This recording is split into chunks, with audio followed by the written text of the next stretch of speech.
Chapter 1. The adorable little one appears in the livestream Xixi. Xixi, also known as Su Xiu or Su Xiaoxi, possesses a charming exterior, but it is her whimsical spirit that truly defines her essence. With a brilliance akin to blooming flowers and a tranquility reminiscent of moonlight, she is an unparalleled star, a precious gift bestowed upon me by the heavens. On a serene afternoon, the sunlight outside radiates warmly. The vibrant flowers in the garden attract several butterflies, which dance gracefully among the blossoms. Accompanied by the cheerful chirping of birds in the nearby trees, it is a picturesque scene of late spring's warmth. Within the bright and tidy study, the computer screen on the desk shines brightly, accompanied by a prominent microphone positioned nearby. A little girl, approximately 4 years of age, with delicate features and dressed in a light-colored dress, sports a tuft of hair on her head, appearing as if she has just awoken from a nap. She glances around cautiously at the door before stealthily entering the study, followed closely by a lazy, plump orange cat. As she approaches the desk, her petite stature allows her to rest her chin on the tabletop. Gazing at the live stream on the computer screen, her large, jewel-like eyes brim with curiosity. Her father has explained to her that this is his profession, being a streamer, performing for the uncles and aunts on the other side of the screen. Meow, the little girl, turns to look at the orange cat trailing behind her. The cat, perched at the doorway, first licks its paw before leisurely striding over. The girl grins widely and scoops it up. It is evident that the cat's weight is somewhat excessive, making it a struggle for her to lift. Potato, you need to lose some weight. Meow, I can barely lift you. Meow, with a sigh reminiscent of an adult, she exclaims, "Oh dear." After a laborious effort, she places the cat on the desk, then spends considerable time climbing onto the chair herself. Now, she can comfortably lean over the desk. With her bright, inquisitive eyes fixed on the computer and microphone, she seems to ponder how to operate them. All of this is meticulously captured by the camera on the computer, relaying her antics to hundreds of viewers in the live stream. Her large eyes, cherubic cheeks, and the hint of dimples make her irresistibly adorable, instantly winning the hearts of the audience, particularly the older gentlemen in the chat. Oh my, we have a delightful little one now, too. So the streamer has a daughter this age. Perhaps it's time for a little blonde. Ah, how can she be so cute? My heart. A disappearing health bar. As a flood of comments cascades in, an array of GIFs begins to shower across the screen. The lively new visuals capture the little girl's attention, her eyes widening with wonder as she discovers something new. After pondering earnestly for a moment, she imagines how her father typically works. She then leans closer to the microphone and pretends to clear her throat. Hello everyone. My name is Xixi, and I am 4 years old. While speaking, she adorably extends her pinky finger to signify her age. Meow. Upon hearing the cat's meow, Xixi quickly hugs it and introduces her furry friend. This is my good friend, named Potato.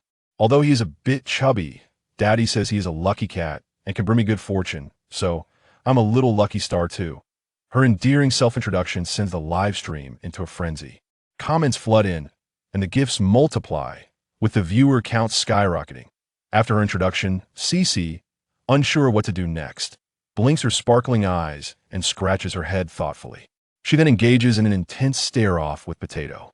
Moments later, an idea seems to illuminate her mind, and she claps her hands joyfully, declaring, "I can sing. I will sing a song for everyone." Without hesitation, she begins to sing, her small body swaying playfully, exuding innocence and charm. For you, I sing this song with no particular style. It merely represents my desire to bring you joy. The song What's Wrong With That is written, composed, arranged, and performed by Su Song. Her sweet, innocent voice and earnest performance instantly melt the hearts of the uncles in the live stream. She seems to know we are watching. She is so fearless. Goodness, how can such a cute little bundle exist? Her voice is adorable. Please tell me the song's title. Same here. What is the song? For you, what comes next? Xixi scratches her head, her round eyes spinning in thought. Then she sticks out her tongue and gives the camera a silly grin. I forgot the lyrics. Laughter erupts in the live stream, with viewers finding her irresistibly charming. Just then, Xiao, returning from the restroom, catches sight of this delightful scene. A wry smile spreads across his face as he swiftly approaches and embraces Xixi, simultaneously covering the camera. Did you wake up? Xixi turns her head, her small face lighting up with a broad smile upon seeing her father. Yes, Daddy, I had such a long and good sleep. Unfortunately, the audience of uncles can't see her adorable demeanor. Instantly, the live stream erupts into chaos, with a barrage of comments criticizing Xiao. The viewer count, initially in the hundreds, has now surged into the thousands, continuing to climb rapidly. The unexpected surge leaves Xiao slightly flustered. Xixi, what were you doing just now? Xiao asks with a hint of exasperation. I was helping Daddy with his work, Xixi replies innocently, her large eyes blinking up at him. Her playful demeanor elicits a chuckle from Xiao, who can't help but pinch her cheek.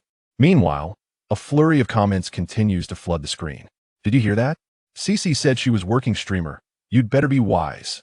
Get your dirty hands off the camera. I want to see Xixi streamer. I suggest you steer clear. While we want to see Xixi, Daddy, I didn't learn that song from you. I can only sing a little bit. And I forgot the rest, Xixi says, holding up her pinky to signify just a tiny bit. Which song? Is it Counting Ducks or Little White Rabbit? Xiao finally removes his hand from the camera. But before the audience can celebrate, he inadvertently turns the camera away. A deluge of ellipses fills the live stream. It's not Counting Ducks, I've known that for ages. What was it again? Xixi scratches her head, deep in thought, but the answer eludes her. Pouting in frustration, she exclaims, "Oh no, it's all your fault, Daddy. You distracted me, and now I've forgotten everything." Chapter 2. You are merely a caregiver. What do you know about live streaming? Faced with Xixi's unreasonable accusations, Xiao felt somewhat speechless. How did this become my fault? He cast a glance at the screen, and the lyrics suggested by the netizens in the comments made him suddenly comprehend the situation. Why not? How could you sing this? Xiao's expression turned curious. I heard Dad sing it this morning, but I only remembered a little. At this point, Xixi embarrassedly nestled her head into her father's embrace. Now you feel shy? Just a moment ago, you were so bold, brimming with courage to assist your father in his work. Observing Xixi's sudden transformation into an ostrich, Xiao felt a mix of helplessness and amusement, ultimately deciding to affectionately pat her head. Though her antics were somewhat mischievous, he never discouraged her enthusiasm and refrained from scolding her excessively. Xixi suddenly lifted her head to gaze at her father, her large eyes filled with hopeful anticipation. Dad, will you teach me to sing this song? Confronted with Xixi's pleading gaze, Xiao, who was typically indulgent towards his daughter, hesitated. Dad will teach you later, okay? Oh. Xixi's expression fell, and she quietly tugged at her father's shirt, murmuring, but I want to help Dad work. Xiao gently poked her cheek and replied softly. Haven't you already helped Dad with his work just now? But I didn't finish singing, and I can't sing the rest. Dad, you said that one shouldn't give up halfway. Hearing Xixi's words, Xiao felt a headache coming on. Was this akin to shooting oneself in the foot? In this world, there was no such song as Why Not? And he had merely sung it a couple of times while warming up his voice over the past few mornings. Unfortunately, Xixi had overheard a line or two and brought them into the live stream as a talent showcase. If he were an ordinary person, perhaps he could brush it off with a casual tune. Yet, due to certain past events, if this song garnered attention, it might bring unforeseen repercussions. However, after 8 years since that incident, I have changed so much. Who would still remember me? Perhaps I am simply overthinking it. Xiao chuckled self-deprecatingly, a hint of bitterness and reluctance in his smile. All right, let us finish singing this song together. Afterward, you can take Potato and play in the living room, all right? You're the best, Dad. Xixi's face instantly lit up, and she hugged her father's neck, planting a kiss on his cheek. As he touched the spot where Xixi had kissed him, Xiao couldn't help but sigh inwardly. Ah, heroes are often at the mercy of their daughters. Ignoring the relentless demands of the audience in the comments, Xiao first shut down the live stream and then located a hidden folder on his computer. Subsequently, he found the accompaniment track titled Why Not among numerous musical files. He clicked play. Soon, a melodious and rhythmic prelude filled the air. Seated in her father's embrace, Xixi immediately began to sway her small body in response to the music, exuding an air of playful enthusiasm. As her father prepared to begin, Xiao reminded her gently. The sky seemed to darken, hinting at rain, and a longing stirred within her to reside next door to him, standing idly beneath his building, gazing upward at the gathering clouds. If a piano were to appear in this scene, I would sing for you, even if torrents of water were to pour down. Although Xixi could not sing the preceding lines, it did not deter her from extending her tiny hands and rhythmically swaying her head in time with her father's melody. Even the potato, squatting on the table and fixated on her, bobbed its large head in an amusing manner. When the song's chorus commenced, Xiao paused his singing, casting an encouraging glance toward her. In response to her father's support, Xixi's expression grew earnest, and she concentrated intently, her innocent voice once again echoing the chorus. To sing this song for you, without any particular style, merely represents my wish for your happiness. Aware that she could not continue with the subsequent lyrics, Xiao seamlessly resumed, to thaw the frozen rivers for you, to become a moth drawn to the flames, nothing is unworthy. To sing this song for you, though Xixi repeated only these brief lines, Xiao's rendition was remarkably melodious. However, the audience in the live stream remained captivated by Xixi's tender voice, which they found far more enchanting. Alas, joyful moments always seem fleeting. After the song concluded, Xiao encouraged Xixi to take the potato into the living room to play. Content and delighted, Xixi left with the potato, leaving behind a chorus of lamentations and cheers from the audience in the live stream. Bring back Xixi. You're merely a caretaker. What do you know of streaming? I want to hear Xixi sing. Though reluctant to admit it, viewers acknowledged that the host indeed sang beautifully, pleading for the song's title. Bring down Su Dog. Take Xixi away. Return Xixi to me. Faced with such demands, Xiao chose to disregard the audience's pleas, repositioning the camera and clearing his throat to mask the awkwardness. That was merely a beautiful misunderstanding. Let us continue discussing the gameplay of Mingjue Jie. Indeed, Xiao's vocation was not that of a music streamer, but rather a gaming host. Despite his lack of fortune and penchant for playing subpar lineups, his skills were not to be underestimated. Coupled with his unique understanding of games, he had carved out a modest reputation within the gaming live streaming community, garnering a small yet devoted following. However, those who once enjoyed his streams now found them somewhat lackluster. What allure did a mediocre game hold compared to the charm of a sweet-voiced little one? I have never begged anyone in my life. I advise you, host, to recognize your place. Please provide the title of the song and the broadcaster. I suddenly realized that you are quite handsome, resembling a certain star from a few years ago. With such overwhelming wealth, you seem unable to handle it. Just moments ago, there were tens of thousands of viewers. And now look at the decline. Quickly, bring out Xixi to stabilize the live stream. By the bridge before the door, a flock of ducks swam by. Come quickly, come quickly. Especially in the living room, Xixi's faint singing can be heard, driving the viewers into a frenzy of longing and despair. Come quickly, come quickly. What comes next? Broadcaster, I implore you to be quiet. We only wish to hear Xixi sing. Faced with such a situation in the live stream, Xiao felt quite exasperated. It was entirely a group of foolish individuals.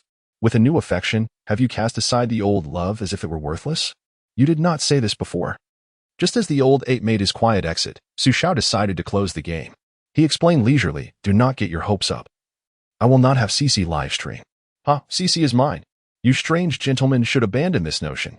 Looking at Xiao's insufferable expression, the viewers had never found him so detestable. They felt a sudden urge to send him a blade. Chapter 3. Cherishing the love-hate relationship with Motherlook. Can you believe it? Is what you said truly human? I simply cannot fathom why, despite Xixi's adorableness, my rebellious child is so insufferable. To be frank, I had not paid much attention until today, but I suddenly realized that the streamer bears an uncanny resemblance to Su Rand, their features strikingly alike. I entertain a bold hypothesis. Perhaps, without appearing on screen, she could serenade us with the song she is currently performing. However, the barrage of comments from those peculiar individuals was selectively disregarded by Xiao. Yet, among them, a particular remark caught his attention, compelling him to take notice. He was at risk of exposure. In truth, neither what the harm nor counting ducks had ever existed in this world. It was as if the memory swirling in his mind did not belong to this realm, just like the original stream of history, which took an unexpected turn at some point, giving rise to a parallel universe. During his first year of high school, Xiao experienced a dream, one that persisted for half a year without interruption, appearing every night as he drifted into slumber. In this alternate reality, the dreamer himself graduated from a prestigious music academy, harboring grand musical aspirations.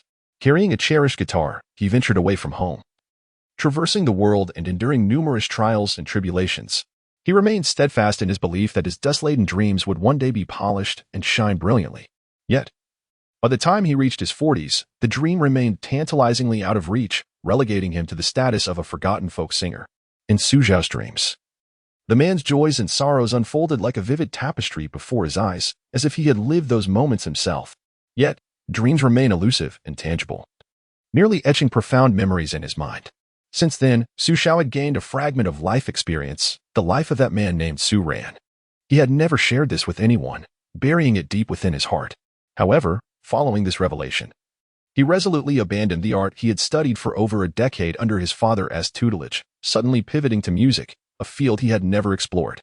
Although his family struggled to comprehend this decision, his open-minded parents ultimately supported his choice. Yet, after encountering a series of events, some aspirations were temporarily set aside. Now, at the age of 28, he had successfully graduated with a doctorate and became a music teacher at Xiangtan University. As for his endeavors as a game streamer, they were merely a personal hobby, a means to pass the time, not even a side gig. Concerned that lingering too long would heighten his risk of exposure, Xiao hastily concocted an excuse and abruptly ended the stream. Upon entering the living room, he found Xixi enthusiastically seated on the floor, singing another children's song. "Little White Rabbit, white as snow, with 2 ears standing up," she sang, demonstrating by pinching the ears of a potato. However, Xiao could discern that the potato, sprawled on the ground, displayed a certain reluctance in the face of Xixi's relentless torment. Its expression radiated a sense of despair, as if it were on the verge of rebellion. Upon noticing her father's arrival, Xixi immediately abandoned her assault on the potato and dashed towards him, clinging to his leg with an expectant gaze. "Dad, have you finished your work?" Having narrowly escaped a calamity, the potato, despite its seemingly corpulent form, now exhibited remarkable agility.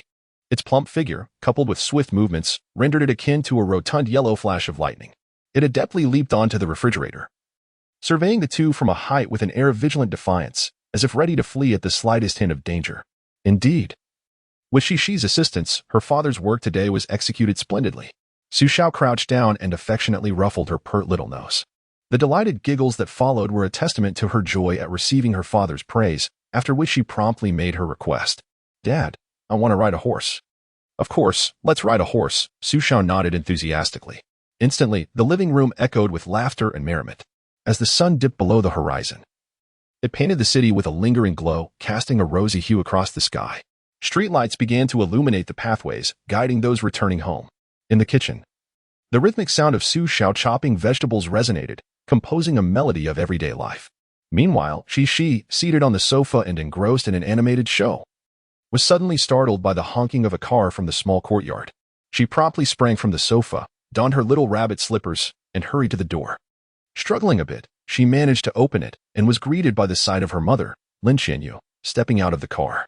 Dressed in a mid-length camel coat paired with fitted dark blue cropped jeans and accentuated by a pair of high heels, her already statuesque figure appeared even more striking, exuding an aura of divine elegance. Her lustrous black hair was simply styled in a half-up, half-down bow, and her oval-shaped face, complemented by porcelain-like skin, glowed softly under the streetlight, creating an impression of brilliance amidst the dusk. A smile blossomed on Xixi's face as she dashed toward her mother, colliding joyfully into Lin Xianyu's awaiting embrace. "Mom, you're back." Although taken aback by her daughter's unusually enthusiastic welcome, Lin Xianyu maintained her composure, lifting the little whirlwind into her arms as they made their way inside. "Have you caused any trouble today?" The hint of skepticism in her mother's tone prompted a pout from Xixi, who clung to her neck in discontent. Her cheeks puffed up, she retorted, "Not at all. I was very good today and even helped Dad with his work." The expression of Xixi, filled with a charming innocence, could easily enchant an ordinary person. However, Lin Xianyu remained unfazed by her antics. It was already a significant achievement that she had not caused any trouble. As her own daughter, Lin Xianyu was acutely aware of her true nature. Despite Xixi's seemingly obedient and adorable demeanor, she was, in fact, a genuine troublemaker. Coupled with a doting father supporting her from behind, along with the backing of her grandparents and other elders, Xixi had become quite spoiled at home, developing an eccentric personality. Only her mother, who had consistently played the role of the villain, could manage to keep Xixi in line, ensuring her compliance and good behavior. Mother, do not underestimate me. I refuse to be on good terms with you." Xixi, visibly upset, turned her head away, displaying a demeanor that seemed to beckon for someone to come and cheer her up. Chapter 4. Li Kuei and Li Gui, Qian Qian and Qian Qian. Upon entering, Lin Xianyu gently set her down, and after changing into white slippers, she wore a half-smile and casually remarked, "Well, that saves me from having to style your hair every day." One must ponder, is there any girl who does not cherish beauty? Even little Xixi, nearly 4 years of age, is no exception. She often indulges in vanity, insisting that her mother create various beautiful hairstyles for her daily. When in high spirits, She even video calls her grandmother and maternal grandmother to inquire if they think she looks pretty today, eagerly awaiting their enthusiastic compliments. Thus, her mother's subtle threats effectively grasped Xixi's vulnerabilities. Consequently, after glancing around with her big eyes, a pleasing smile quickly appeared on her face as she hugged her mother's leg and affectionately nuzzled against her. Hee, I was just joking. You are my favorite, Mommy. Tomorrow, I want to have my hair styled like yours. It looks so beautiful. Xixi's sudden shift in demeanor and her sweet flattery evidently pleased Lin Xianyu, prompting her to bend down and pinch Xixi's soft little face. Is that so? Then I was merely jesting as well. Tomorrow I shall style your hair just like mine. Initially somewhat displeased with her mother's habit of pinching her cheeks, Xixi's face instantly brightened upon hearing her mother's words, not forgetting to shower her with more compliments. Mommy, you are the best. The most beautiful mommy in the world. The commotion in the living room drew Su Xiao's head out from the kitchen, smiling as she addressed Lin Xianyu. You're back? Just in time to wash your hands. Dinner will be ready shortly. Lin Xianyu nodded with a smile and proceeded into the kitchen, approaching Su Xiao from behind. She wrapped her arms around his waist and rested her chin on his shoulder, watching him skillfully stir-fry the vegetables. Little troublemaker. You didn't cause any chaos at home today, did you? Su Xiao hesitated momentarily before chuckling and replying, well, you wouldn't believe it. But she did create quite a stir. Oh, you see, while I was merely stepping out for a moment. She dashed to the study and put on a talent show for the live stream audience. To be honest, she sang quite well and really resonated with the viewers. Qian and Qian are both nicknames for Lin Xianyu, yet the name Qian uniquely belongs to Su Xiao. This is a charming misunderstanding from their childhood, which Su Xiao has whimsically continued to use to this day. What did she sing? Counting ducks? Lin Xianyu's expression turned slightly perplexed. No, can you believe it? She sang what's wrong with that? Why would you teach her to sing that? Lin Xianyu furrowed her brow, realizing the impropriety of it. Perhaps she just remembered a couple of lines after hearing me sing it this morning. With a hint of exasperation, Su Xiao raised his hands in surrender. As they conversed, the final dish was swiftly completed, prompting Su Xiao to turn off the gas stove. Lin Qian's lips curled into a faint smile as she intuitively handed him a plate to serve the food. And what happened next? The live stream erupted with activity. Gifts flooded the screen, and the number of viewers soared to over 30,000. Lin Qian's expression reflected surprise. So many people? The concert where you won the championship barely attracted that many, did it? What do you mean barely? The live audience exceeded 30,000, Su Xiao retorted. Moreover, it boasted a national viewership rating of 12, the highest ever recorded for a talent show, a record that has stood strong over the years. That was the pinnacle of my life. How has it morphed into something else in your words? Lin Qian, you must be doing this on purpose. As he spoke, Su Xiao couldn't help but internally critique her. Have you been influenced by Nandong Wanya? The 30,000 ticket holders at the concert are not comparable to the 30,000 in the live stream.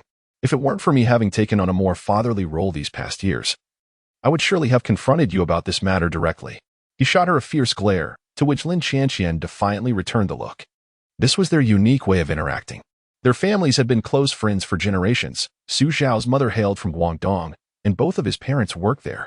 Later, due to job relocations, Su Xiao moved back to Hunan after finishing elementary school in Guangdong. Thus began their shared journey through the same middle school and high school, where they sat side by side for 6 years. They even attended the same university, studying in the same department. To their classmates, they were the quintessential golden couple, seemingly destined for one another. However, their parents, privy to the intricacies of their relationship, understood well the challenges posed by their dynamic. Despite Su Xiao's outwardly mature demeanor and Lin Qian's goddess-like image in the eyes of others, they had been engaged in a long-standing rivalry. A love-hate relationship that was both endearing and exasperating. Even as they eventually became soulmates, blessed by friends and family, their tumultuous rapport remained unchanged. A source of consternation for their parents. It seemed that their love-hate dynamic had become ingrained in their very being. Only after the arrival of Xixi did they begin to temper this aspect of their relationship. Meanwhile, as Su Xiao and Lin Qian faced off in the living room, Xixi was diligently feeding the cat, Potato. Her father had told her that Potato was a stray she had rescued, and thus, she felt compelled to be a responsible little owner, ensuring Potato received proper nourishment. Since adopting Potato last year, it had been her responsibility to care for him, with her parents often providing only the necessary support from the sidelines. Xixi first crouched down, exerting herself to retrieve the cat food from beneath the television cabinet. Upon seeing the cat food, the potato-like cat that followed her immediately approached with eagerness. "Meow, Potato, do not be impatient. I have yet to open it," she said, extending her pudgy little hand to gently pat Potato's head, resembling a miniature adult. Following Potato's watchful gaze, Xixi meticulously located its food bowl and then retrieved a small pink plastic scoop. 1 scoop, 2 scoops. Before long, the pink bowl was filled to the brim with cat food. "All right, Daddy says you need to lose weight, so you mustn't eat too much," she cautioned. Undeterred, Potato continued to gaze up at her. Faced with Potato's pleading eyes, Xixi hesitated briefly before stealthily glancing towards the kitchen. In a whisper, she conceded, "All right then. I shall grant you an additional half scoop." With that, she added half a scoop of cat food to the bowl, prompting Potato to let out a soft meow before finally indulging in its meal. As the saying goes, 9 out of 10 orange cats are fat, and the 10th one breaks the bed. Although Potato is indeed an orange cat with an innate propensity for food, it is undeniably plump and sleek. Xixi, who is responsible for feeding her, shares part of the blame. After returning the cat food and scoop to their proper places, Xixi squatted down, resting her chin on her hands as she watched Potato feast with delight. Unable to resist, she swallowed hard and then sprang to her feet, taking small steps towards the kitchen. It was time for Xixi to dine as well. Chapter 5. Cherish Father, do you not care for your wife? Mom and Dad, have you prepared the meal? My tummy is about to growl. As Xixi entered the kitchen, she patted her little belly, gazing at them with a pitiable expression.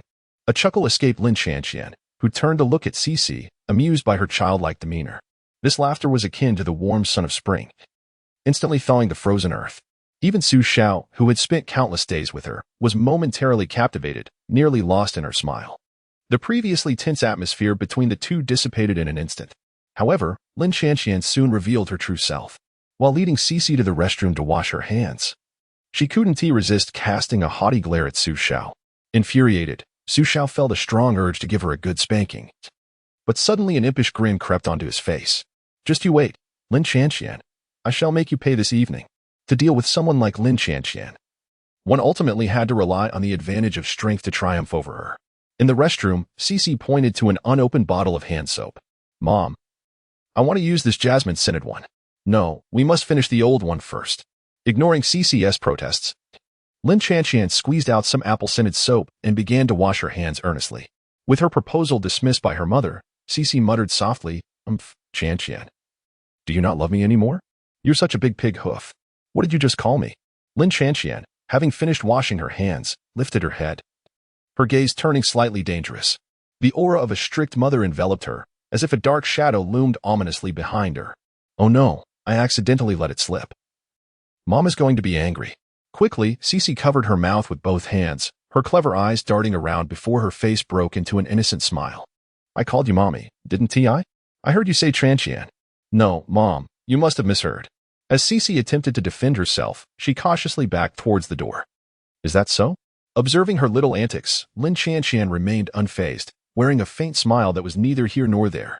Once Xixi felt she had retreated to a safe distance, she regained her courage, shouting as she bolted out the door, "Daddy, Daddy, come save me. Your Xianxian is bullying me again." She rushed directly towards her formidable protector, her father. After ensuring her safety, Xixi peeked out from behind her father, sticking out her tongue at her approaching mother, making a silly face. "Can't catch me, can you? Nyanya. Xiao, let us see how long you can hide." Lin Xianxian chuckled softly, gracefully taking a seat to prepare for dinner. Meanwhile, Xixi, hands on her hips, proclaimed with confidence, "I'm not Xiao, I'm Xiu." Under the warm yellow light, the family's dinner was simple yet heartwarming, consisting of 2 dishes and a soup, enough for 2 adults and 1 child. Though often noisy, this little family is filled with vibrant energy.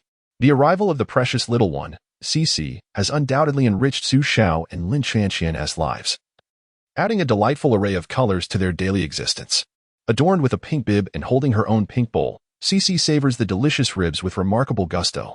In contrast to those little ones who leave their parents exasperated at mealtime, Xixi is a veritable model of dining decorum. Since she began feeding herself at the tender age of 2, she has spared Xiao and Lin Xianxian from undue worry.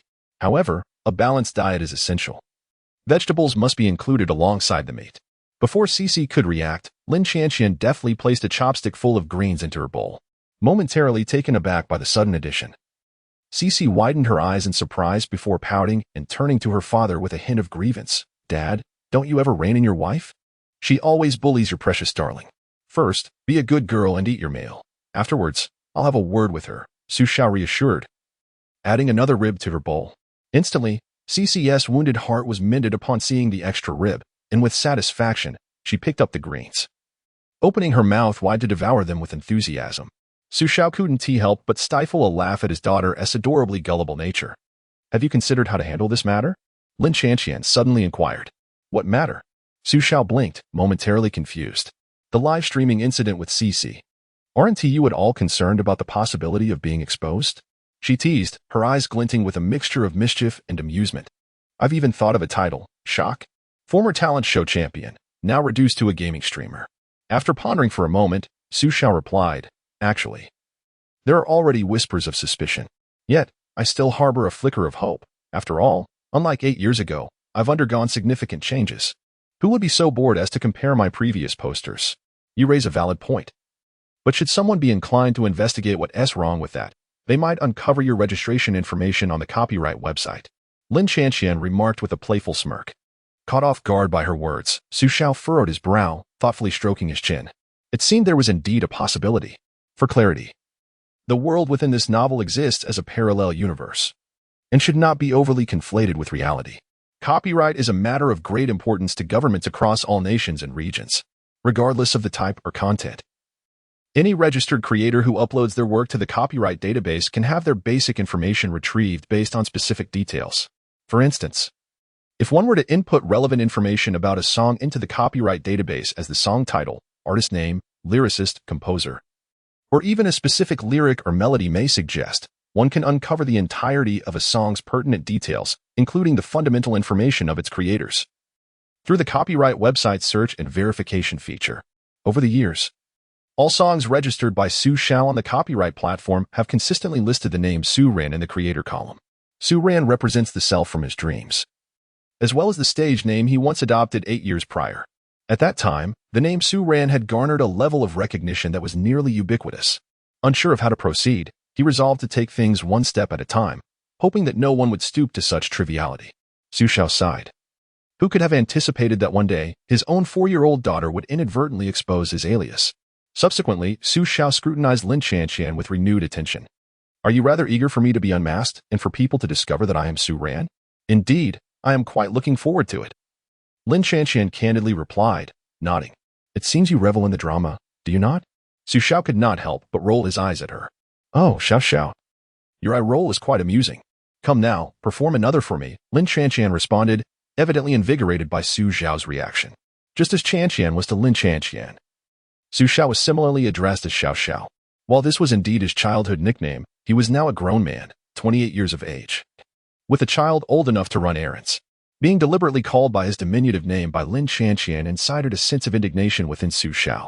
Lin Chanqian, I must inform you, do not provoke me intentionally. He fixed her with a glare. What now? Have I ruffled your feathers, Xiao? You are permitted to call me Chanqian, yet I am not allowed to call you Xiao? Lin Chanqian, clearly unfazed by his admonition, intensified her teasing. Chapter 6. The quarreling couple and the anxious Xixi. At this moment, Xixi, engrossed in her meal, lifted her gaze to her parents. Yet her mind was busily contemplating her next course of action. I shall inform Grandma and Grandma about this. My parents are anything but obedient at home, even bickering during mealtime. Unlike Xixi, who has been dutifully enjoying her food. When the time comes, Grandma and Grandma will undoubtedly commend Xixi, and then take her to the small supermarket to purchase an abundance of delightful snacks. Ah, how wonderful it would be to fill the entire room with them. The mere thought of a room overflowing with treats made her smile uncontrollably. Soon enough, Xixi's joyful laughter caught the attention of Xiao and Lin Chanqian. What could she possibly be so amused about? The two, who had been at odds just moments ago, now turned to Xixi, their faces adorned with bemused expressions. This little one is likely lost in her fanciful thoughts again. Oh no, she has been discovered by her parents. Xixi quickly feigned innocence, swallowing her food and mumbling, nothing. As she spoke, she extended her tiny tongue to lick away a grain of rice that had clung to the corner of her mouth, deftly eliminating the pesky morsel. When it comes to eating, Xixi is certainly earnest. As dawn broke, the melodious chirping of birds outside shattered the tranquility of the night. The alarm clock chimed at 6:30, and Xiao deftly silenced it, skillfully maneuvering Lin Shanshan's long legs that were draped over him. He adjusted the hem of her nightgown to cover her modesty and tucked her in before rising. Upon opening the bedroom door, he noticed that Xixi's door was ajar. It was evident that the little one had already awakened and descended the stairs. In the living room on the first floor, Xixi, clad in a pink nightgown, was perched on the coffee table, her head bowed, seemingly engrossed in some activity. As Xiao approached for a closer look, he discovered that she was diligently drawing with colorful markers. However, the erratic lines on the white paper made Xiao, who had studied art for over a decade, furrow his brow in distress. Thank goodness Dad isn't here, otherwise he would surely be more troubled. What is Xixi drawing? I am drawing Doraemon, can't you see, Daddy? Xixi exclaimed, lifting her head to explain to her father. Following the direction of her tiny finger, Xiao could vaguely identify that it indeed resembled Doraemon, albeit with some peculiar color variations. Isn't Doraemon supposed to be blue? Xiao pondered, recalling that he had not made any errors while narrating stories to her. How did the robotic cat become pink? Because I like pink, she replied cheerfully. Xixi tilted her head, her large eyes blinking adorably, wearing an expression that was utterly charming. It was as if she was exuding an aura of innocence. Well, as long as you're happy, it matters little that others may not recognize your drawing as a robotic cat.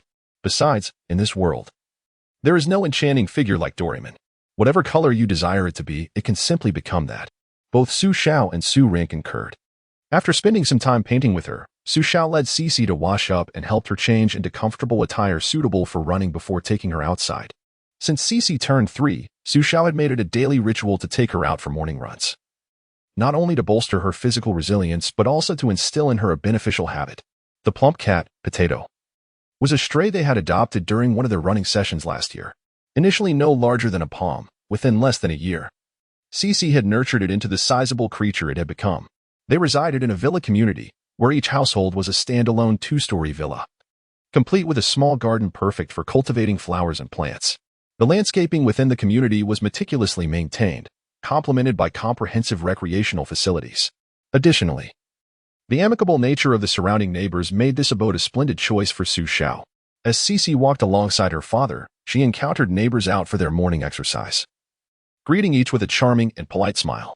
In return, she was met with an array of compliments from the uncles and aunties, gradually leading her to become somewhat lost in the flattery. Xixi was indeed a beloved little darling, hands on her hips, exuding confidence. Upon reaching the fitness and leisure area within the community, the duo commenced their stretching exercises. Bathed in the morning sun, Xixi placed her hands on her hips, swaying her hips and twisting her waist, humming the healthy song her father had taught her. She spun left 3 times, then right 3 times, twisting her neck and shaking her rear. Her vivaciousness brought laughter to the early risers exercising nearby.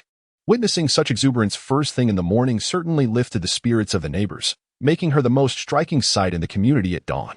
Huff, huff, huff. I'm so tired. Xixi pretended to wipe away non-existent sweat from her forehead with the back of her hand, looking up at her father with her large eyes.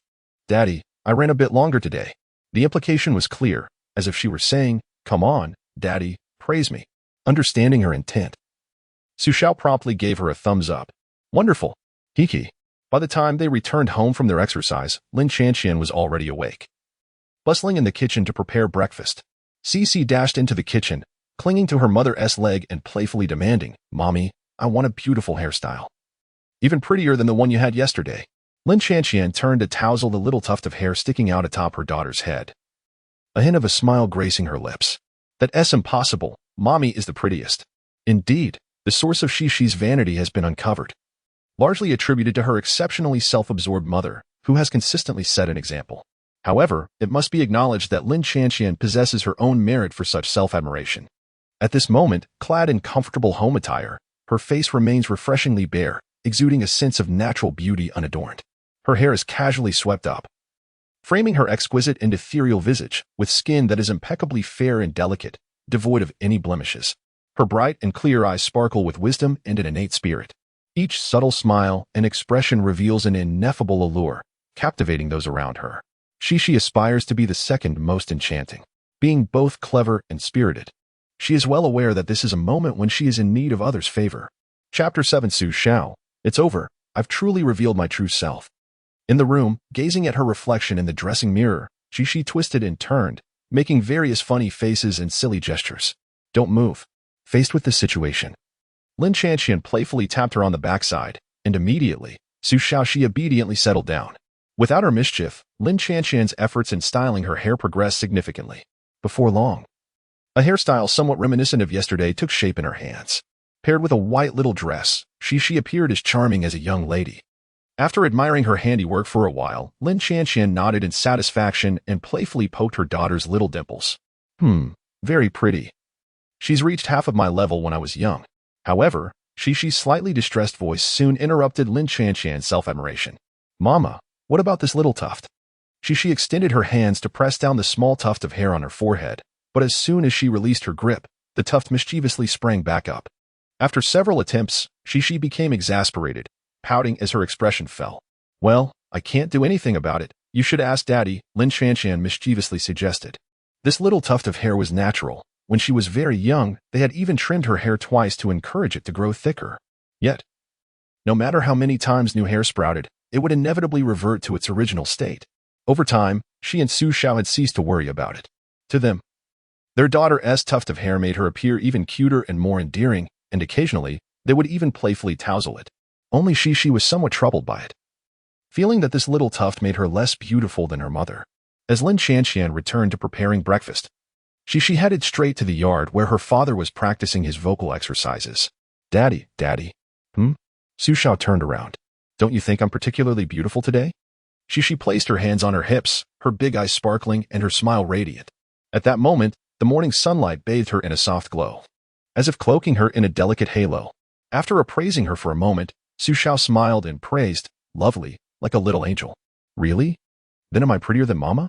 The little one's eyes sparkled with excitement. In her small world, although Mama could be mischievous and often teased her, she was still the most beautiful mother. Prettier than Mama when she was your age, Xiao replied with a cleverly evasive answer.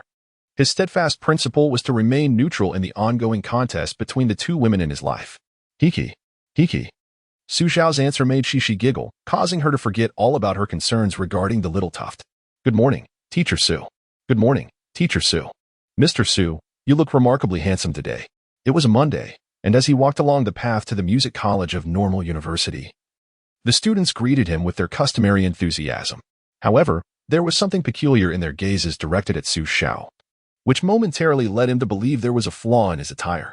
Deep down, he had a faint suspicion about the truth of the matter. What Lin Chanxian had mentioned last night might indeed be coming to fruition. Yet, with the impending class time, he had no opportunity to verify his thoughts. Soon, Xiao arrived punctually at the classroom, where he was scheduled to teach 2 vocal theory classes that morning. The small classroom was filled with over 20 vibrant students, predominantly female, who made up the vast majority. At that moment, they were whispering among themselves, chattering excitedly as if they had uncovered a major scoop, causing the atmosphere in the classroom to be unusually lively. Upon seeing Xiao enter, the group of girls ceased their conversations, turning their curious gazes towards him. In unison, they rushed to the podium, encircling him. Mr. Su, are you really Su Ran? Inquired one girl, who had dashed to the forefront, her expression radiating surprise and her eyes sparkling with excitement. Mr. Su, you've kept this from us for so long, chimed in another student, her tone laced with a mock sense of grievance that sent shivers down Xiao's spine. He couldn't help but think that if Xiaoqian saw this, she might feel a tinge of envy. Mr. Su, I absolutely adore your song waves, and I love Embrace too. Mr. Su, I want your autograph. Me too. The classroom erupted into a cacophony, more boisterous than a bustling market. Silence. Everyone, return to your seats. The class monitor, witnessing the chaos, immediately asserted her authority. Her commanding shout quelled the commotion in an instant, leaving even Xiao momentarily taken aback by her unexpected prowess. He had not anticipated that this seemingly petite girl, with a hint of baby fat on her face, possessed such a powerful voice. Moreover, she held significant respect within the class. A single command from her was enough to silence all the girls. In this class he was teaching, the male-to-female ratio among the freshmen had reached an astonishing 1/12. There were only 2 boys, while the rest were all girls. He recalled that during his own university days, at least 1 male dormitory could be assembled, but now, they could barely muster half of one. As he observed the students obediently returning to their seats, the class monitor approached him, lowering her voice. Mr. Su, I saw the video online. Xixi is truly adorable. May I come to your home to play with Xixi? The class monitor cradled her hands against her chest. wearing an expression of sheer infatuation, a stark contrast to her earlier display of authority. I retract my previous assessment. You, like them, are merely cut from the same cloth. Their target is me, while yours is Xixi. Xiao glanced at the time on his watch, noting that there were only a few minutes left before class commenced. He sighed softly, realizing that Lin Qianqian had been right. What was inevitable had finally arrived. However, he had not anticipated that after all these years, he could still wield such influence. When he was at the height of his fame, these budding flowers of our nation were still in elementary school. Mere buds yet to bloom. Xiao casually exchanged a few words to send the class monitor back to her seat, then leaned on the podium. Taking a moment to compose his thoughts, it seemed that yesterday's events had made their way online, and even some of my past information had been unearthed. Indeed, a group of girls in the audience nodded in unison, their eyes sparkling with admiration and infatuation. Chapter 8. The Shallow Professor Mother, Su Xiao's mentor and mother-in-law. Last night, the former talent show champion Su Ran had fallen from grace, now reduced to a third-rate streamer. This incident was thrust into the online spotlight, causing quite a stir and even briefly trending on social media, garnering significant attention and discussion. It was then that the students discovered that their young vocal instructor, Su, who seemed excessively youthful, was in fact Su Ran, the talent show champion from 8 years ago. Although they were quite young at the time, they still held vivid memories of that nationwide sensation which ignited the fervor for talent shows across the country. Indeed, many of the parents present were ardent fans of Su Ran back then, with some even possessing support posters adorning their homes. However, the once celebrated Su Ran had faded into obscurity like a fleeting blossom, and the changes he had undergone over the years were so remarkable that the students could hardly connect him to the former Su Ran. After all, the previous Su Ran had long hair that could obscure his eyes, dyed a striking yellow, adorned with ear piercings, and typically dressed in ripped jeans and t-shirts emblazoned with extravagant designs, complemented by a silver necklace, an embodiment of nonconformity. Now, his hair had been cut short, and he wore a pair of metal-framed glasses, which lent him an air of intellectualism. His attire had also transformed dramatically. The previous avant-garde ensemble had given way to a simple and understated style, jeans, a white t-shirt, and classic sneakers. This vibrant appearance would lead anyone to believe he was merely a recent university graduate, far removed from the former Su Ran. Indeed, I am the Su Ran of 8 years ago. Due to personal reasons, I chose to remain at the university after graduation, pursuing further studies and eventually becoming a teacher. Upon hearing Su Xiao acknowledge this fact, the previously tranquil classroom erupted once more. Teacher, we understand the reason. It is not your fault. We support you. Indeed, they were in the wrong. We stand by you. Go, Su teacher. Witnessing the fervent indignation of her students warmed Su Xiao's heart, a faint smile gracing her lips. The past should remain in the past. Cherishing the present and looking towards the future is what truly matters. All right, enough about the past. Let us commence our lesson. Today, we will discuss the distinctions between popular singing and the contemporary pop singing style. Please turn to page 78. Time passed swiftly, and after class, Su Xiao could not evade the eager pursuit of her classmates. After dutifully signing autographs and making a series of unequal promises, she finally managed to extricate herself. As she traversed the tree-lined avenue of the campus, she was met with the curious gazes of her many classmates. Su Xiao arrived at the administrative building and knocked on the door of the Vice Dean's office in the College of Music. Knock, knock, knock. Please enter. Upon stepping inside, Su Xiao greeted the lady seated at the desk, teacher. The woman, likely in her 50s, smiled warmly at him. Xiao Xiao, please take a seat for a moment. I need to guide your junior sister on some errors in her thesis. Senior brother, Su Xiao's junior sister, Mi Ninger, smiled shyly and also greeted him. Feeling somewhat awkward with the teacher's address, Su Xiao rubbed his nose and nodded to his junior sister before finding a place to sit. The teacher always affectionately called him Xiao Xiao, and she often let it slip during class, leading many of his classmates to learn of his nickname and tease him about it. Su Xiao felt helpless but had no grounds for rebuttal.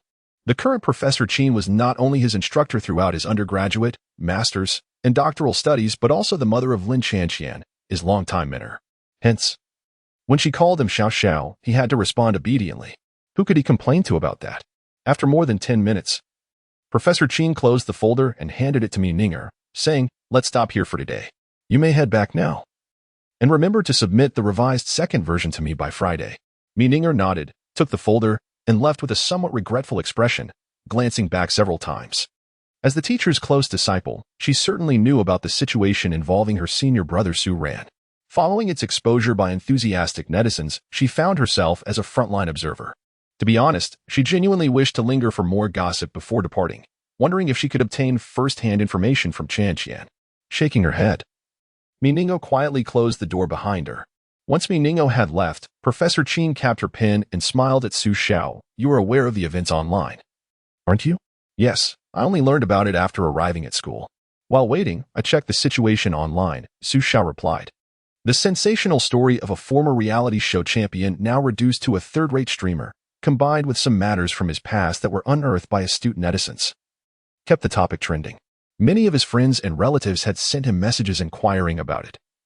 But he had been preoccupied with other matters last night and had not paid attention.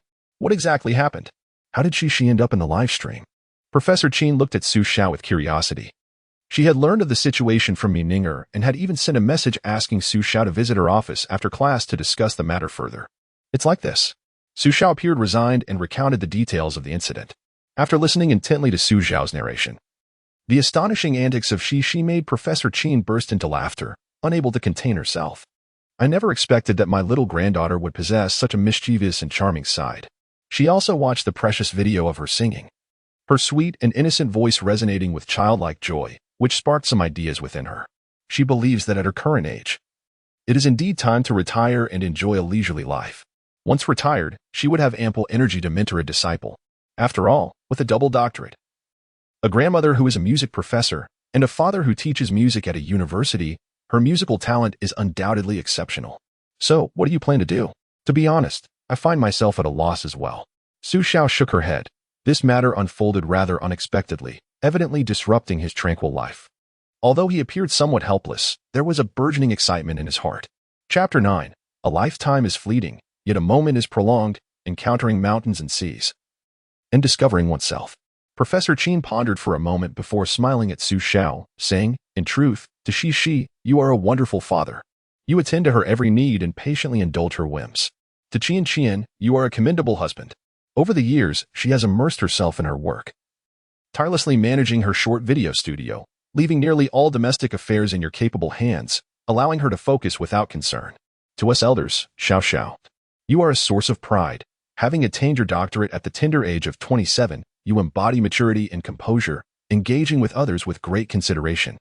The praise from his teacher, who also happened to be his mother-in-law, left Xiao feeling somewhat bashful, scratching his head and grinning awkwardly. However, Professor Qin continued. Have you ever taken a moment to consider your own needs seriously? With a kind gaze, he looked at him, caught off guard by his mother-in-law's inquiry. Xiao found himself momentarily speechless. Xiao, while cherishing this family, do not forget to love yourself, Professor Qin advised earnestly. Thank you, Aunt. Thank you, Mother, Xiao stammered, initially intending to address her as teacher but quickly corrected himself upon noticing the reproachful look from Professor Qin. To be honest, given your current abilities and vocal talent, it would be a pity not to continue singing. Xiao hesitated at the suggestion from his teacher and mother-in-law. Being a singer does not hinder your role as a teacher. After all, which university professor does not have a side endeavor? Many seasoned actors are also professors at film academies, Professor Qin remarked with a smile. In fact, she herself held the title of a board member of the Music Association. Xiao fell silent, acknowledging the truth in her words. University courses tend to be relatively lenient. Many professors teach only 1 or 2 classes, with a few hours of teaching each week. Most of their spare time is devoted to their side projects, which does not contravene any institutional regulations. Understanding his reservations, Professor Qin continued, now that Xixi is attending kindergarten, Qian can also help with school runs. She should contribute to the household. You cannot bear all responsibilities alone. With a few succinct words, Professor Qin set the tone for Lin Qian, which had become a family tradition. Lin Qian had once confided in Xiao that before she transferred back to Xiang province, during her middle school years, she had been notorious as the troublemaker of the faculty housing area. As a mere girl, she had risen to the status of a leader among the local children, commanding a band of followers with an air of authority. Even when she misbehaved, loyal companions would often step in to take the blame, allowing her to wield considerable influence. Yet, within the confines of her home, the natural maternal authority exerted by her mother kept Lin Qian humble, rendering her as docile as a kitten in front of Professor Qin. Now, Lin Qian has become a mother herself. After years of growing from a girl into a mother, she mirrors the strictness that Professor Qin once employed. She manages to discipline her mischievous daughter, Xixi, transforming her into a remarkably obedient child, indulging in the fleeting satisfaction of being a strict parent. However, this matter is not to be lingered upon. In response to the teacher's recent suggestion, Xiao pondered thoughtfully before rising to speak. Mom, I will discuss this with Qian first. For now, let us refrain from reaching a conclusion. Professor Qin smiled and nodded, watching Xiao's figure depart. Xiao. Yes? Xiao turned back. Setting aside our other relationships, as your teacher, I would like to impart a piece of advice.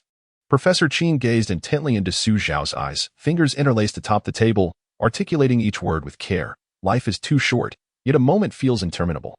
Witness the mountains and seas, and witness yourself. Upon exiting the office, the recent conversation with his mother-in-law left Xiao somewhat distracted. As mid-May approached, the weather in Xiang province began to improve gradually. Sunlight filtered through the dense foliage along the tree-lined paths of the campus, casting a mosaic of light and shadow. With the gentle caress of the breeze, the dancing branches mirrored Xiao's own fluctuating emotions. To make a comeback? Xiao murmured, his feelings undeniably intricate. Ran was the stage name he adopted after being discovered by Sister Nan. It was also the name of the man who had pursued his dreams tirelessly for decades. Day after day, year after year. Once upon a time, in this world devoid of the aspiring Ran, Xiao resolved to be a dream-fulfilling Ran. In contrast to the relentless torment of life, where dreams were shattered repeatedly by harsh realities, Ran at over 40 remained solitary and adrift. Xiao, however, resembled the chosen one. He commenced his journey with the accumulated musical brilliance of Ran, backed by his mother-in-law, a deputy dean and music professor, and was discovered by Sister Nan shortly after entering university, showcasing astonishing talent that caught the attention of industry magnates. Amidst the myriad accolades, Xiao did not disappoint. Debuting at the pinnacle of success. In that renowned talent show, he emerged triumphantly from over 100,000 contestants across 5 major regions, showcasing an undeniable advantage. Following that, he surged ahead with unparalleled votes and results, claiming the championship of that year's competition. It seemed that the once unattainable dreams of Ran lay easily within Xiao's grasp. Ran traversed the path of aspiration for over 20 years, while Xiao accomplished it effortlessly in less than half a year. As the saying goes, with the spring breeze, the horse gallops swiftly. The adulation and applause from countless admirers gradually led the young and famous Xiao astray. The arrogance and ignorance of youth exacted a heavy toll. Within a year, Xiao, like a brilliant meteor streaking across the sky, vanished into the vast sea of humanity. The reason? Non-compliance with the company's directives. He merely wished to sing, not to indulge in scandal, aspiring solely to be a singer rather than an actor. The rationale was simple, yet reality proved to be brutally unforgiving. For the company, a disobedient champion is best disposed of. A meticulously orchestrated scheme, crafted specifically for him, quietly unfolds. Negative news inundates the airwaves, while various rumors sprout like mushrooms after rain. Flowers and applause transform into baseless accusations and vitriol. People harbor diverse intentions, some choose to fan the flames, while others opt for a detached observation. The few who dared to advocate on his behalf ultimately faced a disheartening fate. In the end, amidst the chorus of condemnation and vitriol across the internet, he is brazenly silenced by the company. A 5-year contract, coupled with exorbitant penalties for breach, holds him firmly in place. Even Sister Nan, who had once discovered his talent, finds herself resigning after numerous attempts to mediate between him and the company. The youthful exuberance of the young man is ruthlessly crushed by the harsh realities of life. Following this ordeal, Xiao languished in despair for a time, until Qian, his teacher and elder, sought him out for a conversation. Upon departing, Professor Qin imparted a poignant piece of wisdom. The wind stirs at the edge of the green rushes, waves form amidst subtle ripples, even when one hits rock bottom. One must still bloom, and even when submerged, one must still gaze at the moon. Rather than lamenting the darkness, one should carry a lantern and forge ahead.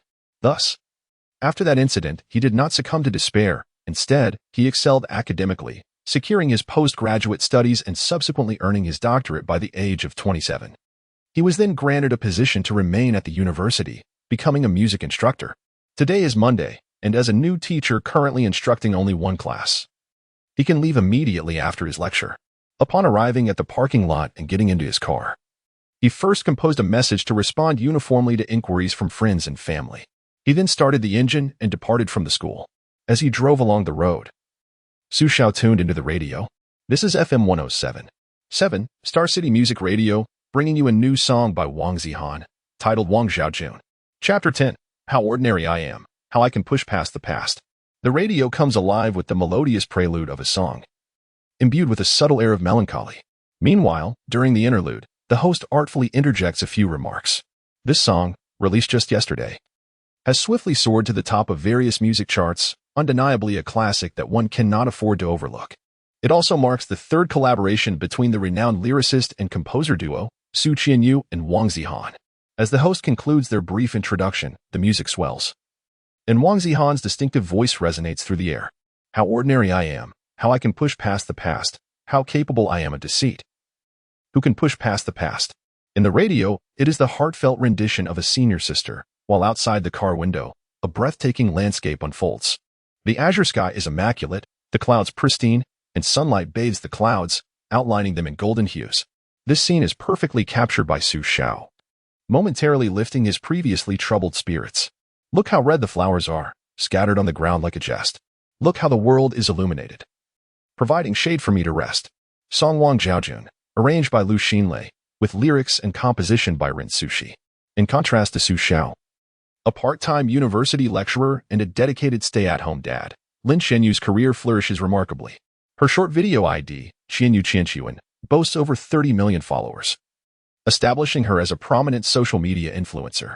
She is supported by a team of elite professionals and a dedicated studio.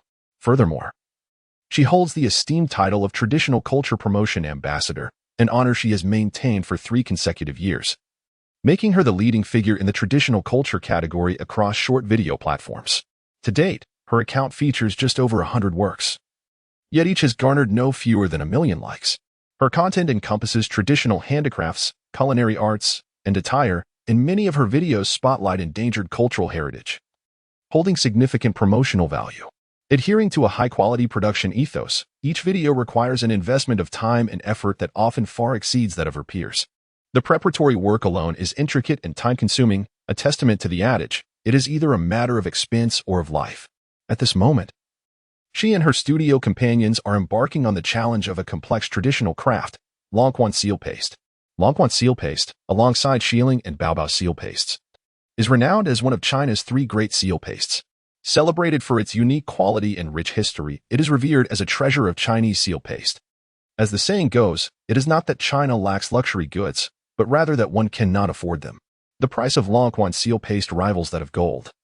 Famed for its durability, never solidifying in winter, never oily in summer, impervious to water, and leaving marks when burned, it can remain vibrant for centuries, making it the most expensive clay in the world.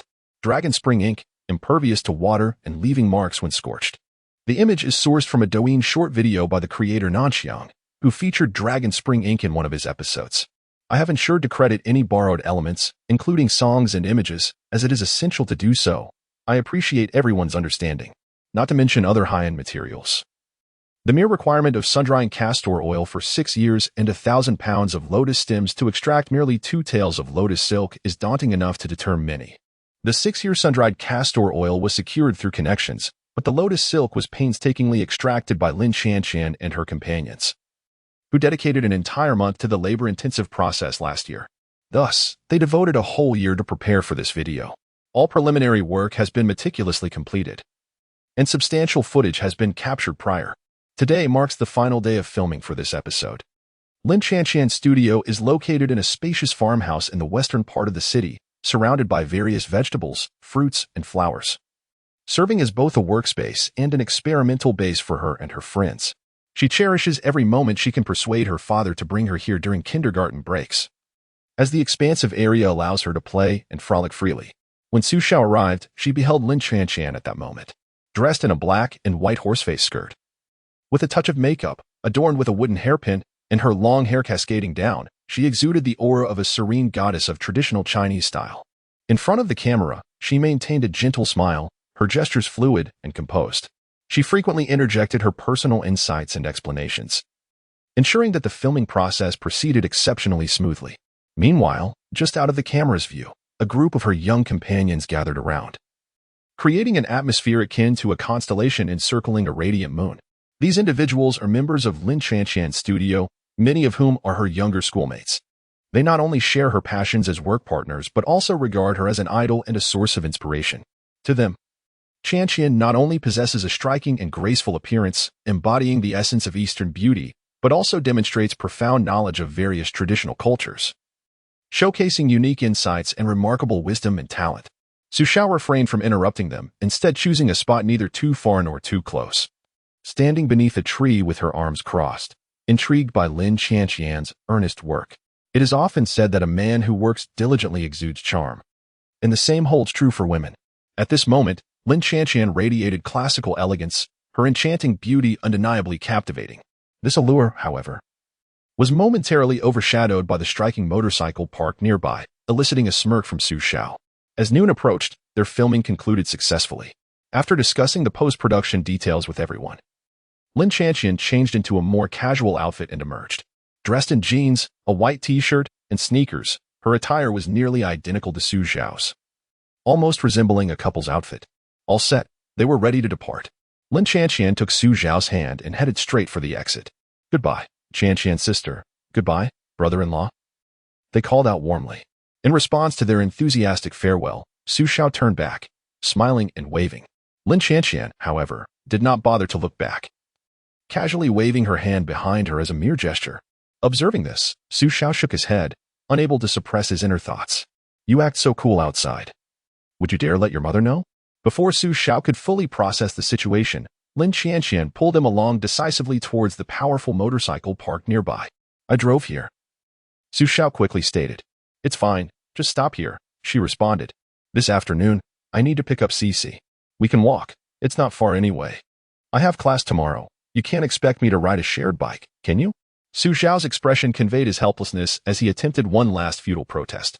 "You can use my car, or I can drive you there later." Lin Qianqian effortlessly dismissed his objections, leaving him no room to resist further. With a graceful swing of her long legs, she mounted the motorcycle, deftly placing her feet on the ground to stabilize the vehicle.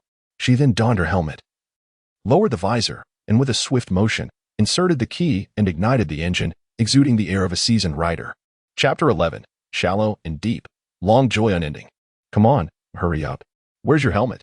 "You must have a helmet for me," Lin Qianqian urged. Xiao remained expressionless, appearing utterly indifferent. "Oh right. Your helmet is still at home. No worries, it's lunchtime. Everyone has gone to eat. Who would forget their helmet? Quickly get on the bike. Stop dawdling."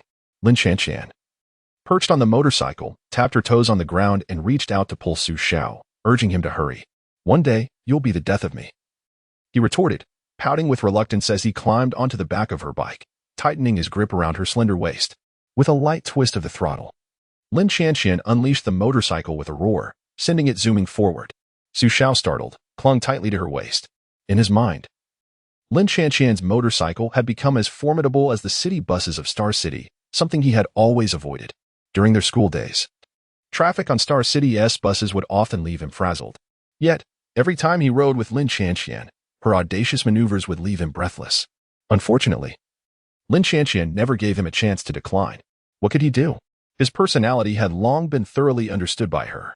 On this sunny noon, the roads of the western suburbs were relatively clear, allowing them to speed along with ease.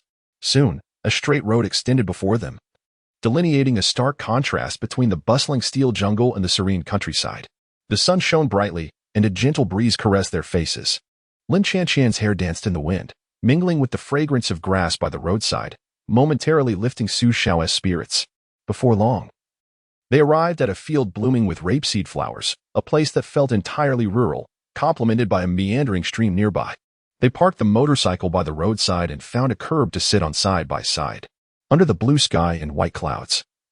Surrounded by vibrant flower fields and flowing water, the location was a picturesque sight. This had been their favorite spot to visit on bicycles during their school days.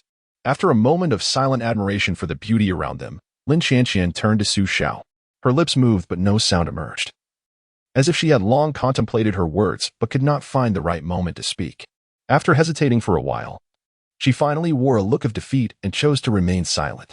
"Alas, it seems I am still not suited for comforting others," she sighed, understanding her unspoken sentiment. Xiao smiled and wrapped his arm around her shoulders.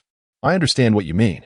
Mom approached me this morning. She thinks it's time and suggested I make a comeback." Lin Qianqian's eyes widened in surprise and delight. What do you think about that? Seeing her look of astonishment, Su Xiao shrugged. Me? I haven't made a decision yet. Su Xiao's response was evidently anticipated by Lin Qianqian, who nodded thoughtfully. Although Professor Qin was notoriously rigid in her thinking and adhered to dogmatic principles, this time, surprisingly, her suggestion aligned perfectly with Lin Qianqian's. Lin Qianqian never dared to openly defy her mother, a professor, due to the lessons learned through tears and blood during her childhood. However, behind the scenes, she often concocted schemes against her. At the very least, she could deny any derogatory remarks made about her mother. Yet, should she dare to voice such thoughts openly, punishment would surely follow. Professor Qin firmly believed in the adage that filial piety is forged under the rod. A swat with a feather duster, delivered in reverse, imparted a clear message to the recipient. A casual strike to the calf or backside would leave behind a vivid red mark. From a young age, Lin Qianqian's mischievous nature had earned her many encounters with her mother's feather duster, leaving her with lasting psychological scars. Frankly, in the past, I would not have dwelled on such matters. Now, perhaps having grown accustomed to a life of comfort, I found myself hesitating. Su Xiao, with a wry smile, remarked to Lin Qianqian, but one must have dreams, otherwise, what distinguishes them from a salted fish? As she spoke, Lin Qianqian swung her long legs playfully and picked up a stone, flinging it into the small river before them. With a splash, droplets of water danced in the air. Su Xiao sighed and pretended to say dramatically, "Those with dreams are Su Ran, but Su Ran died 8 years ago. Now I am merely Su Xiao." How pretentious! Lin Qianqian retorted, rolling her eyes, before picking up a larger stone and hurling it into the water. This time, the splash was significant, and a few droplets landed on the unsuspecting Su Xiao. Faced with Su Xiao's fierce glare, Lin Qianqian raised her chin defiantly and shot him a smug glance. "Don't think I don't know that you've given yourself an artistic name, Su Qianyu. Am I right?" This time, Su Xiao's expression was genuinely astonished as he looked at her. "How did you know? I don't recall mentioning this to you. Are you still the Lin Qianqian I know? Speak. What sorcery is this?" Lin Qianqian scoffed. "Don't be so dramatic. Qianyu Xinshin, Chang Luwei Yang. Qianyu was originally my name. It was merely changed later. Essentially, it means, though I may give you certain things lightly, they are imbued with my deep affection, and I hope you find lasting happiness. You shameless thief. Appropriating my name without my consent." As she spoke, Lin Qianqian playfully twisted Su Xiao's arm. To her credit, her grip was quite strong, and Su Xiao winced in pain. "Am I to be called Xinshin? Shall I adopt the name Sushin?" Su Xiao said with irritation, rubbing his arm and inwardly lamenting the strength of her grip. "I have no objections," Lin Qianqian chuckled. Upon hearing this, Su Xiao feigned a hurt expression, clutching his chest and gazing at her with deep affection. The movements and expressions bear a striking resemblance to those of the illustrious Ji Zunbao. "Alas, Qianqian, my heart truly aches, profoundly. Why can you not comprehend my sentiments? The name I chose was also—" "No, I shall refrain from uttering further words. It's utterly distasteful." Lin Qianqian promptly interrupted Su Xiao, simultaneously crossing her arms and rubbing her forearms. The gesture was not overly grand, yet it was profoundly insulting. Su Xiao thought, "This enchantress, it seems the lesson from last night was insufficient. This evening must continue the lesson, for she shall undoubtedly recognize my prowess." Here, I would like to clarify that Qianyu Xinshin, Chang Luwei Yang is mentioned. It is noted in Baidu Wanku that it refers to the poem Qianyu. But this lacks substantiation and cannot be verified. It is likely a modern fabrication. I wish to express my gratitude to the readers for their corrections. Chapter 12. If the spring breeze harbors affection for the flowers, may I be granted another youth? You were the first to discover me. The more expressionless your face, the deeper my sorrow within. Thus, when I tremble without shedding tears, you hold me close to your heart, feeling my pain. This is a song from the studio album Season 5 by Angela Zhang, titled The Furthest Place. The lyrics were penned by Yao Ruolong, composed by Qin Xiaozhen, and arranged by Yu Jingying. It was the first song performed by Su Xiao when he debuted as an original singer in a competition, earning him direct advancement past the preliminary rounds through the judges' commendation.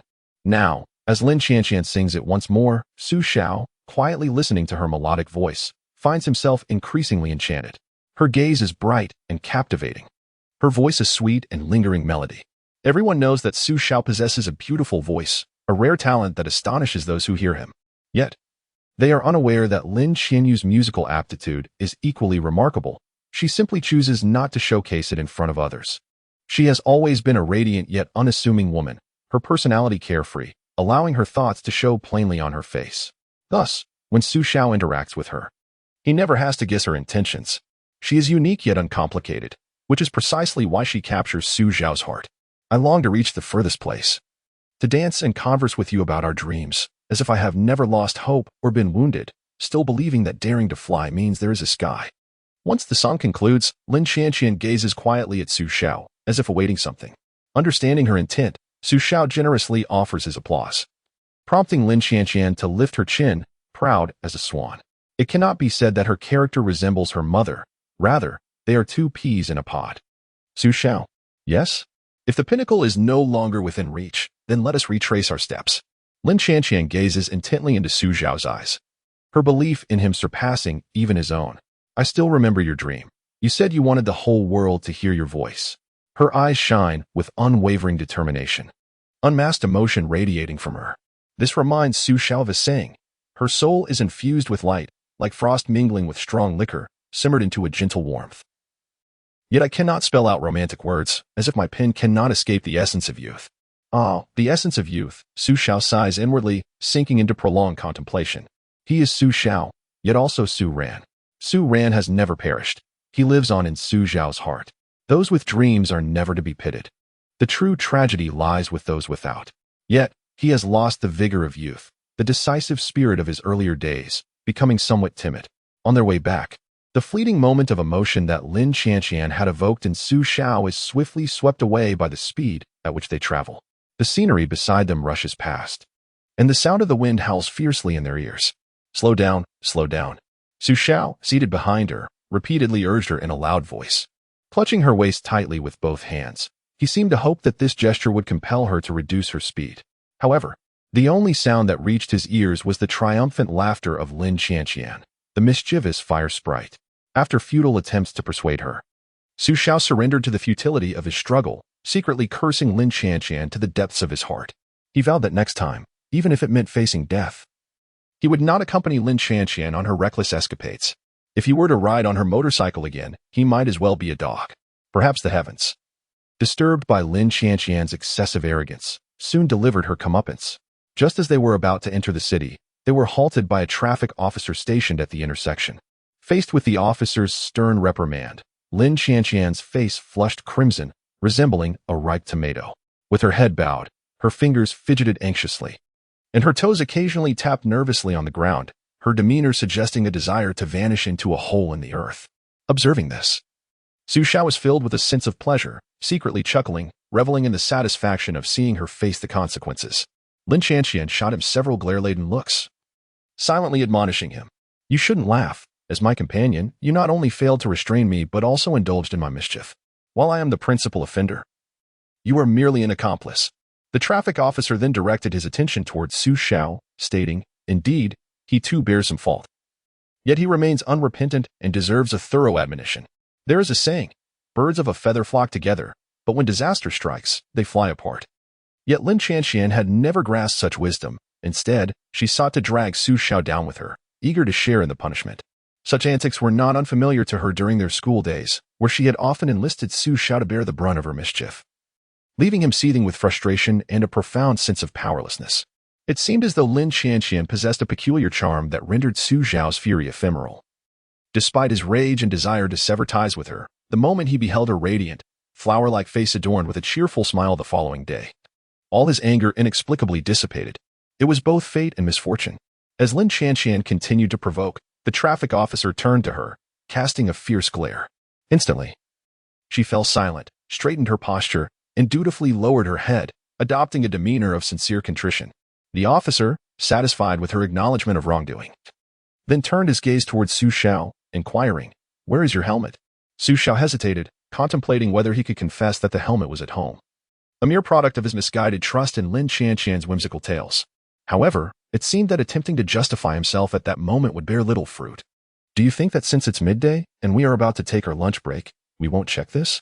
The officer's expression was one of bemusement, as if he had already seen through Su Xiao's thoughts. At a loss for words, Su Xiao opened and closed his mouth several times, casting a sideways glance at Lin Qianqian, ultimately letting out a resigned sigh. Officer, I acknowledge my mistake. I indeed harbored a sense of recklessness. Here, I assure you that I will certainly wear my helmet properly next time. Su Xiao's expression was earnest, and his attitude towards admitting his fault was exceedingly earnest, almost to the point of swearing an oath. Yet, he completely forgot that he had just vowed that if he were to ride Lin Qianqian's motorcycle again, he would be nothing but a dog. Both Lin Qianqian and Su Xiao, despite their sincere admission of fault, ultimately listened to the officer's lengthy safety education that lasted over 10 minutes and dutifully accepted their punishment.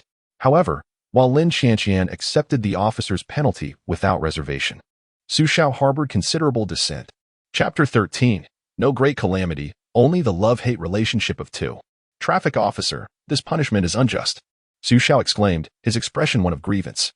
He believed that he had merely erred as an unwitting accomplice after being incited by Lin Qianqian, and therefore, his penalty should have been halved. However, the punishment of writing "I will wear a safety helmet next time" 50 times, alongside half an hour of traffic directing, seemed disproportionately severe compared to Lin Qianqian's mere deduction of 6 points and a fine of 200 yuan. How is this fair? Your penalty is quite lenient. A fine of 50 yuan would be entirely reasonable, the traffic officer remarked, looking at him with a hint of confusion. I contend that she is the principal offender while I am but an accomplice. If I am to be punished with writing and directing traffic, she should face the same, if not double the consequences. Initially feeling a sense of relief and secretly delighted at the prospect of capturing Su Xiao's embarrassing moments, Lin Qianqian's expression shifted dramatically. She shot him a furious glare, nearly striking him with her helmet. Her pride was such that being subjected to writing lines and traffic directing was more unbearable than death itself. Observing this peculiar couple embroiled in their tumultuous affection, the traffic officer could not help but find the situation both amusing and astonishing. Ultimately, he consented to Su Xiao's argument and decided to issue both of them a penalty of 50 strokes. Thus, Lin Qianqian's punishment was augmented to include writing "I will adhere to traffic regulations" while riding a bicycle 100 times and an hour of traffic directing. As her husband, Su Xiao's failure to dissuade her resulted in his own punishment being doubled, leading them both to stand for an hour. Though the penalties had escalated, Su Xiao felt a sense of relief. After all, it is not the scarcity of punishment that troubles one, but the disparity. By the time they completed their penalties under the scorching sun, both feeling famished, they removed their masks and bid farewell to the traffic officer, assuring him they would not err again before being allowed to depart. Xiao, I must admit, I misjudged you. You are truly lacking in loyalty, Lin Qianqian said, draping her arm over Su Xiao's shoulder as they made their way toward a nearby convenience store, engaging in casual conversation. Don't think I'm oblivious to your thoughts. Are you planning to take pictures of me while I'm directing traffic to share with our parents and make me look foolish? Su Xiao turned his head, casting a cold smirk her way, as if he had seen through her intentions. Preposterous. Am I that kind of person? I intended to accompany you in directing traffic. Lin Qianqian replied, her eyes darting nervously, unable to meet Su Xiao's gaze. As they walked away, the traffic officer chuckled and shook his head, amused by the couple. What an interesting pair. Their lives must be quite the spectacle. Slurp, slurp. The sound of Lin Qianqian savoring instant noodles echoed from the convenience store. Instant noodles and oden would serve as their lunch for the day. In their instant noodles, each added a marinated egg and sausage, alongside 2 pieces of orchid-dried tofu soaked in broth, as well as a small box of fish balls. Though quite simple, both indulged in their meal with great delight.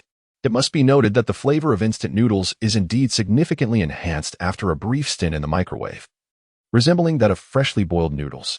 Lin Qianqian's luscious lips were adorned with a delicate layer of soup, exuding a unique beauty with a glistening sheen. Su Xiao handed her a tissue, remarking, a little trick of life. You may not need it, but one must know it. TCH, look at your smugness. Lin Qianqian accepted the tissue, wiping her mouth before delving into Su Xiao's past indiscretions. Remember, you couldn't even distinguish whether the field was planted with rice or wheat. Su Xiao's expression darkened. After all, that was a matter from many years ago. A triviality long forgotten. Are you really still bringing that up? Aren't you ashamed? Ignoring her, Su Xiao took out his phone to log into the school parent communication app. This initiative allows parents to rest assured that their little ones are thriving in kindergarten. In recent years, numerous kindergartens have introduced live streaming features, enabling parents to view their children's activities in real time, thus gaining a more intuitive understanding of their life at school. As a diligent father, Su Xiao frequently utilized this to monitor Xixi's progress at kindergarten. In a cozy, whimsically decorated napping room, adorable little angels lay peacefully on their beds. Upon locating Xixi's designated bed number 5 on screen, Xiao zoomed in for a closer look. Before long, Xixi's endearingly clumsy sleeping posture appeared before him. In slumber, she was devoid of her usual mischievous antics, presenting a tranquil and charming visage that caused the corners of Xiao's mouth to curl upward, revealing a tender smile of affection. Observing the gentle expression on Xiao's face, Lin Qianqian stretched her neck with curiosity. On his phone, the image of their daughter sleeping in kindergarten was displayed. Lin Qianqian couldn't help but pout, her gaze at Xiao tinged with a hint of jealousy. Humph. You big oaf, a slave to your daughter. You've never shown me such tenderness. One could only say that even jealousy over their daughter was a peculiar trait of Lin Qianqian. As the school day drew to a close, Xixi received a small red flower reward from teacher Yuzi for crafting the most beautiful and adorable clay cat in class. This delighted Xixi immensely. Proudly flaunting the lovely flower on her chest amidst envious glances from her peers, she couldn't stop grinning. In fact, she began plotting how to boast to her parents after school. Yes, she also intended to call her grandparents to share her joy. Her father had said that one should learn to share their happiness with others so that everyone could be as joyful as she was. Not far from the kindergarten, there were 2 additional schools, Shifu Primary School and Shifu Secondary School. As the children of faculty members at the Normal University, Lin Qianqian and Xiao completed their middle and high school education here, cherishing 6 years of academic pursuit together. As the school day drew to a close, the nearby stalls and vendors began to gather, prompting Lin Qianqian, who was approaching from a distance, to instinctively twitch her nostrils. With a face full of delight and astonishment, she turned to Xiao and exclaimed, "It's the aroma of fried skewers. How delightful. Goodness, your keen sense of smell is astonishing, to detect it from such a distance." Xiao remarked silently, quickening her pace to keep up with Lin Qianqian. "Auntie, 2 skewers of cabbage, 2 of cilantro, and 2 of cauliflower." Lin Qianqian exuberantly ordered a plethora of items, making the aunt preparing the fried skewers beam with joy as she observed the 2 girls. "I want more." "All right. Don't order too much. We can't possibly eat all of this," Xiao promptly interjected, noticing Lin Qianqian's eagerness to add even more to her order. She then turned to the aunt and said, "Auntie, that will be sufficient. Just these will do." Chapter 14. Indeed, my daughter Lin Qianqian has truly inherited my remarkable skills. It is all merely child's play, Lin Qianqian nonchalantly remarked. She then rose on her tiptoes, her chin surpassing Xiao's shoulder, and called out loudly to the vendor, "Auntie, I would like to add 2 more skewers of sausage." "Certainly, no problem. You want them extra spicy and oily, right?" "Yes, indeed, extra spicy and oily," Xiao interjected. "Just wait until Xixi comes out and sees us indulging in these fried skewers behind her back. I wonder how you'll explain that." "Then let's eat quickly." "So she doesn't see us," Lin Qianqian responded with an air of casualness. Clearly, this was not the first time she and Xiao had engaged in such antics. Before long, the auntie skillfully prepared the fried skewers, generously coating them with a thick layer of chili oil, causing Lin Qianqian to salivate profusely. Observing her eager expression, the auntie hastened her work, cheerfully inquiring, "Are you here to pick up your child from school?" "Yes, indeed. It has been quite a while since I've savored your fried skewers. I stopped by for a taste. By the way, auntie, is it still the same price as before?" "Absolutely, it has remained unchanged," the auntie replied with a warm smile. Lin Qianqian swiftly took out her phone to scan the payment code. Clearly a regular customer who didn't even need to inquire about the price. As the auntie handed her the fried skewers, neatly divided into 2 small boxes, she remarked, "It has indeed been a while since I've seen you. Are your children now in elementary school?" Lin Qianqian cheerfully responded, "Not yet. They are currently in the kindergarten's middle class at Little Sunday." "Oh my, how time flies. I remember when you were students, I always thought you would end up together. Yet, in the blink of an eye, your children are already in kindergarten." The auntie's words carried a hint of nostalgia. "Indeed, back when we were studying, I was quite fond of your fried skewers. The chili oil was simply divine. I have been doing this for over 20 years now. Soon, I shall retire." The auntie replied, "Oh, is that so? What a pity. I was planning to bring Xixi here for your delicious fried skewers once she is a bit older." Upon noticing the auntie's graying hair, Lin Qianqian's expression reflected her concern. "I can no longer manage. My grandchild is about to be born, and I must take care of the little one," the auntie said with a loving smile. "Oh, that is wonderful. I wish you all the best for your child to bring you a healthy grandson," Lin Qianqian exclaimed. "Haha, thank you for your kind words. You dear girl. Always have such a sweet tongue." The auntie beamed with delight at Lin Qianqian's blessings. At the entrance of Little Sun Kindergarten, A large crowd of parents filled the sidewalk. Among them were several young parents, each holding a variety of snacks, just like Lin Qianqian. Amidst the throng, Lin Qianqian unabashedly sat on a nearby stool. Holding the fried skewers, she relished her meal while glancing up at Xiao, inquiring, "How many more minutes until we can leave?" As she spoke, she emitted a sizzling sound, as though the spice had burned her, causing her lips to blush a vibrant red. Xiao had finished her fried skewers, while Lin Qianqian still had a substantial portion remaining in her bowl. In terms of tolerance for spice, she and Xiao were not even in the same league, almost akin to her daughter, Xixi. Yet, she was the quintessential example of someone who was both poor at cooking and yet loved to eat. With 5 minutes remaining, Xiao glanced at the time and offered the green canister of soda. Upon receiving the drink, Lin Qianqian took 2 hearty gulps. Ah! The combination of fried skewers and soda was simply divine. Revived by the effervescent beverage, Lin Qianqian's expression radiated joy, her eyes squinting like 2 crescent moons. Xiao could only shake her head at the sight. At that moment, she looked nothing like a mother of a 4-year-old. She was the epitome of youthful exuberance. One could easily mistake her for a university student. "Come on, let us go." "Oh, right." Lin Qianqian swallowed the last piece of skewer, hastily disposed of the trash, and wiped her mouth clean, erasing all evidence of her indulgence. At the kindergarten, the little ones formed a long line, eagerly awaiting the end of the day. Xixi, adorned with a little red flower on her chest and carrying her small backpack, stood tall and proud, her gaze unwavering amidst the lively crowd of children. Even from behind the iron gates, upon spotting their parents, her face lit up with joy and surprise, yet she restrained herself from any outward display of excitement. Observing her daughter's demeanor, Lin Qianqian felt a twinge of surprise and gently nudged Xiao with her elbow. "Hey, what do you think the little one is up to? Usually, she greets us with such enthusiasm. Why is she suddenly so composed today? She must have received praise from her teacher. Look, she is wearing a little red flower." Xiao chuckled as she explained. "Ah, that makes sense." Lin Qianqian nodded in understanding. Reflecting on her own experiences in kindergarten and elementary school, she recalled that whenever she received praise, she would put on a show of good behavior, only to revert to her usual self the next day. It was clear that Xixi had inherited her mother's flair for dramatics.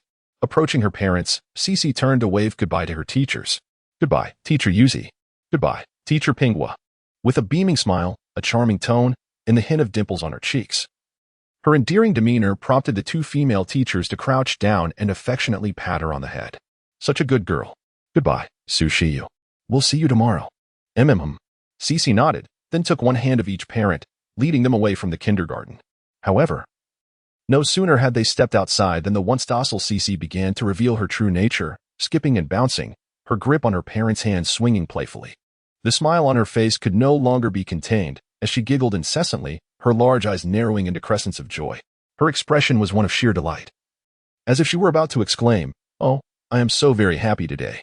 Dear parents, do come and inquire about my joy." Yet, Lin Qianqian, her mother, remained oblivious to the cues, feigning indifference as she gazed around the room. She looked here and there, deliberately avoiding her daughter's gaze. This left Xixi in a state of agitation, almost on the verge of leaping up. Fortunately, her father, ever considerate, feigned interest and asked her what had brought about such exuberance. Xixi first cast a glance at her mother, then turned away with a huff, a clear expression of her displeasure at her mother's lack of insight. Subsequently, with her eyes sparkling, she signaled to her father to crouch down, eager to share her secret joy with him in hushed tones. Chapter 15. The Tsundra Lin Qianqian and the wronged Xixi Xiao cast an amused glance at Lin Qianqian before squatting down, leaning in to listen intently to Xixi's whisper. "Daddy, let me tell you, today Xixi's voice began as a mere murmur, so soft that Lin Qianqian, who was eavesdropping nearby, had to strain her ears to catch it. Yet, the little one was a natural chatterbox, her words flowing more freely as she spoke, eventually crescendoing to a volume that even compelled Xiao to slightly pull away. "Oh, is that so? So today, in art class, you were the only child to receive Teacher Yuzi's little red flower?" "Yes, just me." The little girl placed her hands on her hips, her expression brimming with pride, resembling a peacock in full display. "Wonderful. Come here and give Daddy a kiss." Mua after placing a kiss on Xiao's right cheek. The little one wrinkled her nose in a curious manner. "Daddy, kiss this cheek too." Xiao, feigning surprise, promptly turned to present his left cheek. Mua, however. Upon this kiss, Xixi's curiosity deepened. Her large eyes scanned the vicinity before she tilted her head to look at her mother. "Most beautiful mommy." Aren't you going to give Xixi a kiss? Her sparkling eyes blinked adorably, instantly captivating Lin Xianxian. Squatting down, she playfully responded, "All right. I suppose I can reluctantly allow you a kiss." Her haughty demeanor rendered Xiao speechless. Feigning indifference, Lin Xianxian leaned in, and Xixi took the opportunity to sniff her. Now completely convinced, "Daddy and Mommy, you must have been sneaking fried skewers without me." Lin Xianxian extended her right cheek, eagerly awaiting Xixi's affectionate kiss. But the little one simply glared at her with wide, indignant eyes. "Lin Xianxian, Daddy and Mommy, you just sneaked some fried skewers. Humph. And you didn't take Xixi with you." Xixi pouted, her voice laced with disappointment, looking utterly heartbroken. Lin Xianxian and Xiao exchanged bewildered glances, each mirroring the other's astonishment. "No, how could we possibly sneak food behind your back?" Lin Xianxian's expression turned slightly awkward. "Mommy is lying. I can smell it." The little girl's lips pursed in a pout, and as her thoughts deepened, tears welled in her large eyes, the rims reddening, presenting a picture of imminent sorrow. "See. She has caught us." Xiao signaled Lin Xianxian with a glance, implying that she should handle the matter. Lin Xianxian, wearing an expression of helplessness, realized that the little one was becoming increasingly difficult to manage. With a light cough, the mother admitted her mistake, acknowledging that she should not have concealed from Xixi the fact that she had indulged in a treat. "When we return home, I shall prepare a delightful dish of pomelo chicken for you, shall I?" Pomelo chicken is essentially a fruit platter crafted from pomelo, aptly named for its resemblance to a small chick. The mother had previously mentioned her intention to create this dish for Xixi, yet she had not fulfilled that promise. The little one, with her head bowed and voice barely above a whisper, appeared quite aggrieved. Lin Xianxian observed this scene and shot a disapproving glance at Xiao, who then gently patted Xixi's little head. "You see, dear, Mama has been quite busy with work. She intended to prepare it once her schedule eased. When we return home, she will ensure it is ready for you, all right?" Xixi, her large eyes brimming with tears, nodded in agreement. "Yes, Daddy is right. Mama will make it for me. By the way, don't you adore the volcanic stone sausages from that shop up ahead? Mama will take you there now." "Really?" Xixi suddenly looked up, her eyes sparkling with joy. "Of course, Mama never tells a lie." With that, Xixi broke into a smile, burying her face in her mother's neck like a blissful little piglet. Lin Xianxian, true to her word, took the little one's hand and proceeded toward the nearby shop. Seeing Xixi's mood lift so dramatically, Xiao could only shake his head in resignation. The tale of Xixi cooks the pig was well understood by both him and Lin Xianxian. One must first improve oneself before educating a child. Parents must uphold their promises to their children, thereby setting a commendable example of integrity. "Daddy, hurry up." Noticing that her father had lagged behind, Xixi urged him on while holding her mother's hand. "All right." Xiao quickly caught up. The evening glow painted the sky crimson as flocks of birds returned to their nests, tracing beautiful arcs across the twilight. Lin Xianxian had studied Chinese dance since childhood, continuing her passion into university by majoring in dance. However, she possessed a remarkable dexterity, inherited from her grandparents, who were skilled artisans. After witnessing their exceptional craftsmanship, her path shifted, ultimately leading her to become a renowned craft blogger. For her, creating simple crafts like pomelo chicken was a matter of ease. Observing the pomelo chicken brimming with fruit flesh, its adorable and whimsical shape delighted Xixi immensely. The inquisitive potato, eager to investigate, attempted to reach out but was swiftly pushed away by Xixi's gentle but firm hand. "Potato, don't be mischievous. What if you break it?" "Meow that one do." Under Xixi's stern admonition, Potato scurried away, realizing that its little master was preoccupied. It decided to find a cozy spot to rest until it was time for dinner. Having successfully deterred the playful Potato, Xixi requested her father's phone to capture a photograph with her mother. In the picture, Xixi clumsily hugged the pomelo chicken, her bright eyes twinkling like two laughing stars, and her rosy cheeks adorned with a radiant smile, especially the little red flower on her chest, which she deliberately showcased. How could she forget to send it to her grandparents? Before long, she was using her father's phone to send pictures and voice messages, receiving various praises from her elders. They promised to visit her with her parents over the weekend. Satisfied, she gently set down the phone and began to crouch on the ground, fiddling with the children's watch on her wrist. Adults have their own social circles and communication tools, and children are no exception. They also have their established small circles and specific means of communication. Today's children's watches come equipped with features such as voice and video calls, and the ability to share updates. This allows her to share her grapefruit chicken with her little friends. Indeed, she raised her pink watch, snapped a photo of the grapefruit chicken, and sent it out. Then she began to call her friends and send voice messages. Soon, the familiar sound of notifications chimed, ringing several times in succession. This clearly demonstrated that she possesses quite a remarkable ability to rally her peers. Chapter 16. Only faith and passion must not be betrayed. Xixi is a delightful young girl in the 4th grade, with a profound love for singing and sports. As the night deepens in her cozy room, Xiao sits at the head of her bed, narrating and chanting bedtime stories. Beside him, Lin Chanqian, clad in her pajamas, attentively listens, intrigued by the tales that Xixi has yet to hear. One might say that Xixi shares the charm of the beloved Doraemon and is akin to the original darling, Sakura. In every corner, both adults and children alike hold them dear. Father, how old is one in the 4th grade? Peeps Xixi, her small head barely visible beneath the pink quilt, her large eyes sparkling with curiosity. Xixi is 4 years old this year, attending the middle class of kindergarten. Kindergarten comprises small, middle, and large classes, spanning 4 years. Subsequently, when Xixi enters elementary school, she will progress through 1st, 2nd, and so forth, totaling 6 grades over 6 years. Now, activate your clever mind and calculate Sakura's age in 4th grade. Xiao's gaze radiates warmth as he patiently explains, encouraging her to deduce Sakura's age herself. Having only learned abacus calculations and yet to embark on mental arithmetic, Xixi stretches out her tiny hands from under the quilt, her expression serious as she begins to compute. Xixi is 4, in the middle class, so the large class is 5. All fingers of her right hand come together. Preschool, 1st grade. After a moment of contemplation, Xixi's fingers are fully accounted for. She turns to her father, a hint of uncertainty in her voice. Father, is Sakura 10 years old? What did I tell you before? If the result seems uncertain, what should you do? Xiao smiles gently, guiding her with care. Then I should calculate it again. With a playful grin at her father, Xixi resumes her earnest calculations. Before long, she exclaims, it's 10 years. Sakura is 10 years old, compared to her earlier uncertainty. This time her eyes gleam with confidence, her voice resonating with assurance. Excellent. Indeed, Sakura is 10 years old. Xiao praises her with an approving thumbs up. Hee. Xixi beams with pride. Perhaps Xiao's storytelling skills are not exceptional, yet the novelty of his tales captivates the audience. It is no wonder that little Xixi adores them, even drawing the older friend Qianqian into the excitement.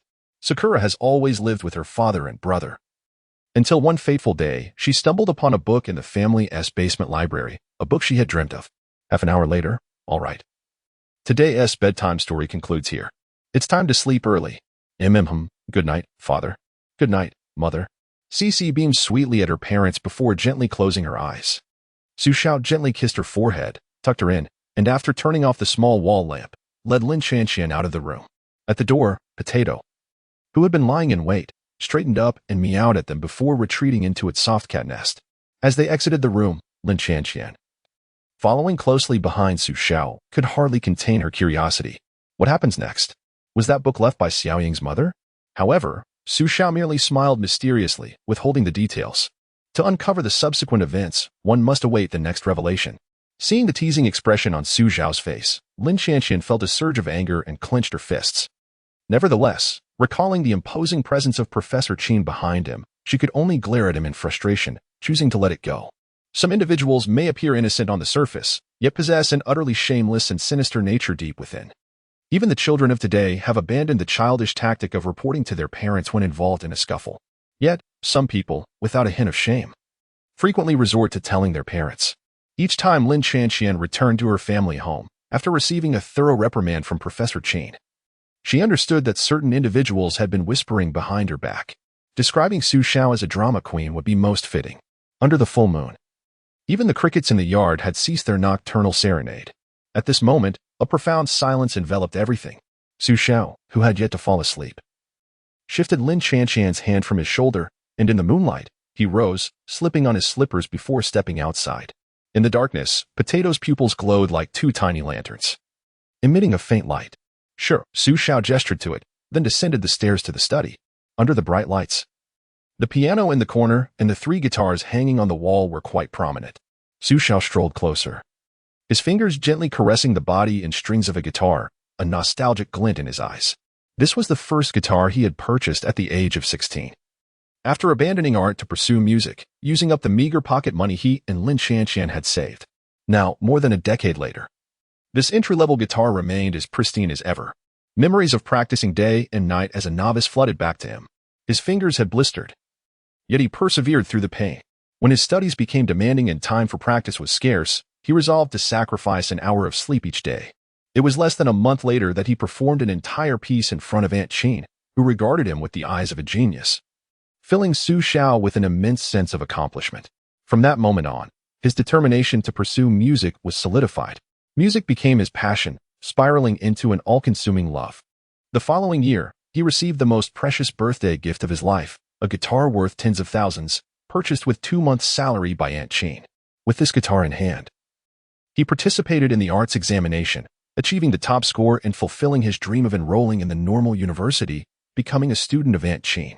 In his sophomore year, he once again took his guitar to participate in a nationwide talent show, ultimately standing out among hundreds of thousands of contestants.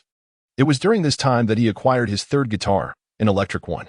One of the judges, Su Jianzhang, renowned as the King of Rock, was so captivated by Su Xiao's dazzling performance that he personally gifted his electric guitar to him, leaving a heartfelt message and signature on it. Only faith and passion must not be betrayed. Su Jianzhang. Gently caressing the signature on the guitar, Su Xiao murmured softly, only faith and passion must not be betrayed? Indeed. Only faith and passion must not be betrayed. Unbeknownst to him, Lin Qianqian, who had quietly approached from behind, wrapped her arms around his waist and whispered in his ear with a tone of unwavering conviction. Su Xiao, taken aback, turned to her. How did you wake up? Because I knew certain individuals would be restless tonight. Su Xiao cleared his throat softly, attempting to mask his embarrassment. Chapter 17. Cherishing Friendship. Lin Qianqian, without a moment's hesitation, grasped Su Xiao's hand and led him to the corner where the piano stood, urging him to take a seat on the piano bench. She then lifted the piano lid, revealing the black and white keys that shimmered elegantly under the light, reminiscent of a slumbering sprite awakened in that instant. Her slender fingers danced casually across the keys, conjuring harmonious notes that echoed the familiar opening of Croatian Rhapsody, a melody Su Xiao is intimately familiar with. However, after merely initiating the piece, Lin Qianqian halted her movements, tilting her chin and casting a meaningful glance towards him. After a moment's hesitation, Su Xiao straightened himself and positioned his fingers upon the keys. In that fleeting moment, it seemed to Lin Qianqian that he and the piano had fused into one entity. As the music began to resonate, Su Xiao leaned slightly forward, gradually losing himself in the melody. The notes flowed from his fingertips like a crystal-clear spring, each one imbued with a sense of life, leaping and flowing with fervor, sometimes passionate and vigorous, at other times gentle and tender. Each note was perfectly placed, strung together like pearls to create a magnificent symphony. Croatian Rhapsody, a classic from the dreamlike world of Su Ran, was also one of his beloved pieces. Regrettably, he could not afford a piano, resorting instead to the simplicity of a guitar. During the period of being sidelined, Su Xiao often found solace alone in the school's practice room, playing this very piece for hours until Lin Qianqian discovered him. As the piano piece concluded, Su Xiao fell into a profound silence, his gaze deep and inscrutable. Lost in thought. If one is passionate, they ought to pursue their dreams with unwavering determination. Lin Qianqian, arms crossed and leaning against the wall, observed him with earnest seriousness. Are you truly content to remain a behind-the-scenes creator? Or merely to teach Xixi, singing the children's songs you've composed? Lin Qianqian was aware that Su Xiao was the music creator known as Su Qianyu and recognized the notebook filled with his compositions. She had also seen the hidden folder on his computer containing hundreds of demo tracks of his songs. She was keenly aware of his daily morning runs and vocal exercises, all aimed at maintaining his peak condition. Su Xiao, with a resigned expression, shrugged and replied with a wry smile, "You think too much. I simply don't know where to begin." Then, have you truly made up your mind? Lin Qianqian immediately scooted closer, squeezing beside him on the bench. Yes. I came to this realization this afternoon, Su Xiao admitted honestly, provoking a playful punch from Lin Qianqian on his shoulder. I was just contemplating how to continue encouraging you. Su Xiao grimaced, rubbing his shoulder, as thoughts began to flip through the pages of his mental notebook, marking this moment for future reference. Eagerly awaiting the opportunity to embellish the tale to Professor Qin. This matter appears quite straightforward, given your status as a talent show champion. Seizing upon the recent commotion caused by this little rascal, you could release the song What's Wrong With That, thereby attracting considerable attention and popularity, Lin Qianqian remarked confidently. However, it's not as simple as it seems. Su Ran's identity is mired in negative publicity, she added. Lin Qianqian pondered, stroking her chin, her brow furrowed. momentarily at a loss. What if I promote you? I have 30 million followers, you know. I've already stated that I don't lack attention, rather. I need to find a way to clear my name, Su Xiao retorted, casting a sidelong glance at Lin Chanqian. Besides, if you dare to promote me, those internet trolls will surely make you question your life choices. Though reluctant to admit it, Su Xiao's assertion held a ring of truth. The likelihood of such occurrences was high. Even Lin Chanqian found herself momentarily speechless in response. Then let us reach out to Sister Nan. She was the one who discovered you, and even had a falling out with the company on your behalf. I'm sure she would be willing to assist you once more, Lin Chanqian suggested. Su Xiao shrugged, a hint of hesitation in his voice.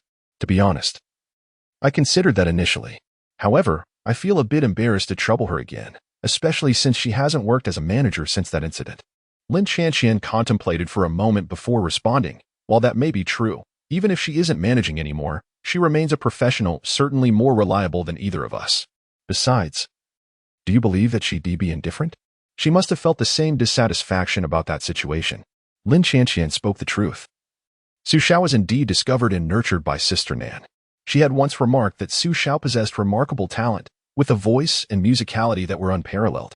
Moreover, he had the added advantage of being a singer-songwriter, making it no exaggeration to refer to Su Xiao as a rising star deserving of a place in the Chinese music scene. As Su Xiao's manager, Sister Nan had invested considerable effort in his career, only to see him falter so easily. Anyone in her position would undoubtedly harbor feelings of regret, which was why she had repeatedly confronted the company and ultimately resigned in anger. You were correct. It seems we must once again seek Sister Nan's assistance. Su Xiao nodded decisively. Just as they concluded their serious conversation, the moonlight provided a perfect backdrop for their plans. The following day, Su Xiao was unusually awakened not by an alarm, but by Lin Chanqian, who kicked him awake after turning off the irritating device. Gazing at her exposed long legs, Su Xiao couldn't help but smirk. Ah, women can be quite unpredictable. Last night she was like a kitten, and now she is transformed into a fierce tigress. As Su Xiao's frustration grew, he playfully slapped her backside. Amid Lin Chanqian's furious protests, he escaped with a mischievous grin. The echoes of her mother's wrath resonated from upstairs, causing Xixi, who was drawing downstairs, to instinctively shrink her neck in fear. How terrifying. The potato, perched upon the coffee table, was abruptly roused from its slumber as it served as an unwitting model. Meow, please remain still, potato. It makes my drawing quite challenging, pleaded Xixi. Her unreasonable demand met with Potato's bewildered expression. Crouched on the table, its limbs neatly tucked together, the potato's tail, possessing a mind of its own, playfully entwined itself around a white glove. The pitiable sight evoked a surge of sympathy from Su Xiao, who had just ascended the stairs. Such misfortune.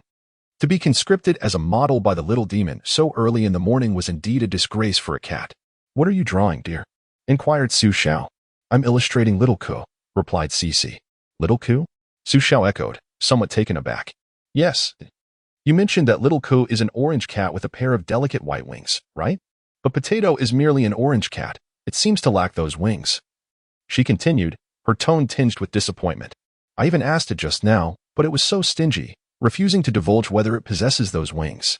Xixi pouted, her expression clearly dissatisfied, despite considering Potato her closest companion. Her astonishing remarks nearly caused Su Xiao to burst into laughter. Meanwhile, Potato gazed at them with an expression of utter desolation, its meow emanating a sense of weariness. Clearly, it had endured quite a bit of torment at the hands of Xixi. Chapter 18. The thoughts of Teacher Apple on punishment and torture. Lin Chanqian's car was driven away by Su Xiao. Today, there were no classes for him at school, so he seized the opportunity to visit Sister Nan. Thus, the responsibility of escorting Xixi to school fell upon Lin Chanqian. Grasping her mother's hand, Xixi radiated an extraordinary joy today, singing aloud the nursery rhyme her father had taught her as they walked. The sun shines high, the flowers smile at me. The little bird chirps, why do you carry a little backpack? This charming song, known as Going to School, is a classic children's tune, collectively composed by the Beijing Music Research Group and has been sung since the 1950s, now included in elementary school Chinese textbooks. They encountered an elderly woman carrying vegetables along the way. With a sweet smile, Xixi greeted, Good morning, Grandma Wang. Ah, Xixi, are you off to school? You look beautiful today, like a flower fairy. Today, Xixi sported a small red dot on her forehead, and her hair was meticulously styled into a floral bun by her mother. A delicate white flower, plucked from their home garden, adorned her hair, enhancing her lively charm. Especially striking was her attire, a pink little hanfu, embellished with exquisite white jasmine embroidery on the hem, lending an air of elegance. The vivid, lifelike patterns and bright colors accentuated the quality of the garment, which was crafted from Xiang embroidery, one of the four renowned Chinese embroidery styles. Xiang embroidery seeks finesse and authenticity, creating visually captivating pieces through intricate stitching and vibrant color combinations. Its history dates back over 2 millennia. Xixi's great-grandmother, in her youth, was an accomplished Xiang embroiderer, once celebrated nationally. Though she no longer practices this craft at nearly 80 years old, she still enjoys making small handmade gifts for her family. Upon learning that her beloved great-granddaughter would perform on Children's Day, she arranged for a friend to custom-make a little hanfu for Xixi, which she then embellished with jasmine flowers. This became Xixi's most cherished outfit, one she would admire several times before bedtime after receiving it. Thank you, Grandma Wang. I will perform on stage for Children's Day. Today, our kindergarten begins rehearsals. Grandma Wang remarked on her beauty, likening her to a flower fairy, which made Xixi beam, revealing her adorable dimples. Oh, how delightful. Such an endearing little one, Grandma Wang chuckled warmly. At this moment, the kindergarten teachers stood at the entrance, eagerly awaiting the arrival of the children. Spotting Xixi in her hanfu, holding her mother's hand as she approached from a distance, a relatively young teacher with a round face leaned towards another teacher. Her eyes wide with astonishment as she whispered, "Wow, did you see that? Today, Xixi is particularly adorable, especially in her charming little hanfu." Another slightly taller female teacher, her eyes gleaming with delight, remarked, "Who could disagree? This little darling makes me want to bring her home." "Your thoughts are truly amusing," replied Teacher Yuzu. "Good morning, Teacher Apple." Xixi's sweet, melodious voice startled her two teachers, who were engaged in hushed conversation. They promptly crouched down to greet her with warm smiles. "Good morning, little Xiao. Your dress is truly lovely." "Thank you, Teacher Yuzu." Xixi shyly intertwined her small hands, her big eyes curving into crescent moons. After waving goodbye to her mother, she skipped into the schoolyard, her little legs lifting her skirt as she rushed to join her friends who were waiting to play on the slide. "Did you bring the accompaniment, Xixi's mother?" Teacher Yuzu inquired. "Yes, I did," Lin Qianqian replied, removing a small pendant from her phone case and handing it to Teacher Yuzu. What appeared to be merely a decorative charm turned out to be a tiny USB drive. "Thank you for your support of our endeavors, Xixi's mother." "Oh, no, teacher. You are too kind. This is simply what we parents ought to do." Lin Qianqian smiled gently, her demeanor a stark contrast to the earlier assertiveness. Xixi's mother. That outfit seems quite expensive. Will you be changing her after the performance? I worry." Teacher Apple hesitated, her concern evident. Lin Qianqian understood her implication. "Please do not trouble yourselves. It's perfectly fine. If she enjoys wearing it, let her be. To her father and me. Her clothes are merely everyday items, not luxuries, without any deeper significance. If they get dirty, we wash them. If they're damaged, we discard them. They do not require special treatment." "Oh," replied Teacher Yuzu, nodding with a relieved smile, having set her worries aside. "Then we shall take good care of her. I will return to collect her after school." "It's no trouble at all," both teachers chimed cheerfully. As Lin Qianqian walked away, the two teachers resumed their whispered conversation. Xixi's mother is truly approachable. Not only is she stunningly beautiful, but she is also a popular influencer with millions of followers. Yet she carries none of the airs one might expect. Indeed, with such an exceptional mother, Xixi's future achievements are bound to be remarkable. Teacher Apple reflected with a hint of admiration. Xixi's father is quite impressive too. Who would have thought he is Su Ran? Quite a transformation. I was a fan of his back in my school days. You were also a Xiren fan? Really? Of course. I adore his song Gentle. Is that so? I too have a fondness for this song, as well as for his rendition of The Girl Across the Street. Look over here. The fans of Su Xiao, previously known as Xirenfen, derived their name from his stage name, Su Ran, which has fostered a rather amusing fan community. Here, two like-minded admirers of Xiren are enthusiastically discussing him. Regrettably, the two teachers who are his fans remain oblivious to the fact that Su Xiao is currently driving towards the southern part of the city during peak hours. The roads are congested with vehicles, transforming what should have been a 40-minute journey into nearly an hour of stop-and-go traffic. The modest, somewhat antiquated shop before him is the clothing store owned by Sister Nan. After sitting quietly in his car for a while, he notices that over 10 minutes have passed.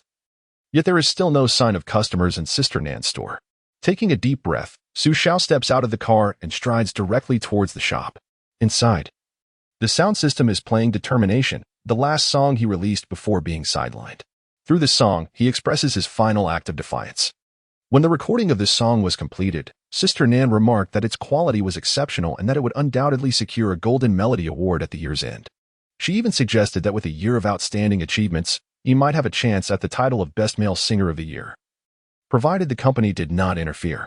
Unfortunately, he did not live to see the award nominations, but rather endured the endless obscurity imposed by the company. Welcome. The chime of the doorbell interrupts Sister Nan, who is absorbed in her calculations. Looking up in surprise, she sees Xiao standing at the entrance, a smile adorning his face. Xiao, what brings you here? Her voice is filled with astonishment. After 2 years apart, she appears to have aged considerably. Despite being not yet 40, it is evident that these years have not been kind to her. Chapter 19. Though the road ahead may seem uncertain at this moment, I simply wish to sing aloud. Sister Nan, whose full name is Yuan Ying'an, was a seasoned agent long before discovering Xiao.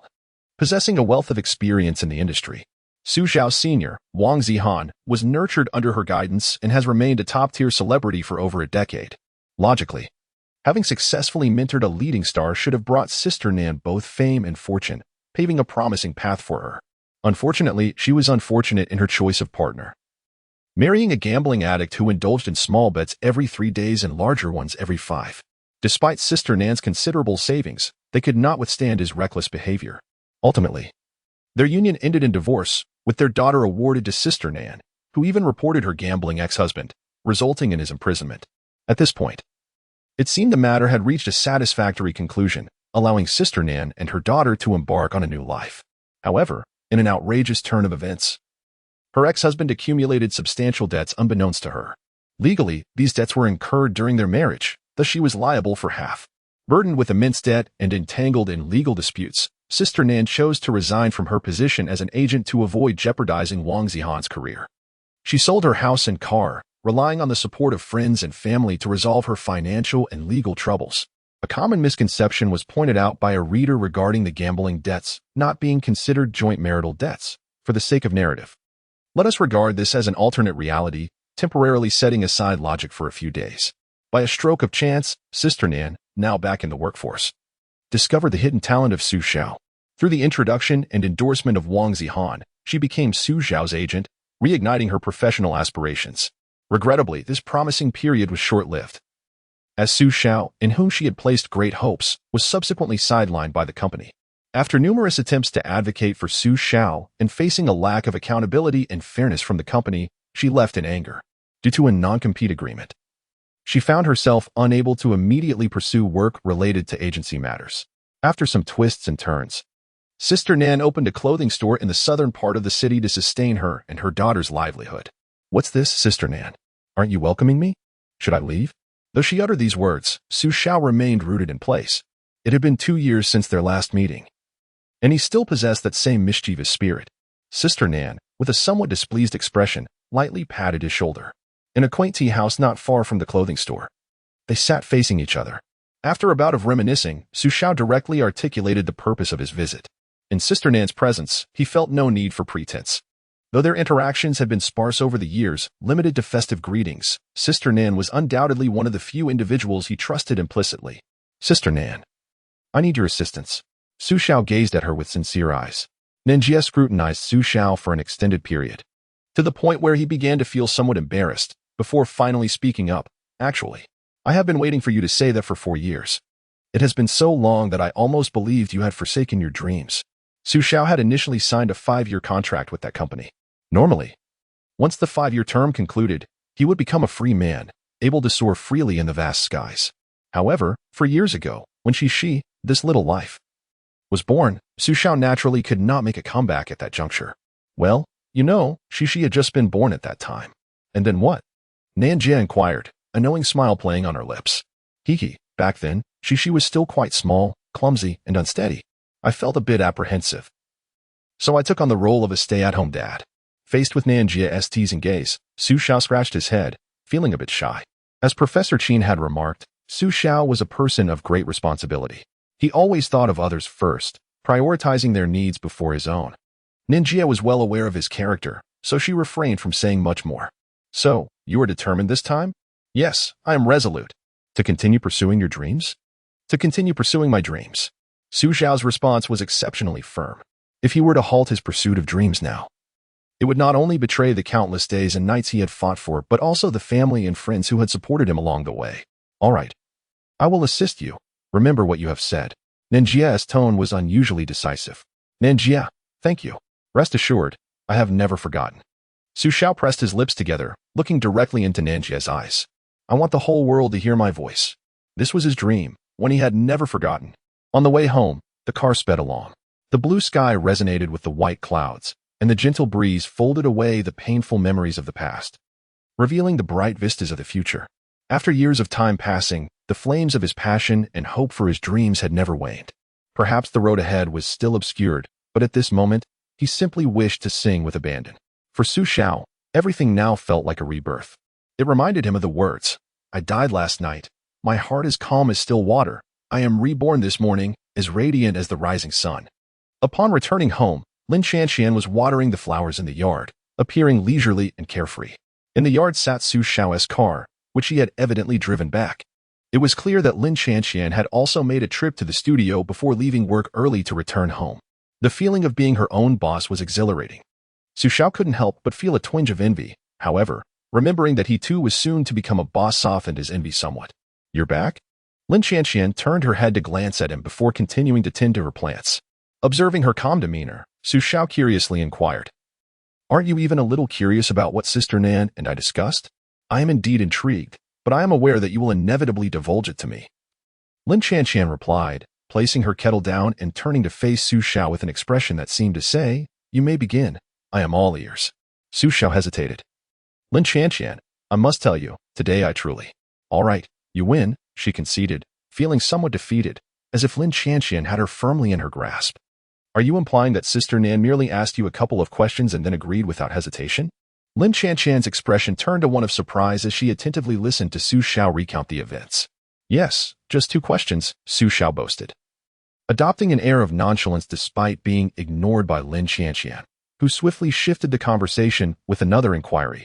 What about her clothing store? She mentioned needing 3 days to resolve it. Lin Qianqian nodded thoughtfully. So, does that mean she wants you to either continue with the company or start your own studio? Starting my own studio, Su Xiao replied. It offers freedom without constraints. Clearly, Lin Qianqian concurred with the sentiment, yet her brow furrowed as she seemed to recall something. However, if you do not sign with the company, you will need to seek your own resources, and the process of cleansing your reputation can be quite troublesome. Chapter 20. The Chosen One. Su Xiao and the rise of Lin Qianqian Nanjie remarked that I need not concern myself with this matter. She would devise a solution, allowing me to focus solely on my singing.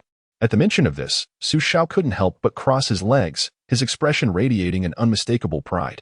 Humph. You really are fortunate. Why is it that I lack such good luck? Lin Qianqian murmured, her expression tinged with a hint of resentment. It was truly infuriating how much luck Su Xiao had always enjoyed, stirring a profound jealousy within her. Reflecting on her beginnings as a short video creator, she recalled how utterly devoid of resources she had been.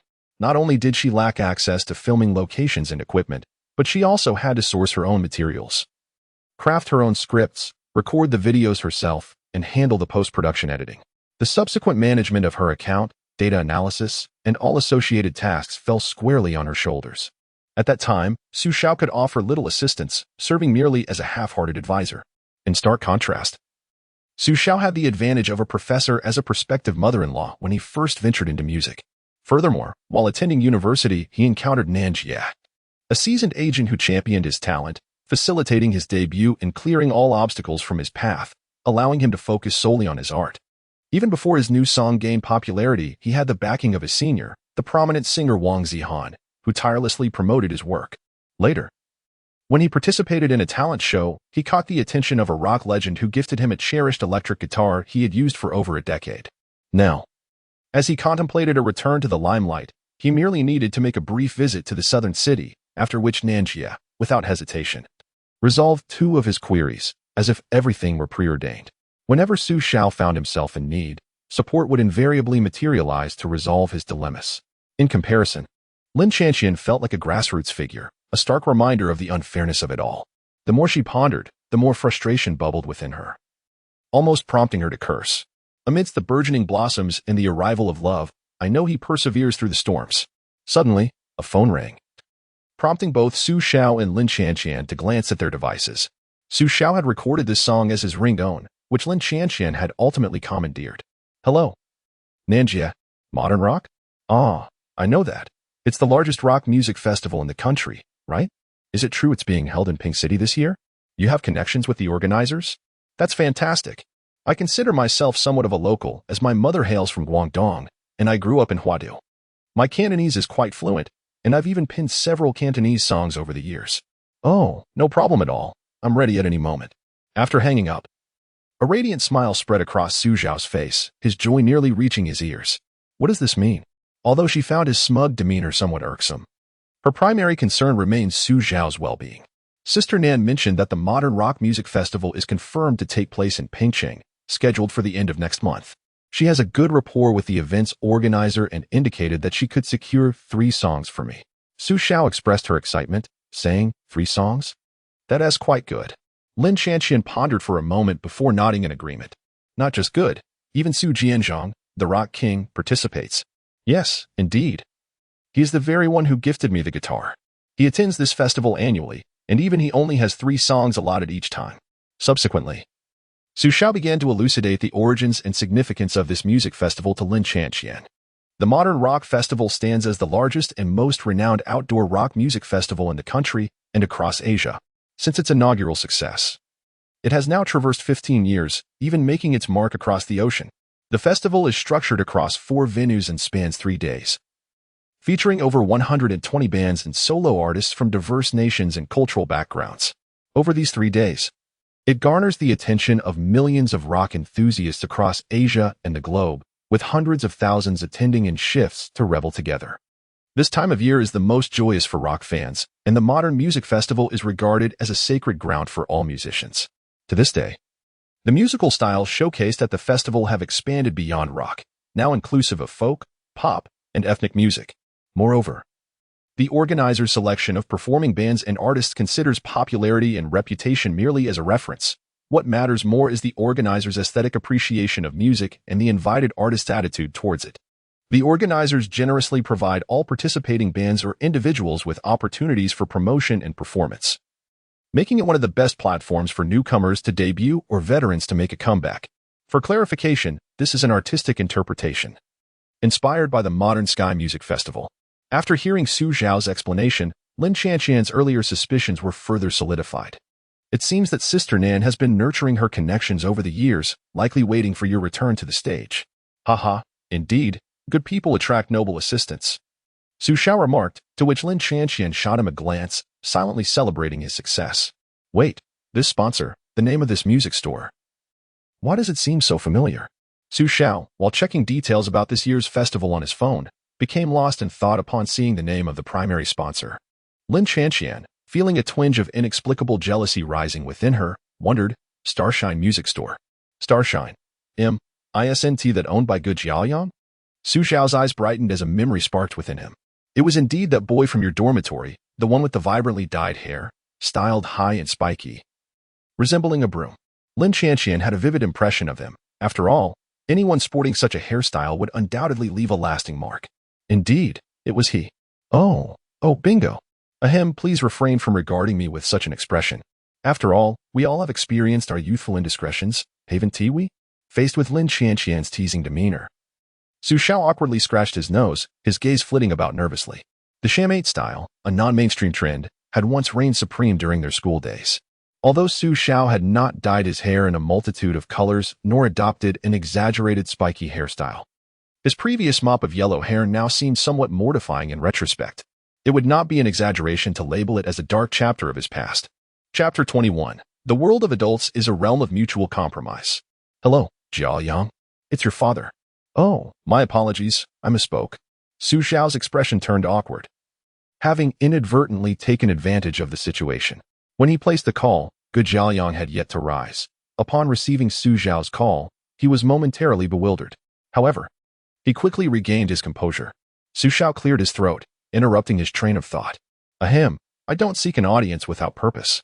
I wish to discuss a matter with you. Oh, you require my assistance? Then let me hear you call me father. Good Xiaoyang's demeanor shifted to one of mischief. a lewd grin spreading across his face. Su Xiao retorted, I believe the lesson I imparted during your university days was insufficient. It seems I must make it even more profound. Are you threatening me? Gu Jiaoyang replied defiantly, puffing out his chest. Yet, beneath his bravado lay a sense of insecurity. Su Xiao raised an eyebrow, noting that the young man was getting a bit too carried away. In truth, Gu Jiaoyang was far from effeminate. He was rather robust. His name, however, contained the character for good, leading his dormitory peers to affectionately dub him Little Mississippi. If you perceive this as a threat, then so be it. Su Xiao boldly acknowledged, showing no hint of embarrassment. As if I would fear your threats over the phone. Gu Jiaoyang scoffed. An expression of bravado etched on his face. I shall be visiting Pingsheng next month. Following this statement, Su Xiao chuckled, his laughter tinged with an unsettling undertone. Xiao Haizi, you're not deceiving me, are you? Gu Jiaoyang's bravado faltered slightly. In their dormitory, he was nicknamed Little Miss, while Su Xiao is referred to as Little Haizi. Despite Su Xiao's outward appearance as a sunny, wholesome young man, he was known for his cunning and ruthlessness, leaving those around him off guard. His deviousness during their university days had left a lasting psychological impact on Gu Jiaoyang. This year's Modern Rock Festival is set to take place in Pingsheng, and I plan to participate. Ninjia mentioned she could secure me 3 songs to perform. Really? Su Xiao, you're making a comeback? What songs do you intend to sing? Gu Jiaoyang's excitement was palpable, prompting him to fire off 3 questions in quick succession. Noticing Gu Jiaoyang's enthusiasm, a smile crept onto Su Xiao's lips. Indeed, I am making a comeback. Since it's a rock music festival, I intend to sing rock. Rock? Oh. Please take me along. Gu Jiaoyang was even more elated upon hearing Su Xiao's choice of genre. Pacing around the room only to realize he had forgotten to wear his shoes. You still haven't given up? Su Xiao asked, surprised. How could I possibly give up? Rock is a belief, it shall never die. As he spoke, fervor ignited in his eyes, his gaze burning with passion. Belief, you say? How delightful. Memories of the past surged within Su Xiao's heart. Gu Jiaoyang, a scion of wealth. The Starlight Music School, which holds the foremost market share in the domestic arena, is indeed the establishment run by his family. Growing up in a household dedicated to the sale of musical instruments, Gu Jiaoyang developed an ardent passion for music from a young age. Influenced by his father, his love for rock music burgeoned uncontrollably. However, passion alone is insufficient. The reality is that he must inherit the substantial family business. Thus, his family hoped he would pursue a degree in management, even arranging for him to attend several prestigious business schools both domestically and abroad. Yet, with a fervent love for rock and a strong spirit of defiance, he could not simply conform to his family's wishes. On the surface, he appeared to acquiesce, but secretly, he devised a clever plan. Just before the college entrance examination, under the guise of a trip to unwind, he stealthily enrolled in several art examinations. Given his solid foundation, he could have easily gained admission to a more prestigious music academy, and Hunan Normal University was merely a backup option. However, he ultimately only managed to take the exam for Hunan Normal University as time ran out. His family discovered his plans early, resulting in only a partial success that left him feeling regretful. Naturally, upon learning of his actions, his family was furious, leading to several heated arguments between father and son, which culminated in an unhappy fallout. They even temporarily cut off his financial support in an attempt to force him into submission and compliance with their plans. Nevertheless, he remained resolutely defiant, determined to fight for his rock dreams. Consequently, he pieced together various means of support and managed to gather enough funds to attend university without relying on his family. Thus, with his family's incredulous gazes upon him, he boldly embarked on his journey northward to Hunan province, luggage in tow. Without familial financial backing, his initial days at university were indeed challenging. It is uncertain whether it was his unwavering dedication to his dreams or his remarkable audacity that garnered admiration from others. Regardless, with the support of 3 fellow students in the dormitory, his life began to flourish. He even found a senior to be his girlfriend. However, it seemed he eventually reconciled with his family. Su Xiao once believed that after graduation, he would return to inherit the family business. To her surprise, all these years later, he remained unchanged, steadfast in his identity. Well, as long as you wish to participate, the position of bassist is yours, Su Xiao remarked with a smile. After a moment of contemplation, she added, whenever I hold a concert, as long as you can attend, the spot in the accompanying band will always be reserved for you. Really? Gu Jiaoyang exclaimed, astonishment lighting up his face. Indeed, Su Xiao replied with a smile. Then I'll come find you right now. Without hesitation, Xiao began searching for his suitcase. There's no need to rush. At the very least, let Nanjia help me communicate and secure the spot first. Xiao said, somewhat exasperated by his impetuousness, reminiscent of his former self. There's no need to trouble Nanjia. I can handle this. I can secure the main venue for the music festival and the best time slot, he assured her. Oh, you are not. Xiao felt somewhat bewildered by him. Initially, her intention in reaching out was indeed to seek an advantageous connection. After all, as the principal sponsor of the music festival, securing a prime venue for him should not pose a significant challenge.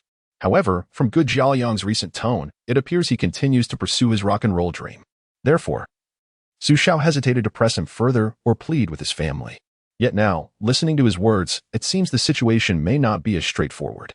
Coughing lightly, she remarked, I am currently responsible for the planning department of the music store. To be precise, I have invested considerable effort into the planning of this festival.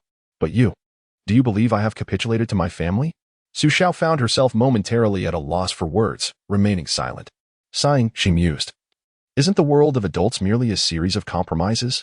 My father does not hinder my passion for music, and I dutifully work at Xinguang. Is this not a mutual concession? In truth, it's not so bad. Music remains my passion, though it cannot be my profession. With a snap, Gu Jiaoyang lit a cigarette. Amidst the swirling smoke, his smile radiated a profound sense of relief. Ah, life. What truly exists as an ideal solution? In the brief span of mere decades, one learns the art of choice and sacrifice. Holding on to the ephemeral for survival, we journey forth, forgetting and flowing like the wind, observing and embracing with tranquility. Chapter 22. What is love, that it compels one to pledge their life and death? After hanging up the phone, Xiao fell into a contemplative silence. Lin Qianqian waved her pristine, delicate hand in front of him, causing a wave of dizziness to wash over Xiao. Stop it, he said, grasping her hand firmly and playfully toying with it. What are you daydreaming about? Has everything been resolved? Yes, indeed, she replied. He said he could secure the main venue for me during the prime time slot. Then why do you look so perplexed? Lin Qianqian retorted, withdrawing her hand with annoyance. Honestly, I feel as if I've just been handed a pillow when I was barely awake, like I've bitten into an entire lemon, so sour. You wouldn't understand. Xiao sighed, shaking his head in resignation. TCH. Lin Qianqian stood up, turning her head away in a haughty manner, feeling rather disinclined to engage with him. Hey, there you go again with your pride. Her teasing caused the earlier tension to dissipate like smoke. Xiao picked up his phone, intending to inform Sister Nan about the recent developments. Now that all issues had been deftly resolved, it was merely a matter of waiting for time to settle the dust, allowing the wheels of fate to turn, and then patiently awaiting the blossoming of flowers. Meanwhile, at the kindergarten, a little girl dressed in a traditional Han food named Xixi stepped into the center of the classroom. Hello everyone, I am Xixi from the Yuzu class. And today I will sing a beautiful jasmine flower. Although this was not yet the formal Children's Day performance, but merely a rehearsal, she exuded confidence. The audience comprised her classmates and a few teachers, yet Xixi displayed remarkable poise, showing no signs of stage fright. Rather, she seemed eager to perform. As the enthusiastic applause subsided, Xixi began her song, a beautiful jasmine flower, fragrant and lovely on every branch, so sweet and white, everyone praises. While singing, she accompanied her voice with charming gestures. Her fingers spread wide, wrists joined together, forming a flower shape. She even twirled in her little dress. The simplicity of her actions was infused with childlike whimsy, complemented by her radiant smile, exuding sweetness and adorableness. Each little gesture and expression revealed her innocent nature, akin to a little angel, bringing boundless joy and warmth to all around her. One couldn't help but feel drawn to her, yearning to experience her innocence and vitality. Even the principal of the kindergarten paused her duties to watch Xixi's performance. This song was taught to her by her father, while the dance movements were guided by her mother, and Xixi had practiced diligently at home for quite some time. Receiving the affection of her peers and even praise from the principal filled her heart with joy, her delighted smile never fading. As the days passed, the early summer approached quietly. Other than attending school weekly to teach a couple of theoretical classes to her classmates, Xiao, in the remaining time, he dedicated himself meticulously to preparing for his eventual return. As for the gaming live stream, which hardly constituted a side venture, it was entirely cast aside. After all, what could be more engaging than music? Sister Nan was diligently handling various procedures, striving to finalize the studio arrangements at the earliest opportunity. Meanwhile, Lin Chanqian's focus gradually shifted from work to home. Fortunately, her small team had matured, allowing her to delegate tasks confidently, as her subordinates were now capable of executing them without her constant involvement. The performance for Children's Day was undoubtedly a resounding success, even making its way onto the provincial children's channel. However, Xixi showed no interest in appearing on television.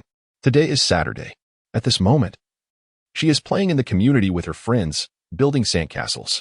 Within the recreational area of the community, there is a sandy plot equipped with fitness apparatuses. Yet, the adults showed little interest in the exercise equipment. Instead, it transformed into a playground for the children. Perhaps it was serendipitous that such a delightful space emerged.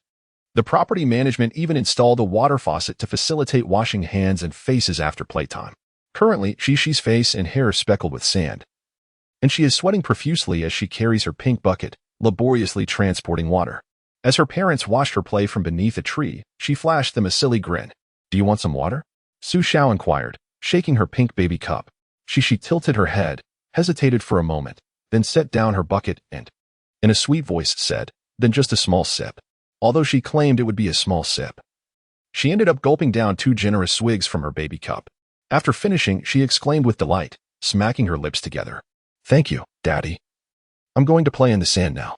Xixi hurriedly handed her baby cup to her father and prepared to run back to her friends with her bucket. "Wait. You need to wipe your face first. You look like a little raccoon." Lin Chanqian playfully scolded, shooting her a glance before retrieving a wet wipe from her pocket. She attentively cleaned the sand from Xixi's face, wiped the beads of sweat from her forehead, and brushed off the sand from her head and body. Xixi. Xixi. Her friends called out to her as they awaited her arrival. Hearing their calls, Xixi began to feel anxious. However, Lin Chanqian feigned ignorance, continuing her task at a leisurely pace while a smile began to form at the corners of her mouth. Noticing her mother's slow demeanor, Xixi grew increasingly impatient. "Mom, are you done? Mom, hurry up. Xin and the others are calling me." She fidgeted like an ant on a hot pan, stomping her feet and shaking her body, tossing her head back and forth. "Oh dear, Mom, please hurry." Suddenly raising her head, she caught a glimpse of her mother's somewhat perilous gaze, prompting Xixi to wisely fall silent. "Hey, Mom, you look so beautiful." This skill of momentarily altering her words had now been mastered by her. "All set, go play." Lin Chanqian waved her hand. "All right, thank you, Mom." Xixi, feeling as if she had been pardoned, dashed away with her small bucket, calling out as she ran, Xin, the water's coming, the water's coming." Observing Xixi's joyful figure, Xiao turned her head and jested, "You truly are insipid. Go ahead and bully her, but beware that when you grow old, she may just pull out your oxygen tube." "Not to worry. I'll leave this world before you do," Lin Chanqian replied, evidently in good spirits after teasing her daughter. "But what if I leave first?" Xiao smiled at her. "Then there's no need for concern, for I shan't live too long alone." Reaching out, she plucked a beautiful leaf from a nearby tree and held it up to the sunlight. The veins are splendid. It would make a lovely leaf sculpture." The speaker's words were casual, but they struck a chord in Xiao's heart. She was reminded of the wild geese, those birds that are unequivocally loyal in love. When one partner dies, the other follows suit, never to live alone.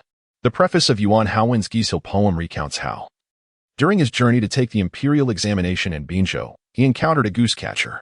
The catcher spoke of having captured one goose in the morning and having killed it, while the other, having escaped, mourned incessantly and ultimately perished by crashing to the ground.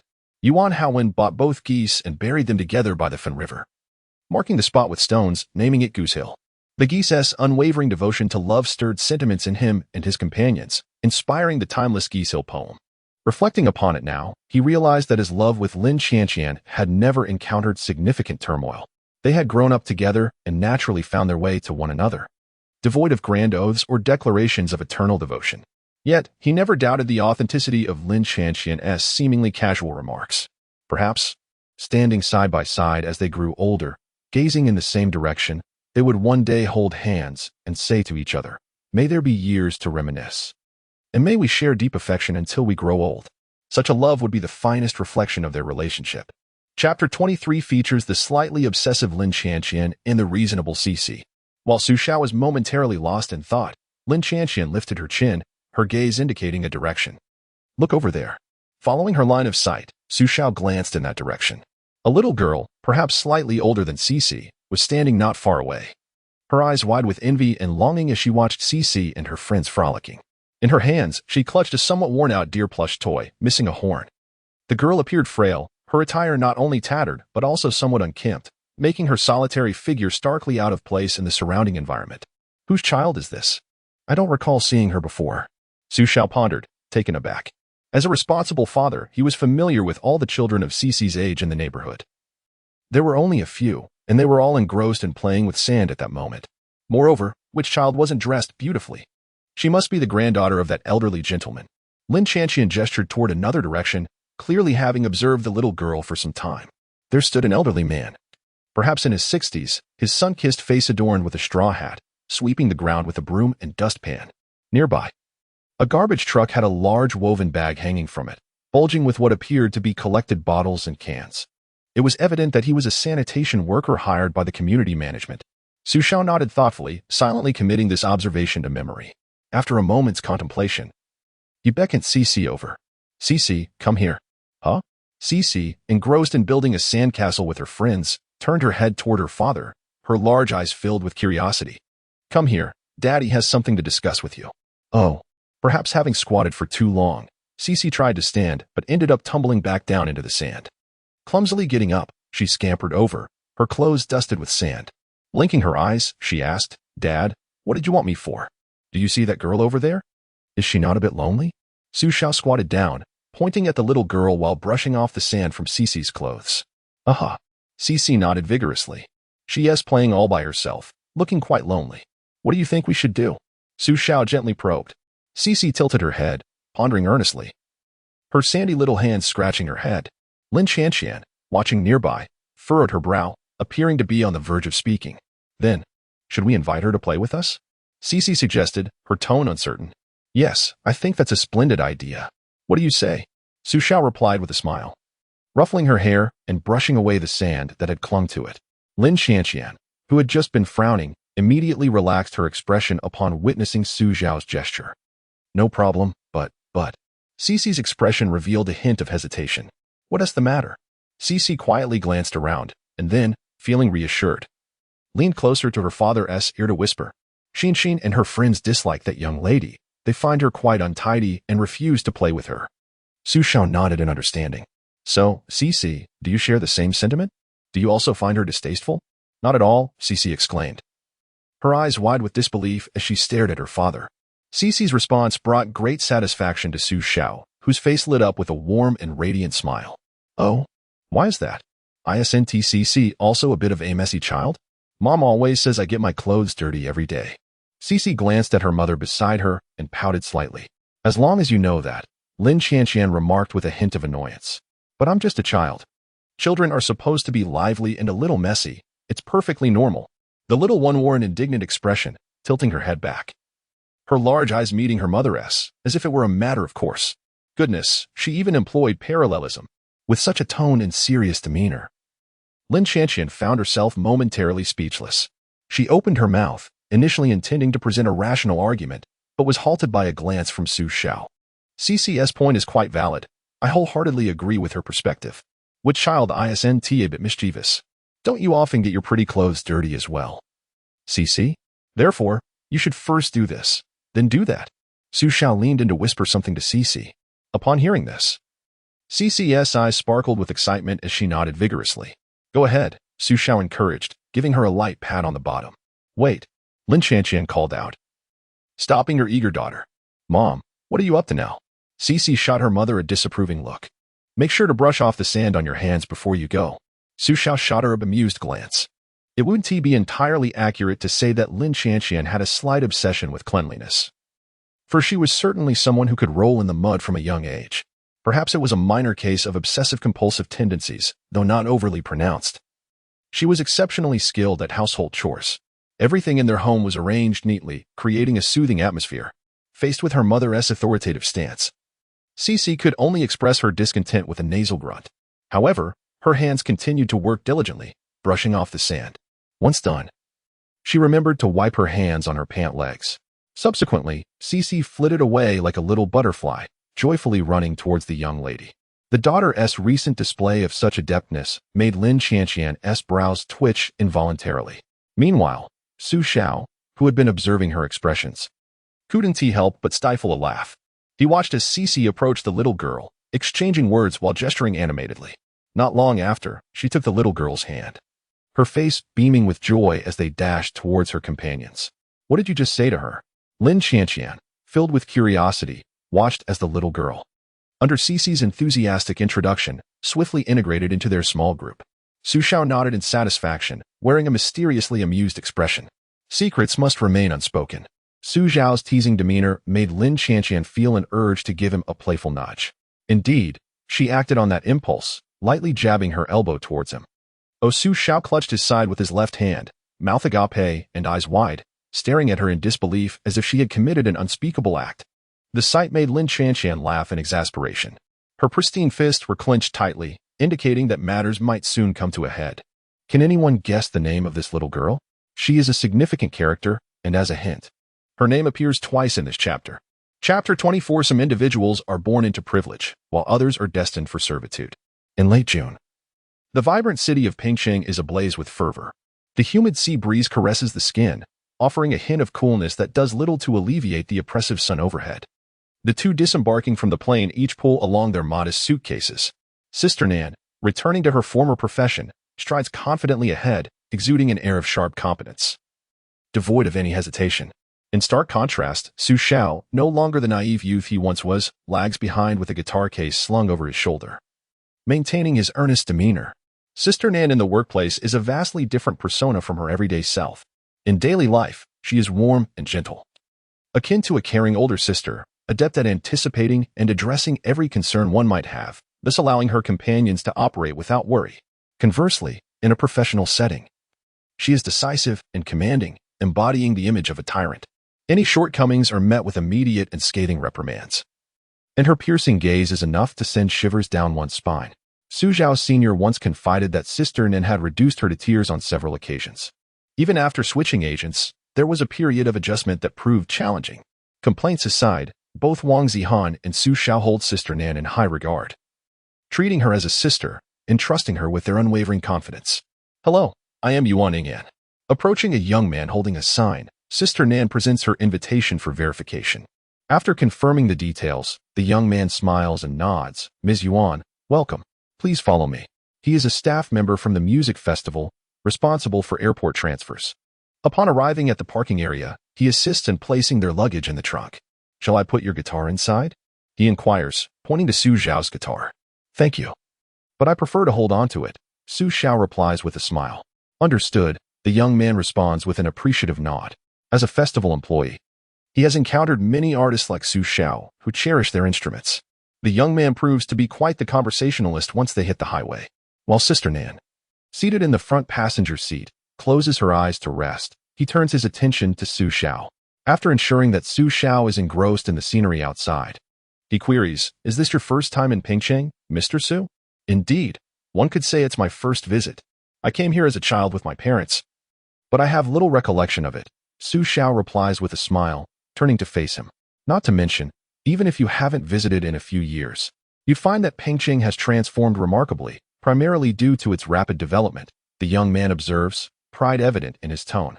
He is likely a local or someone who has settled here. Isn't there a saying, when you arrive in Pingqing, you become a part of Pingqing? Indeed, it's true. Is the handsome guy a local of Pingqing? Xiao, adapting to local customs, affectionately referred to him as handsome. He smiled in response. Listening to him, Xiao discerned a slight Cantonese accent in his Mandarin. Then, as if recalling something, Xiao inquired with curiosity, is it true, as the internet suggests, that there are very few locals in Pingqing, yet nearly everyone owns multiple rental properties? Well, it's not quite as exaggerated as that. Many of those are merely anecdotes. Upon hearing this, the handsome guy chuckled and offered 2 examples. For instance, one of my elementary school classmates is a local, but his family doesn't have any rental properties. Oh, right. I have a high school classmate in a similar situation. Their circumstances are pretty much the same. Listening to him, Xiao sensed something was amiss. Yet she couldn't quite grasp it at the moment. Furrowing her brow, it dawned on her that the situation was not as straightforward as it seemed. So your family? Oh, we did have a few rental properties, but they have all been requisitioned now. Xiao exclaimed. Thank goodness you have control over the steering wheel. Seriously. Is that even humanly possible? several rental properties, and now they've all been taken away. This is a fortune worth billions. Even Nanjia, who had been resting her eyes in the car, was taken aback by his words, casting him a surprised glance. As for Xiao, she found herself at a loss for words. He claimed it wasn't that exaggerated and even provided 2 examples. The confusion she had earlier was now entirely clear. It turned out that this seemingly unassuming handsome guy had given 2 atypical instances, merely special cases, not the norm. In other words, if one were to exclude those 2 exceptional cases and the students from out of town, nearly every local among his classmates, from childhood to now, owned rental properties.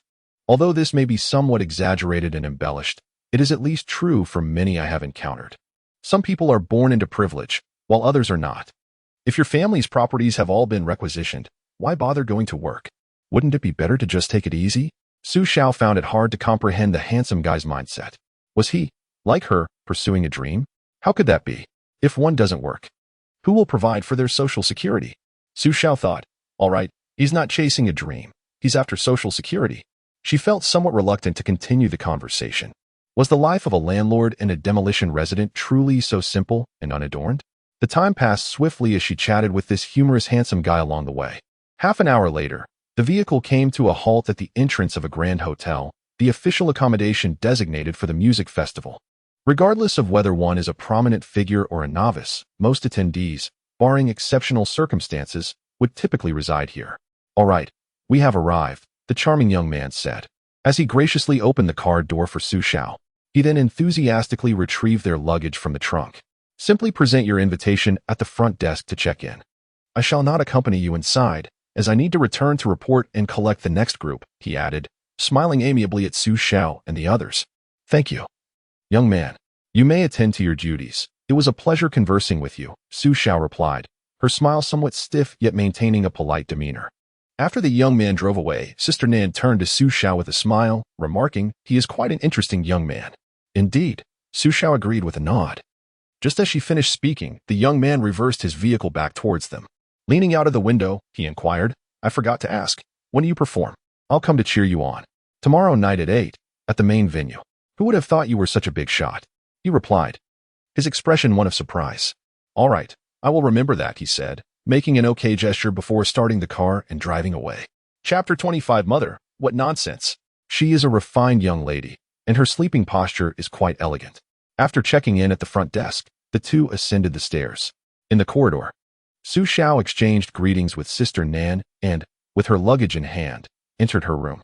A casual glance at the room's decor suggested it was indeed a VIP suite, and Xiao felt quite pleased with this arrangement. This is an unwritten rule within the circle, regardless of the location or the program in question.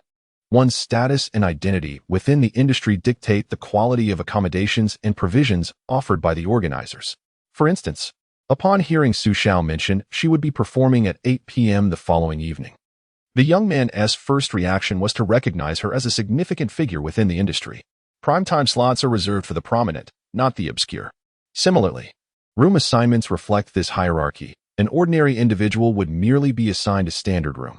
But let me strive to soon reside in a presidential suite. With a light-hearted chuckle, Xiao set down her luggage. She composed a message to send to her parents and in-laws, then initiated a video call with Lin Qianqian. The call connected almost immediately. On the screen appeared Lin Qianqian's graceful visage, seemingly seated on the living room sofa. Are you there, Mother? Is that a call from Father? Xixi's melodious voice chimed in, filled with excitement, interrupting Lin Qianqian mid-sentence. The image shook momentarily as Xixi clamored for the phone. Mother, hurry and pass me the phone. I wish to speak with Father. Xiao couldn't help but smile, picturing the scene of Xixi attempting to wrest the phone from her mother. Yet, it was clear she stood no chance against her mother's determination. Lin Qianqian pressed her hand against Xixi's face while raising the phone, her expression somewhat indifferent as she resumed her unfinished thought. However, the slight curve of her lips revealed a hint of pride. Have you arrived at the hotel? Is everything going smoothly? Yes, everything is going well. Let me show you the room the organizers have provided. Xiao turned the phone around to capture the interior of her room. Just when I managed to escape from Mother, my eyes widened in excitement. I want to see. Mother, hurry. I want. Xixi was nearly bouncing with impatience on the other end, yet her mother held her firmly with one hand, rendering her struggles futile. Indeed, it is quite nice. Su Xiao mused. It seems my efforts in navigating the back door were not in vain. Now, that remark displeases me. What do you mean by navigating the back door? This is a recognition of my talent by the organizers. All 3 songs are original, and each is a classic. Particularly one of them is a Cantonese song. Where else could one find someone as gifted as I am? Mother, I shall challenge you. Came Xixi's indignant declaration, her tiny fist raised in mock defiance. Baring her teeth at her mother. With a sudden thud, she failed to leap onto her mother and instead landed on the soft sofa. Her head became ensconced beneath the cushions, her little legs dangling outside, flailing helplessly in a fit of struggle. Lin Xianxian seized her overalls and hoisted her up with considerable force. Mom, I want to. Unfortunately. The sharp retort was left unspoken as she noticed her mother raising the phone before her. On the screen, her father wore a broad smile, gazing at her. In an instant, the fierce expression that had flushed her face transformed into one of delight, reminiscent of a skilled performer executing a dramatic change. Having taken the phone from her mother, Xixi held it aloft with both hands, sitting properly on the sofa. Dad, hey, have you arrived at the hotel? Just got here? He replied. Oh, have you had a decent meal? But I just had lunch with you all, didn't I? Su Xiao responded with a hint of amusement. Oh, right. Hee hee. I forgot. Xixi scratched her head sheepishly. Have you missed Xixi?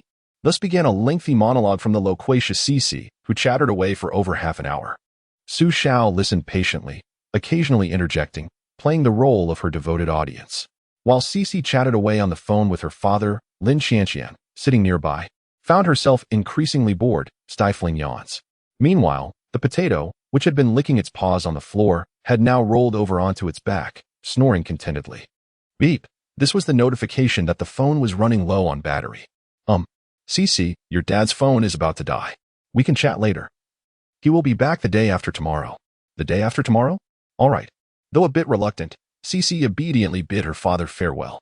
Actually, I still have so much more to say to Dad, she pouted after shutting off the phone. However, her gaze quickly shifted to the potato's peculiar sleeping position, and her eyes sparkled with curiosity as she leaned closer to observe why the potato could sleep in such a manner. Instantly, her earlier disappointment faded away. You mustn't disturb the potato while it sleeps. That would be impolite, Lin Xianxian admonished her. I'm just getting a closer look. I won't disturb it, Mom. The potato's sleeping position is so strange, Xixi whispered, inching closer while mimicking the potato's upside-down posture. And you dare to call the potato's sleeping habits odd when you're no different? Lin Xianxian lightly tapped her forehead with her finger. Not at all. I sleep perfectly well. Xixi protested, adamantly denying it. Mom, you're talking nonsense. I'm a little lady, and my sleeping posture is quite elegant. As soon as Su Xiao had finished charging his phone, a knock resonated at his door. It was him. Who is it? Zhang. Brother Zhang.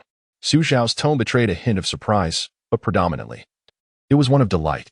Fortunately, he promptly corrected himself, refraining from addressing him as Uncle Zhang and opting for Brother Zhang instead.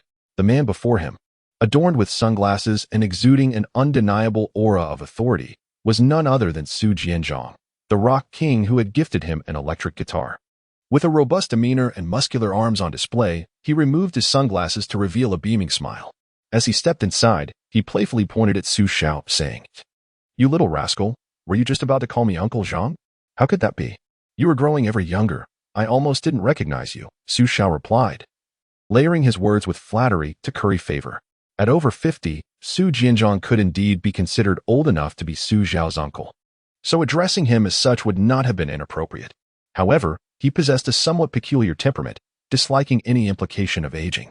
When he had originally presented the guitar to Su Xiao, the latter had sweetened his words by calling him Uncle Zhang. Unfortunately, that had earned him a playful slap on the shoulder, the force of which nearly caused him to lose his balance. Su Jianzhong had laughed heartily, saying, A man cannot be weak. He must strengthen himself through exercise. What could Su Xiao do but nod obediently in agreement?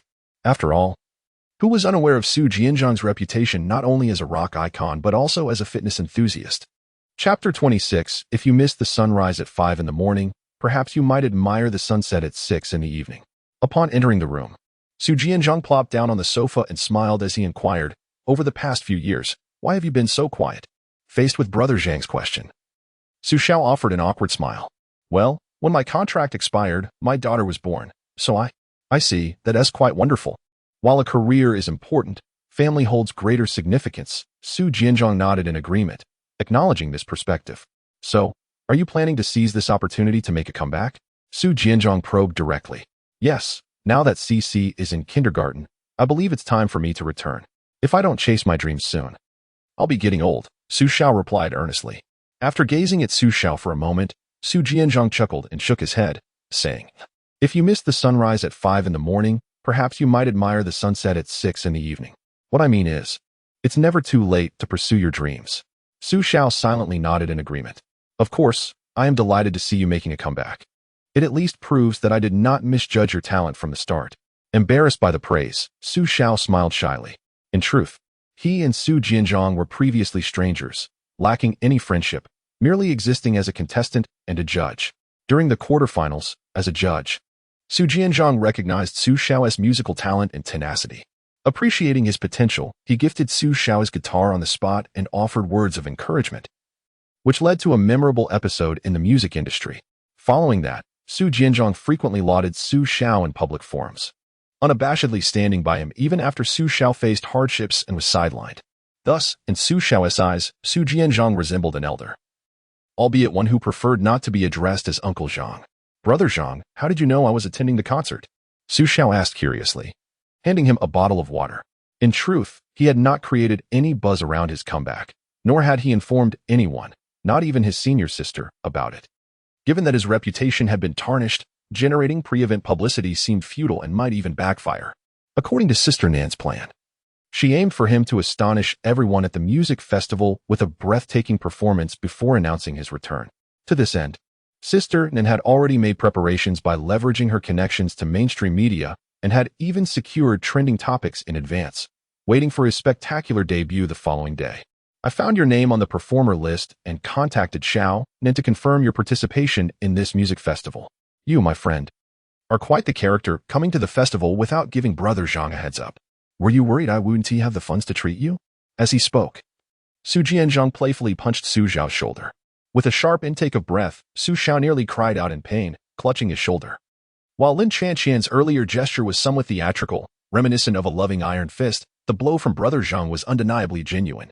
I merely feel a bit embarrassed, unsure of how to face you.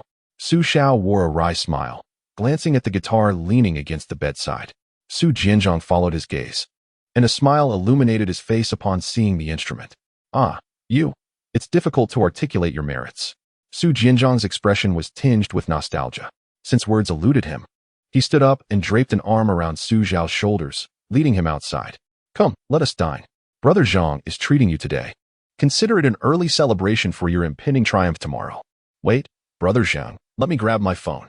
Aha, all right, hurry up. You're dawdling, not a bit manly. His hearty laughter echoed as it once did. In the hotel restaurant, they found a secluded table by the window, engaging in conversation as they dined. It was only a little past 5 in the afternoon, and fortunately, the dinner rush had yet to commence. Otherwise, given Su Jianzhong's stature in the music industry, their quiet corner would likely attract numerous acquaintances seeking to greet him. Running your own studio is advantageous. You won't have to deal with all the trivialities. If you need resources, just speak directly to your brother Zhang. Don't be so reserved with me. Su Jianzhong said with a smile. Understood. Thank you, Brother Zhang. Su Xiao replied earnestly. The entertainment industry is rife with insincerity and opportunism, making Su Jianzhong's genuine character and willingness to uplift younger talents truly exceptional. Have you secured the band for tomorrow's performance? If not, feel free to use mine. Although the band provided by the organizers is decent, they are merely fulfilling a task and want to give it their all. It was evident that Su Jianzhong was sincerely invested in Su Xiao's success. I have a few brothers from my dormitory coming to support me. They've been rehearsing the songs, and we have ample chemistry. A final run-through before the performance should suffice. Su Xiao replied with a smile. Apart from Gu Jiaoyang, the other 2 brothers from his dormitory had proactively reached out before he could even speak. They had been practicing the songs, and tomorrow would see them set aside their own affairs to accompany him. To be surrounded by such loyal friends was genuinely touching. Indeed. Quite good. It takes a village to raise a warrior. Your foundations were initially too shallow. Give it a few more years. And that dismal Tianfeng company wouldn't dare to act so brazenly. Su Jianzhong spoke candidly, showing no mercy, offering no semblance of politeness. Tianfeng Entertainment was the company Su Xiao had previously signed with, once one of the 3 giants in the domestic arena. The company had already begun to decline before Su Xiao's involvement. However, following the incident involving Su Xiao, morale plummeted even further. Nevertheless, even a lean camel is larger than a horse. The foundation still holds some merit, and it can barely be considered a second-tier entity. The audacity of Su Jianzhong stems from his considerable confidence.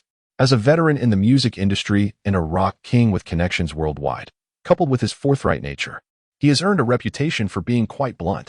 Remarkably, he has no blemishes on his record, making it difficult for anyone to find leverage against him.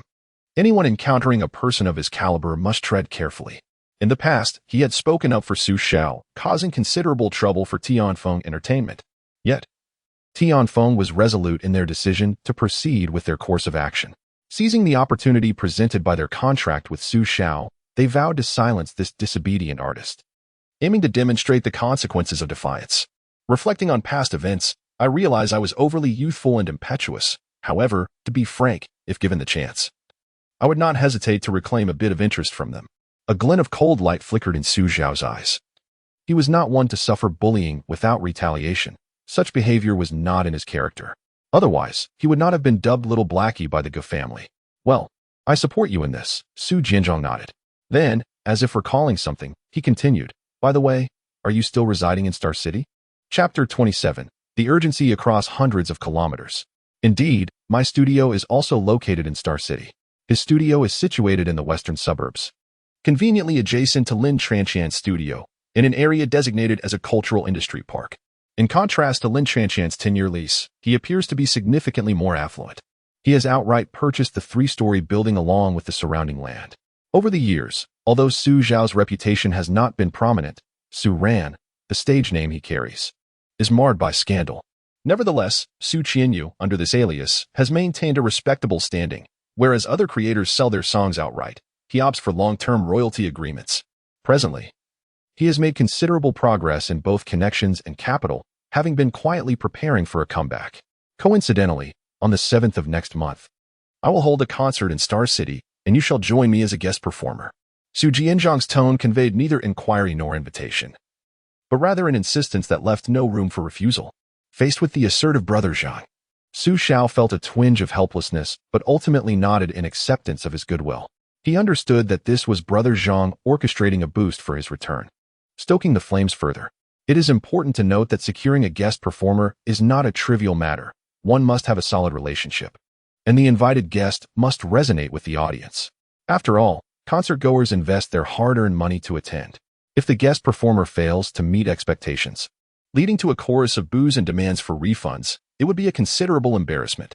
Given his current reputation, Brother Zhang's invitation for him to be a guest performer indeed carries significant risk. This thought led Su Xiao to ponder another matter. Since Brother Zhang was coming to Star City for a concert, he must extend an invitation for Brother Zhang to visit his home. After all, since Xixi's birth, Brother Zhang had yet to meet her. It would be delightful for Xixi to call him Uncle Zhang, and he ought to prepare a small gift as a gesture of goodwill. With a mischievous mind, Su Xiao began to contemplate this arrangement.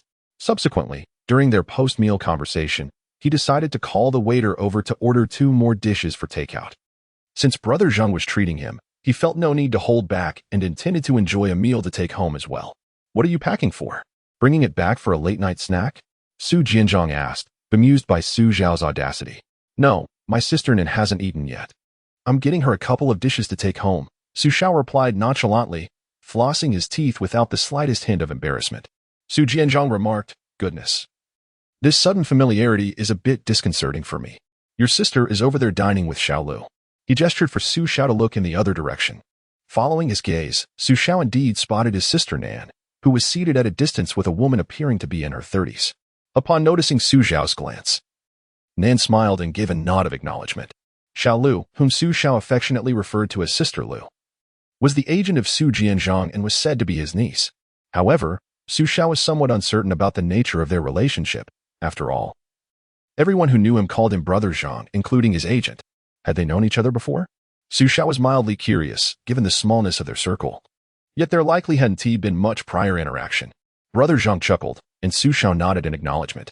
It was past 9 in the evening. Su Xiao initially believed that since she was on a business trip, she wouldn't have to tell Xixi a bedtime story. But to her surprise, The persistent demands from the mother-daughter duo transcended hundreds of kilometers. "Daddy, we want to hear a story." After bathing and donning her pajamas, Xixi lay in bed, nestled in her mother's embrace, video calling her father. Why are you with mommy?" Xiao inquired, puzzled, as the background unmistakably indicated it was his room. From a young age, Xixi had been nurtured by Xiao to develop a sense of independence, and by the time she was just over 3, she could sleep alone in a room. "Alas, I can't help it," Xixi replied, adopting a little adult demeanor, sighing dramatically. "What is the matter?" Xiao raised an eyebrow. Qian at your house said she has slept with me in a long time, so for the next 2 nights, she wants me to sleep with her. To be honest, her exasperated expression was quite convincing. At least Xiao noticed that Lin Qianshan appeared somewhat bashful, even though the camera only captured half her face. "Don't listen to her nonsense," Xiao warned. "I see you're getting a bit too mischievous. Your father isn't home, and I wonder who will protect you." The tone of Lin Qianshan's voice clearly indicated her flustered irritation. Suddenly, the phone fell onto the bed, and all Xiao could hear was Xixi laughing and begging for mercy. "Oh dear daddy, help. Qian is trying to silence me, She was notoriously ticklish. Just a slight tickle under her arms would send her into fits of laughter. A warm smile graced Xiao's face as she quietly listened to their playful banter. A few minutes later, the subdued Xixi cradled the phone and began to explain to her father. "Daddy, it was just a misunderstanding. I wanted to sleep with mommy." Yet, her grimacing expression, temporarily subdued, made even Xiao feel a hint of sympathy for her. She barely restrained her laughter in front of Xixi. In front of Xiao, Lin Qianshan, who had resorted to a dramatic interrogation, feigned nonchalance as she declared, "Did you hear that? Your precious daughter wants to sleep with me. It has nothing to do with me. I didn't force her." Her haughty demeanor nearly amused Xiao to the point of laughter. "I understand. I comprehend," Xiao responded with a smile, nodding in acknowledgement. Humph. This was Xixi's silent expression of dissatisfaction, feeling both angered and powerless. "So, is it your idea to listen to a little story?" Xiao's peculiar smile and gaze made Lin Qianshan's fists clench tightly. "You tell your father, who exactly wishes to hear it." The phone was once again placed in Xixi's hands. "It's Mom. All right, it is Xixi who wants to hear the little story."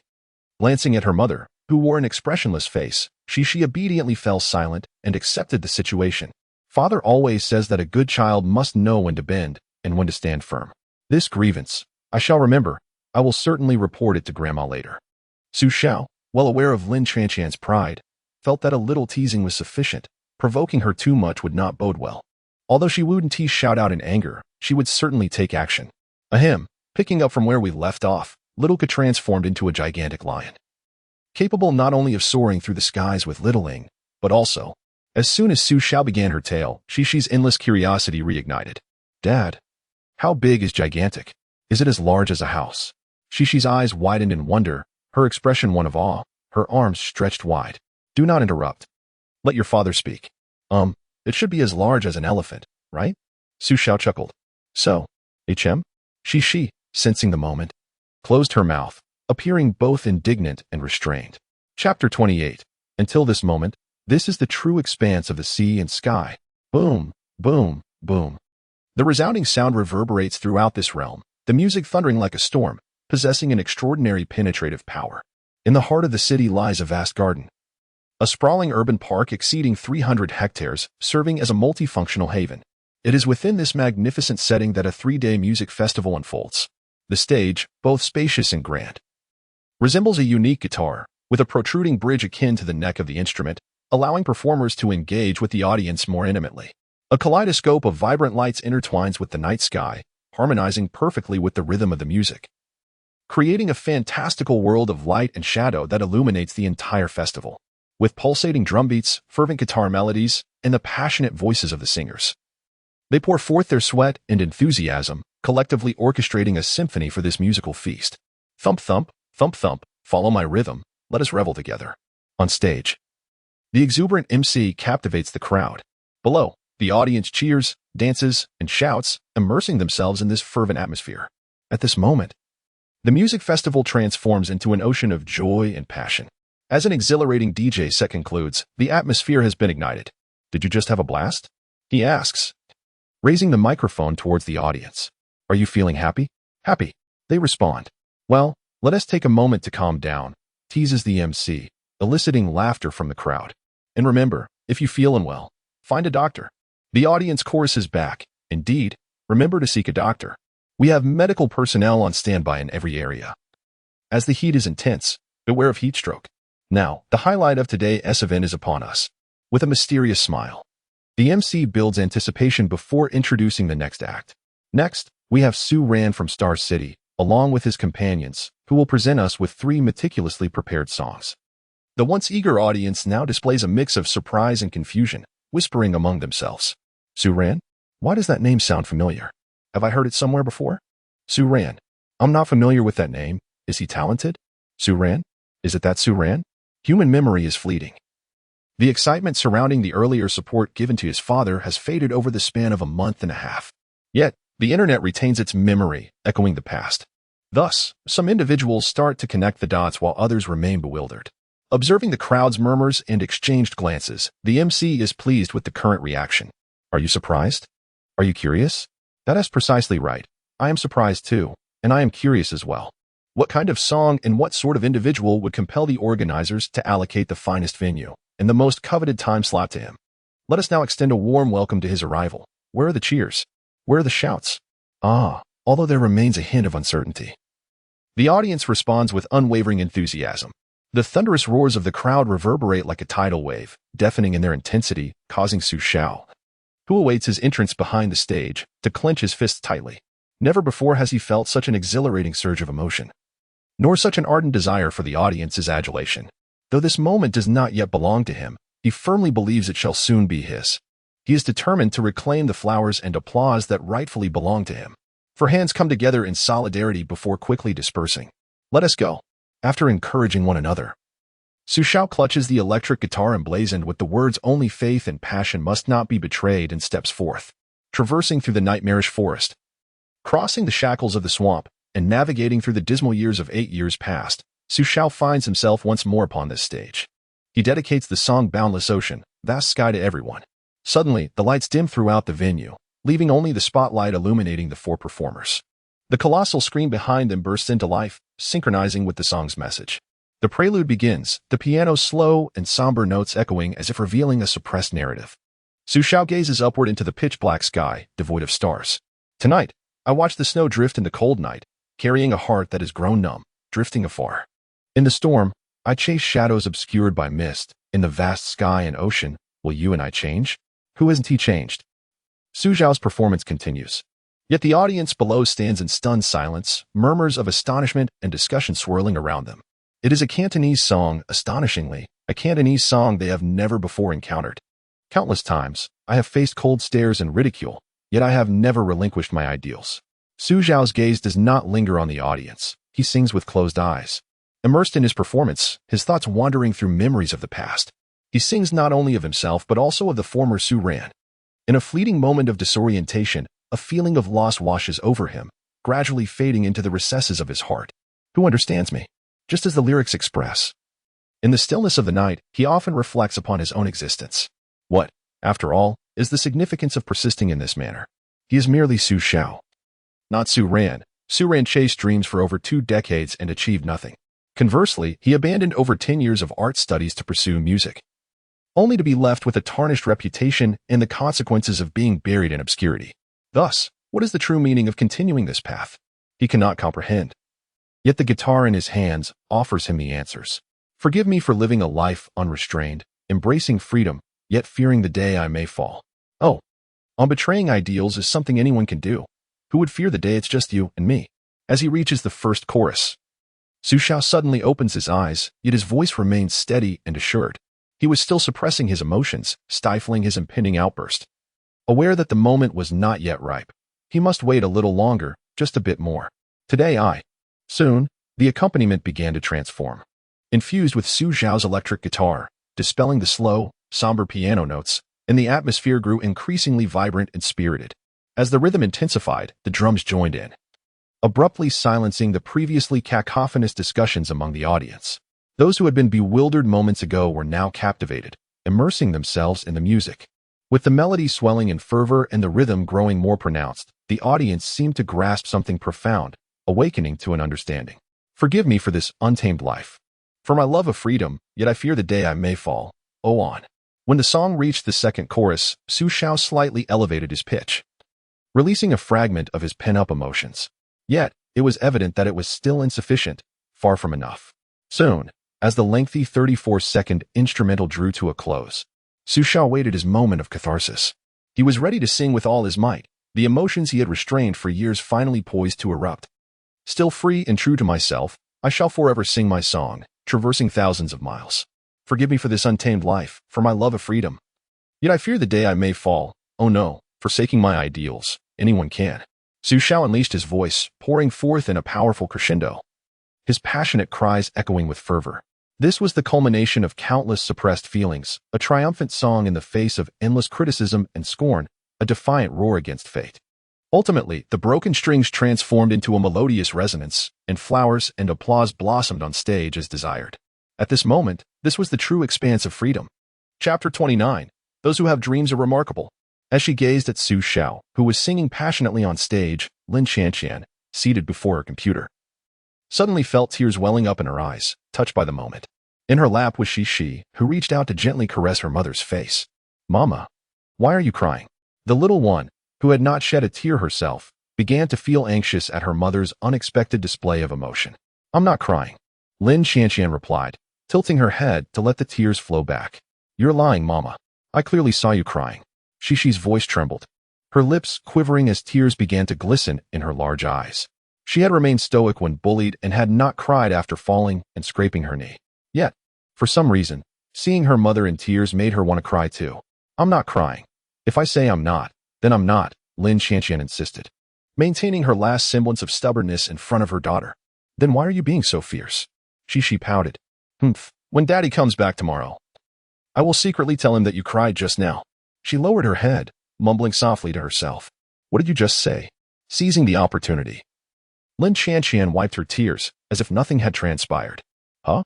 It's nothing. I said if you didn't cry, then I would be at ease. Xixi lifted her head, a broad smile illuminating her face, though her inquisitive eyes betrayed a hint of guilt, with a tender pinch to Xixi's rosy cheek. Lin Qianqian smiled, feeling a sense of consolation. I truly worry endlessly for this family. The lights around them brightened once more. Someone began to lead the crowd in a chant, and soon the air was filled with voices, merging into a collective roar. Suran, Suran, Suran. The entire audience called out his name, both those familiar and unfamiliar with him, their voices swelling like a surging wave, echoing one after another. The atmosphere was electric, reverberating like a mighty ocean tide. In that moment, Xiao shone brilliantly on stage, akin to a phoenix reborn from the flames. His diligent preparation culminated in a well-deserved reward, as the audience's enthusiastic applause and cheers heralded the joyful news of his triumph after hardship. In the depths of time, he had nurtured the flower of his dreams for a decade, and it had finally blossomed again. In the corner at the back of the stage, Sister Nan watched Xiao basking in the glory of the moment, a proud smile gracing her lips. Congratulations, Xiao, you did it. Gathering her emotions, Sister Nan turned to leave. I will handle everything from here. Stripped of artifice, the truth reveals itself. Returning, the fragrance remains unchanged. It was not the overwhelming excitement or joy he had envisioned, nor the soaring ambition of witnessing the blossoms of Chang'an in a single day. He simply said, thank you. Everyone, many of you may no longer recognize me. I am Su Ran, from 8 years ago. A wave of astonishment swept through the crowd, followed by exclamations of wonder. It's you, Su Ran. It truly is you. You've returned. It is I, and I have returned. I am grateful that you still remember me. A faint smile graced Su Zhao's face, akin to gentle sunlight rippling through the air. Allow me to introduce my 3 good brothers who have come to support me. On drums, we have Zheng Mingxian. Clad in denim, Zheng Mingxian greeted everyone with a warm smile, and a rhythmic beat resonated from his hands. Next, the keyboardist, Song Zhou. With his glasses lending him an air of scholarly refinement, he serves as a music teacher in a secondary school. He effortlessly played the introduction to a sky vast and boundless, which elicited a wave of applause from the audience. Lastly, on bass, we have Xiao. Dressed in a punk style, he exuded a charmingly rebellious aura and treated the crowd to an exhilarating solo that sparked raucous cheers and delighted screams. Now, we present to you Chasing Dreams with a Heart of Innocence, and I hope you enjoy it. As the lights dimmed and the applause subsided, Xiao nodded to the 3 men beside him. A singular melody echoed for over 10 seconds before the sound of drums joined in. and Xiao grasped the microphone tightly. Where indeed is the world adorned with flowers? If it truly exists, I shall surely seek it out. I envision the tallest peaks standing high, indifferent to whether they are sheer cliffs. The melody is simple yet enchanting, the lyrics concise and powerful. Yet this song's tempo is brisk, presenting an exceptional challenge for vocal prowess. Over the years, Xiao has never forsaken his foundational singing skills, and they have grown increasingly profound. At this moment, as he began the initial verses, he did so effortlessly. Every word and syllable was articulated with clarity, and his breath control remained remarkably steady amidst the rhythmic transitions. As he approached the chorus, the three brothers behind him focused intently on Xiao. They understood that the essence of the song, the most emotionally demanding segment, was about to commence. Though Xiao had consistently excelled in rehearsals, the rare moments when he seemed on the verge of cracking yet managed to maintain control had them silently rooting for him. Run forth, facing cold glances and mockery. How can one appreciate the vastness of life without enduring trials? Fate shall not compel us to kneel and surrender, even if our blood spills abundantly. Without a pause or a moment to catch his breath, Xiao launched directly into the chorus with a powerful voice. He navigated the challenging section with unwavering steadiness, maintaining the rhythm and breath control reminiscent of their rehearsals. Despite the intensity of his performance, there was no sign of desperation. His neck remained devoid of tension, and his face did not flush. The audience, in awe of Xiao's exceptional vocal talent, remained unaware that he was capable of soaring even higher. Continue to run. Embracing the pride of a child, for if one does not persevere, how can one witness the brilliance of life? Rather than languishing in despair, let us burn with passion. For one day we shall blossom anew. As Xiao elevated his pitch once more, the audience erupted into enthusiastic applause, celebrating not only the song, but also the profound impact he had imparted upon them. They began to grasp, albeit vaguely, that Xiao's fervent vocal expression was a testament to his unwavering pursuit and dedication to his dreams. Those who harbor dreams are truly remarkable. Chasing Dreams with a Child's Heart is a song penned and composed by Su Duo, arranged by Gan Hu, and performed by the Gala Band. Additionally, this song has been awarded the Best Rock Song of the Year at the 3rd China Rock MIDI Awards. Chapter 30, In the Spring Breeze of Peach and Plum. A cup of wine, amidst the night rain of the rivers and lakes, a decade of lanterns. Cheers. The few of them downed their drinks in one go. Even Xiao, who usually abstained from alcohol to protect his voice, gulped down a full cup. After performing their third song, Life is Like a Summer Flower, the four of them exited the stage to the cheers and applause of the audience. Not far from the music festival, they found a street-side eatery to celebrate their recent success. Who could have imagined that the four who had just shone brightly at the festival were now nestled by the roadside enjoying skewers? The proximity allowed them to faintly hear the cheers and screams from the festival, likely due to Ren Jianzhang taking the stage. Gu Jiaoyang wiped the beer foam from his mouth and exclaimed, "What a delight! It's been ages since I felt this good." The others nodded in agreement, recalling their university days when they were the four shining stars of their class. With over 20 students, they were the only 4 boys surrounded by girls. Fortunately, they were studying music performance, which allowed for a few boys. Had they pursued music education, they might have gone several years without a single male student. To elaborate on Gu Jiaoyang's sentiment, during their university years, they had formed a band. Xiao was the guitarist and lead vocalist. Gu Jiaoyang played the bass. Song Zhou was the keyboardist, and Zheng Mingxian handled the drums. Remarkably, they were able to form a complete band and made quite a name for themselves at school.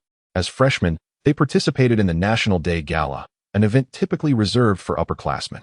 However, as music performance students, they had some noteworthy talents and were naturally encouraged to participate. Thus, their band was hastily formed, and they eagerly signed up.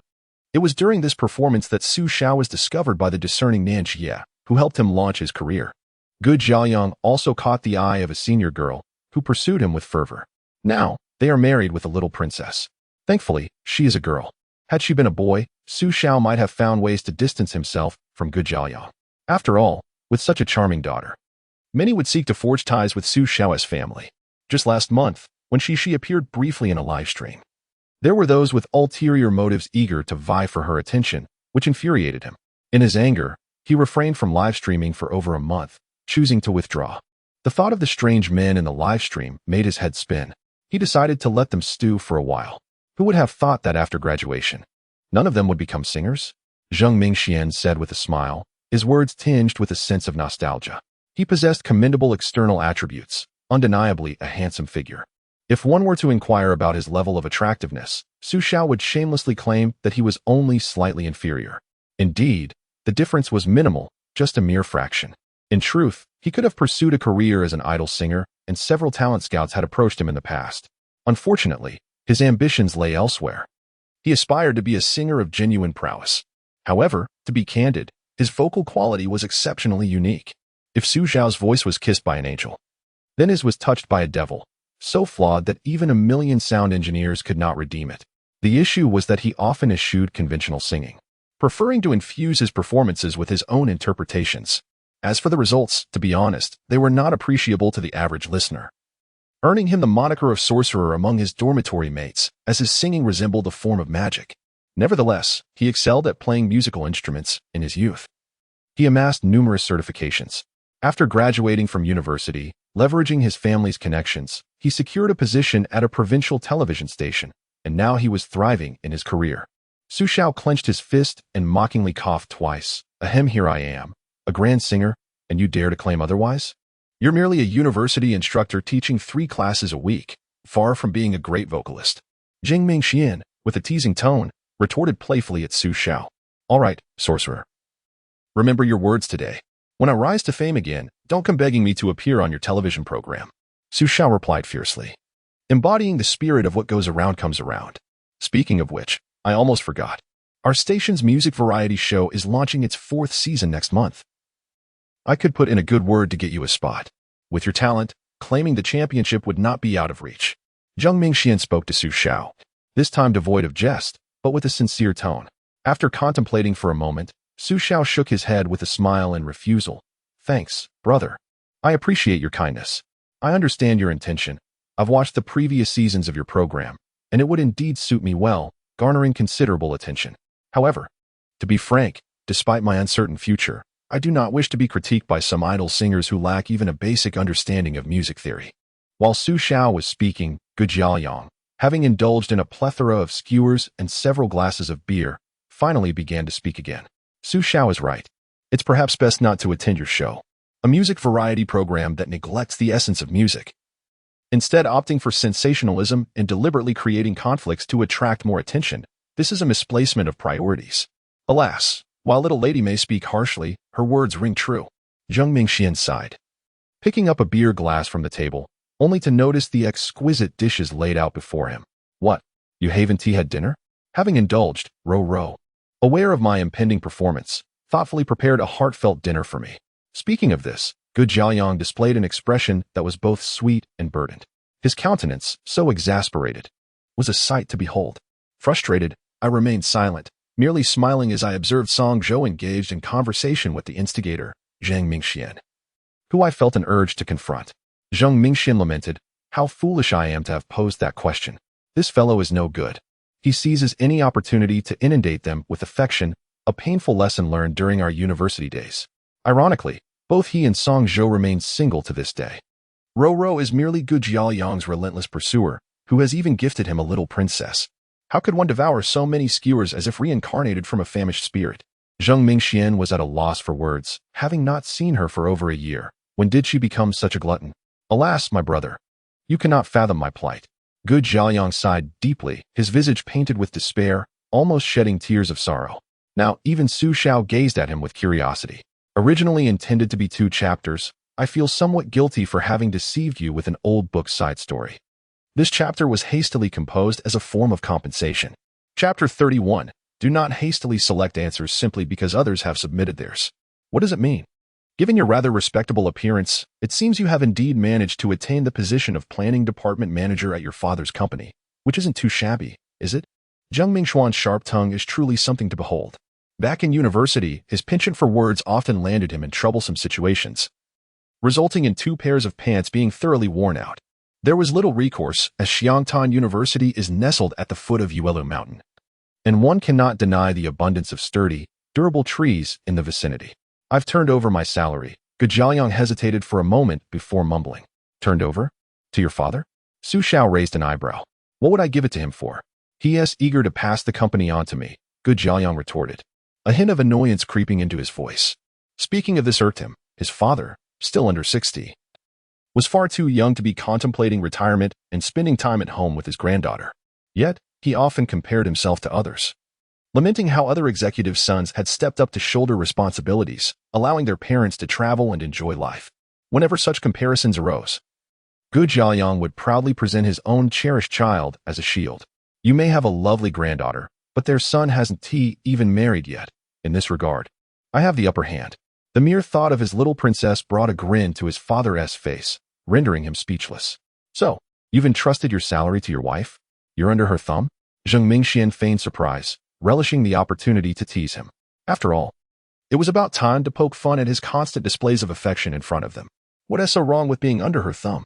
Ruado cares for me, alleviating my worries and ensuring I remain unburdened by financial concerns, Gu Jiaoyang defended, his neck stiffening and his face flushing with embarrassment.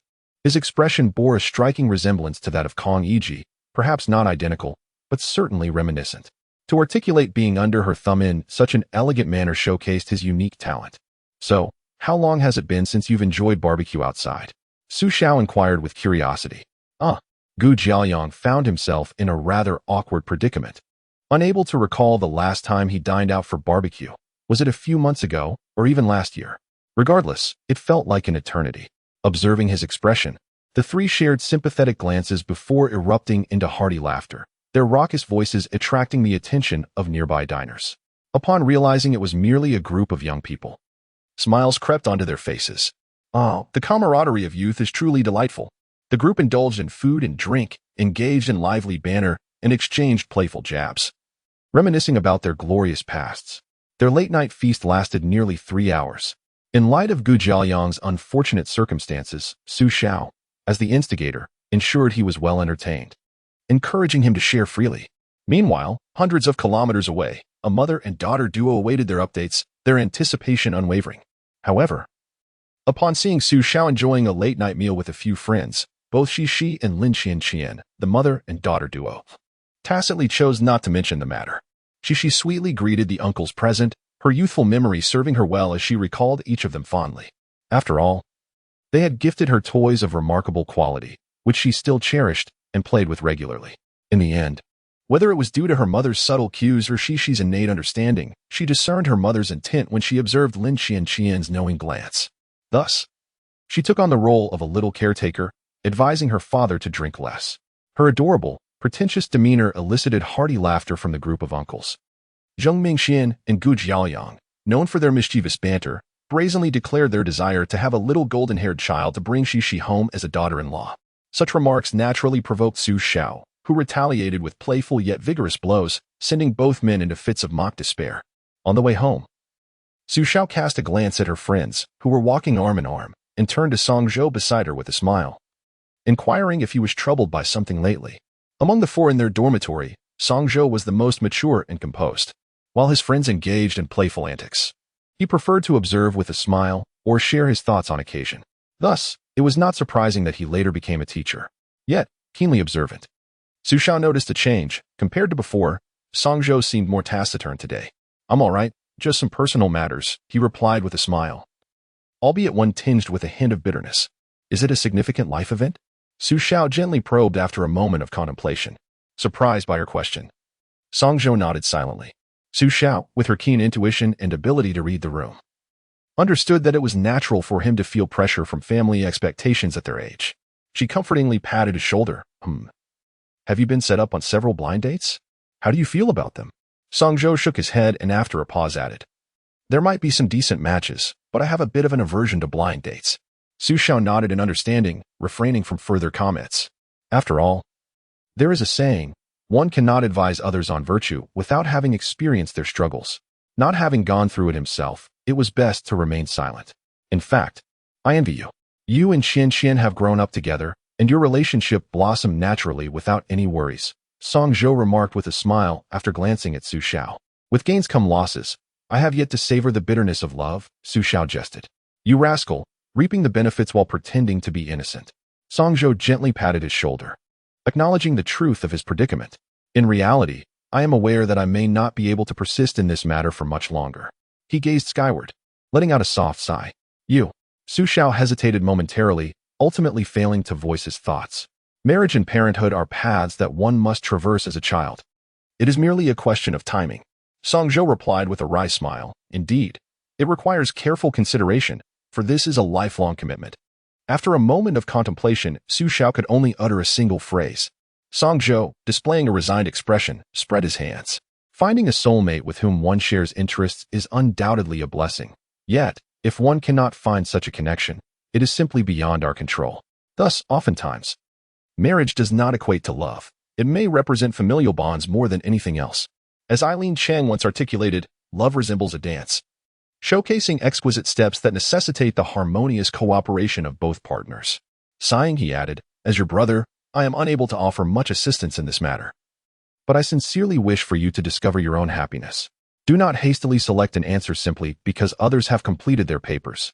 Su Xiao sighed deeply and gave his shoulder a reassuring pat. Chapter 32. Devotion to Dreams, Purity in the Present. Su ran. Returning as a youth, the gentle morning sunlight quietly spilled into the room. On the bed, Su Xiao remained in a deep slumber. Having conversed late into the night with Lin Qianqian after arriving at the hotel, it seemed they always had endless topics to discuss, as Songzhou remarked, they possessed a soulful connection. Unbeknownst to Su Xiao, a tempest had already swept through the online world, with fervent reports of Su Ran's triumphant return flooding in overnight. Numerous social media platforms were awash with photos and videos of his performance from the previous night. Coincidentally, the annual Modern Rock Music Festival was underway, captivating countless music enthusiasts. Coupled with Su Xiao's dazzling performance, various media outlets unanimously placed the story of Su Ran's return on their front pages. A stunning comeback unfolded at the festival, heralding the return of a former talent show champion. What cannot defeat me will only make me stronger, proclaimed Su Ran, who rose from the ashes. Su Ran, devoted to dreams, pure in the present. Su Ran, from now on, the skies are vast and boundless. A rendition of Chasing Dreams with a Child's Heart moved many to tears, as Su Ran declared, those who have dreams are remarkable. Many of these headlines were prearranged by Sister Nan, while others emerged spontaneously or were orchestrated by the organizers. After all, Su Xiao's performance was extraordinarily brilliant, and the organizers sought the limelight while Su Xiao craved attention. Their interests aligned perfectly. Thus, Sister Nan emerged as the mastermind behind this whirlwind. The trending topics online were predominantly linked to Su Ran, the Modern Rock Music Festival, Su Ran's Vast Sky, Su Ran's Chasing Dreams with a Child's Heart, Su Ran's Life as a Summer Flower. At the music festival, Su Xiao achieved resounding success, and now, with Sister Nan's assistance, the remaining matters were being resolved. His life was on the verge of a new chapter as he boldly advanced toward his dreams. Here, we're this when we arrive at the airport, Sister Nan said, handing Su Xiao a mask while they awaited their ride at the hotel entrance. A closer inspection revealed the faint traces of bloodshot eyes at the corners of her gaze, indicating that she had worked late into the night, perhaps without any sleep at all. Sister Nan, there's no need to be so dramatic, Su Xiao remarked with an awkward smile as he accepted the mask.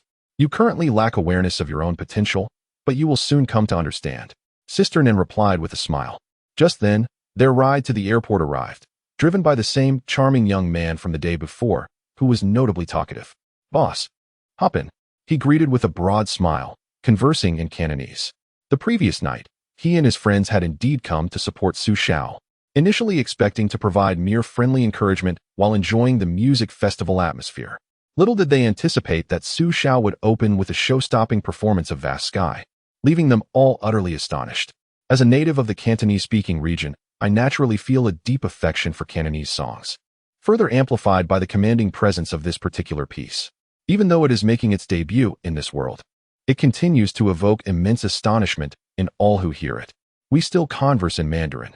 Since returning to Hunan after middle school, I have not spoken Cantonese for over a decade, and now, when I attempt to do so, I find myself somewhat unaccustomed. Su Xiao smiled as he spoke to the young man. Oh, indeed. The young man nodded, and much like the day before, after Sister Nan boarded the vehicle, she began to rest her eyes, while Su Xiao engaged in lively conversation with the loquacious young man, appearing thoroughly engrossed in their exchange. As they neared the airport, the young man suddenly produced a stack of notebooks, black, white, red, and yellow, more than 10 in total. Su Xiao raised an eyebrow. Some belong to colleagues, others to friends. They all know I'm acquainted with you and have asked me to request your signature. Su Xiao chuckled, nodded, took the notebooks, and unscrewed the cap of his pen, preparing to sign them one by one. Wait a moment, Xiao paused, a hint of confusion crossing his face as he looked at the young man. Let us prioritize my signature first. The young man then retrieved a folded, somewhat yellowed piece of paper. This is Xiao inquired as he accepted it. Open it and see, the young man replied with a mysterious smile. What met his gaze was an old poster, seemingly torn from a wall. Though it had been preserved remarkably well, likely folded and tucked away in a book by its owner. It was a poster of Xiao from 8 years ago, featuring a scene from when he had clinched the championship title. Through the rearview mirror, Xiao's eyes glimmered with nostalgia, prompting the young man to chuckle. I was a fan of yours back in high school, but you have changed so much over the years. I didn't even recognize you the day before yesterday. Xiao casually picked up a notebook to place beneath the poster as he signed it, smiling as he asked, So, do you think I'm more handsome now? Or was I better looking back then? Back in school, I thought your little yellow hair was simply the epitome of cool. But now, I must say, I find your simpler style much more pleasing to the eye, he replied candidly. Xiao appreciated his honesty. After signing the poster, he added the date and time below.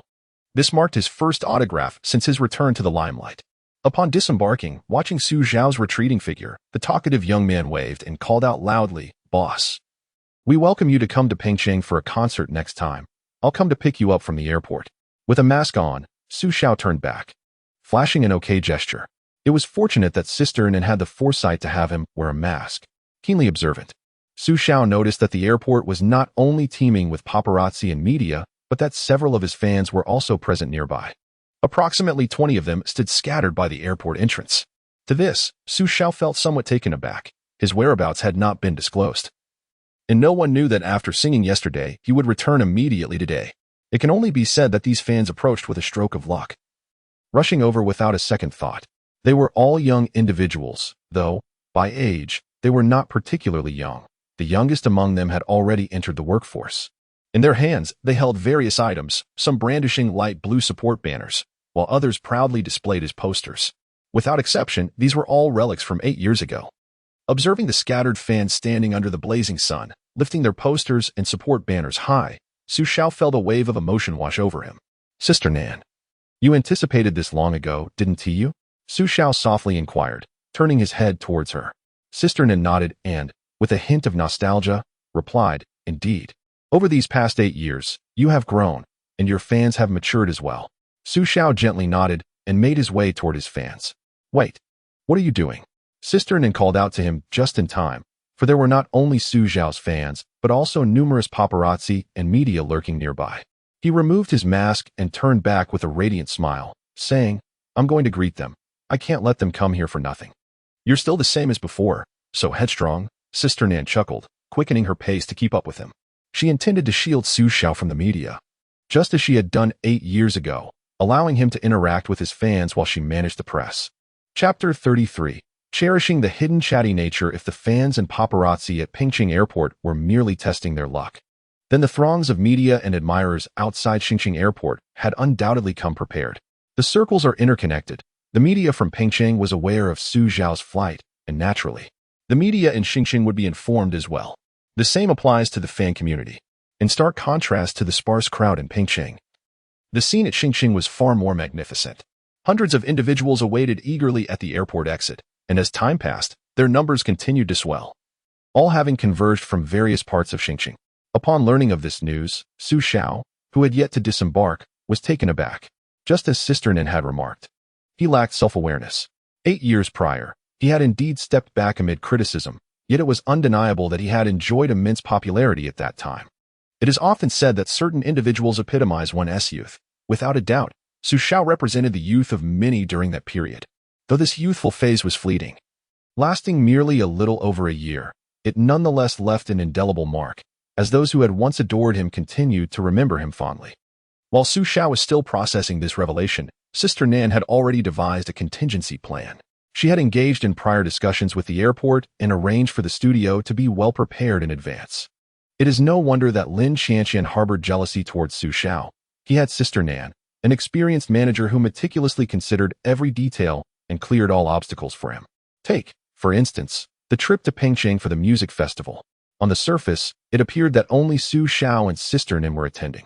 However, in reality, Over a dozen individuals from the Xixi studio were on standby, all adhering to Sister Nan's directives and coordinated arrangements. It is worth noting that the online tempest from the previous night was orchestrated solely by Sister Nan. The team of over a dozen was comprised of her trusted aides, some of whom were veterans from her previous team, eager to join upon receiving her message, while others were recruited through various means. Without exception, these individuals were elite. It is important to recognize that Xiao had garnered considerable notoriety in the past, yet now, the internet was awash with acclaim for him. Such an impressive turnaround was attributable to the efforts of these individuals, whose contributions were invaluable. However, even capriciousness must have its limits. With fewer individuals in Pengcheng, Xiao could interact with his fans, signing autographs and taking photos. Conversely, the overwhelming number of people in Xixi necessitated that he adhere to Sister Nan's arrangements and exit via a special passage to avoid causing unnecessary delays at the airport. Sister Nan would handle the remaining logistics, reportedly already beginning to reorganize the Fan Support Association. In comparison to the highly developed city of Pengcheng, Xiao held a deeper affection for his hometown, a place rich in local flavor. The elderly man playing chess at the street corner and the vendors setting up shop at the alleyway embody a serene and leisurely atmosphere. The hometown is imbued with a sense of ease and tranquility, as if, in an instant, it could wash away all his superficiality and fatigue. Moreover, here lies the cherished treasure he has nurtured and the beloved partner with whom he will share his life. Suddenly, the honking of a car in the yard jolted Xixi, who was seated on the ground, deep in conversation with a potato. Originally, it was Monday, a day designated for her to attend kindergarten. However, as the semester's end approached, the teachers needed to prepare materials for their practical exams, such as crafting supplies and venue arrangements. Consequently, the children were granted an additional day off, much to Xixi's delight. Upon hearing the car horn, Xixi's eyes sparkled with excitement, her small face lighting up with joy. "Daddy! Mommy, Daddy is back!" she exclaimed, first shouting into the kitchen before eagerly scrambling to her feet, abandoning her interrogation of the potato and dashing towards the door. By the time Lin Xianxian emerged from the kitchen, having just finished washing the dishes, Xixi had already vanished from the living room. Xiao had just opened the car door and stepped out. "Daddy!" His little angel, adorned in a white floral dress, fluttered towards him like a delicate butterfly. Light and joyous, Xiao knelt down to embrace Xixi, affectionately ruffling her little nose, which sent her into a fit of delightful giggles that echoed throughout the small courtyard. As he held her close, they made their way into the house, and Xiao playfully inquired, "Have you been listening to your mother while at home?" "Yes. Xixi has been very good. I ate well, slept well, bathed well, went to school well." She continued counting on her tiny fingers, quickly reaching 10, yet showing no sign of wanting to stop. At that moment, they had already entered the house and settled onto the sofa. All right, Daddy understands," Xiao interjected, eager to halt Xixi's enthusiastic monologue. "But, Daddy, I haven't finished yet," Xixi protested, somewhat dissatisfied at being interrupted while reporting her daily accomplishments to her father. Having just returned from a business trip, Xiao felt parched and craved a drink of water. His comical antics and playful demeanor elicited a hearty laugh from Xixi, who then obediently dashed off to fetch water for him. To pacify her momentary displeasure after interrupting her chatter, Xiao knew the key was to divert her attention. Upon returning with the water, Xixi blinked her large eyes at her father, asking sweetly, "Daddy, do you want more water?" "No, thank you, my precious. You are so thoughtful," Xiao praised, gently patting her little head. This compliment made Xixi beam with joy, her eyes narrowing into delightful crescents, resembling a charming little kitten nestled in her father's embrace. When it comes to cats, Xiao immediately thinks of her beloved Potato. But where is Potato? She glanced around, yet the little creature was nowhere in sight. "Stop looking. Potato has hidden away," Lin Xianxian remarked with a playful smile. "What happened?" Xiao inquired, her curiosity piqued. Although Potato was not a prized breed, merely a small stray cat that she had rescued during a run, Xiao had never neglected the feline. She treated it as an integral part of the family, ensuring it received only the finest food and care, more so than many ordinary pet cats. Moreover, with a little caretaker like Xixi around, Potato often enjoyed extra meals. As a result, this once lively yellow tabby, the fabled wealth-bringing cat adorned in gold and silver, had become rather pampered under Xixi's care. "Are you inquiring about your precious daughter?" Xiao turned her gaze toward Xixi, who wore a sheepish expression. Under her father's scrutinizing gaze, Xixi's wide eyes darted about, avoiding direct contact. Gently pinching her cheek, Xiao softly asked, "What's the matter with Potato?" "I was just, Xixi mumbled, her head lowered, fidgeting with her little fingers. Chapter 34. Rather than envying what others possess, it is far better to cherish what lies before us. What's wrong?" Xiao inquired, unable to suppress his curiosity. "I merely asked if it could transform." Xixi replied softly. "All right, it seems the root of the matter lies within ourselves," Xiao mused, feeling a touch of helplessness. Previously, Xixi had inquired of Tutu whether it had tiny wings, a question that Xiao had initially brushed aside. He had merely felt a twinge of pity and amusement at Tutu's plight. It seemed the current situation mirrored the last. Upon hearing about the little creature in the story that could transform into a great lion, Xixi's imaginative mind was immediately sparked with new ideas. It was likely that she had begun her interrogation of Tutu once more, perhaps even with greater fervor, prompting Tutu to hide away. After a moment of contemplation, Xiao chuckled and affectionately ruffled Xixi's hair. "Do you remember when we first found Tutu? It was so tiny, resting in the palm of my hand. Even smaller than your father's hand." He gestured with his own palm for emphasis. "Yes, it looked so pitiful back then," Xixi nodded earnestly, recalling the image of that small kitten. "Indeed, that little fur ball was curled up beneath the great tree. Had you not discovered it? It would likely have perished from hunger before long. You promised your father that you would take good care of it, treating it as your dearest friend. Over this past year, Tutu has grown healthy and strong, largely thanks to your dedication." Xiao cast a proud glance at her, hearing her father's praise. Xixi felt a flutter of bashfulness, her cheeks flushing with a rosy hue, a truly delightful sight. "Of course, Tutu is my best friend. And caring for a friend is only right," she asserted.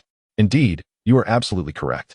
However, have you considered that not all cats possess wings or grow to be large like a lion?" Xixi looked at him, puzzled. With patience, Xiao elucidated. "Much like Doraemon, a mechanical cat with its wondrous four-dimensional pocket, or the magical guardian cat, who can fly and grow in size. What I wish to convey is that every cat is unique, each with its own special purpose. Just as Doraemon is to Nobita, and the magical cat is to Sakura. And Tutu, my dear, is your very own best friend. It will frolic with you, grow alongside you, and when you are feeling down, it will come to cheer you up, lying on the ground to expose its soft belly for you to pet. Every night, it will faithfully rest at your door, like a loyal little sentinel. Therefore, there is no need to envy Nobita for having Doraemon or Sakura for her magical companion. For our Xixi also has her very own Tutu. Perhaps many children envy Xixi for having a potato." With patience, her father guided Xixi, who had been stuck in a rut, gradually helping her to understand. Embracing her father's neck, Xixi nodded obediently. "Dad, I understand now. I will never bully Potato again." "Well, it brings me great comfort that you comprehend this. So, what shall we do now?" Xiao asked her with a smile. In fact, Xiao had her own intentions in discussing this principle with Xixi. Rather than coveting what others possess, it is far more rewarding to cherish what one currently has. It is quite possible that while you envy others, you yourself may be the object of someone else's envy. Contentment breeds happiness. Perhaps Xixi is still too young to grasp the full meaning of this. However, Xiao hoped to plant a seed in her heart through this experience, waiting patiently for it to take root and blossom. "Go apologize to Potato," Xixi replied softly. "Can you find it?" "Yes, it likes to hide under my bed." Without hesitation, Xixi turned and scampered up the stairs on her little short legs. "Wait," called Lin Qianqian, who was sitting nearby. Xixi looked back at her mother, puzzled. "Potato loves to eat cat treats.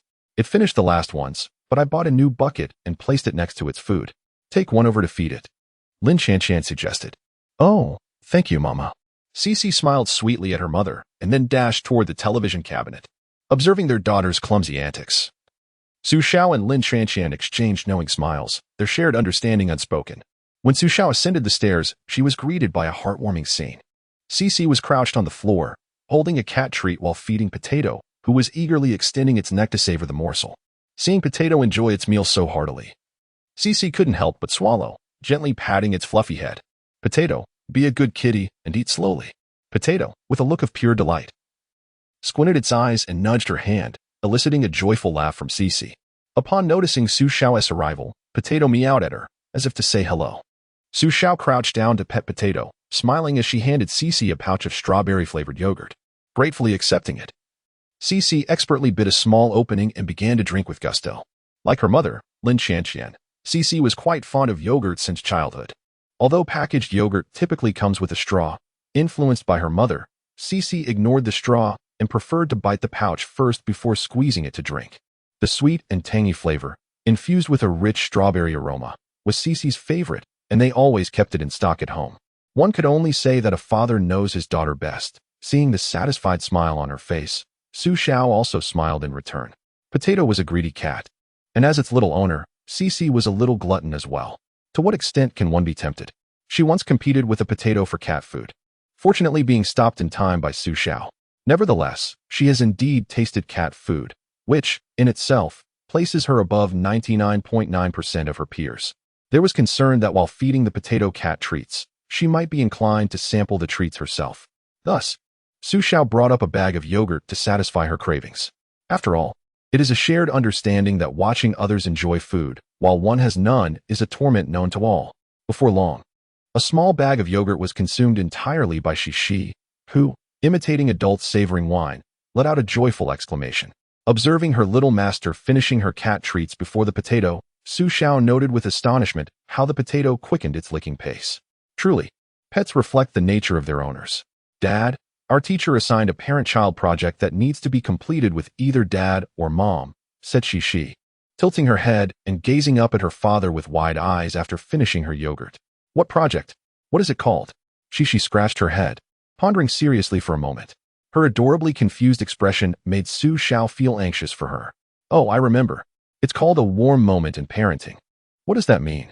This time, Xiao appeared utterly perplexed. Oh dear. Dad, you're so silly. It's just the literal meaning. Xixi, with an expression of disappointment, looked at her father and stamped her foot in exasperation. Xiao thought to himself, what? I have been scorned by my daughter.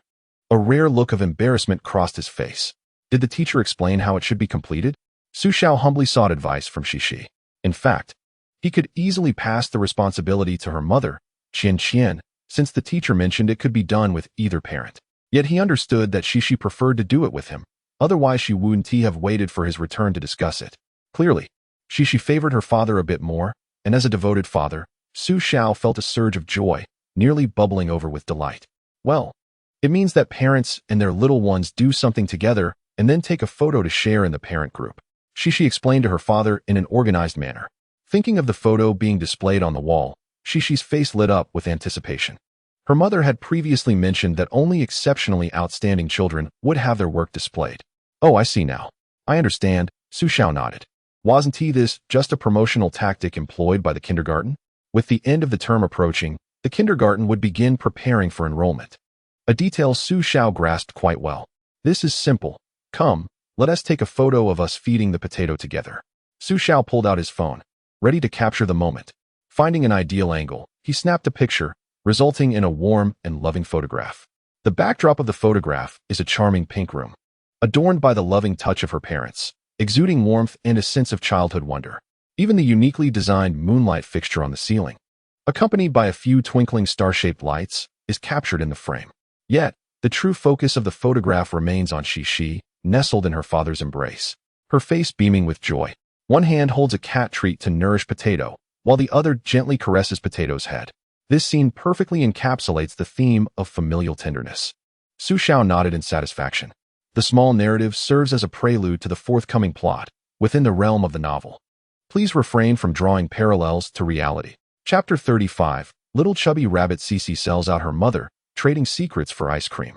Potato lay sprawled on the ground, curling its limbs, exposing its fluffy belly, while Xixi gently caressed its soft fur.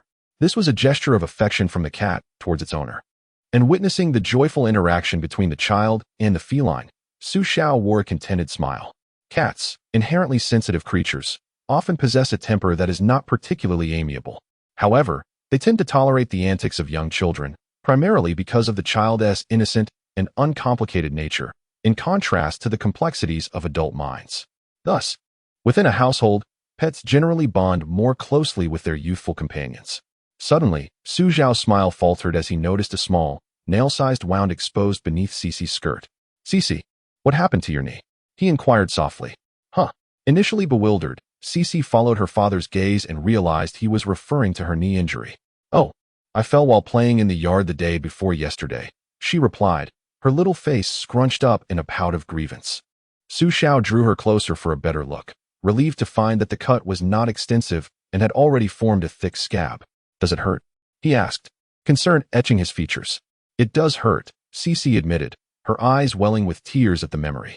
However, she quickly brightened, exclaiming, but I blew on it really hard, and it didn't hurt anymore.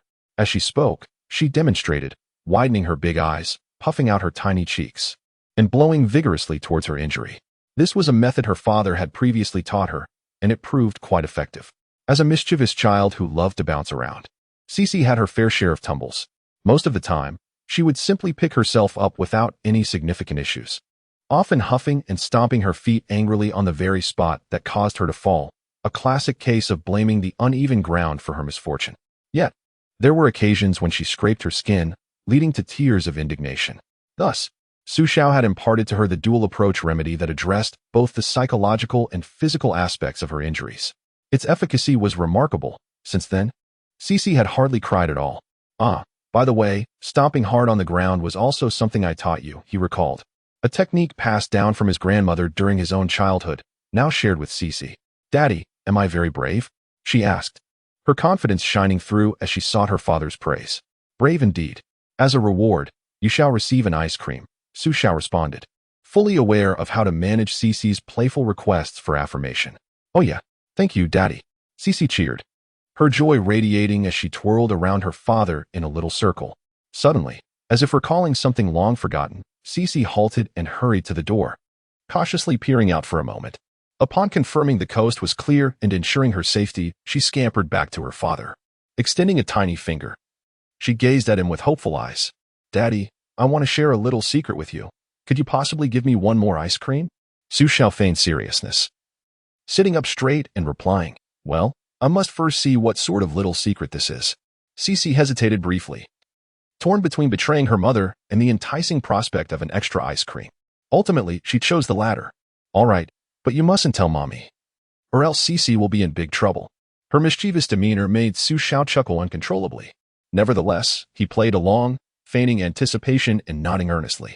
Rest assured, I won't tell Mommy. Last night, while watching you sing, Mommy suddenly cried. Really? Su Xiao asked, feigning astonishment. Of course it's true.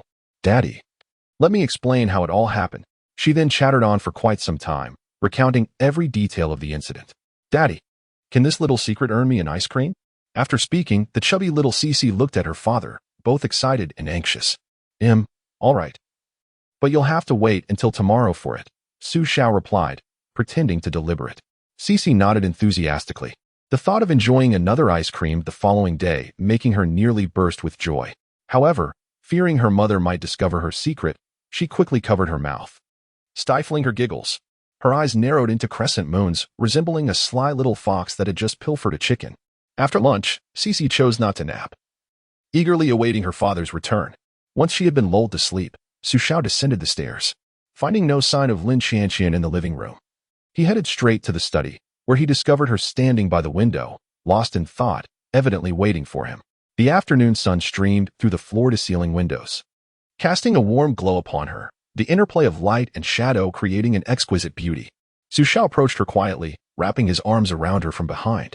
Lin Qianqian rested her head gently on his shoulder. Neither spoke, savoring the serene moments of their embrace. The familiar scent of her hair and the warmth of their hug enveloped them, their heartbeats resonating clearly in the stillness.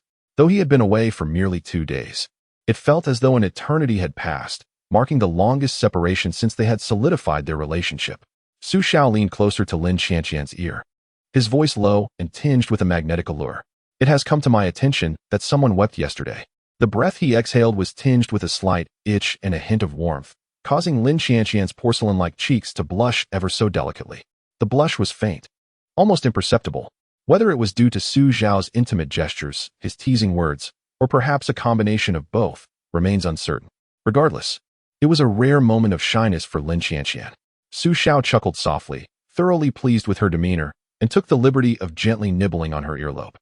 If you remain silent, I shall assume your acquiescence. He relished this version of Lin Qianqian, for it bestowed upon him the illusion of playfully tormenting her. Alas, illusions are merely that. Lin Qianqian was not easily trifled with. A subtle smile graced her lips, and her gaze flickered downward to find her target before she decisively brought her foot down with force. "Oh!" Xiao yelped in pain, clutching his foot, grimacing in response. Meanwhile, Lin Xianxian stood there, arms crossed, wearing a bemused expression as she regarded him. It was as if her earlier shyness was merely a ruse to confound Xiao. "Did you just experience a moment of delusion, thinking me easy to bully?" Xiao found himself at a loss for words. Her earlier demeanor was clearly a trap, and he had unwittingly fallen for it once again. "Childish." After expressing this thought, she added, "It's akin to rubbing salt in a wound, a cruel twist indeed." The playful expression and mocking tone ignited a fire within Xiao. Step by step, he advanced with an unmistakable aura of intimidation, gradually cornering Lin Xianxian. "You." The words faltered as Lin Xianxian found herself backed against the floor-to-ceiling window, leaving her with no avenue for escape. Meow Spring had but recently departed, and from somewhere, a faint, delicate meow echoed through the air.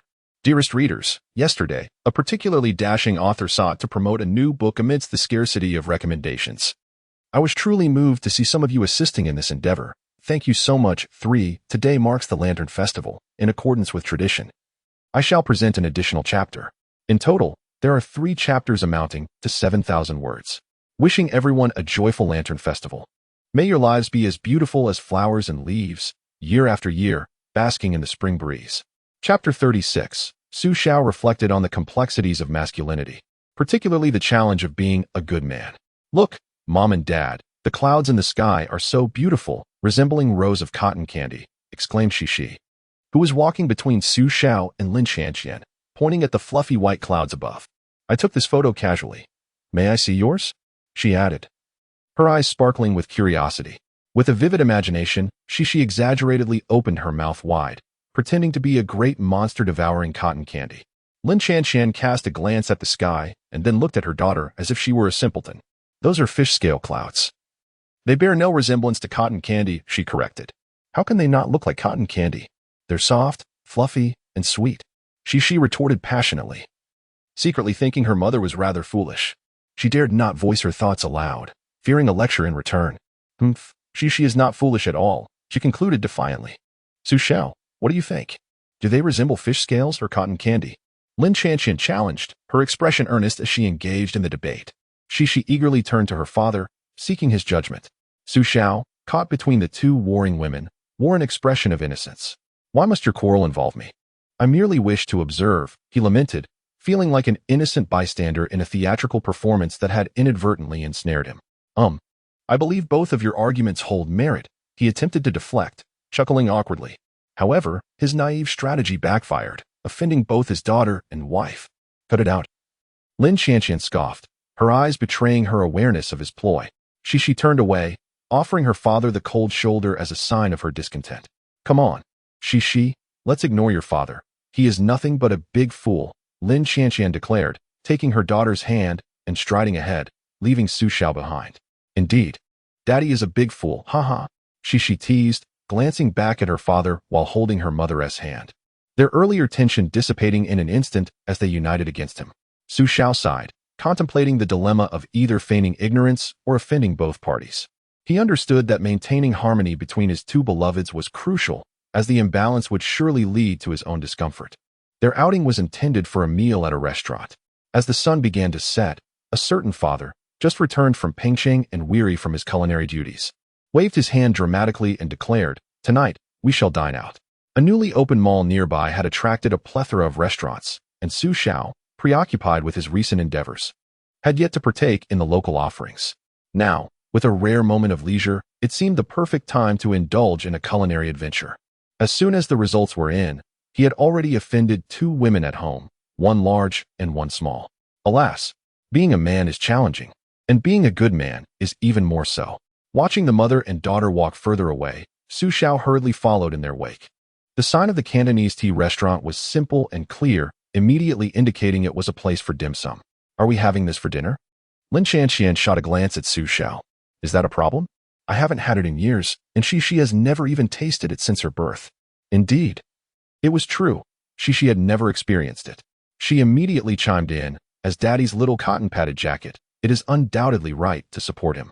Little did she know, her father had sold her off that afternoon, promising not to inform her mother, only to let her down in an instant. Meanwhile, a mother, not particularly astute, was secretly plotting to give her daughter Xiao some trouble.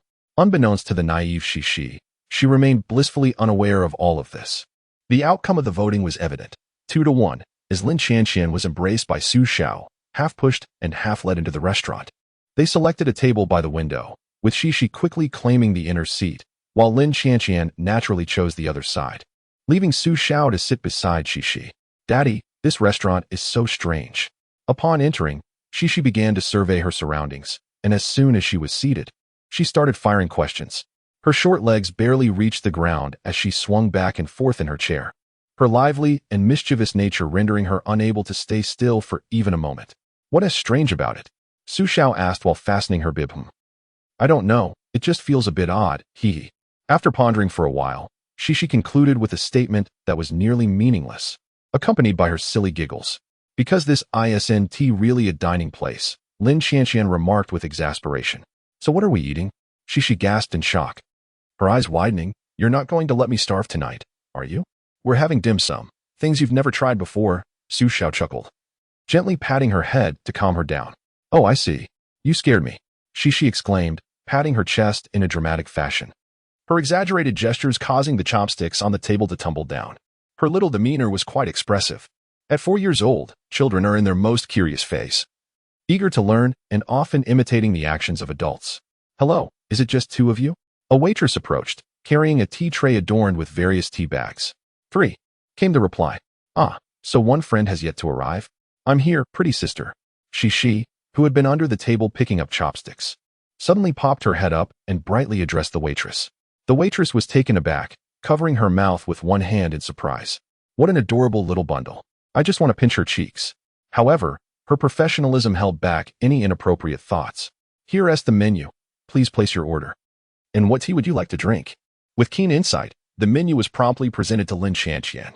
"We have Longjing, Pu'er, Dahongpo, Maojian, and Tiguanyan," the waiter announced, simultaneously igniting the alcohol stove and placing the teapot upon it to commence boiling water.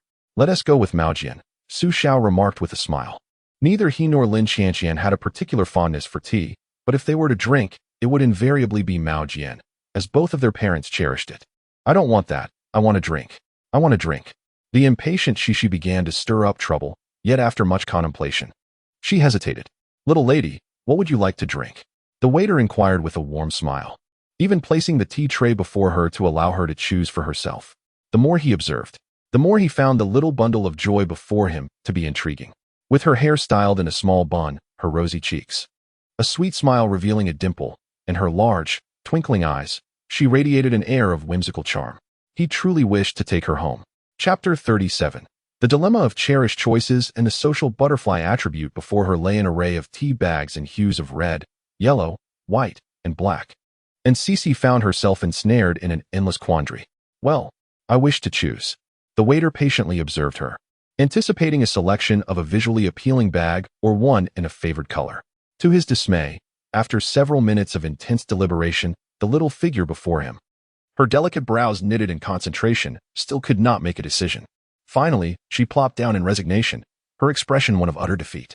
"Beautiful sister, I am uncertain of what I wish to drink." The waiter replied, "All right, lovely lady, you need not concern yourself with her. It is simply her nature. Please continue with your duties." Lin Qianqian, having made her selection, handed the menu to the waiter with an apologetic smile, casting a disapproving glance at her mischievous daughter. "Humph." Xixi turned her head away, choosing to ignore her mother. "Mother bullied me since I was little. I, Xixi, also have the right to choose my drink." In the end, it became evident that this troublesome little one had no real love for tea. She lifted her small teacup, blowing gently before sipping a small amount. "Is it delicious, Daddy?" Xixi gazed at him with wide, expectant eyes. Quite delightful," Xiao replied, but before he could elaborate, Lin Qianqian seized the opportunity to interject, feigning a look of utter bliss. Clearly, someone was about to ensnare their daughter once more. Xiao cast a bemused glance her way, remaining silent while inwardly chastising her.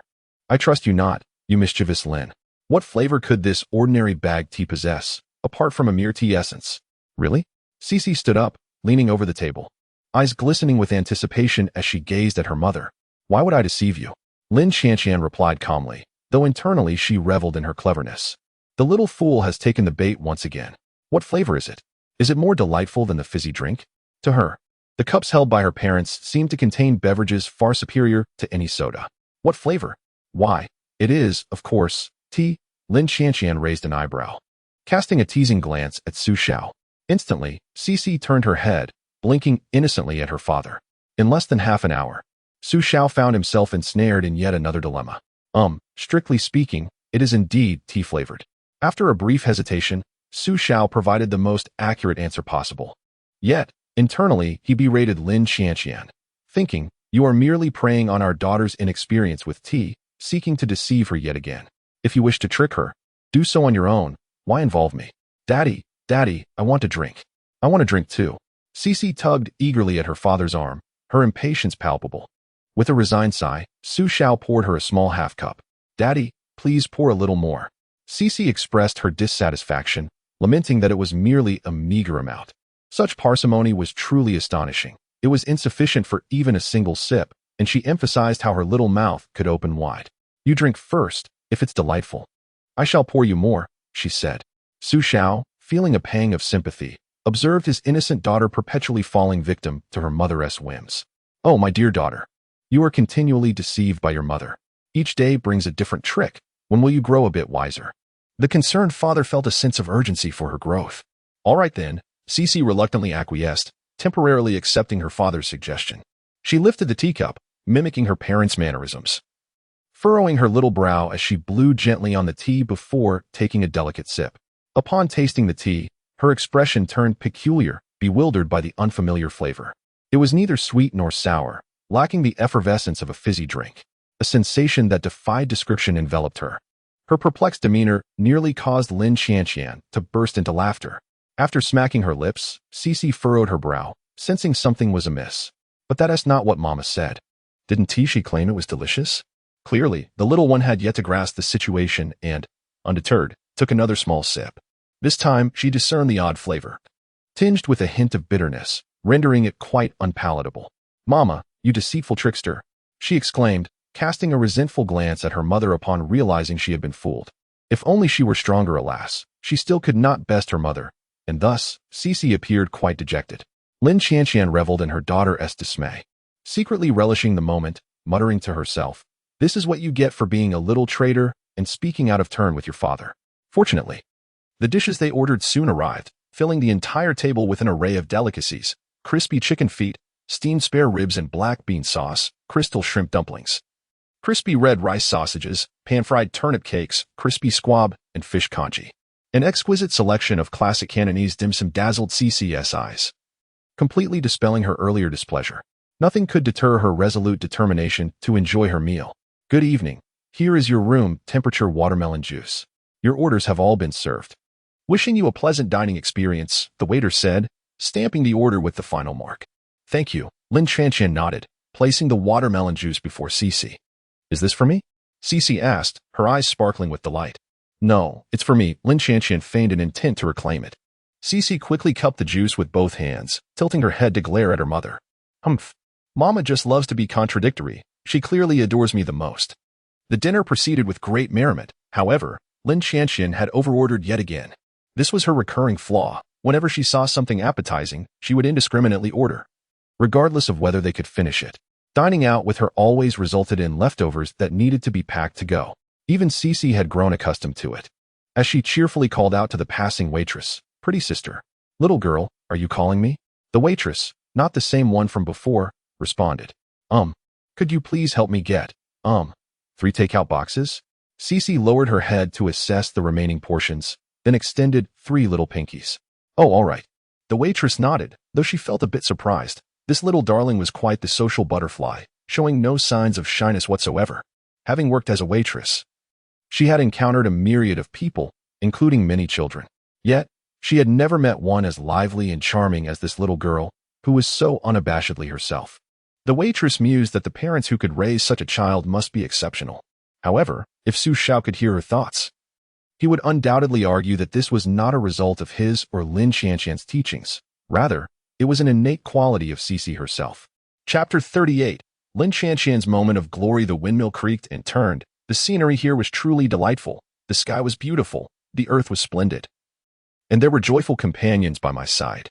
After leaving the tea restaurant, the satisfied Xixi, hand in hand with her mother and carrying a takeout box, sang aloud like a cheerful little oriole. This caught the attention of passers-by in the mall. Many young people even paused, intrigued by the adorable little bundle. Fortunately, Xiao had not discarded his mask from the morning and hastily put it on from his pocket. This little troublemaker was becoming increasingly bold, and he certainly did not wish to relive a similar incident from last month's live broadcast. It is worth noting that the name Star City was not chosen lightly. It originally derived from the stars, but now, with the flourishing entertainment industry, it has acquired a new layer of meaning. Consequently, the streets were filled with young fans, and there were plenty of paparazzi, but thankfully, he had just made his return, and his fame had not yet reached a point where everyone recognized him. "Daddy, why are you wearing a mask?" Xixi, the instigator, tilted her head in curiosity. "Because your daddy is afraid of being ugly," Lin Xianxian teased deliberately, clearly seeking revenge for the earlier incident. Xiao remarked, "Well, finally I've caught you at a good opportunity, haven't I? Afraid of being ugly? Daddy is not ugly at all." Xixi was even more puzzled. The adult world is so complicated. As they neared the exit of the mall, Xixi's gaze was captivated by a row of claw machines in the lobby. Her bright, expressive eyes seemed eager to stick to them, and unconsciously, her footsteps came to a halt. What's wrong?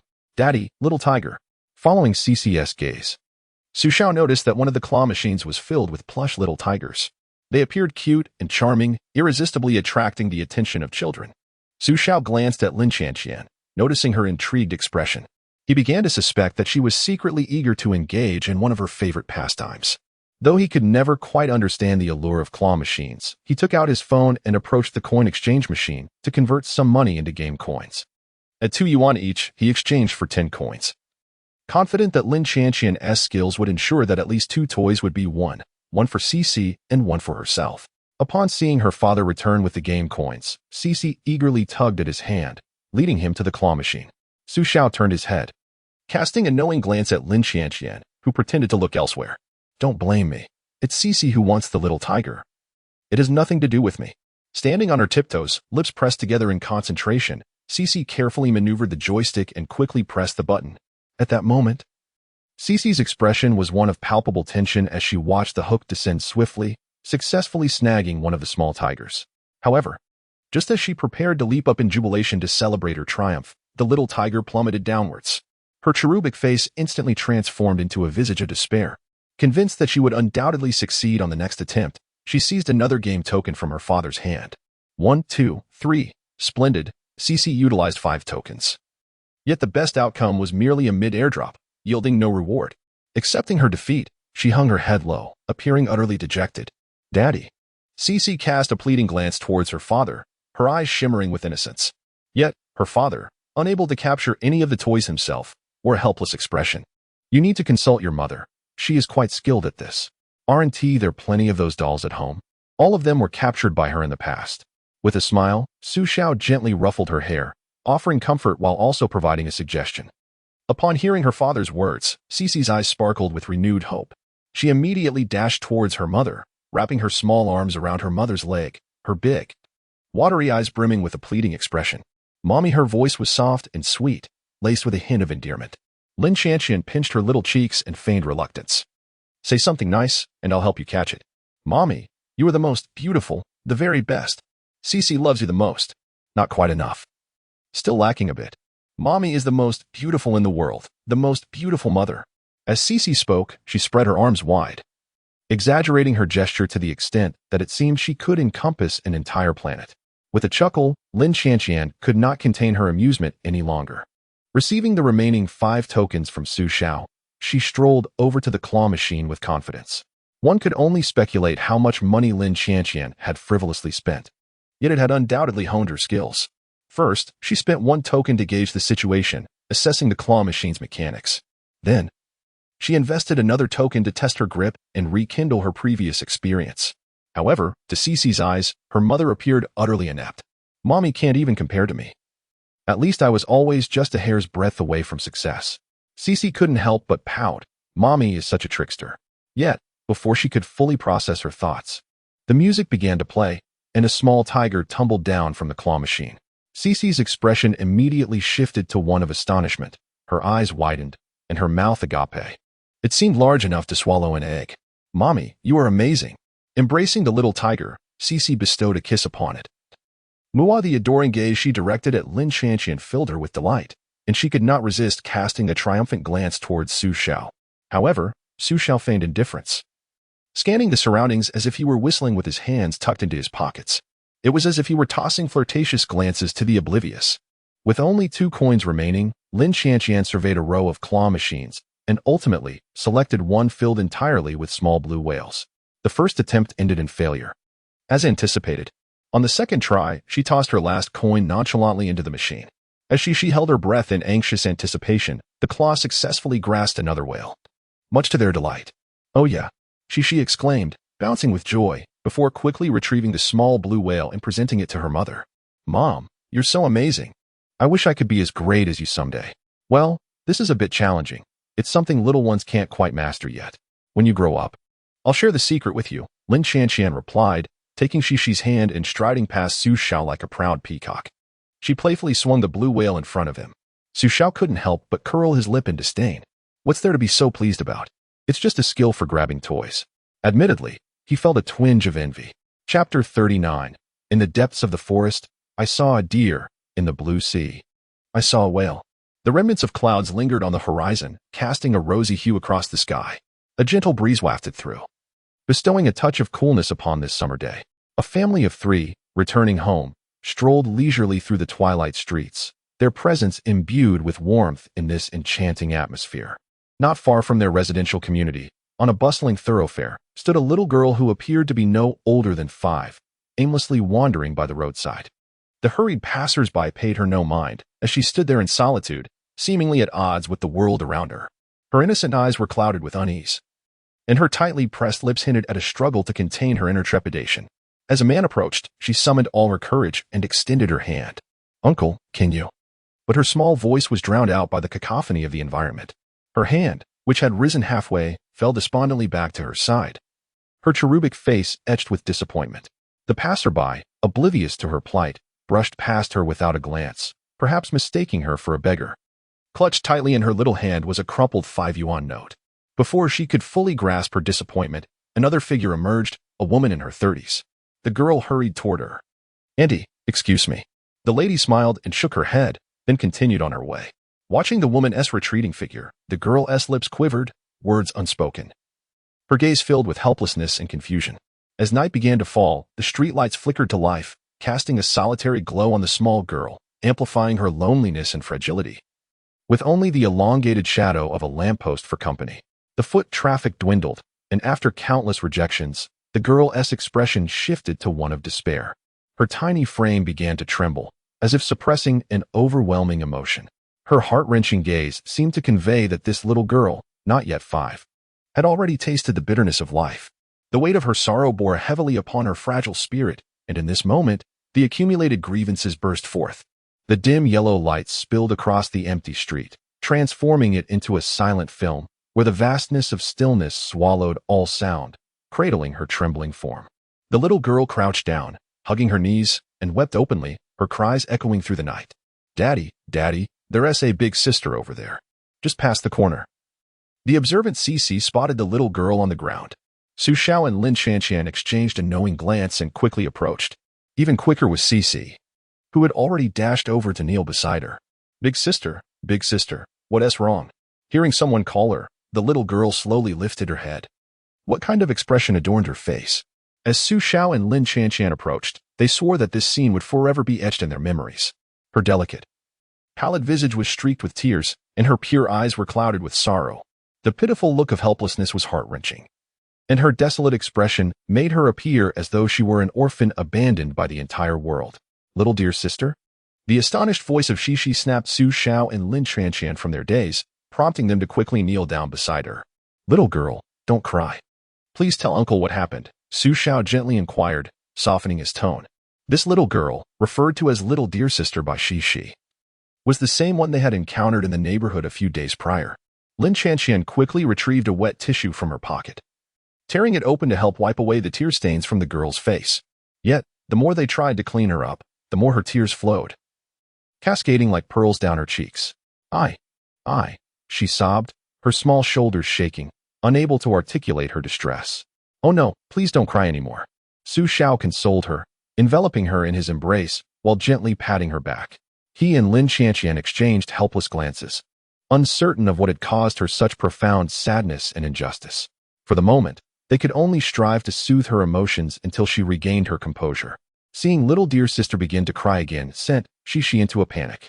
She stomped her small feet, circling around her father and little dear sister like a headless fly. Lin Qianqian grasped her firmly, holding her shoulders to keep her still. Mommy, do you think little dear sister is lost? She whispered, her big eyes blinking up at her mother. That shouldn't be the case, Lin Qianqian replied, shaking her head. Then, what could it be?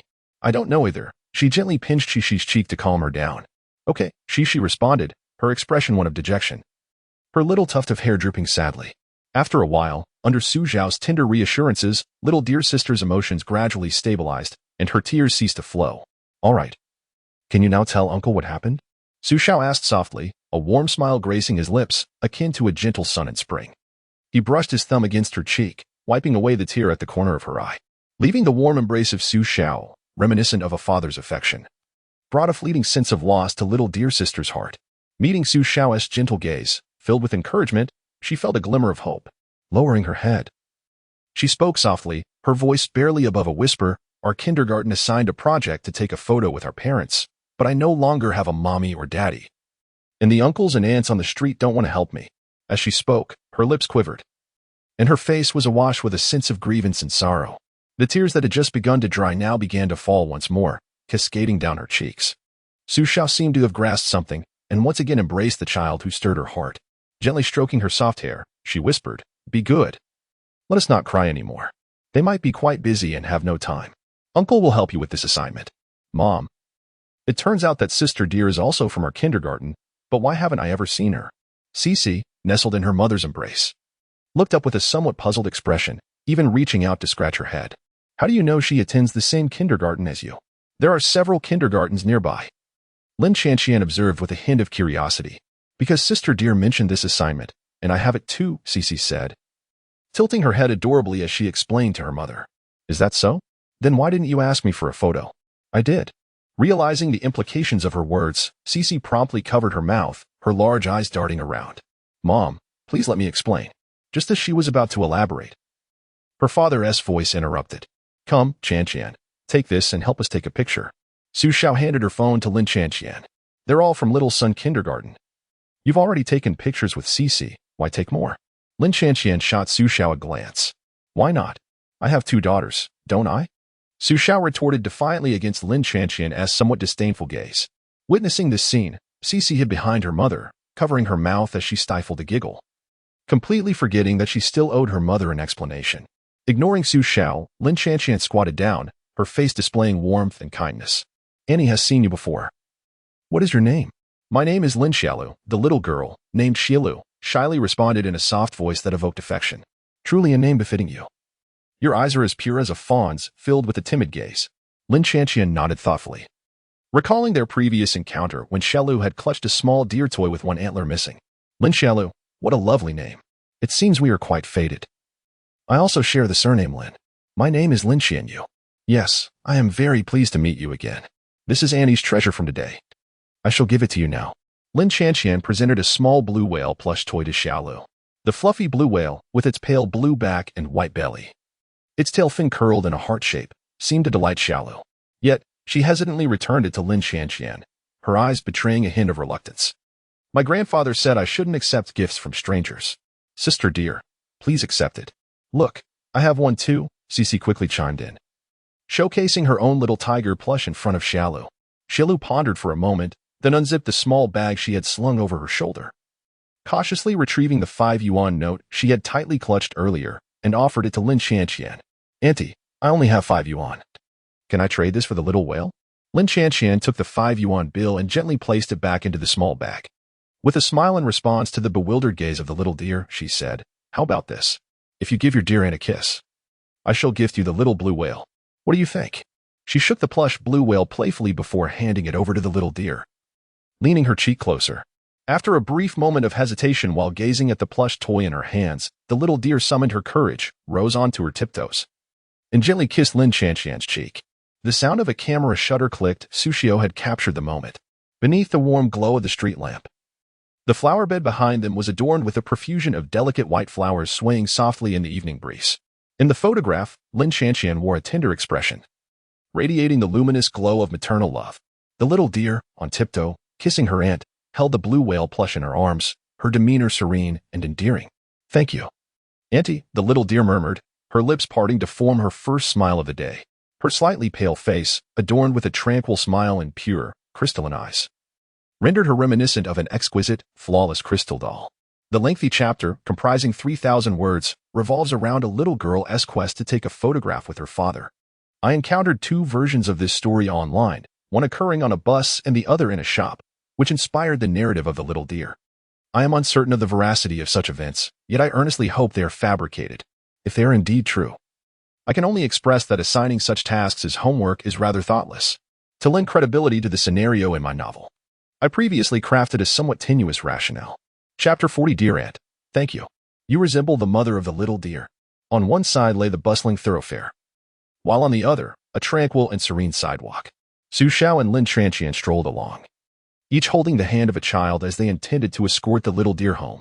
As darkness descended, the little one had yet to return, surely causing her grandfather great concern. "Sister Little Deer, let me tell you, my mother is incredibly talented."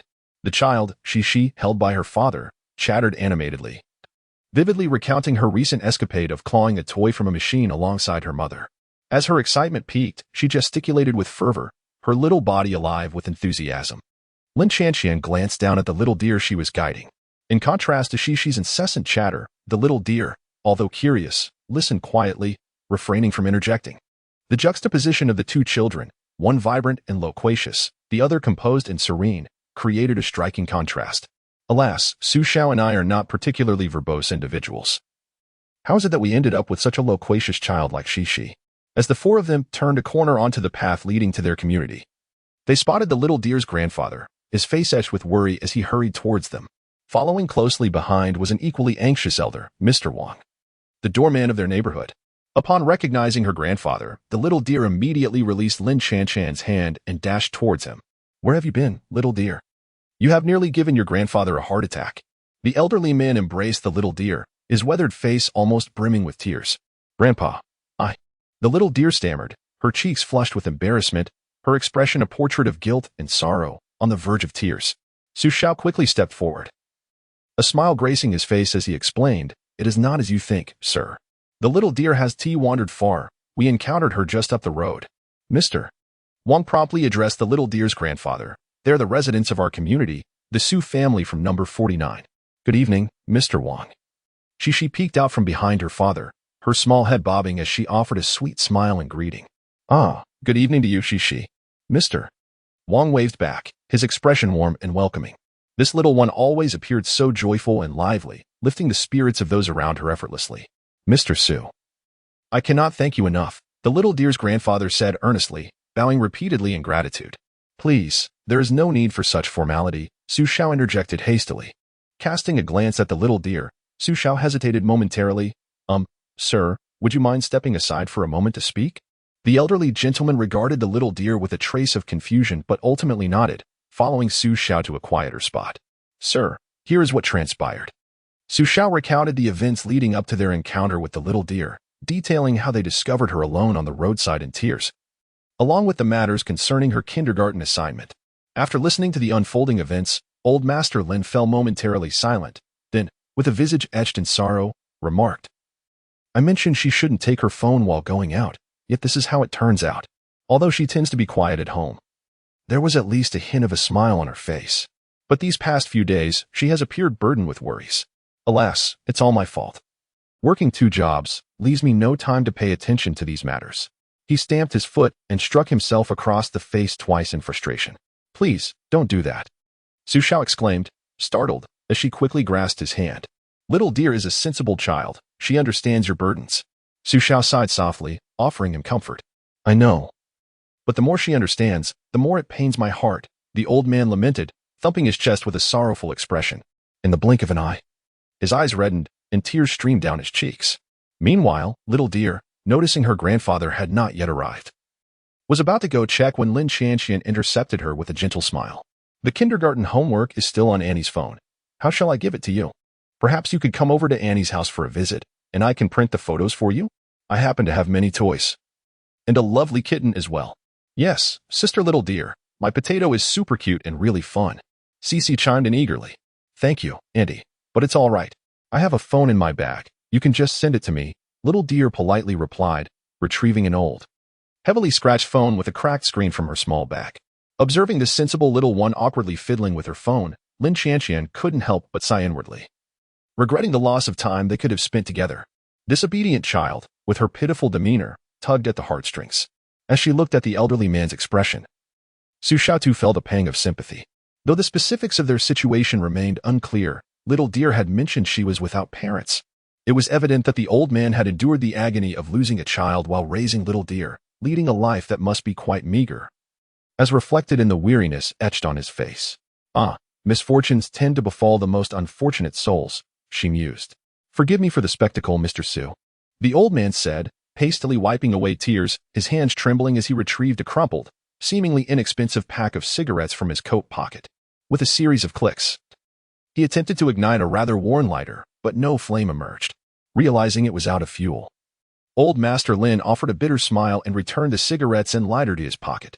Xiao gently patted the old man's shoulder. We should head over. Little dear has likely been waiting for a while. Old Master Lin nodded in agreement. At the entrance of the community. Goodbye, uncle, goodbye, aunt, goodbye, Xixi. The little dear, holding Grandpa's hand, waved farewell to them. Xiao smiled and nodded at her, waving in return, while Lin Qianqian made a gesture as if to call on the phone. My number is saved in your phone. Feel free to call at any time. You are always welcome to visit us, she said. The little dear merely pursed her lips and nodded slightly. Xixi, with a somewhat reluctant expression, called out loudly, Sister dear, after kindergarten tomorrow, I will come to play with you. This time, the little dear responded, nodding vigorously several times. She affirmed. Receiving this confirmation from Sister dear, Xixi broke into a joyful smile.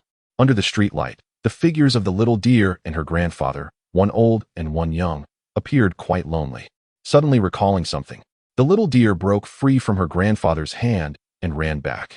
Breathless, she looked up at Lin Qianqian, silently gazing at her as if trying to memorize her appearance.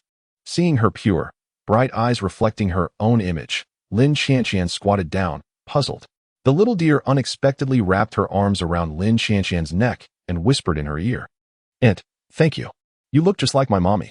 Before Lin Qianqian could react, the little deer quickly planted a soft kiss on her cheek and then dashed away. Gently touching the spot where she had been kissed, Lin Qianqian gazed at the little deer's hasty retreat, reminiscent of a deer fleeing. A delicate, enchanting smile graced Lin Qianqian's lips. This little one, Mua in a fleeting moment, Xixi stealthily kissed the other side of Lin Qianqian's cheek. Lin Qianqian exclaimed, Why did you steal a kiss from me? I think you are the most beautiful, mommy. What's wrong with giving you a kiss? Xixi replied, hands on her hips, exuding an air of righteousness as if to say that receiving her kisses was a privilege for her mother. That won't do. I cannot be at a disadvantage. I must return the favor with double the kisses. Seizing the opportunity while Xixi was distracted, Lin Qianqian caught her, pouting her lips to kiss her back. Ah, Daddy, help. Your wife is trying to assault me. Xixi cried out in a dramatic plea for help, her laughter ringing out at the entrance of the community. This playful scene filled the night sky with warmth and love. Chapter 41. A New Beginning, A New Journey. This morning, Lin Qianqian, while preparing breakfast, indulged in a bit of laziness once more. She simply warmed up the leftovers from the previous night and paired them with a glass of milk for each person. Breakfast was thus delightfully simple yet abundant, featuring 5 dishes. The sight of leftover food first greeted Xixi and Xiao, who returned from their morning run, inciting their disgruntlement to soar. The father and daughter exchanged a glance, confirming their strategy. Xixi would take the lead while Xiao would provide support. Mom, why are you serving Xixi leftovers? The baby is still growing. Xixi pouted, her dissatisfaction evident. Despite her complaints, she nonetheless picked up a piece of radish cake and devoured half of it in one enthusiastic bite. But there's milk, right? A glass of milk every day makes for a strong Chinese. Lin Qianqian pushed the milk towards Xixi, who eagerly took a sip and playfully twirled her little tongue around her lips. Your mother is just being lazy, Xiao chimed in. Who is being lazy? It's all because of the leftovers Xixi brought home. I'm merely adhering to the principle of not wasting food, Lin Xianxian retorted, chin held high. Casting a haughty glance at Xiao. Clearly, Mom, you ordered too much, Xixi protested, pouting. That was because you brought it back, she countered. Dad. Look at your wife, Xixi exclaimed, squirming in her chair. If you keep complaining, I'll make you take it to kindergarten for lunch, Lin Xianxian warned, shaking her delicate fist. Under the pressure of her mother's playful threat, Xixi shot Lin Xianxian a defiant look, her expression a mix of anger and restraint. Xiao, meanwhile, gazed at the ceiling, as if nothing had transpired. Xiao had never anticipated that a meeting with fans would occur in such an unexpected manner, leaving him somewhat flustered. I'm referring to Xixi's two teachers. After dropping Xixi off at kindergarten, as Xiao prepared to leave, he was called back by them. Xixi's dad, please wait a moment. Xiao turned back in surprise. Teacher Yuzi blushed, fidgeting with her fingers, appearing quite shy. In contrast, Teacher Pinghua exuded confidence. What Teacher Yuzi means is that she is your fan and would like to ask for your autograph. Teacher Yuzi nodded eagerly, her eyes shining with anticipation. Certainly, no problem, Xiao replied cheerfully, taking the notebook and pen to sign swiftly. As he returned the items to Teacher Yuzi, Teacher Pinghua also extended her notebook and pen. Hey, I'm a fan too. All right, I thought you were speaking on behalf of a friend. Turns out you share the same sentiment, Xiao remarked with a smile after quickly signing her name. May I ask you two teachers for a favor? Of course, Mr. Xixi's dad, what is it? In truth, there is nothing more to it. I merely hope that the teachers and the kindergarten regard Xixi as an ordinary child, without letting other children and parents become aware of my celebrity status, Xiao remarked with a smile. In this vicinity, there are several kindergartens, some of which are prestigious private institutions with excellent facilities. Most of Xixi's companions from the neighborhood attend those schools. However, Xiao and Lin Xianxian have never considered them. This is because the Little Sun Kindergarten not only was attended by Lin Xianxian in her youth, but also hosts children from ordinary families. Neither Xiao nor Lin Xianxian have ever contemplated how to raise Xixi. They simply wish for her to grow up healthily and happily, unaffected by her parents' identities, just like an ordinary child, even if she were to lead a rather mundane life in the future as her parents. They believe they can still provide her with a life free from financial worries. All right, we understand, and we will communicate with the principal. We also appreciate Xixi's father's trust in our kindergarten and his active cooperation with our work, said Teacher Yuzi, reverting to her serious and diligent demeanor as the homeroom teacher when discussing matters of work. In fact, Little Sun Kindergarten implements a teaching model where the homeroom teacher and assistant teacher complement each other. Teacher Yuzi serves as the homeroom teacher, while Teacher Pinghua is the assistant. Thus, Teacher Yuzi is responsible for all matters concerning the class. Xiao observed this transformation with quiet admiration, reminiscent of the petite class monitor from his own class. Coincidentally, he had 2 lessons scheduled for this morning, a rescheduling from the previous day. This would be the last lesson of the semester, after which the university students would commence their summer vacation. Here they come, here they come. Everyone, get ready. Upon seeing Xiao ascend the stairs with his books, a female student dashed back to inform the others, and the classmates immediately braced themselves. 3, 2, 1. Bang, bang. The sound of the confetti cannons being unleashed filled the air, and colorful confetti cascaded down, landing on Xiao's hair and clothes. Alongside the noise of the cannons came the unified blessings of the students. May Teacher Xu soar to great heights and shine brilliantly in his future. As Xiao stepped through the door, he was taken aback by the spectacle they had orchestrated. Just moments ago, he had been puzzled by their unusual quietness, as he could usually hear their chatter from afar. It turned out they had planned this surprise, and he couldn't help but feel a swell of emotion. A gentle smile graced Xiao's lips as he clasped his hands together in heartfelt gratitude. Thank you, everyone, and thank you to my students for your support. Oh, Teacher Xu, how sentimental you are, someone quipped, prompting a chorus of laughter from the class. Due to their similar ages and the fact that he himself was a product of the 90s, Xiao had cultivated a relationship with his students that was both teacherly and friendly throughout the year. Thus, the students often indulge in lighthearted jesting in his presence. To this, Xiao has long grown accustomed. Laugh away, my dear friends. Revel in your mirth. But come Thursday's examination, do not blame me for my ruthless nature. Within Su Xiao's mind, a little figure cloaked in black kicks aside the little angel dressed in white, placing hands on hips while emitting a sinister cackle. Mr. Su, we all watched your performance the other day. One student exclaimed. Indeed, Mr. Su, you are quite handsome, another smitten admirer declared, cradling their face in admiration. Excellent. This student possesses remarkable taste, Su Xiao responded. When will you release a new album, Mr. Su? When will you hold a concert? We shall come to support you. Ahem, Su Xiao nearly choked at this. Isn't it a tad premature to hold a concert right after my return? A new album, however, is more feasible. Mr. Su, I didn't expect you to sing in Cantonese. Your rendition of Sea and Sky was truly impressive. How do you achieve that almost broken sound in chasing dreams with a passion? Chapter 42. Su Xiao. I too have become a person of stature. Ahem, esteemed classmates, please quiet down and return to your seats. Su Xiao raised his hands high, signaling for calm as he awaited his classmates to settle before he began to elucidate. The new album is already in preparation and is expected to be released by the end of the month. Chasing dreams with a passionate heart is not particularly high-pitched, not reaching the level of a high C. Rather, what matters is the technique and the transition of breath. The singing style is somewhat ambiguous yet distinct. Su Xiao meticulously explained and illustrated with examples, believing that the best teaching arises from practical instances, allowing them to comprehend and learn more intuitively.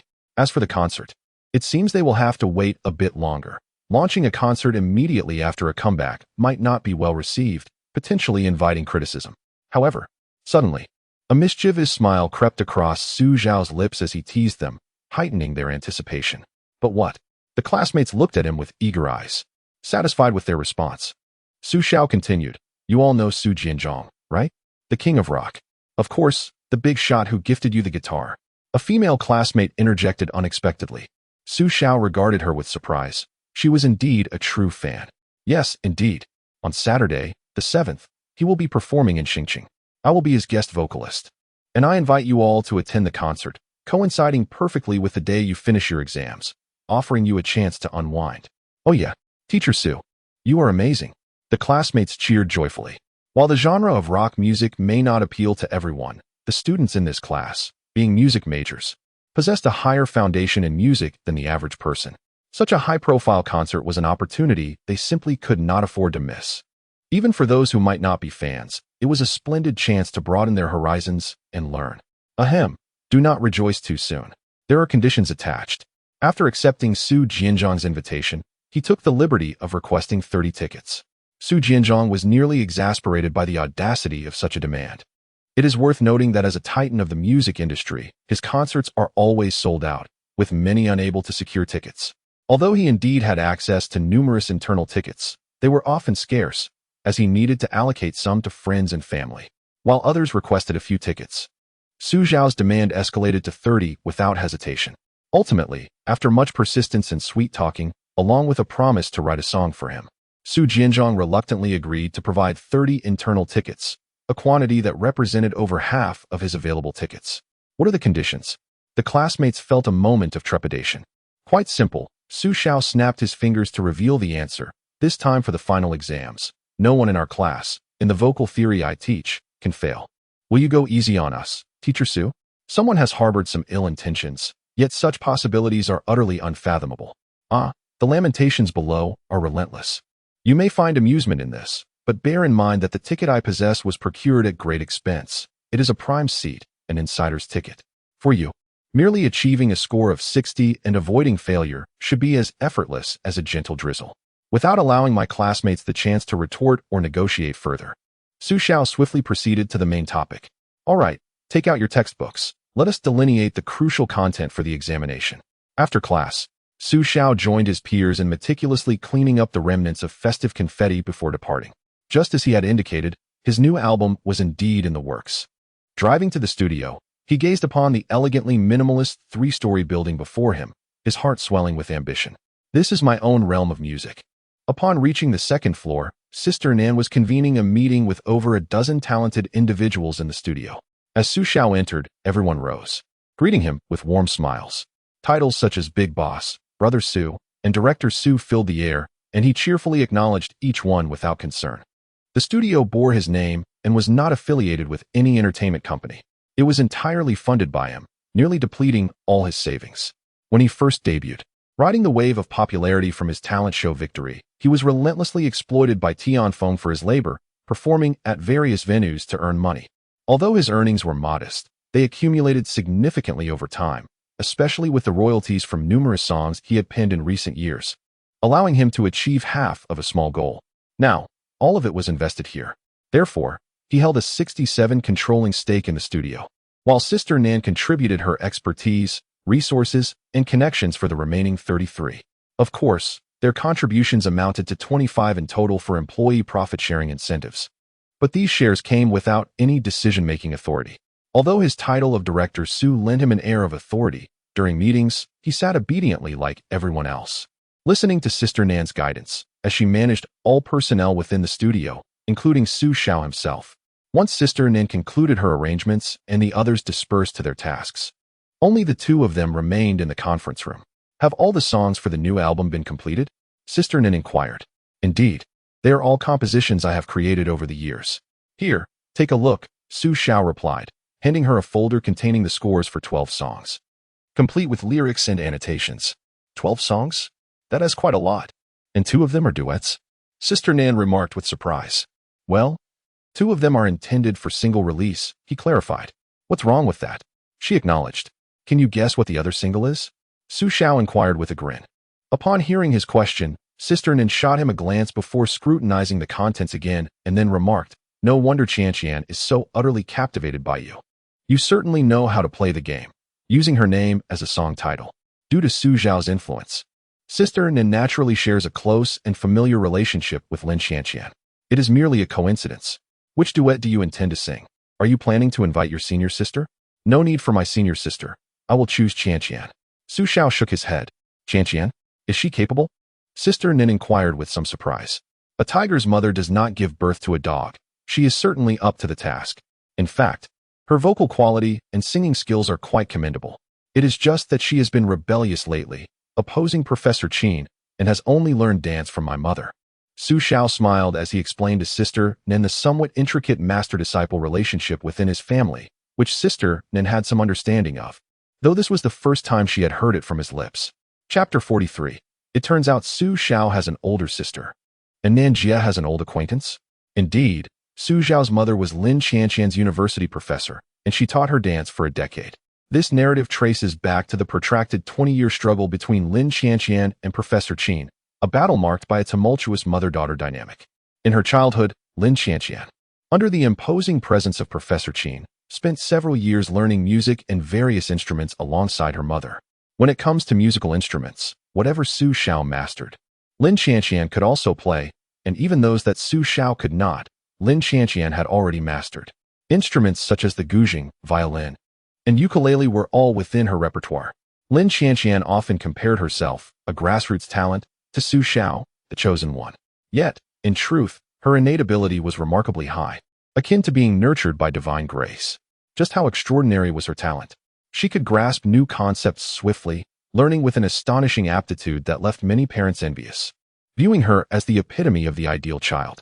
Before Xiao's family relocated back to Xiang province, Professor Qin regarded Lin Qian as her successor, inundating her with knowledge and expectations. The young Lin Qian endured immense pressure, feeling both helpless and resentful. It was only with the arrival of Xiao's mother, Pei Man, who was both a close friend and rival of Professor Qin, that Lin Qian glimpsed a ray of hope for resistance.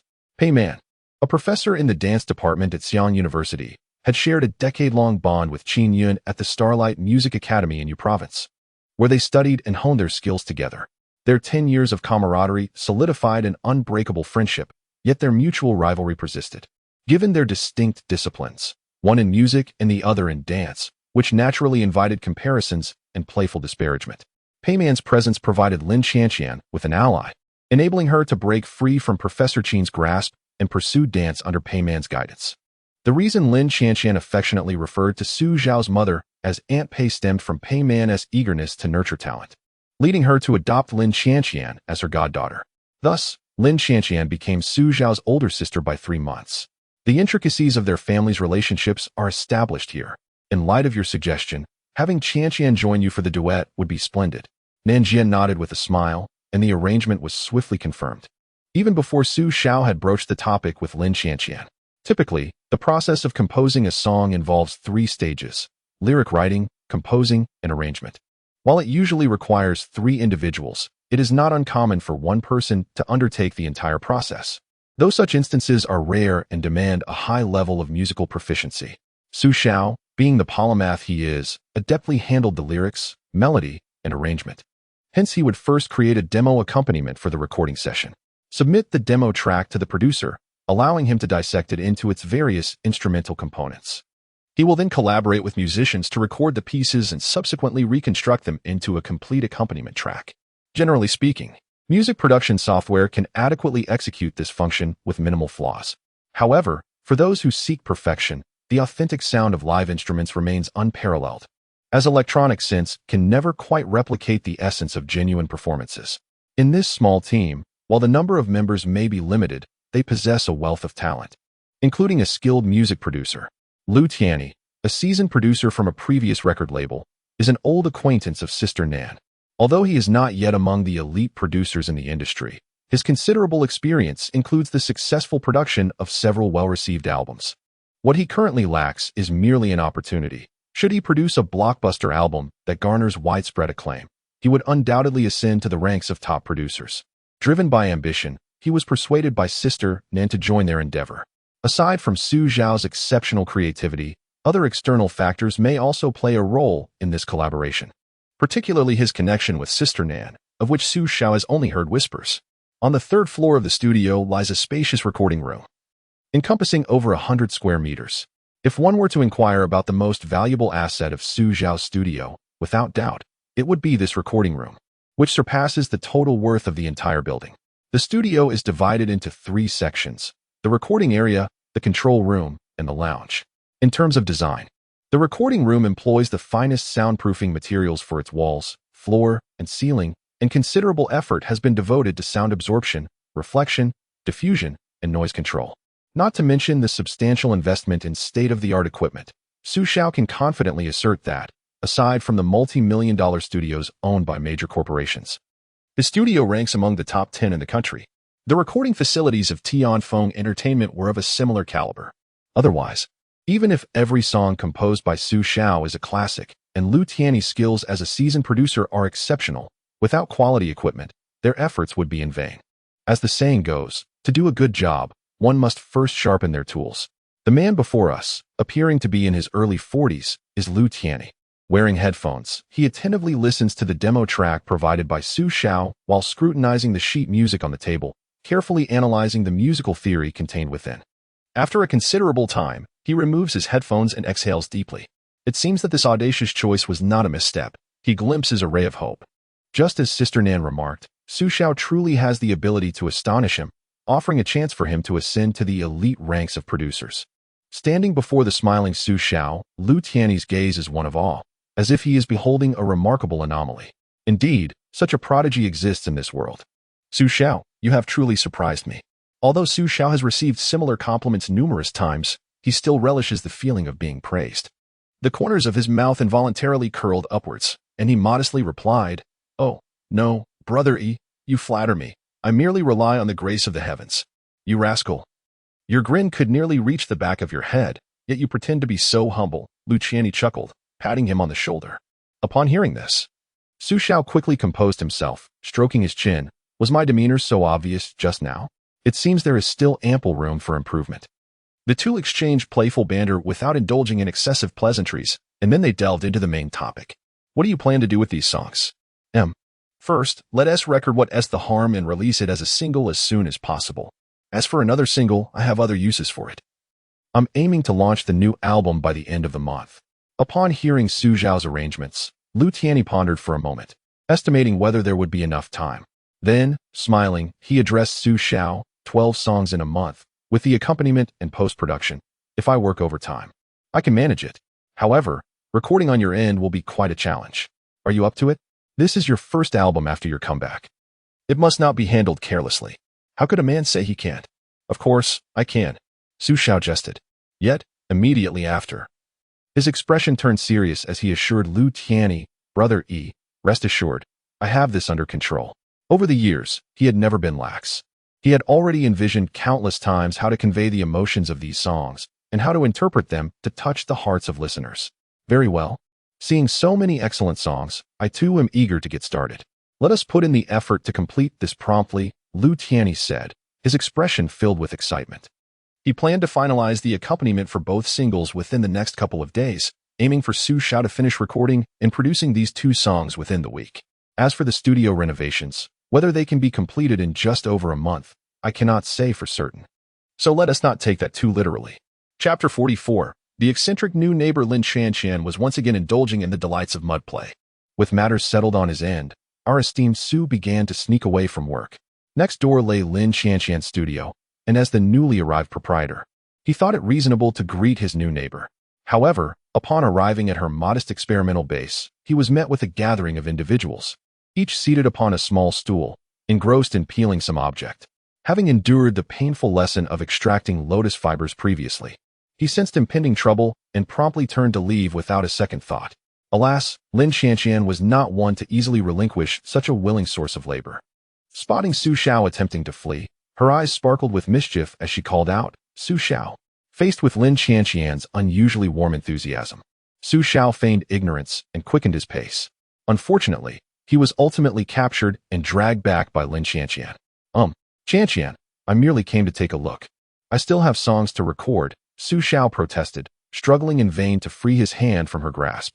Don't think I don't know that you need to find someone to create the accompaniment first, Lin Xianxian replied with a beaming smile, yet her grip tightened, leaving him no chance of escape. Actually, I could record without accompaniment, Xiao hesitated, but his words fell flat. Who do you think you're fooling? Do you take me for that foolish Xixi? You're here now, so sit down. With that, Lin Xianxian firmly pressed him into the seat she had just vacated. Hey. Hello everyone. Xiao awkwardly greeted Lin Xianxian's friends, who were watching him with amused expressions. Brother-in-law, you truly care for Sister Xianxian. Knowing we're overwhelmed, you came right over to lend a hand, remarked one of the makeup artists with a mischievous grin. Xiao felt a flush of embarrassment, realizing that this girl was intentionally putting him on the spot. He recognized most of the members of Lin Xianxian's small team, being fellow juniors of his and Lin Xianxian's. They affectionately referred to her as Sister Xianxian, hence calling him brother-in-law felt somewhat justified. Lin Xianxian brought over another small stool and sat beside him, tossing a pair of gloves into his lap. What is this for? I merely came to observe. You truly have the audacity to ask me for help? Xiao protested. I'm somewhat of a big shot now, you know? You really don't regard me as a serious contributor? Lin Xianxian clearly understood the unspoken message in his gaze. Hurry up. We must finish peeling this mountain of stuff before noon. Xiao was on the verge of a meltdown at the sight of the towering pile before him, which weighed no less than 200 pounds. He had contributed to the previous batch of Longguan ink, after all, having spent over half a month extracting lotus fibers alongside her. By the way, what peculiar concoction are you working on now? Have you heard of Dongyan Huema? She inquired. That's what we're currently preparing. Lin Xianxian spoke with a hint of pride. Xiao. Well, my good fellow, have you become addicted to playing with mud? After all, his father could barely be considered an artist, and Xiao had accompanied him in learning painting since childhood. Thus he was relatively familiar with this realm. Hui ink, much like Longguan ink, is a national and tangible cultural heritage and is renowned as the in the world of mud. In fact, Hui ink was among the first to be included, highlighting its significance and esteemed position. It is characterized by its glossy, deep black hue, enduring luster, non-adhesive quality to paper and brush, rich aroma, and smooth, lustrous texture.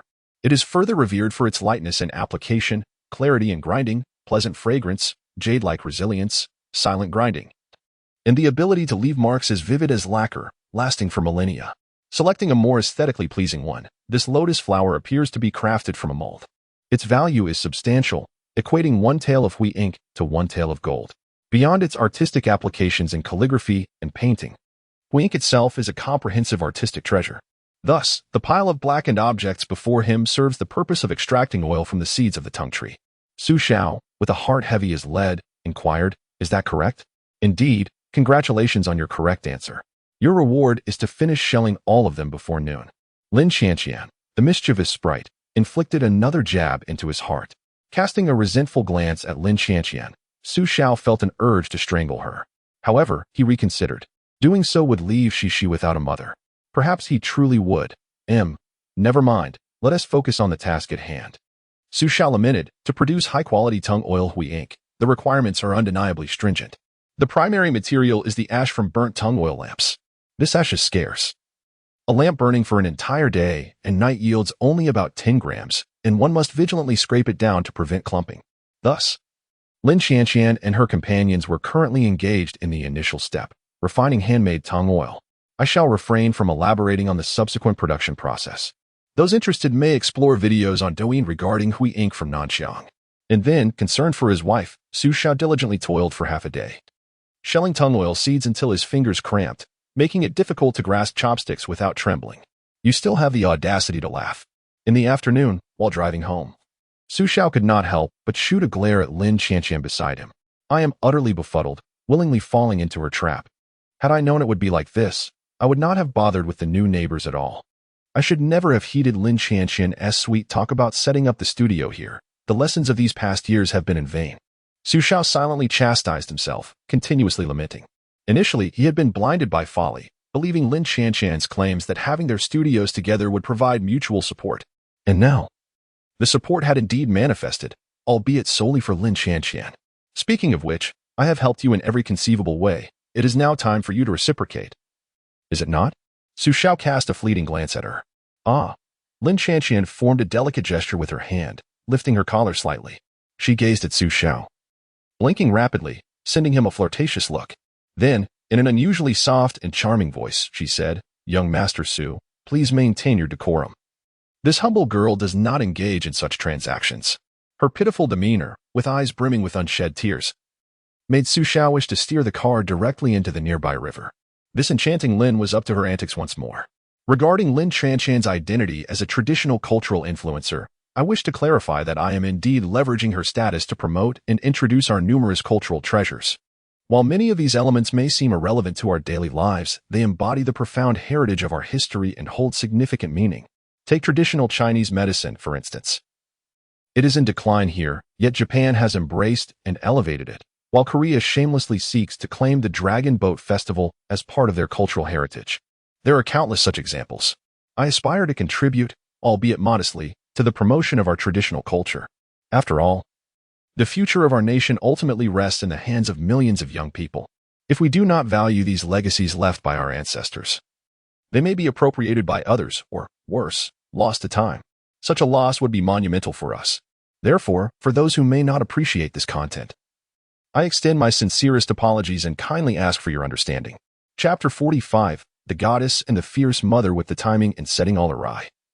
Xiao found it impossible to deal with the mischievous Lin Xianxian, and thus he noted the matter down for future reference. I need your assistance with my new album, Xiao stated, cutting straight to the chase. Upon hearing his words, Lin Xianxian's curiosity was piqued, and she ceased her reckless antics, retracting her theatrics. Sitting upright, she regarded Xiao earnestly. What do you require my help with? There are 2 songs that are duets. I need you to perform the female vocal parts. Xiao replied, maintaining a serious demeanor while driving, a smile gracing his lips. I refuse, Lin Xianxian retorted immediately, turning her head away without a second thought. Her response was resolute and unequivocal, showing no concern for the potential repercussions. Oh, in that case, I shall have to seek out my senior sister, Xiao feigned regret, a playful glint in his eyes. How dare you? Lin Xianxian shot him a glare, her expression radiating the intensity of a formidable presence. I had you in mind first. But you declined, Xiao feigned innocence, though inwardly he reveled in his understanding of her character. He knew that no matter how much she resisted, she would ultimately relent and sing alongside him. After all, she was the type to get jealous over trivial matters, let alone the idea of Xiao singing a love song with another woman. There is no way. I've sealed all the doors and windows, Lin Xianxian declared defiantly. Do you truly believe I will end up singing? Indeed, I am confident you will, and I intend to hold you to it for a lifetime. Xiao replied with a triumphant grin, reveling in his victory over her. Lin Xianxian's expression turned somewhat melancholic as she pouted, internally cursing Xiao. Though her pride urged her to retort, she found herself at a loss for words, her mouth opening and closing without sound. Frustrated by his grip on her, she buried her face in her hands, her fingers tousling her hair in exasperation. Ah, how vexing. Observing her exasperated demeanor, Xiao couldn't help but laugh heartily. Reminiscent of a villain from a television show who met an untimely demise within 3 episodes. in this round of parent-child assignments at kindergarten. Xixi's aspiration to have her work displayed on the wall ultimately went unfulfilled. Her piece was not among the 3 outstanding works selected by the class. Although she felt a twinge of disappointment, her naturally cheerful disposition allowed her to quickly forget the setback. Unbeknownst to her, she had been inadvertently undermined by her father. Had Xiao not mentioned the matter that morning, it is quite possible that her work would have been among the chosen 3. Alas, there are no what-ifs in life. Moreover, without Xiao's consent, the kindergarten would not dare to use their photograph together for promotional purposes. The rights to a celebrity's likeness are not to be taken lightly. Unlike ordinary individuals, many would not pay heed to such matters. The rights to a celebrity's likeness are taken very seriously. If one were to use their likeness without consent, the studio or company would undoubtedly pursue legal action. In the afternoon, after completing her final arts exam, Xixi and sister Xiao enjoyed a moment on the seesaw. The end of the school day was fast approaching. As she gazed at the pile of belongings on her desk, ready to be taken home, thoughts of the impending summer vacation filled Xixi with bubbling excitement over nearly 2 months of playtime. Oh dear, why has Daddy arrived yet? I'm so anxious. Sitting in her seat, she was anything but still, glancing around and squirming as though a nail had been driven beneath her. Xixi, dear. You must listen attentively to the teacher, said Teacher Yuzi gently from the podium, smiling at her. Oh, Xixi immediately sat up straight, placing her hands on the desk. Her gaze fixed ahead, attentively listening to the teacher's words. It can be said that even the most mischievous children ultimately fear their teachers. A single word from a teacher often carries the weight of several from a parent. At the end of each term, or during holidays, kindergartens typically hold routine speeches. They generally advise children to listen to their parents and elders, refrain from running about, avoid dangerous activities, and not wander near water alone. These customary addresses accompany children throughout their educational journey. Even in university, similar admonitions persist, marking a hallmark of the Chinese educational system. In essence, many kindergartens operate in a completely enclosed manner, prohibiting parental entry. Only on the days of enrollment and at the end of the term are parents permitted to enter the kindergarten. As she surveyed the familiar scenery before her, Lin Xianxian felt a wave of nostalgia wash over her. 20 years had passed, and aside from renovations in many areas, the fundamental structures remained unchanged. Having spent 4 years in this kindergarten, she held countless memories of her childhood here. Although much of that time had faded from her mind, leaving only fragmented recollections, those memories were immensely precious to her. Sigh, I wish I could attend kindergarten once more, Lin Xianxian mused wistfully. Unfortunately, some were oblivious to her sentiment and mockingly derided her. Xiao curled her lip and mimicked Lin Xianxian's tone. Do you think you're still 3 years old? Wanting to go back to kindergarten? Oh, a certain man, lacking in sensitivity, incurred Lin Xianxian's wrath as she retaliated with a swift strike, continuing to unleash her pin-up indignation. The softness at the man's waist seemed to be a natural weakness, easily overpowered by a woman. Xianxian, I was wrong. Wrong about what? I shouldn't have mocked you. Incorrect. Try again. Xianxian, please have mercy. There are so many people watching. Wrong, continue. Lin Xianxian, I must tell you. Oh, be gentle. Daddy. What is wrong with you? After school, the little darling Xixi observed her father, who occasionally touched his waist, and with her sparkling, curious eyes, she inquired about it. Cradling the quilt and sheets intended for Xixi, Xiao cast a glance at the seemingly indifferent Lin Xianxian. With a pointed remark, she said, It's nothing. I was just scratched by a tiger. Xixi's eyes widened in surprise as she extended her hands to mimic tiger claws, her mouth agape revealing her tiny, sharp teeth, embodying the persona of an adorable yet fierce little tiger. A tiger? Am I as fearsome as that? The charmingly silly display elicited laughter from Xiao. You are still too young. It's a 20-something tigress. This statement was no longer merely a veiled reference. It was almost as if she was pointing directly at Lin Xianxian, implying it was her doing. However, their little darling remained blissfully unaware. Then, Daddy, did you chase it away? Xiao responded with a resigned smile. Chapter 46, The Ambitious Xixi Grandma. Do you miss Xixi? Of course, how much do I miss you? I miss you so very much. Xixi misses you and Grandpa too. Let me share a little secret with you. Xixi is on summer vacation. Grandma, have you thought of Xixi? I have some delightful news to share. Still seated in the car, nestled in her designated baby seat, Xixi could hardly contain her excitement as she grasped her little genius watch and began dialing. She counted off each call, Grandma, Grandma, Grandpa. Xixi swung her little legs, using her fingers to keep track. She intended to call every elder she could think of to share her joyous tidings. However, Before she could finish counting, the car came to a halt. Glancing out the window, she exclaimed, "Oh, are we home already? Oh, I still have several calls to make." As her father opened the car door and unbuckled her from the child's safety seat, Xixi sprang out like a sprightly little pony. "Potato, Potato, I'm here. I'm on summer vacation." Soon after, Xiao and Lin Chanqian heard the startled meows of Potato. They exchanged a resigned glance and shook their heads. The little troublemaker was on break from kindergarten, and it was now their turn to face the consequences. As expected, the following day, Xixi insisted her mother braid her hair into pigtails. Donning her little straw hat and a sporty red and white outfit, she eagerly announced her desire to accompany her parents to work, claiming she wanted to help them.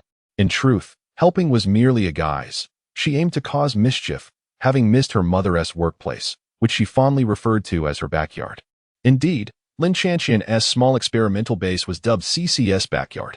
With no one to supervise, and Xiao and Lin Chanqian occupied with their tasks, they had no choice but to take her along.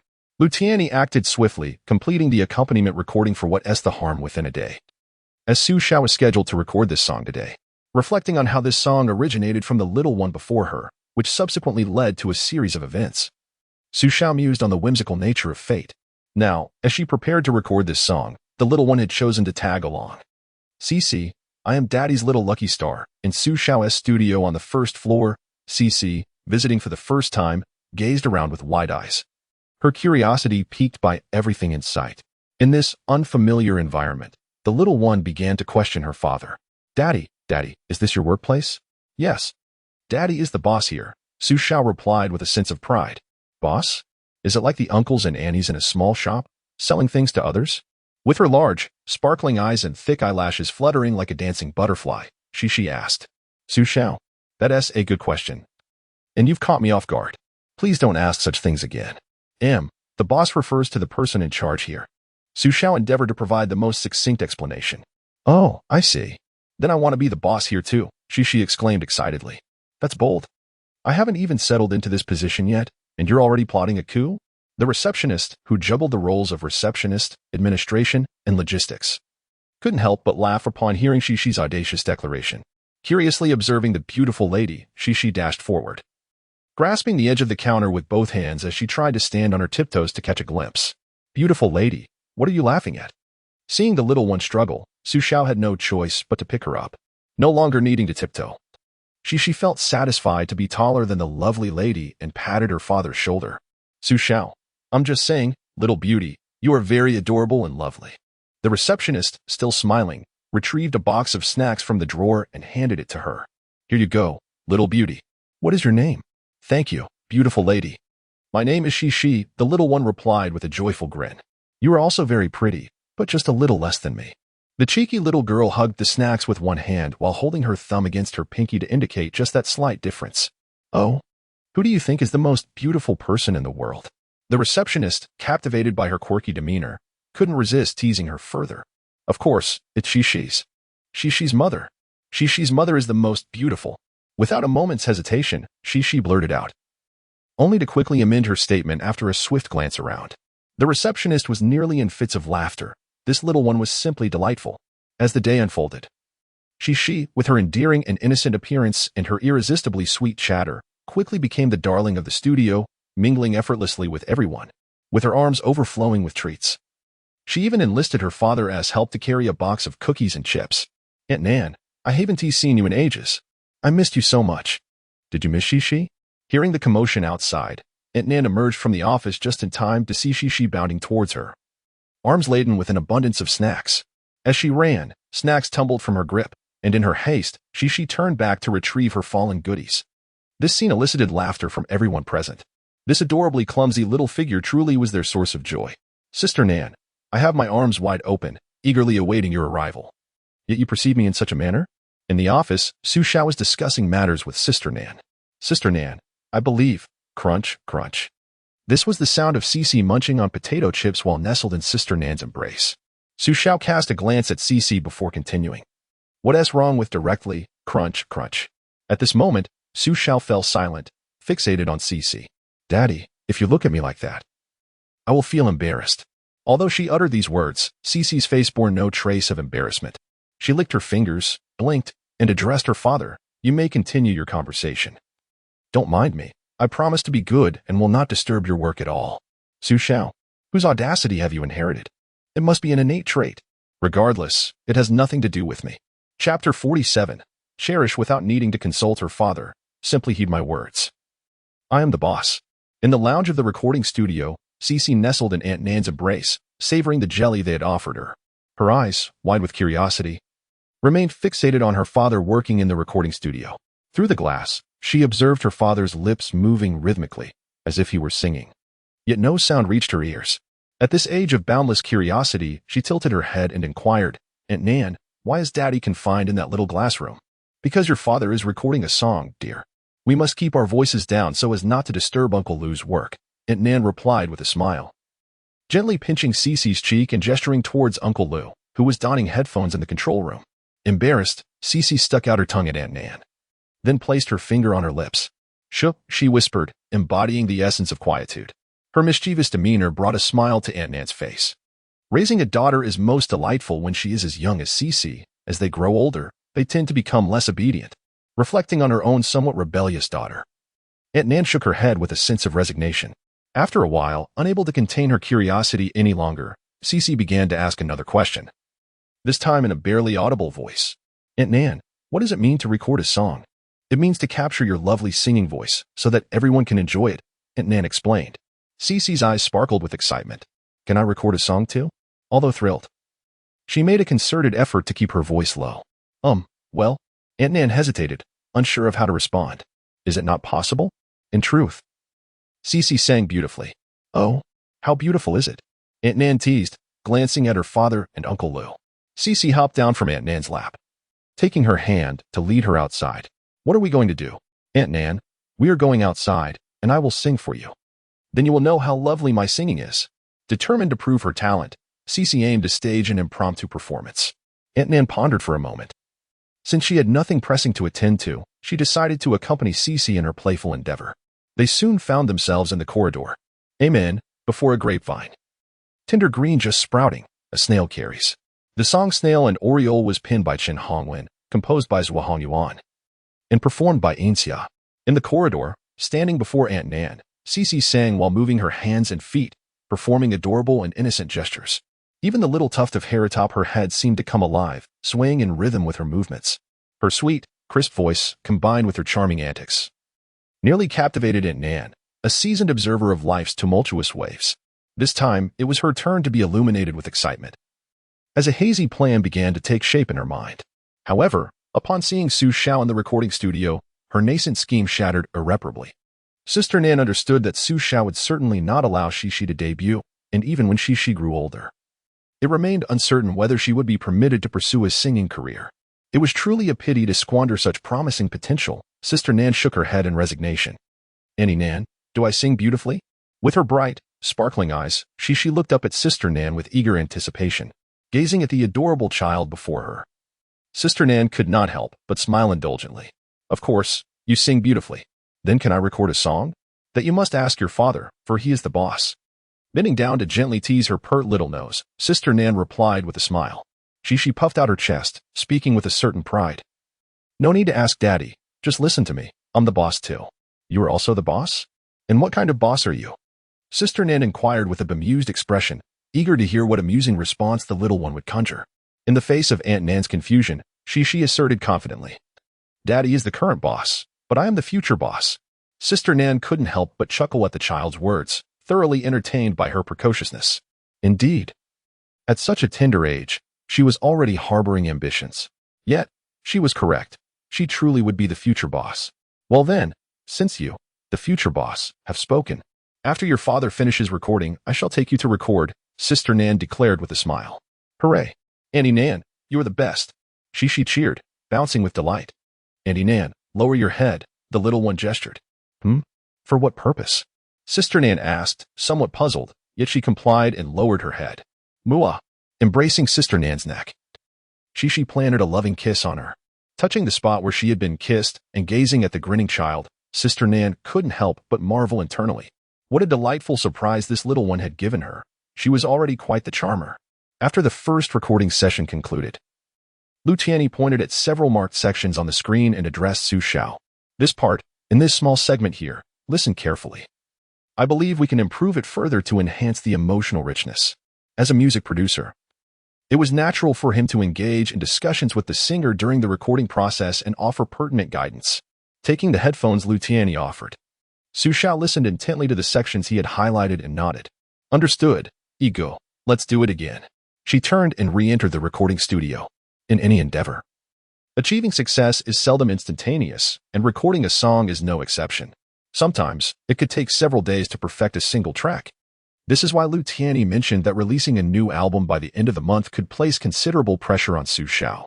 Upon entering the recording studio, Xiao first closed his eyes, centering himself and seeking a connection to the song, infusing his emotions and sentiments into the melody.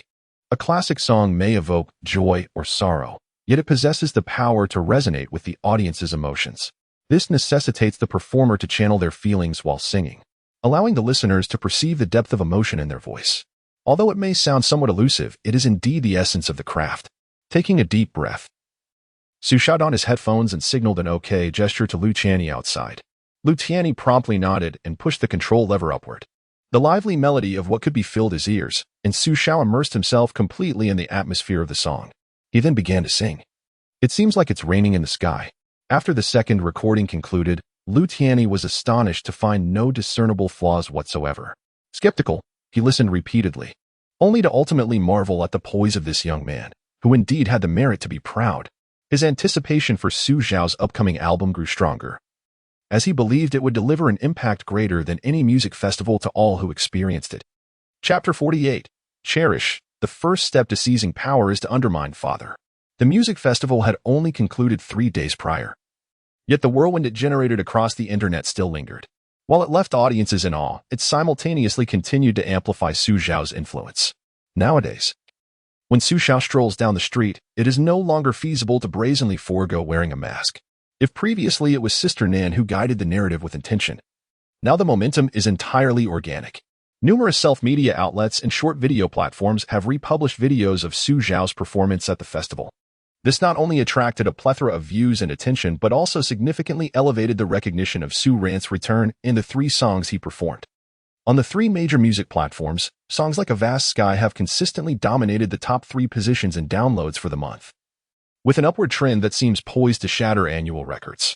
The industry is abuzz with exclamations of "The wolf is coming." Meanwhile, Xiao is sharpening his tools, preparing to deliver an even greater shock. I believe this song does not require any further recording. I cannot find any flaws. It is indeed perfect. Lu Tianyi remarked as he handed the headphones to Xiao with a smile. Hearing this, a faint smile graced Xiao's lips, yet he still accepted the headphones, intending to listen attentively. "Uncle Lu, can Xixi listen too?" Xixi approached with small steps, her eyes blinking adorably. "Oh, you wish to listen as well?"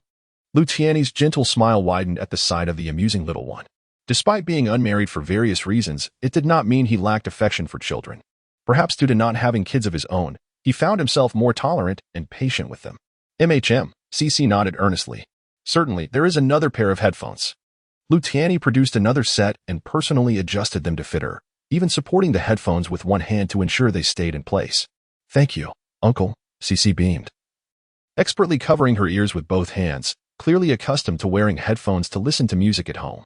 As the familiar music began to play, Xixi started to groove, swaying her head and body to the rhythm of her father's voice and the melody.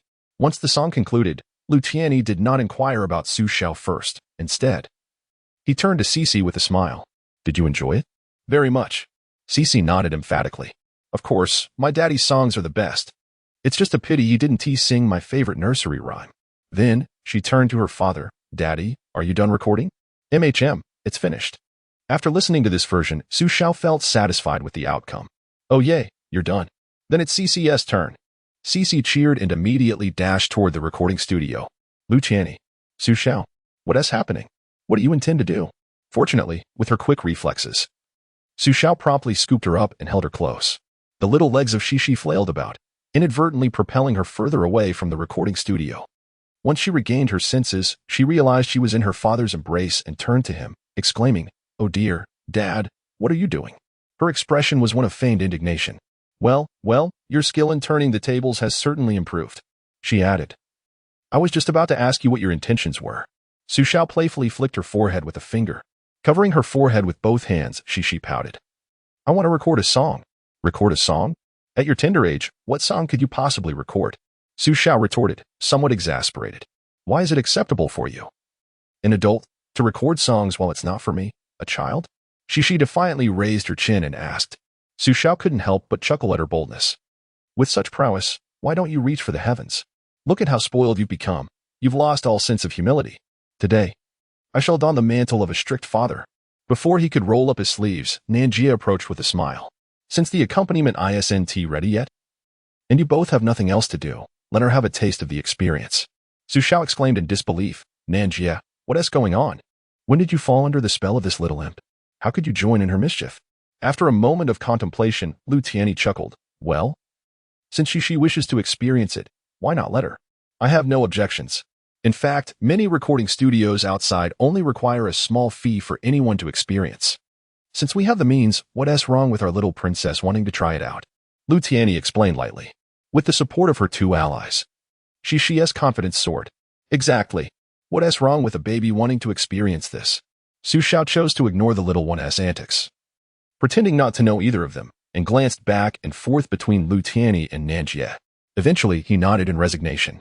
All right, you've truly worn me down. It's one thing for Xixi to act like a child, but you two are joining in as well.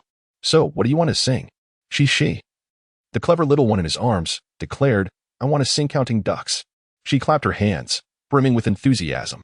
Xiao nodded, surprised that the arrangement he had casually prepared when teaching her children songs would actually come in handy today. Therefore, when Lin Chanxian arrived to join them for lunch, she was met with an unbelievable sight through the transparent glass of the recording studio. Instead of recording, Xiao stood inside, while the little one, with utmost seriousness, sat on a high stool in the studio. Wearing headphones, she leaned toward the microphone, eyes closed, her mouth moving in song. The expression of sheer ecstasy on her face made Lin Chanxian question her own existence. She gazed at Xiao, who was playfully engaging with Xixi. Her eyes filled with bewilderment. Xiao, donned in headphones, merely shrugged and raised her hands in a gesture of helplessness. Sister Nan, what is the situation? Wasn't it Xiao who was supposed to record a song? How has it turned into a playful escapade instead? Lin Chanxian could only direct her inquiry towards Sister Nan outside. Xixi, captivated by her father's recording session, expressed her desire to partake, reasoning that since she had nothing else to do, she might as well experience it while Xiao was busy. Sister Nan chuckled as she explained, well, you certainly know how to have fun. Lin Chanxian was left without a retort. After Xixi concluded her rendition of Counting Ducks, she lingered, appearing reluctant to leave. Xiao, in response, removed her headphones and lifted her down from the high stool. Daddy, is it over? Xixi asked, suddenly coming to her senses. Yes, it's finished. Upon hearing her father's words, Xixi dashed towards the exit, her excitement palpable. As she passed by her mother, she briefly paused to call out Mommy, before swiftly brushing past her, heading straight for the control panel. Uncle Lu, let me listen, let me listen. This chapter is dedicated to the esteemed ID, Nian Gui Shi, as a token of appreciation for their generous support. While it may seem somewhat sentimental to say so, receiving everyone's contributions brings immense joy to Sure Air. Nevertheless, Sure Air wishes to convey that there is no need for anyone to squander their money. A simple nudge for updates when you're feeling good or watching an advertisement to support me would be more than enough. Once again, heartfelt thanks to all. Chapter 49, The Little Songstress Xixi and the Goddess Senior Lin. Once, in the folk culture of Star City, there existed a delightful culinary rhyme. Yang Yuxing's noodles, Su Chongxing's duck, the buns of Diyuan are simply divine. Huang Chuan's rice noodles, the dumplings from Banyading. The stinky tofu from Huagongdian is fragrant and spicy. Although the rhyme may not resonate in Mandarin, it certainly flows beautifully in Changsha dialect, encapsulating the gastronomic nostalgia of the old residents of Changsha. However, one might say that opinions on it are quite divided nowadays. Within the industrial park, there happened to be a Yang Yuxing, where a family of 3 was savoring rice noodles. The self-reliant Xixi, adorned in her pink bib, was skillfully using her chopsticks to pick up a strand of rice noodle, twisting it around the chopsticks before opening her mouth wide to devour it with a joyful OM. The delectable noodles brought such joy that her big eyes narrowed in delight. By the way, what are you up to? Why did you unexpectedly agree to let the little one record a song? Lin Chanxian glanced at her daughter before directly questioning Xiao. I initially thought it was just a playful jest. Do you believe me? Xiao replied with a smile. And what about later? Did you become serious? Do you wish for her to debut as a child star? Lin Chanxian regarded Xiao with a dangerous glint in her eyes, hinting that she would not hesitate to make things difficult if provoked. What are you implying? Did we not agree beforehand? Xiao shot her a disapproving glance. We will not interfere in her life, nor impose our desires upon her. She should develop according to her own interests and preferences. As long as you understand. I do not wish for her to have a childhood like mine. Lin Chanxian gently tucked the loose strands of hair behind her little one's ear and adjusted her bib. Thank you, Mama.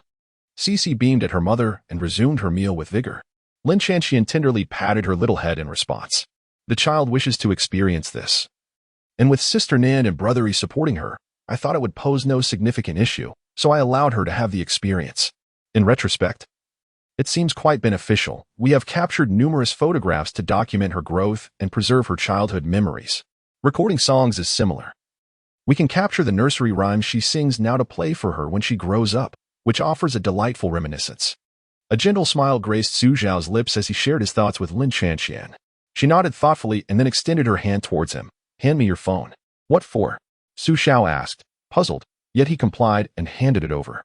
Taking Xiao's phone, Lin Chanxian entered the password, 960214, which was her birthday.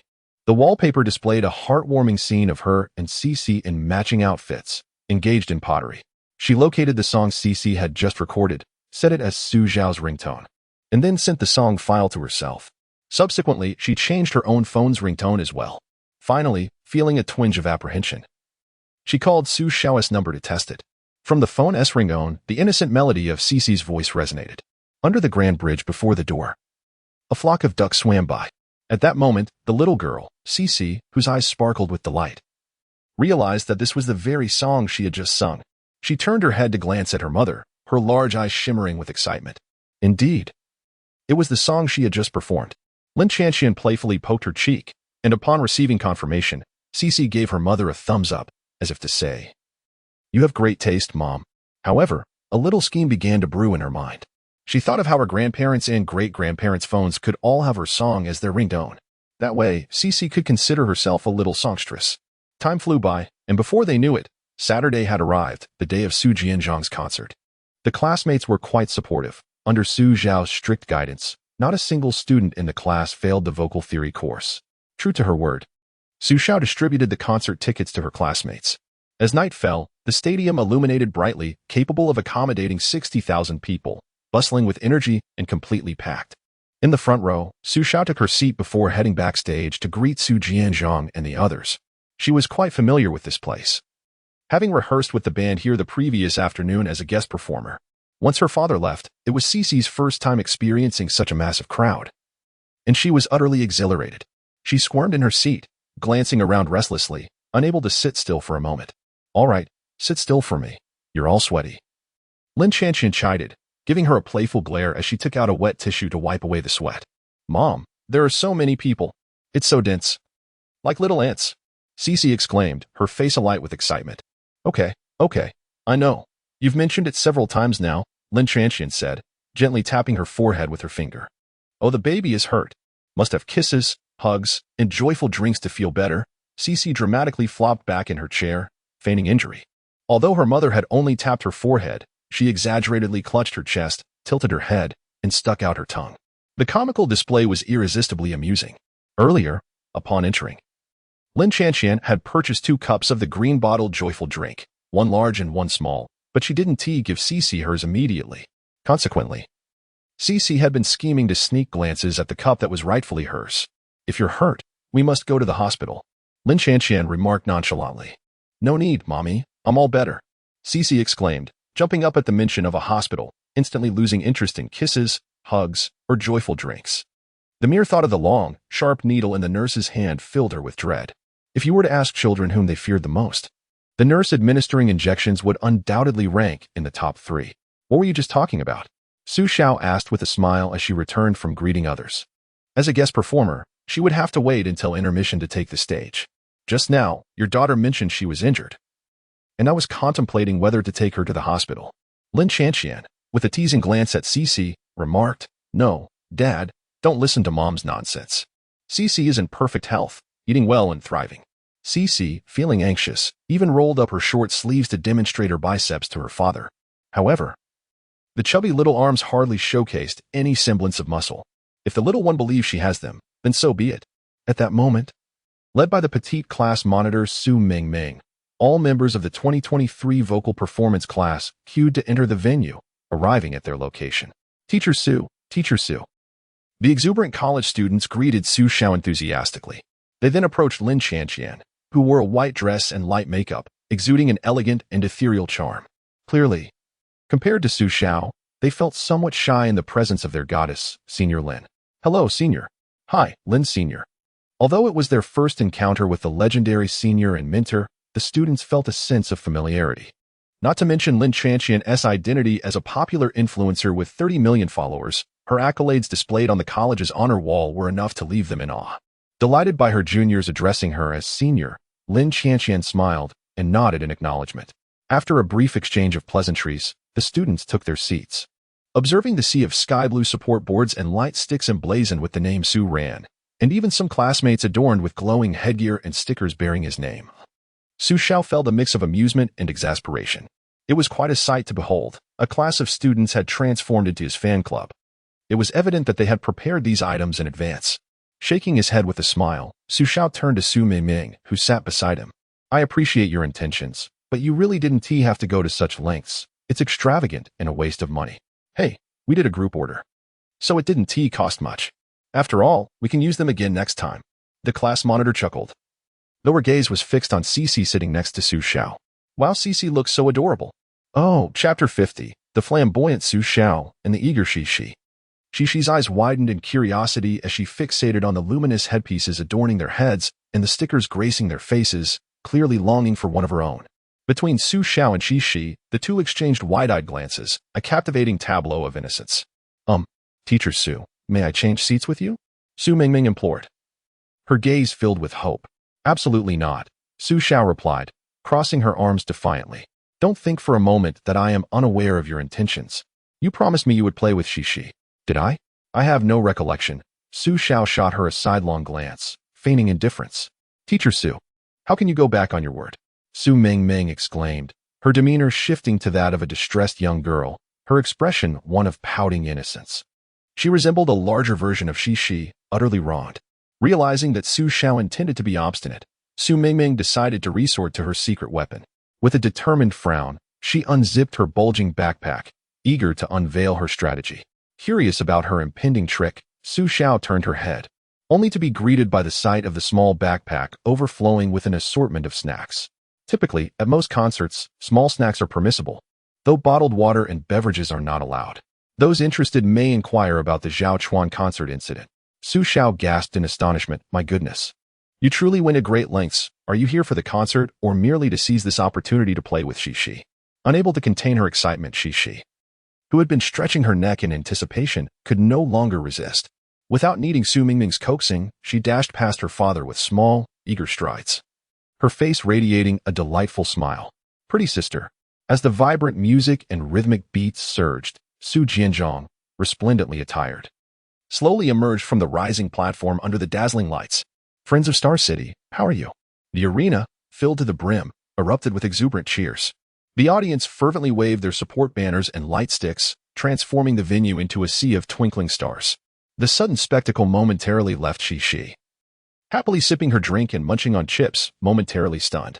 Yet, as she glanced around and noticed the collective enthusiasm of the crowd, she hastily set down her chips and seized 2 support sticks from her seat, eager to join in the chorus of cheers. However, at that precise moment, the fervor of the crowd began to wane. Hey, the show hasn't even started yet. Why are you stopping? At that moment, she donned a headpiece that shimmered with blue light, and a sticker bearing the name Su Rin adorned her right cheek.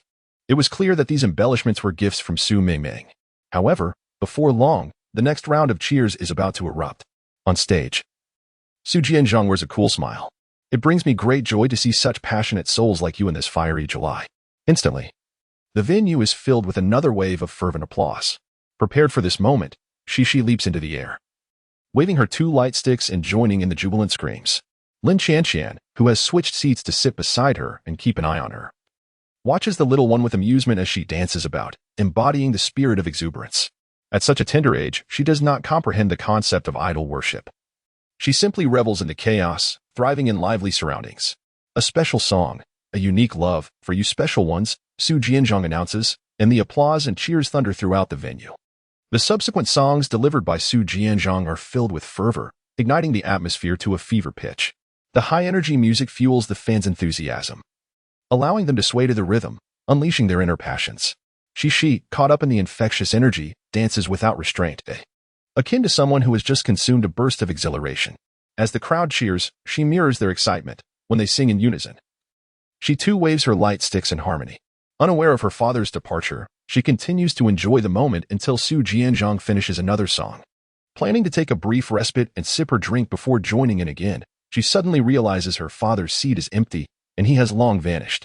Shocked, she quickly turns to her mother and asks, "Mom, where's Dad? You're in trouble now. Your father has abandoned you and run away. Hurry and plead with your mother, or she might flee too," Lin Qianqian teases, playfully pinching Xixi's cherubic face. Xixi's delicate, fair complexion resembles a soft dough, allowing her mother to playfully knead it. Watching this, Su Mingming feels envious, wishing to join in the fun. Unfazed by her mother's playful provocation, Xixi retaliates by cupping her mother's face with her little hands and starting to rub it. "Mom, you're in trouble. Your husband has left you.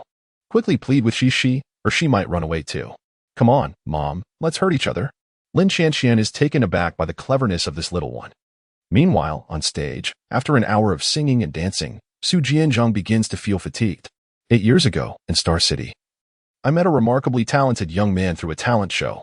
I believed he possessed the potential to become the future of the music industry. Upon hearing this, the fans immediately recognized whom he was referring to, as those present to support him at the concert were undoubtedly his loyal admirers.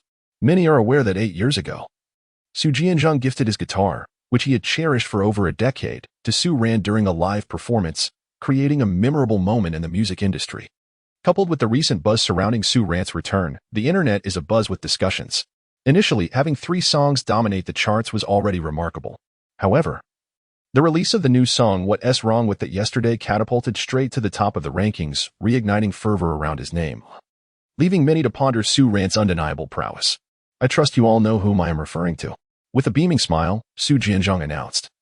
Without waiting for the crowd's cheers, he raised his voice and exclaimed, "Indeed, it is Su Ran. Where are your screams?" "Ah." Amidst the deafening cheers and applause, Su Xiao, adorned in a striking white suit, graced the stage with her enchanting smile. The audience's enthusiasm seemed to swell even further, with Xixi joyfully bouncing and shouting "Daddy." Observing the charismatic and beloved Su Xiao on stage, Lin Qianqian couldn't help but display a blend of playful reproach and delight. This only enhanced her already stunning beauty, adding a touch of alluring charm. She pouted slightly, remarking on the ostentatious attire, dressed so flamboyantly. Our proud goddess, Senior Lin, has once again begun her charmingly contradictory ways. Chapter 51. The Old Boy and Tenderness. A rendition of The Old Boy is dedicated to everyone present. Those who know the lyrics are invited to join in the singing. This song, though not new, was penned by Su Xiao for Su Jianzhong some time ago. It stands as one of the rare non-rock compositions by Su Jianzhong over the years, yet it remains a beloved classic, frequently requested in KTV venues. Accompanied solely by the 2 guitars in the hands of Su Xiao and Su Jianzhong, the simple yet enchanting melody evokes the youthful memories of all listeners. Su Jianzhong sings, "That is the person I miss day and night, whom I deeply love. How should I express this? Will she accept me?" Su Xiao responds, "Perhaps I shall never utter those words to her. I am destined to wander the earth. How can I have any attachments?" Su Jianzhong's voice, raspy and rich, resonates like a fine-aged wine, exuding a unique charm that touches the heart. Meanwhile, Su Xiao's vocals reveal a subtle sadness, akin to the warm yet melancholic glow of a sunset at dusk. Their first collaboration is seamless and perfectly timed. Su Xiao continues, "Youth flows like a rushing river, never to return, leaving no time for farewells. Only the numbness remains, devoid of the fervor of yesteryears." Su Jianzhong adds, "Look at the flowers drifting away, wilting at their most beautiful moment. Who will remember that they were once here in this world?" The simple, smooth melody, coupled with the poignant lyrics and the heartfelt performance by Su Jianzhong and Su Xiao, profoundly resonates within the depths of every heart present. As the song transitions into the chorus, an increasing number of attendees, regardless of age or gender, whether familiar with the song or not, join together in a resounding chorus. transforming the old boy into a collective experience. At this moment, music serves as a bridge, drawing their souls closer as everyone immerses themselves in this emotional resonance. The vast venue becomes a sea of music. Xiao sings, "Has the wish from the past been fulfilled? At this juncture, must I merely commemorate it? Letting time dry my dreams, I can no longer find the true me." Jianzhang reflects, looking up at the starry sky. "Do you still remember the star that accompanied me then? Together, if there is a tomorrow, I wish you well, my dear." The song The Old Boy, performed by the Chopstick Brothers, with lyrics by Wang Taili and arrangement by Zhao Liang, is adapted from the song Arigato by Japanese artist Takumi Ohashi. As Jianzhang bows and exits for a break, the audience rises in applause, the ovation echoing throughout the venue. Remaining on stage, Xiao, microphone in hand and a charming smile on her face, asks, "Was it enjoyable?" "Absolutely." The fans of Jianzhang respond enthusiastically, their expressions brimming with excitement. They never anticipated such a delightful surprise today. As the original artist Jianzhang and the composer Su Ran united to perform The Old Boy for them, it was truly exhilarating, and the ticket price was remarkably worthwhile. How delightful it is. If you all know the following song and would like to sing along, why not continue together? Without waiting for a response from the fans, Xiao boldly announced, "Here is a song titled Gentleness for Everyone." Walking in the breeze under today's gentle sunlight, suddenly everything feels so tender. The tenderness of the sky. The tenderness of the earth, just like you holding me. Gentleness can be regarded as Su Zhao's signature piece. If one were to ask the audience which song would etch the name Su Ran in their memories, this song would undoubtedly claim that honor. As soon as Su Zhao began to sing, a chorus erupted from the audience. This song embodies their youth. It was Su Ran who became famous through gentleness, rather. It was gentleness that propelled Su Ran to fame across the nation. Hearing Su Zhao perform this song once again, Lin Chanqian and the audience felt a torrent of emotions. An indescribable sensation. Was it sorrow for him? Joy? Perhaps it was a blend of both. I do not know, nor do I wish to understand why my heart, yearning to draw near, feels the solitude of dawn. Gentleness, performed by the rock band Mayday, with lyrics and composition by Chen Xinhong, arrangement by Mayday, and lead vocals by Xian. Su Xiao's performance continued, as he reveled in the music and the profound emotion of the mass sing-along. This was his gift of gentleness to everyone present, and likewise, it was the collective tenderness bestowed upon him. Jianzhang's concert in Star City was a resounding success. The original creator and performer sharing the stage for Old Boy inevitably made it to the trending searches online. Such occurrences are indeed rare and worthy of discussion. Furthermore, Su Ran's rendition of Gentleness, which sparked a mass sing-along, created quite a stir. Many online enthusiasts exclaimed, "Our youth has returned," especially the loyal fans who never forgot Su Ran, who were overwhelmed with excitement and spread the news far and wide. He has returned, indeed. Overnight, Su Ran's newly established social media account saw a surge of followers exceeding 1 million. Some were devoted fans reuniting, while others were fans of Su Jianzhang.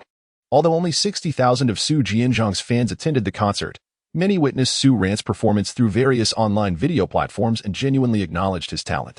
Moreover, with Su Jianzhang in Star City, it was only fitting for Su Xiao, as the host, to invite him over for a visit.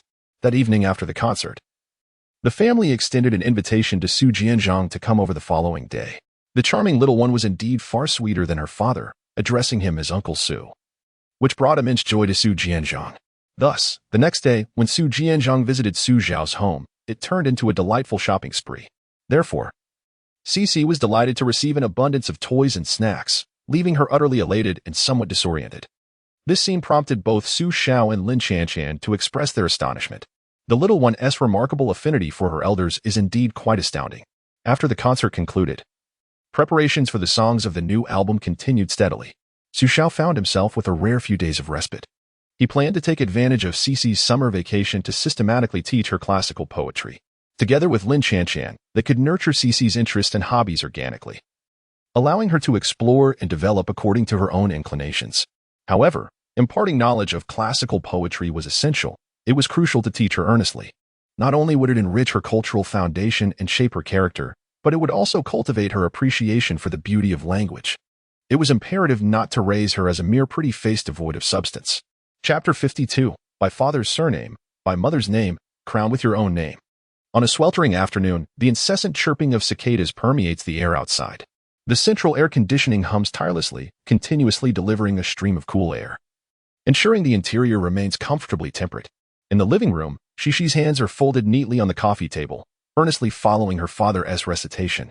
Although her expression is quite youthful, her demeanor exudes focus, and her voice is crisp and melodious, articulating each word with clarity and strength. Spring slumber unaware of dawn. Everywhere the cries of birds are heard. Spring slumber unaware of dawn. Everywhere the cries of birds are heard. Before them lies a volume titled 30 Poems of Tang Dynasty for Children. It contains both pinyin and text annotations, along with vivid illustrations, rendering it lively and engaging. Far from dull and tedious. Night brings the sound of wind and rain. How many flowers have fallen? Night brings the sound of wind and rain. How many flowers have fallen? Currently, Xixi can recognize several hundred characters, and the simplicity of the poem Spring Dawn presents her with little challenge. Nevertheless, Xiao patiently guides her, first reading it aloud with the same care a teacher would exhibit when instructing students in classical poetry during their childhood. He then elucidates the poem's deeper meaning. This poem was penned by the Tang Dynasty poet Ming Haoran.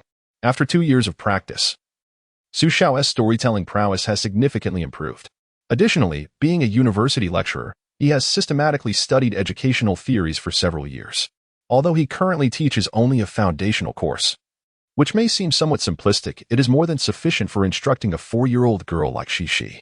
His explanations are both profound and accessible, making it easy for Xixi to grasp the concepts. She listens intently, occasionally posing questions. The father-daughter duo creates an atmosphere rich in learning, their interaction radiating warmth and harmony. Even Potato, the mischievous and curious pet, leaps onto Xixi's lap several times, only to be gently shooed away each time. Potato. I'm studying diligently. Let us play later. She pats its fluffy head. Meow. Potato responds, rolling over to reveal its furry belly, as if to say, forget studying. Come play with me. However, the once effective tactic of playful antics yields little success now. Pouting is futile. I must concentrate on my studies. After asserting herself like a little adult, Xixi resumes her earnest posture. Potato, undeterred, shakes its body and circles around her, extending its neck to nuzzle against her, playfully brushing against her. Its soft fur tickles Xixi, eliciting a peal of laughter. Stop it, Potato. She pushes its pudgy body away. Meow. Potato persists, but Xixi remains unyielding. Realizing that his little owner is indeed disinterested in play, Potato, somewhat dejected, raises its tail and takes a few hesitant steps away. Unexpectedly, however, Xiao swiftly scoops it up, weighing it lightly in his hands. Oh dear, it seems I have put on quite a bit of weight again. I have truly become a portly feline. Subsequently, Potato found itself ensnared in Xiao's embrace. Yearning for freedom, the rather unruly Potato began to struggle vigorously within his hold. However, it was not long before Xiao gave a gentle tap atop its round head. Having received this admonition, Potato immediately settled down, resigned to its fate, lying motionless in his arms like a lifeless cat. Meow. In this household, despite the little master's mischievousness, he is undoubtedly the kindest to it. The lady of the house is a cat enthusiast, though she is even more aloof than Potato itself. She may indulge it with an array of toys and treats, occasionally scratching its chin to tease, yet she maintains a certain distance to uphold her proud demeanor. Only Xiao, the male master, remains impervious, his heart untouched by any displays of affection. Meanwhile, Xixi, observing the character Xiao in a book, pondered for a moment before curiously inquiring of her father, Daddy, is the Xiao in this ancient poem your name? Xiao is somewhat taken aback, surprised that Xixi had begun to contemplate and draw connections. Indeed, the Xiao refers to the character in my name. I was born in spring, hence my name was inspired by this poem. Really? Xixi exclaimed with delight, her interest in ancient poetry deepening upon discovering the origin of her father's name. Of course, Xiao replied, affectionately brushing his fingers against her delicate nose, eliciting a fit of giggles from her. What about Mommy's name? Is it also derived from an ancient poem? Xixi pondered, wondering if her mother Lin Xianyue's name had a similar origin. Xiao retrieved paper and pen, inscribing the characters Lin Xianyu and Lin Xianwei. Your mother was originally called Lin Xianyu, but your grandfather later changed it to Lin Xianwei, he explained, circling the characters as he spoke. It is said that Xianyu is derived from the phrase Xianyu Xinshin, Chang Lu Weiyang, meaning. In a gentle tone, Xiao elaborated on the meaning, delighted that his daughter showed an interest in such matters. Oh, I understand now. Xixi nodded thoughtfully, her expression one of dawning comprehension, though it was unclear whether she truly grasped the concept or was merely pretending. And what about my name? Xiu. I believe mine is the most beautiful among the three of us. She unabashedly took a moment to indulge in her own vanity. Xiao chuckled. Your name, dear, pleases both your mother and me. and it carries 2 layers of meaning. 2 layers of meaning? Xixi's eyes widened in astonishment. That is quite impressive. Indeed, Su is your father's surname, while Yu is derived from your mother's name. Xixi, a testament to the love between her parents, is the embodiment of their affection and the most cherished treasure they possess. Hence, they bestowed upon her the name Su Xiu. Su Xiao smiled as she conversed with her. Oh, I see. Xixi replied, her understanding evident. Is there another layer of meaning? The little one eagerly inquired. Another layer? That calls for a little story, Su Xiao replied. A mysterious smile playing on her lips, instantly igniting the child's curiosity. Unable to contain herself, she grasped her father's hand and began to plead. I adore listening to stories. Daddy, please tell me, hurry. All right, I shall tell you, Su Xiao conceded, knowing full well that she could hardly resist the charm of her little one's coaxing. Chapter 53. In this mortal form, I nurture the souls of heroes. May you all witness this prosperous era. In truth, before your birth, there came a day when she whimsically expressed her desire to visit the martyrs' cemetery, wishing to stroll around the resting place of the fallen heroes. At that time, you were on the verge of being born, and she, with her considerable belly, found movement rather cumbersome, yet that day, it happened to rain lightly. And then? Xixi propped her chin up with her hand, blinking her eyes as she gazed at her father. She was certainly aware of the martyrs' cemetery. Each year, your parents would take her there to pay their respects, recounting tales of those revolutionary figures. Su Xiao shrugged with a smile, saying, You know your mother's character. I couldn't dissuade her, so naturally, I accompanied her. To be honest, that day was indeed arduous.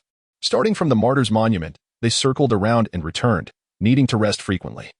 After every 10 minutes of walking, she required a half-hour break. It took an exceedingly long time, yet she persevered, ultimately completing the circle around the resting place of the heroes. Upon returning home, I discovered that both her feet had swollen. Su Xiao remarked with a sense of nostalgia.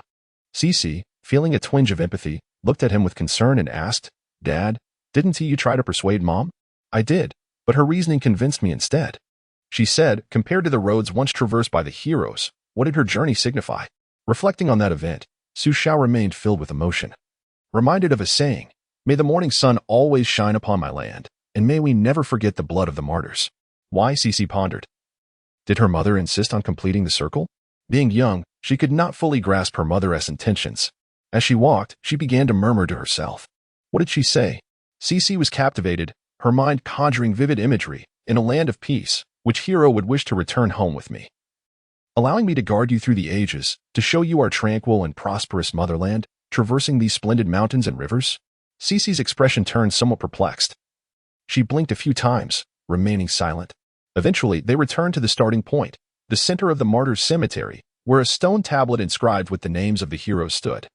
Your mother closed her eyes, declaring that the first name she saw upon opening them would inspire one character in your name.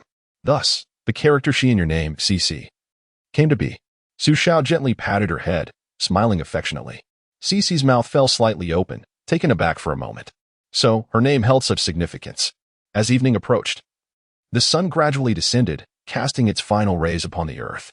The afterglow filtered through the window, illuminating the dining table with a beautiful golden hue, enveloping the restaurant in a warm ambience. Today, Xixi had the rare opportunity to sit beside her mother, Lin Qian, who was skillfully peeling the shells of the shrimp for her. If one were to consider the Chinese zodiac, Xixi would undoubtedly belong to the cat. From a young age, she had developed a fondness for fish and shrimp, relishing them whether steamed, blanched, stir-fried, braised, or boiled in soup. Even when Lin Qian occasionally prepared fish for potatoes, Xixi would eagerly offer to taste it first. Consequently, both Su Xiao and Lin Qian would frequently procure fresh fish, creatively preparing various dishes for her enjoyment. Xixi picked up a shrimp tail that her mother had peeled, deftly dipped it in sauce, and then placed it in her mouth. The succulent shrimp meat, plump and springy, released a rich flavor that instantly spread across her palate.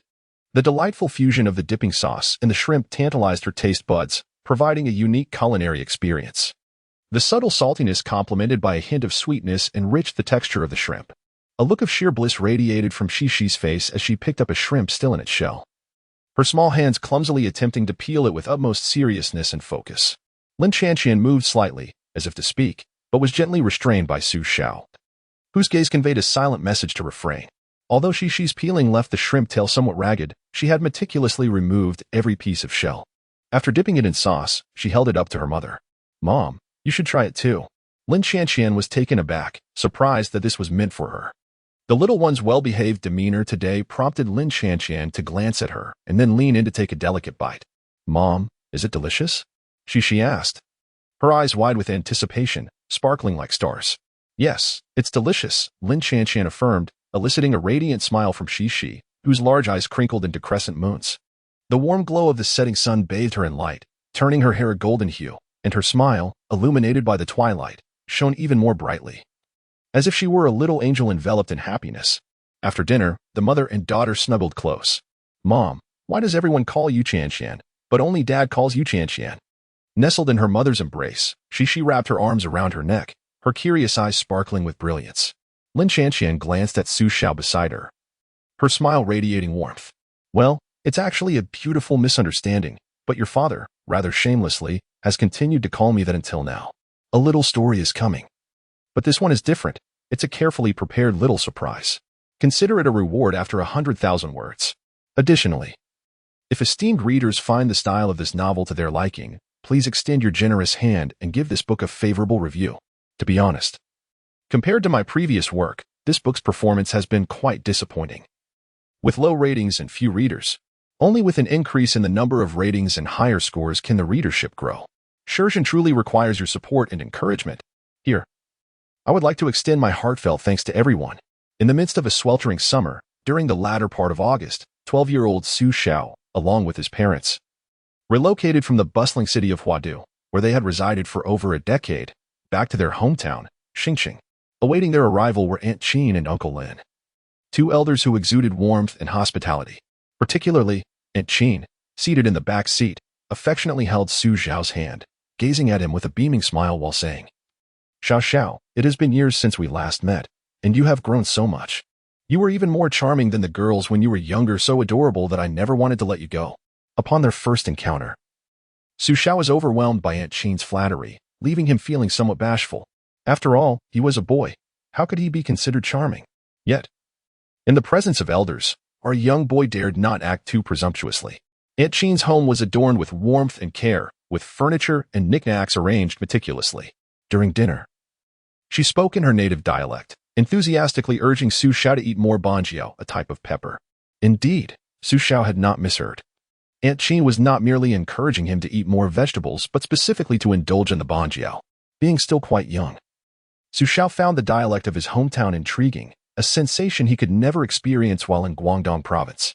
According to his father, in certain parts of Hunan province, it is customary for hospitable hosts to invite their guests to eat by frequently repeating the phrase "eat more banjiao." During the meal, Aunt Qin inquired about his academic performance. She mentioned that she had a daughter of a similar age, just 3 months older than him, but regrettably, she had gone to her grandmother's house in the countryside for a few days. Otherwise, the two could have met and likely become good friends, companions for play. Of course, there was no rush. Once middle school commenced in a few days, they would attend school together, and there would be plenty of time for interaction. However, young Xiao secretly lamented this prospect. His greatest aversion was playing with girls, who often wept and lacked excitement. Thus, he could not help but curl his lip in disdain. What fun could there possibly be with girls? Jumping rope together? He never even chose female characters when playing games like sword fighting or racing. Furthermore, during the flight, his mother had mentioned that Aunt Qin's daughter was a complete genius. The insinuation was clear. Other people's children excelled, while he was merely average. As a result, Xiao felt a growing aversion toward this unseen daughter of Aunt Qin. Humph, just a bookworm, he mused, imagining her glasses as thick as beer bottle caps. He wondered if she would cry for ages if he were to strike her. Secretly, he entertained such thoughts while outwardly nodding along with Aunt Qin's conversation. Aunt Qin laughed heartily, continually serving dishes into his bowl. The summer in Xiang province's Star City differs slightly from that in Guangdong's Huadu. It is not as sunny, yet it feels even hotter, akin to a colossal furnace scorching the earth.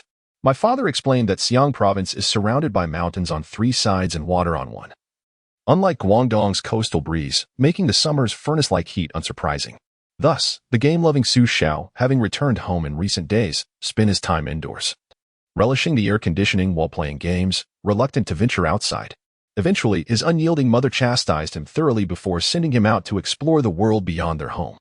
Upon his return, he found himself devoid of old friends and familiar surroundings. strolling along the sun-dappled path in the afternoon. The once familiar city felt somewhat alien to the youthful Xiao, leaving him in a state of confusion. Fortunately, his mother, albeit somewhat reluctantly, granted him 5 yuan. In those days, a popsicle costing 50 cents or a ring of 1 yuan 50 was still quite affordable.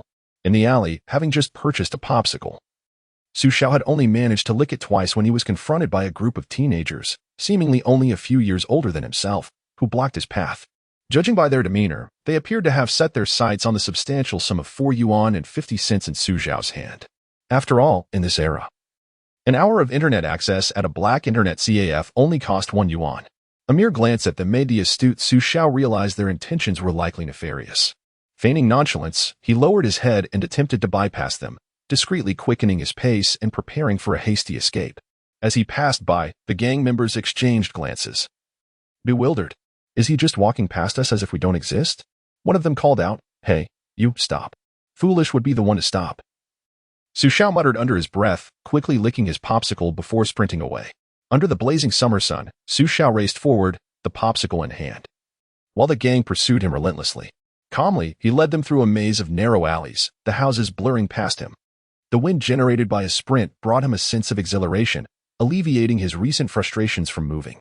Occasionally, he took a bite of his popsicle, even finding the time to glance back at his pursuers, relishing the sense of mockery it inspired. However, upon reaching an alley that abruptly ended, our clever Xiao found himself ensnared. "Ah, looks like a newcomer who doesn't even know the way," the leader of the gang remarked in a mocking tone. Advancing towards him, another gang member pointed menacingly, feigning ferocity, and commanded, "Hand over your money, or we'll give you a beating." Why bother with him?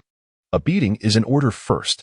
A hefty fist was hurled towards Xiao, yet he deftly evaded it without uttering a word. Taking the last bite of his popsicle, he silently cursed his luck. It seemed that enduring a beating was inevitable, but his eyes discreetly scanned for something to wield. Even if he were to be struck, he must not suffer in silence. In the corner, a moss-covered brick caught his attention, and he quickly calculated the distance. "Hey, fanboy, do you have no shame? Robbing others of their money?" A clear, youthful voice interrupted Xiao's impending actions and halted the movements of the little ruffians. Turning around, he beheld a girl standing at the alley's entrance, looking down at them with an air of defiance. Dressed in white sports pants and a pink t-shirt, her ponytail exuded youthful energy. Judging by her appearance, she seemed to be of similar age to Xiao, perhaps 2 or 3 years younger than the thugs. Behind her trailed several followers, both male and female, numbering around 7 or 8. However, they mostly appeared quite intimidated, as one of her friends anxiously tugged at her arm. The ruffians, incensed by the girl's mockery, quickly turned to anger. "What is it to you? Lin Chanqian, I've long found you insufferable. Keep talking, and I'll include you in the beating." Undeterred by their threats, the girl, Lin Chanqian, boldly stepped forward, raising her chin defiantly to meet their gaze. "Go ahead. Let us see if I want to tell your parents." The ringleader, a middle schooler named Fanbai, retorted, "Go ahead and report me. I'm not scared." Yet, he was clearly outmatched in bravado. After a moment of hesitation, Lin Chanqian's threat to inform their parents took precedence. The ruffians gritted their teeth, shot a glare at Xiao and Lin Chanqian, and left with a parting threat to wait and see. Humph. Lin Chanqian, brimming with pride, wore an expression of indifference. She then turned back to Xiao exasperated. "You can't fight them off, can you? How foolish to run into an alley." After giving him a playful glare, she prepared to leave. Wait a moment." Xiao reached out to stop her. What is it?" The girl turned back, looking at him with curiosity. "I'd like to treat you to an old popsicle," Xiao said eagerly, waving his $4.50 with a hint of pride. "Ugh." The girl shushed him, then pulled a green bill from her pocket, waving it in front of Xiao. She then called out to her friends. "I did well on my last exam, and Professor Qin rewarded me $50. Let us go. I'll treat you all the 4 rounds." With cheers from her companions, the girl strutted away, leaving Xiao standing there, somewhat dazed. Why does she possess 50 yuan while I am left with merely 5? Observing the girl surrounded by her companions, the lively scene of camaraderie stirred an odd feeling within Xiao's heart. Was I saved by her heroism? Oh no. Rather by her beauty, but that doesn't quite capture it either. Oh well, it conveys a similar sentiment. Nonetheless, how delightful it would be to befriend such a girl, wouldn't it? Is her name Lin Chanqian? It sounds quite melodious. At that moment, Xiao was unaware that their first encounter coincided with the 7th day of the 7th lunar month, the Xixi festival. Sometimes, fate is perhaps already preordained. A little surprise. At first glance, there was joy and excitement, and even after a long time, the heart still raced. 2. Our Su Xiao never anticipated that her initial meeting with Lin Qianqian would unfold under such circumstances. Saved by a girl, yet feeling somewhat embarrassed. She felt a strange sensation within. However, no money was lost, and she avoided physical discomfort. Thus, this transaction was rather advantageous. After all, they were not well acquainted. And it was unlikely they would meet again, so losing face was of little consequence. What she had expected was that Lin Qianqian was the daughter of Aunt Qing. The prodigious girl her mother often spoke of, the very bookworm she imagined might cry for ages after a single punch. Thus, sometimes, slaps to the face arrive with astonishing swiftness, akin to a whirlwind. Several days later, the family had completed their moving arrangements, the furniture was replaced, and Su Xiao's middle school was about to commence. Therefore, they invited Aunt Qing's family over for dinner. This served a dual purpose, to celebrate their housewarming and to allow the two children, who were to commence school the following day, to gather together. Ding dong, ding dong. The doorbell rang. Hey, Xiao Xiao, you little rascal, can't you open the door? Wearing an apron, Peiman emerged from the kitchen. Casting a glance at Su Xiao, who was engrossed in a game with his headphones on. While she complained, a smile lit her face as she opened the door. Hello, Aunt Pei. The girl's radiant smile, paired with her melodious voice, wafted into Peiman's heart like a gentle spring breeze. Oh, it's Qianqian. You are looking more beautiful than ever. Come in, come in. Peiman's smile was so wide it could hardly contain itself as she brought forth the prepared grapes, watermelon, and other fruits, warmly inviting them to take a seat. Realizing the guest had arrived while her son was still playing games, Peiman felt a surge of frustration. Old Su, please entertain them for a moment. I'll be right back. After informing her husband, Peiman stormed into the study. She swiftly removed the headphones from Su Xiao's head, and, before he could grasp the situation, she expertly seized his ear. Ah, Mom, please let go. My ear is about to come off. Your Aunt Qing is here, and you're still playing games, not even bothering to greet them. How rude, Peiman shouted. Yet her hands did not relent. Mother, I realize my mistakes. Please let go. Faced with her mother's wrath, Su Xiao immediately turned around, pleading with her hands clasped together. The anguished cries of Su Xiao in the study instantly captured the attention of Lin Qianqian, who was sitting on the sofa, surveying her surroundings. Leaning sideways, she curiously stretched her neck to peek. Their eyes met, and in that moment, the air became still, creating a slightly awkward atmosphere. At that time, Lin Qianqian was adorned in a white dress, embodying an air of elegance, with a rainbow-hued bow atop her head, adding a playful touch to her appearance. Meanwhile, Su Xiao, once again in her presence, was being tugged by the ear by her mother, wailing in desperate supplication. It seemed the awkwardness was solely Su Xiao's, while Lin Qianqian found the situation amusing and entertaining. Uncle Lin, Aunt Qing, I was just playing a game. With her ears flushed, Su Xiao entered the living room, scratching her head in embarrassment while apologizing for her earlier indiscretion. It remained a mystery whether her flushed ears were a result of her mother's harsh grip, her own embarrassment, or perhaps a combination of both. Haha. One must be focused while gaming. I understand, Uncle Lin chuckled, inviting her to sit beside him. He then wrapped an arm around Su Xiao's shoulders and quietly inquired. What game are you playing? Dreamland. What kind of game do you talk about with kids? Qingyan chided her husband with a playful expression. She then pulled Su Xiao's hand and smiled, saying, Xiao Xiao, this is my daughter Qianqian. You two are bound to get along. You should get to know each other. After school starts tomorrow, you'll be classmates. Upon observing Lin Qianqian sitting upright on the sofa, curiously appraising him, Su Xiao's expression turned peculiar. Qianqian? Was that the one called Fantong, or something like that? Didn't they call her Lin Qianqian? Su Xiao pondered, looking somewhat perplexed. I've seen him. I think it was a few days ago, in the alley nearby. Lin Qianqian cheerfully began, seemingly eager to recount the events of that day. Su Xiao's heart skipped a beat, and she gestured frantically, casting her eyes toward her, signaling her to stop. Su Xiao thought, oh, in response to Su Xiao's subtle hints. Lin Qianqian flashed her an innocent smile, signaling with her fingers. Although Su Xiao didn't fully grasp her intentions, she could only nod in agreement. Satisfied with the response, Lin Qianqian beamed at her. What happened a few days ago? The parents exchanged curious glances, their eyes darting back and forth, fully aware of the duo's subtle exchanges. Oh, well, I saw him wandering outside all alone. He looked rather pitiful, so I invited him to play. Lin Qianqian casually fabricated an excuse.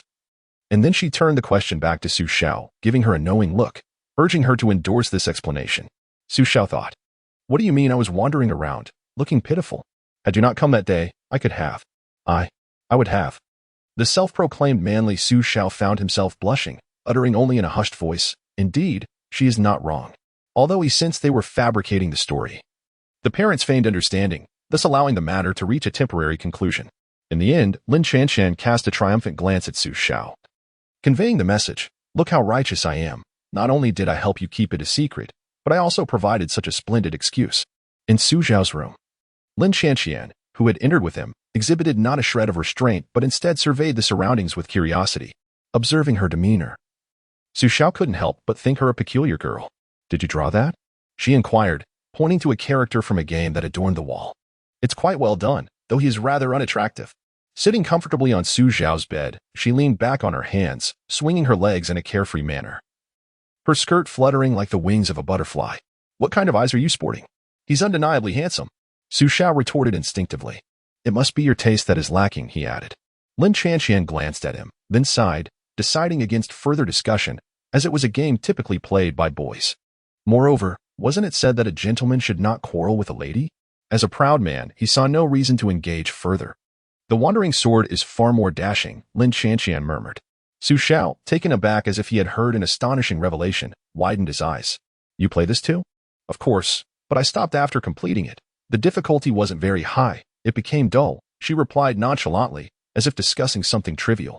Xiao, skeptical, said, "You must be boasting. I don't believe you. You're certainly just exaggerating. By the way, what did you mean when you just showed A2? Xiao asked. Observing Lin Shanshan, who was seated before the computer, swiftly helping him navigate through the game levels. "It means 2 ice creams. I don't want an old popsicle. I want 4 circles," she stated without looking up, her focus unwavering, her eyes glued to the screen. While conversing with Xiao, her fingers danced over the keyboard with remarkable speed and agility, leaving him feeling somewhat abashed. Just moments ago, he had doubted her prowess. Yet she had swiftly proven him wrong, calculating swiftly in his mind. Xiao recalled that he still had the money his mother had given him a couple of days ago. Enough to purchase 3 ice creams with 4 circles for $4.50. After some hesitation, he finally asked, Shanshan, would one be sufficient?" Lin Shanshan turned her head to glance at him. "No way. A deal is a deal. You have $4.50, right? 1 for you and 2 for me. That works perfectly." Emotions were something she had meticulously calculated long ago. The $4.50 clearly divided in her mind. "Don't you have $50? A wealthy lady like you. Why are you still fixating on this meager sum in my pocket?" As she spoke, Xiao's voice dwindled to a whisper, almost inaudible unless one had ears as keen as Lin Shanshan's. "It's all gone. I am currently penniless." "How could you spend it so quickly?" Xiao asked incredulously, for that was a considerable sum of $50. A treasure he could only afford to carry around during the New Year festivities to indulge himself briefly, only to have it mercilessly taken by his mother each time with the same reasoning: save it for later, to marry a wife. Normally, his pocket money never exceeded $10. Just a few days prior, he had opted not to buy 4 rings because, despite his fondness for old ice pops, he had to be frugal with his allowance. The ice pops offered better value. "Oh, I had some snacks for them.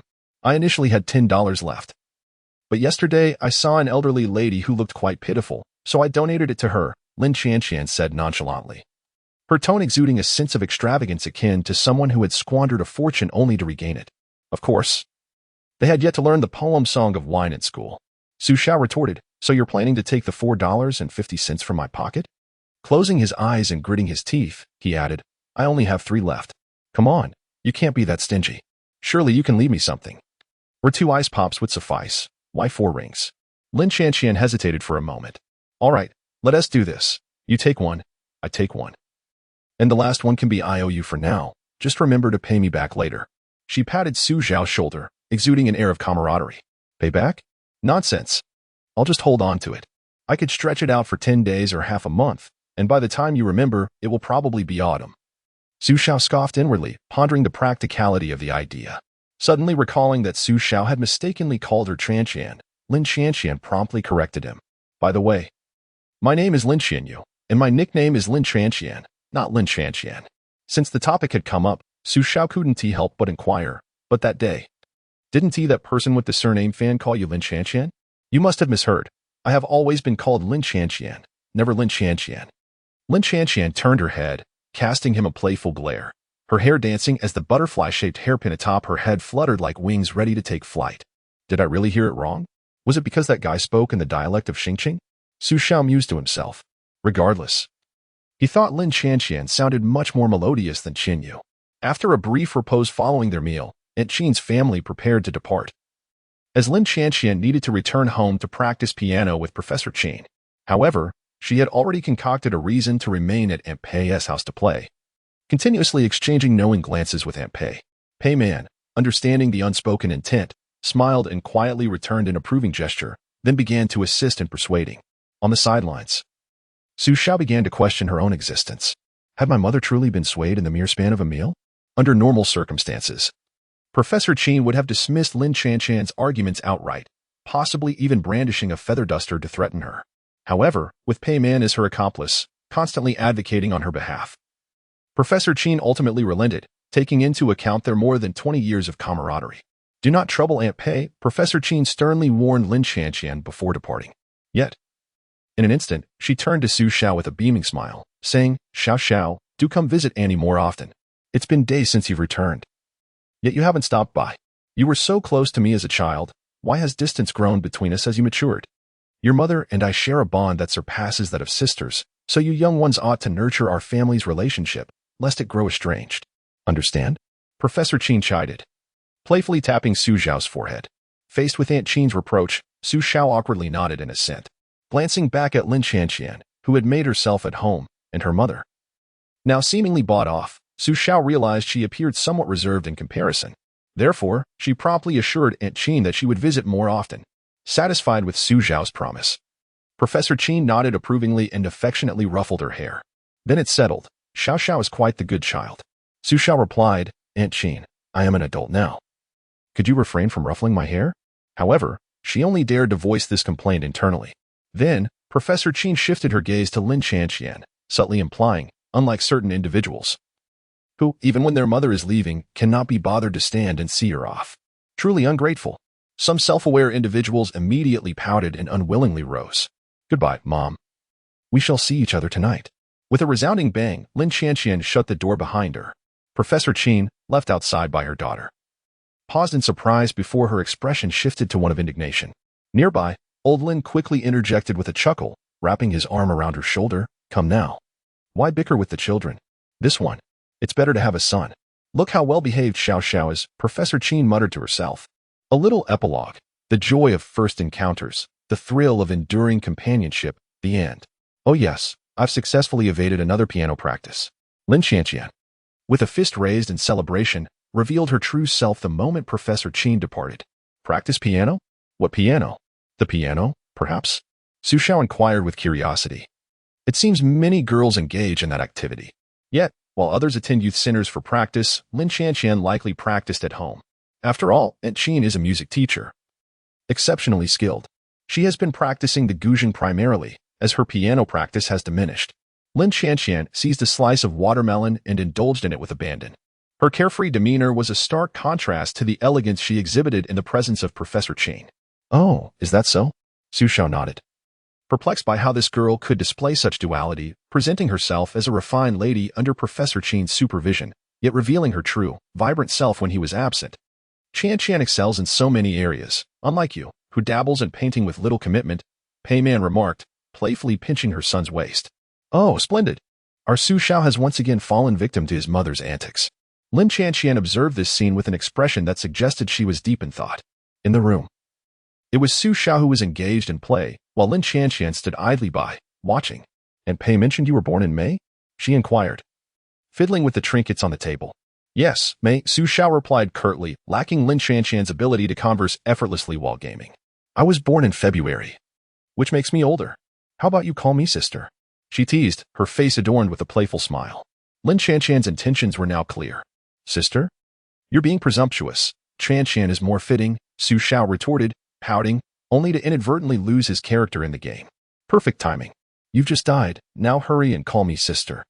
Lin Qianqian approached, her hands clasped behind her back, a radiant smile illuminating her face as she moved gracefully, her skirt swaying. Her every gesture captivated Su Xiao, causing a rare blush to creep onto his cheeks. At 12 years of age, he was on the cusp of early maturity, and it seemed the time for burgeoning feelings had arrived. In the living room, shortly after dinner, Xiao's father vanished from sight, likely off to fish, or more likely, to prepare bait. For avid anglers like them, even the scorching 40-degree heat was no deterrent. They would venture out in any weather to feed the fish. Pei Man was in the living room, her laptop playing soothing music as she practiced her dance. Upon seeing her son emerge, she inquired, "Where are you off to?" "I'm going out to buy popsicles." "Oh, remember to bring one back for Qian." Upon hearing his mother's request, Xiao's mind sparked with an idea, and he approached her with a charming demeanor. "Mom, I'm out of money. Could you lend me a bit?" "Don't think I don't know you still have $4.50 in your pocket." Xiao was taken aback. "Mom, how did you know? Did you search my pockets?" Pei Man cast him a sidelong glance and retorted with a hint of irritation, "You little rascal, blaming me for rummaging through your pockets. Every time I wash your clothes, you never bother to empty your pockets." A soft chuckle escaped her lips. Xiao, feeling somewhat awkward, turned to leave. His mother was indeed astute, not easily deceived.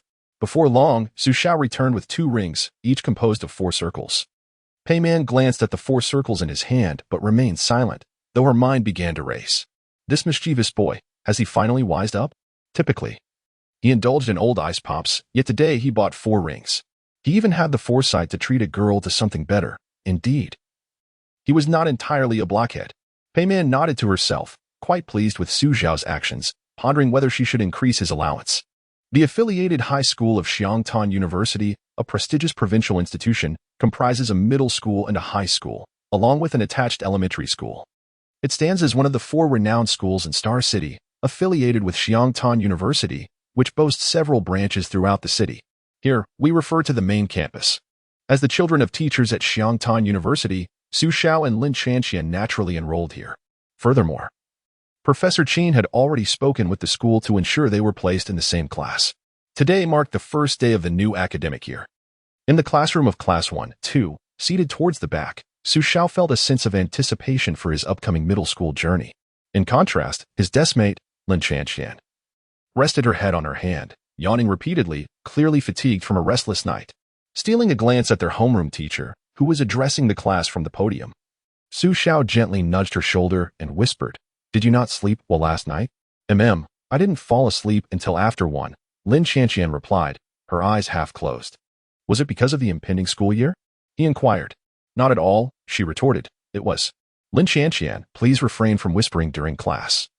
Their homeroom teacher interjected, clearly familiar with her, likely due to some connection with Professor Qin. "Report, Teacher Xiao, it was Xiao who was whispering to me." But I sternly reprimanded him. Lin Qianqian's voice rang out, provoking laughter from their classmates. The teacher could only shake her head, waving her hand for Lin Qianqian to settle down. Xiao thought to himself, "Well, this is splendid. She has just sold me out, and thus, a grudge is born." As soon as the class ended, a throng of classmates gathered around, chattering animatedly with Lin Qianqian. It was evident she was quite popular, most likely because they were all her elementary school friends. After all, Lin Qianqian had attended the affiliated elementary school, and it was only natural for her classmates to continue on with her into middle school. Xiao felt a twinge of envy for her lively camaraderie. At lunchtime, Xiao's retribution swiftly ensued. Qianqian, I forgot to bring my meal card," he lamented, regardless of whether one is a boarding student or not. The school prohibits returning home during lunchtime, mandating that all students dine on the premises. Lin Qianqian blinked a few times, her thick lashes resembling delicate little fans. "So, what does that imply?" "You should treat me to lunch," Xiao asserted, his tone imbued with an air of entitlement and confidence. "You can't be serious, can you?" Lin Qianqian regarded him with suspicion. How could that possibly be the case? Xiao chuckled, his expression radiating sincerity and abundance. "Very well," Lin Qianqian sighed in resignation, retrieving her meal card adorned with pink cat stickers from her pocket and leading Xiao toward the cafeteria. "By the way, I am called Qianqian, not Qianqian. So refrain from giving me any whimsical nicknames." She turned to him, her eyes narrowed in annoyance. "Oh, I understand, Qianqian," Xiao replied playfully, observing his obstinate demeanor. Lin Qianqian stomped on his foot in frustration and marched ahead. "Hey, Qianqian, wait for me." Chapter 54, Cherishing a busy individual with the conclusion of her final examination. The university officially commenced its summer vacation. Seizing this opportunity, Professors Pei Man and Qin Yun made arrangements to visit their beloved darling, Xixi. Naturally, upon receiving the news, Xixi was overwhelmed with excitement. After lunch, she decided against taking a nap, expressing her intent to await their arrival.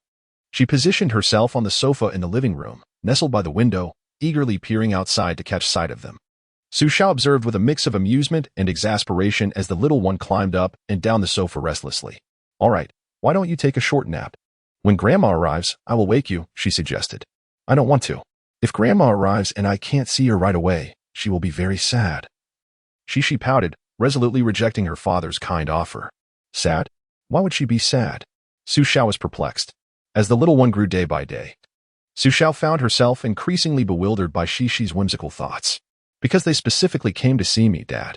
Think about it. I am the star of the show. If I don't greet them promptly, it would be utterly impolite." The child, with her profound reasoning, left Xiao astonished, unaware of where she had acquired such wisdom. True to her intuition, it was tea long before Xiao and Pei Man arrived, honking the car horn twice outside. Upon hearing the sound, Xixi's eyes sparkled, and she shot up like a rocket. Hastily slipping on her little slippers, she dashed towards the door. Xiao and Lin Chanchan exchanged glances, both silently blaming the other. "That impatient nature must surely be inherited from you," they thought in unison. In the yard, Xixi's delighted voice rang out. "Grandpa, Grandma." The sound was crisp and melodious, imbued with affection. "Oh, my sweet darling, have you missed Grandma?" The woman before her, appearing remarkably youthful and seemingly under 50, was Xiao's mother, Pei Man. "Yes. I missed you so much," the little one exclaimed, her large eyes sparkling with exaggerated emotion. "Is that so? Then come give Grandma a kiss first," Pei Man said, her face beaming as she bent down. "Mua. Grandma, do I need to give the other cheek a kiss too?" After kissing one cheek, the thoughtful child inquired if the other side required the same affection, clearly wanting to ensure symmetry. "Buy one, get one free. You little charmer," Pei Man laughed, playfully pinching her nose, which sent Xixi into fits of giggles. At that moment, Xiao, busy unloading items from the car's trunk, called out to Pei Man, "Dear, why don't you lend a hand?" He watched as his wife and granddaughter indulged in their affectionate exchanges, one old and one young, thoroughly engrossed in their delightful reunion. However, it was he himself who, after serving as a driver and a laborer, gained nothing in return. The grandfather, undoubtedly displeased, was soon approached by the cunning little one, who inquired, "Grandpa, do you want a kiss too?" The expression on Xiao's face instantly transformed from overcast to sunny. Yes. Haha. It's heartwarming to see Xixi care for her grandfather." Xixi responded affectionately. 3. In the end, it was Xiao and Lin Qianqian who entered, laden with numerous bags. Every time the elderly couple visited, it was always the same. These items were all for their beloved granddaughter, while they themselves had long discarded a heap of belongings. Rushing in to embrace Xixi. "What if the sun outside spoils my precious granddaughter?" Xiao lamented. Eventually, Xiao struggled to bring in a specialized fishing box. "Dad, is there fish in this box? It's so heavy." Xiao, with an air of pride, replied, "Indeed. I had decent luck this morning and caught a rather large white catfish. Take good care of it. Don't let it die on me. For I intend to showcase my skills tonight by preparing spring water-boiled live fish for Xixi." Xiao was a native of Tanzhou, where this dish is renowned, found in nearly every restaurant. Upon hearing that a sizable fish resided within the box, Xixi, nestled in her grandmother's arms, became restless. "Daddy, I want to see. Xiao, who had planned to carry the box to the kitchen, was compelled to pause and let her take a look. "Wow, it's so big," she exclaimed, squatting down with wide eyes. Inside the fishing box, a large-headed fish swayed, accompanied by a small aeration pump that continuously supplied it with oxygen. "How about that? Isn't Grandpa impressive?" Xiao approached, smiling at Xixi. Grandpa is the best." Xixi nodded vigorously, her eyes sparkling with admiration. The praise and adoration from his granddaughter evidently filled Xiao with great pride. Alas, there was an unfilial son. Oblivious to the moment, Xiao raised an eyebrow, teasingly questioning, "Dad, are you sure you caught this fish and didn't tea-buy it? You brat, come here and see if I don't give you a good thrashing." Xiao was visibly incensed, as if deeply insulted, striking a pose as if to reach for his belt. Xiao promptly hid behind Xixi, adopting a nonchalant demeanor, continuing to provoke his father. "With your mere skill of baiting and feeding fish, who would believe you could catch such a large one?" Faced with Xiao's relentless taunts, the hot-tempered Xiao picked up a slipper and hurled it across the room. "Wish hey I dodge, you can't hit me." Xixi looked back and forth between her father and grandfather, her expression a mixture of confusion and curiosity. Oh dear, the world of adults is so complicated. Shaking her head, Xixi decided not to ponder over such convoluted matters. The large fish before her was far more captivating. In the evening, fish could be served, and Xixi licked her lips, her face alight with anticipation. Meow curiously, the inquisitive potato approached, propping itself up with its paws resting on the box. Stretching its neck and head, it peered inside, attempting to fish out the contents with its paws. Xixi exclaimed, "Potato, that is not meant for you." Hastily, she pushed its head away. Meow undeterred by her objections. Potato remained fixated on the fish, which was not much smaller than itself. Oh dear. Potato, get down, Xixi urged, tugging at its tail in a bid to pull it back. Then, a comical scene unfolded. Potato clung stubbornly to the box, while Xixi, gripping its tail, created a peculiar balance. Ultimately, it was Xiao who intervened, liberating Xixi from her predicament. Goodness, you have quite the audacity. Attempting to steal fish right in front of me. He chuckled, lifting Potato by the scruff of its neck and playfully tapping its head. Captured in this manner, Potato ceased to struggle, its limbs dangling in a despondent display. Oh no, Daddy, please don't hold Potato like that. You'll hurt it, Xixi exclaimed, promptly embracing Potato and hurriedly reclaiming it from her father's grasp, juggling the need to protect both the fish and the thieving Potato. Xixi truly was a busy little one. Chapter 55. A pair of former close friends turned adversaries before long. Professor Qin and the others arrived. With the arrival of the grandparents, the atmosphere in the house became even more vibrant. Xixi joyfully dashed between her grandmother and her maternal grandmother, so much so that she even began to sweat slightly in the air-conditioned room. She showcased her handiwork to them, proudly recounting how she had received praise from teacher Yuzi in kindergarten. Moments later, she recited newly learned ancient poems and sang the nursery rhymes her father had taught her, bringing great delight to her grandparents and other relatives, who affectionately regarded her as a little bundle of joy. After her performance, Xixi nestled in her mother's arms, obediently allowing her to wipe away the sweat. Oh dear, you've worked yourself to exhaustion, Lin Xianxian remarked, her voice laced with playful concern. Look at you, all sweaty. Mom, I'm just happy, Xixi protested, shaking her head and freeing herself from her mother's grasp. Humph, you always love to pinch my little cheeks. Just wait until I grow up. I'll pinch your cheeks every day. Her audacious threat elicited a hearty laugh from everyone present. After a joyful exchange filled with laughter and familial bliss, Qin Yun and Pei Man, well prepared, initiated the day's main topic. They expressed that Xixi, now 4 years old, could begin exploring her interests and talents. Qin Yun was the first to take action, producing a fluffy panda toy and playfully waving it before Xixi. Her voice was enticing. Xixi, would you like to learn to sing with your grandmother? Instantly, Xixi ran forward, embracing the panda toy and rubbing her cheek against it in sheer delight, her face adorned with a sweet smile. Thank you, Grandma. Seeing her friend and rival make the first move, Payman promptly presented a set of dress-up Barbie dolls, singing "Isn't all that great? Xixi should learn to dance with her grandmother instead. Look at your mother. She is so beautiful. That's all because she learned to dance with me." Xixi's eyes sparkled at her grandmother's tempting words, though she paid no heed to the message behind them. Her focus was solely on the set of Barbie dolls in her hands, clutching the panda toy in her left arm. She took the dolls from her grandmother with her right, returning a sweet smile. "Thank you, Grandma." Xixi graciously accepted both gifts from her grandmother and maternal grandmother. Yet the clever little girl refrained from giving any definitive response. Instead, it was Qin Yun and Pei Man who began to engage in a spirited debate. Qin Yun launched the first volley. "What is so great about dancing? It's exhausting." Pei Man countered coolly, as if singing isn't tiring.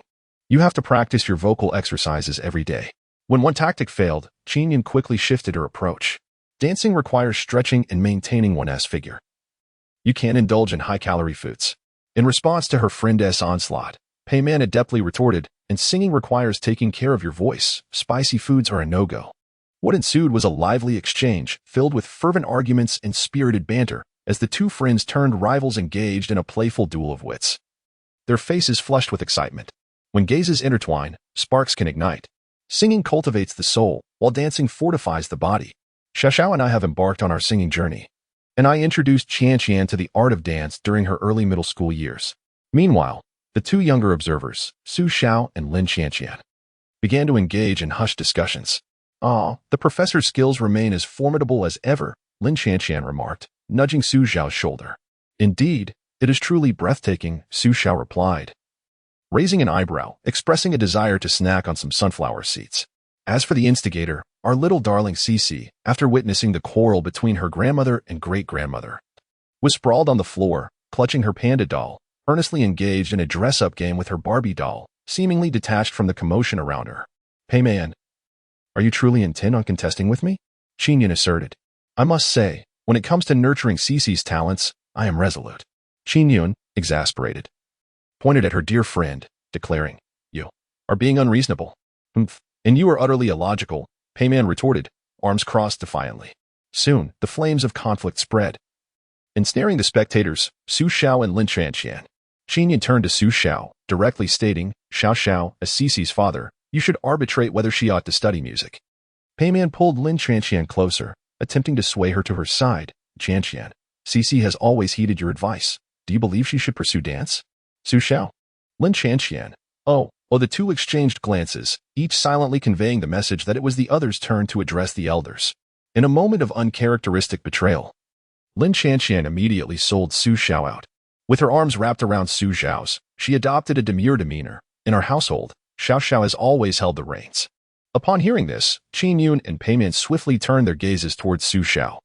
Su Xiao found himself caught between a mentor and mother-in-law who treated him better than their own daughter, and his own mother, whose fierce glare had quelled his rebellion for over 2 decades. How was he to voice his thoughts? He felt a strong urge to swat the smiling Lin Chanxian, exclaiming, "Why must all the dilemmas be thrust upon me? Lin Chanxian, I implore you to act reasonably." Actually," Su Xiao stammered, appearing hesitant to articulate his thoughts. "Actually what?" Both Qin Yun and Peiman inquired simultaneously. The two lifelong friends exchanged glances, then huffed in unison, fixing their unwavering gaze upon Su Xiao. Confronted by the professor's penetrating stares, Su Xiao steeled himself, gritted his teeth, and closed his eyes. Xiao and I had planned for Xixi to make her own choice, if she does not wish to learn. Then it is perfectly acceptable for her to enjoy her childhood without any burdens. Under the pressure of the two maternal figures, Su Xiao mustered the courage to express his thoughts. Afterward, he cast a glance at his precious daughter, who was thoroughly engrossed in her play. A silent sigh escaped his lips. "Oh, my little one, your father has indeed offended 2 formidable figures for your sake." Peiman and Qinyan shot a glare at Su Xiao before redirecting their attention to Xixi. However, when faced with Xixi, their expressions transformed into ones of warmth and affection. "Xixi, would you like to learn to dance with Grandma? My little darling. Do you wish to learn to sing with your grandmother?" Xixi, with a slightly dazed and adorable expression, lifted her head to look at both her grandmother and her grandmother's mother. "But I prefer painting," she replied. "Painting?" Peiman and Qin Yun exclaimed in unison. Subsequently, they turned their piercing gazes towards Su Xiahong, who was engrossed in a game of chess with old Lin. Su Xiahong, taken aback, could only respond with a puzzled expression. Chapter 56. The dust settles. When the clam and the snipe struggle, the fisherman benefits. Even old Lin, who was playing chess with him, regarded him with astonishment. The expression in his eyes nearly vocalized his thoughts. "Ah, old Su, you cunningly laid your plans in advance, having already won over Xixi. I assure you, I did nothing of the sort. Do you believe me?" Su Xiahong said with a hint of helplessness. Qin Yun and Peiman both shook their heads, their gazes fixed intently upon him. "Believe you? Not a chance, you sly old man. Ah, what a twist. Who would have thought that your father, silent as a shadow, would outsmart the 2 professors?"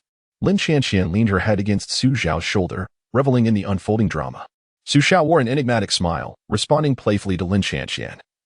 After all, he often, not feeding fish, but rather being the fisherman himself. My father possesses quite the talent. Thus, while the 2 professors were locked in a fierce contest, it inadvertently allowed him to reap the rewards. Su Xiahong, filled with delight, scooped up his adorable granddaughter, wearing a rare look of determination. "My dear granddaughter has such discerning taste. Learning to paint under Grandpa's guidance is indeed the wisest choice. Grandpa, will you teach me to draw Doraemon?" What is this Doraemon?" Su Xiahong appeared bewildered. "Am I falling behind the times? I've never heard of it." It's that robotic cat with a magic pouch. It can't." Xixi animatedly attempted to explain, but the more she elaborated, the more perplexed Su Xiahong became. "All right then.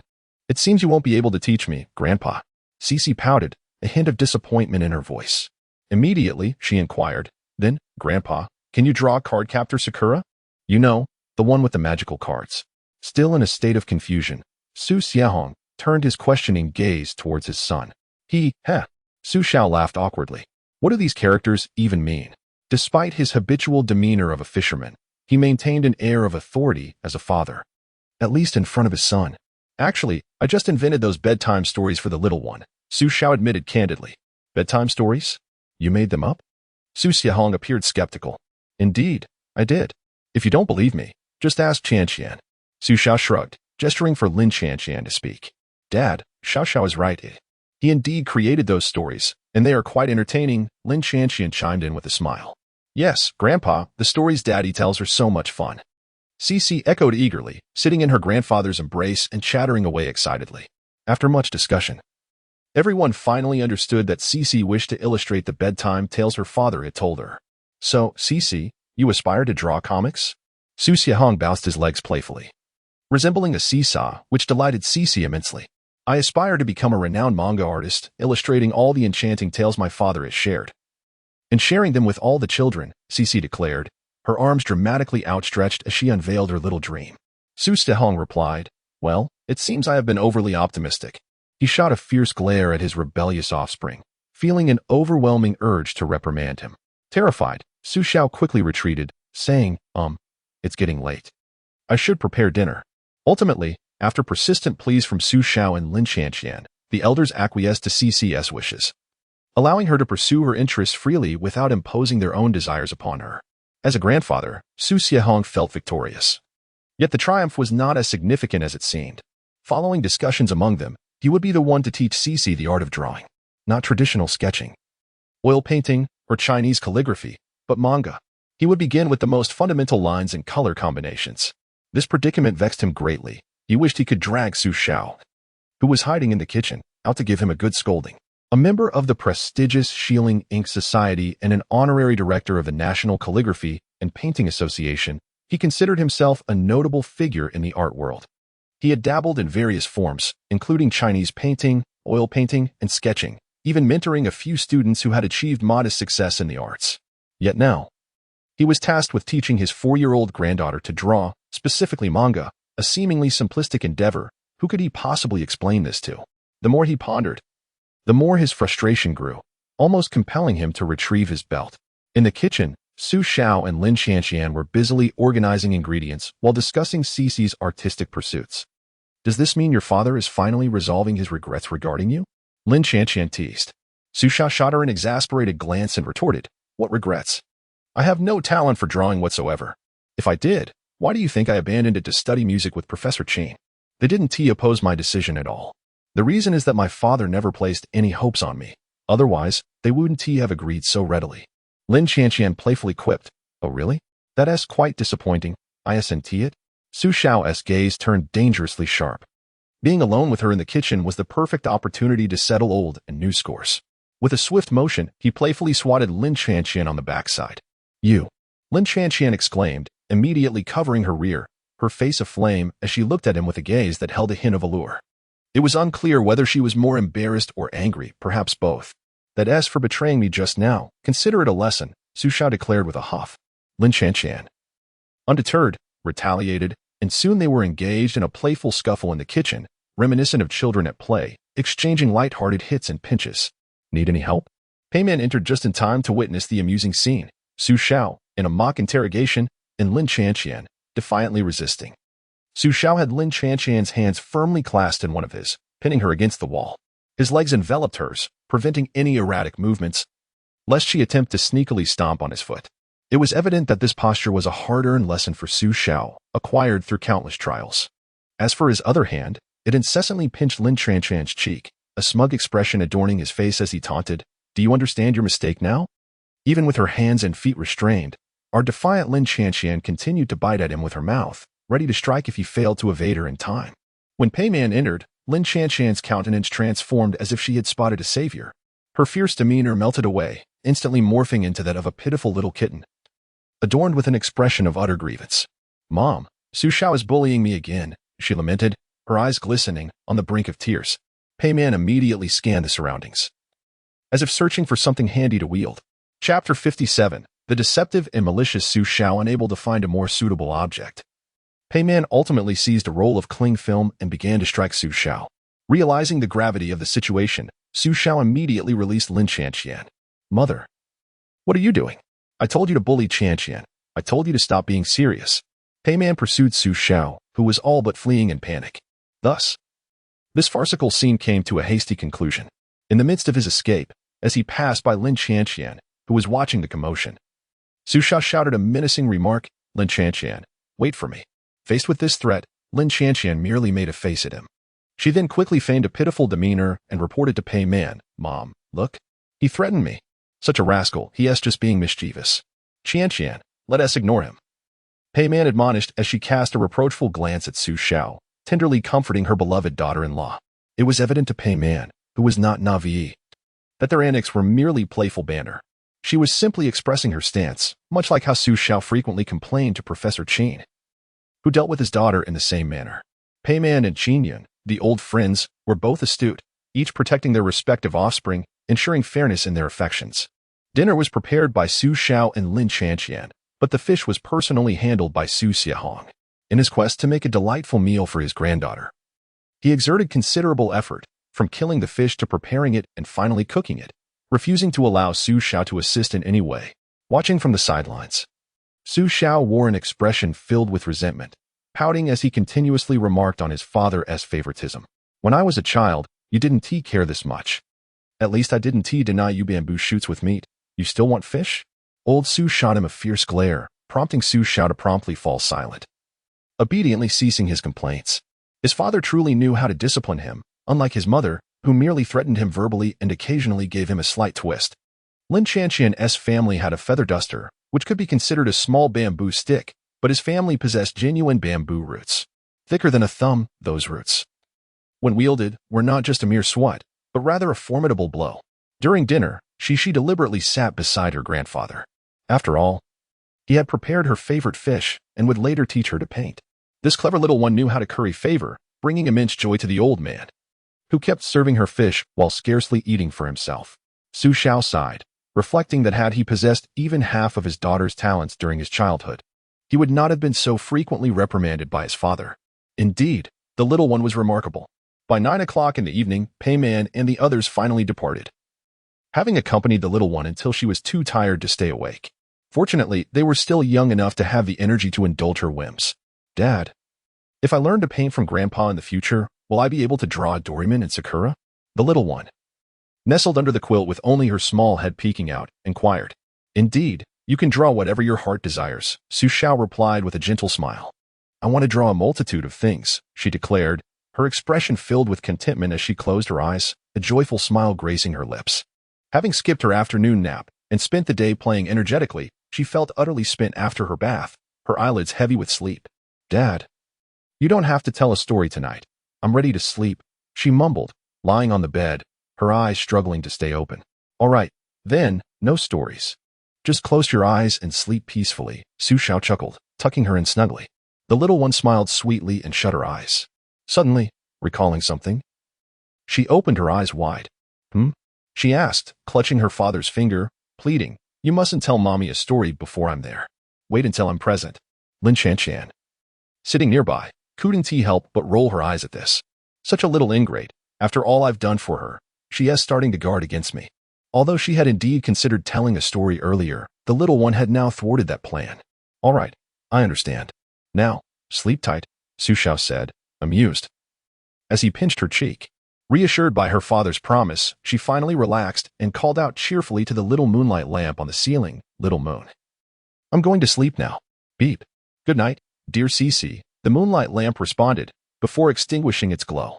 This smart voice-controlled lamp was specially installed by Xiao for her convenience during the night, allowing her to turn it on or off simply by speaking. Such a lamp was particularly handy, and the little one adored it. Gently closing the door, Xiao bent down to pat the furry head of Potato, who lay at the doorway, then wrapped his arm around Lin Chanqian's shoulders as they descended the stairs together. Oh, I suppose that counts as accomplishing something, he said, stretching lazily on the sofa. Accomplishing something? What do you mean? Lin Chanqian asked, curiously picking up a bunch of grapes. The little one's painting lessons, Xiao explained, nodding towards her with a clear implication. Lin Chanqian shot him a glance but still plucked a grape and offered it to him. Have you been planning for her to learn painting all along? She queried, puzzled. Not exactly. I just knew she would choose to paint. After all, she hasn't had anyone to teach her, yet she shows such enthusiasm, Xiao replied, chewing on the grape, a smile of confidence illuminating his face. As if he had anticipated this all along. So, today's events were orchestrated by you, were they? Lin Qianqian deduced swiftly, having spent over a decade with him. What do you mean orchestrated? I simply guided her along the current. Xiao spoke with great pride, asserting that if it were merely a matter of teaching Xixi to draw cartoons, he, Xiao, would undoubtedly be capable of doing so. Despite his lack of extraordinary talent, he possesses a wealth of knowledge, having dedicated over a decade to the art of drawing since childhood. Teaching such skills would be a trivial endeavor for him. However, he intentionally refrained from doing so, even neglecting to illustrate characters like Doraemon or Sakura for Xixi. His primary intention was to avoid confining her creativity, allowing her the freedom to imagine and express herself. After all, who says Doraemon cannot be pink? Must the protagonist always be Nobita? Could it not be Xiaomei instead? Moreover, there was another reason. The little one already has a grandfather who is an artist. Why should he, a father of rather average skill, take on the role of a teacher? That would be akin to forsaking the essence for the superficial. In truth, he was well aware that his mother and mother-in-law were eager to nurture Xixi talents, ready to spring into action at a moment's notice. There was no need for him to mention it. The fish would bite on its own accord. Chapter 58. The visit from the senior sister. Seizing this opportunity, he decided to let them first engage in the classic struggle of the clam and the snipe, while his father, inexplicably, would emerge as the fisherman who reaps the benefits. The most crucial aspect was that, having taken on this troublesome task, his father would be blissfully unaware of the headaches that teaching the little one to paint would entail. In the end, Xixi received guidance from a distinguished master, his father gained a prized disciple, and he, Xiao, enjoyed a well-deserved respite. Was this not a case of achieving multiple objectives with a single effort? Ah, indeed, it also presented an opportunity to occupy his father's time. Otherwise, idling away each day feeding fish and preparing bait was hardly a worthy endeavor. In this sweltering summer heat, returning empty-handed while getting sunburnt seemed hardly worthwhile. Hey, Dad. I truly feel for you, Xiao chuckled, reveling in his cleverness. Look at how pleased you are, let me tell you. It would be wise to plead with me now, or else. Or else what? Xiao inquired with a hint of danger in his gaze. Or else I shall inform the two professors of your nefarious intentions, revealing how you have sinisterly manipulated them as mere pawns in your game, Lin Qianqian said, tilting her chin in a haughty manner as she regarded Xiao. Still contemplating informing on me? With your mother not here, I wonder who will come to your rescue. Xiao retorted, playfully tackling Lin Qianqian. The afternoon in the kitchen had been filled with playful banter, but now he was ready to be serious. Starting today, Xixi would embark on her artistic journey under her grandfather's tutelage, and her heart was bubbling with delight. She donned her little backpack, which, in truth, contained little more than a box of crayons, an essential item she insisted on bringing along. The caps of these crayons were fashioned into adorable rabbit shapes, which she adored. As for the rest of her supplies, her grandfather possessed everything necessary and would prepare it all in advance. She merely needed to show up. On the way to her grandfather's house, Xiao found himself lost in joyous thoughts. Now that Xixi had a new haven, her grandparents' home had become her designated summer retreat. With this little rascal no longer by their side to create mischief, both he and Lin Qianqian breathed a sigh of relief, relishing the abundance of free time they now had. Occasionally, when he felt disinclined to cook, he could conveniently use the pretext of picking up the little one. They could enjoy a meal or two at his parents' place and return without needing to prepare breakfast or dinner. Such a brilliant idea indeed. Xiao's smile nearly reached the back of his head. After entrusting the little one to her grandfather, Xiao drove swiftly to the studio. The accompaniment for all the songs in his new album had been recorded, and he needed to expedite the vocal parts. Upon arriving at the studio, he was greeted by the sight of his senior sister, Wang Zihan, lounging in Nanjie's office, casually chatting with her while resting her legs in a relaxed manner. Wang Zihan, a favored disciple of Professor Qin, shared a deep bond with both him and Lin Qianqian, being 7 or 8 years their senior. Having been married for several years and blessed with a daughter who was currently in elementary school, she had just begun her career in music when Xiao was studying under Professor Qin. In the present day, after more than a decade of tireless efforts, her position in the realm of Chinese music is undeniably elevated, having graced the Spring Festival Gala several times, solidifying her status as a perennial figure in the industry. Upon noticing Xiao's arrival, Wang Zihan rose playfully, exclaiming, "Oh, our talented prodigy has arrived." Xiao, taken aback, remarked, "Sister, your tone seems rather off." Immediately, he approached with an expression of exaggerated servility, inquiring, "Sister, what winds have brought you here?" It is undeniable that his sister possesses both wealth and connections. How else could they have acquired that charming little villa? The startup capital for the studio was also sourced through the songs he sold under the alias Xiao, facilitated by his sister and her extensive network. It would not be an exaggeration to refer to her as his benefactor. Furthermore, during his initial foray into the industry, she had lent him considerable assistance. Each time a new song was released, she vigorously promoted him. When he participated in a talent show, she rallied her fans to cast numerous votes for him. Without her support, victory would have been far less attainable. Thus, beyond being a benefactor, she is indeed a great benefactor. Wang Zihan, arms crossed, looked at him with a knowing smile. "I came to see if some individuals have forgotten they have a sister."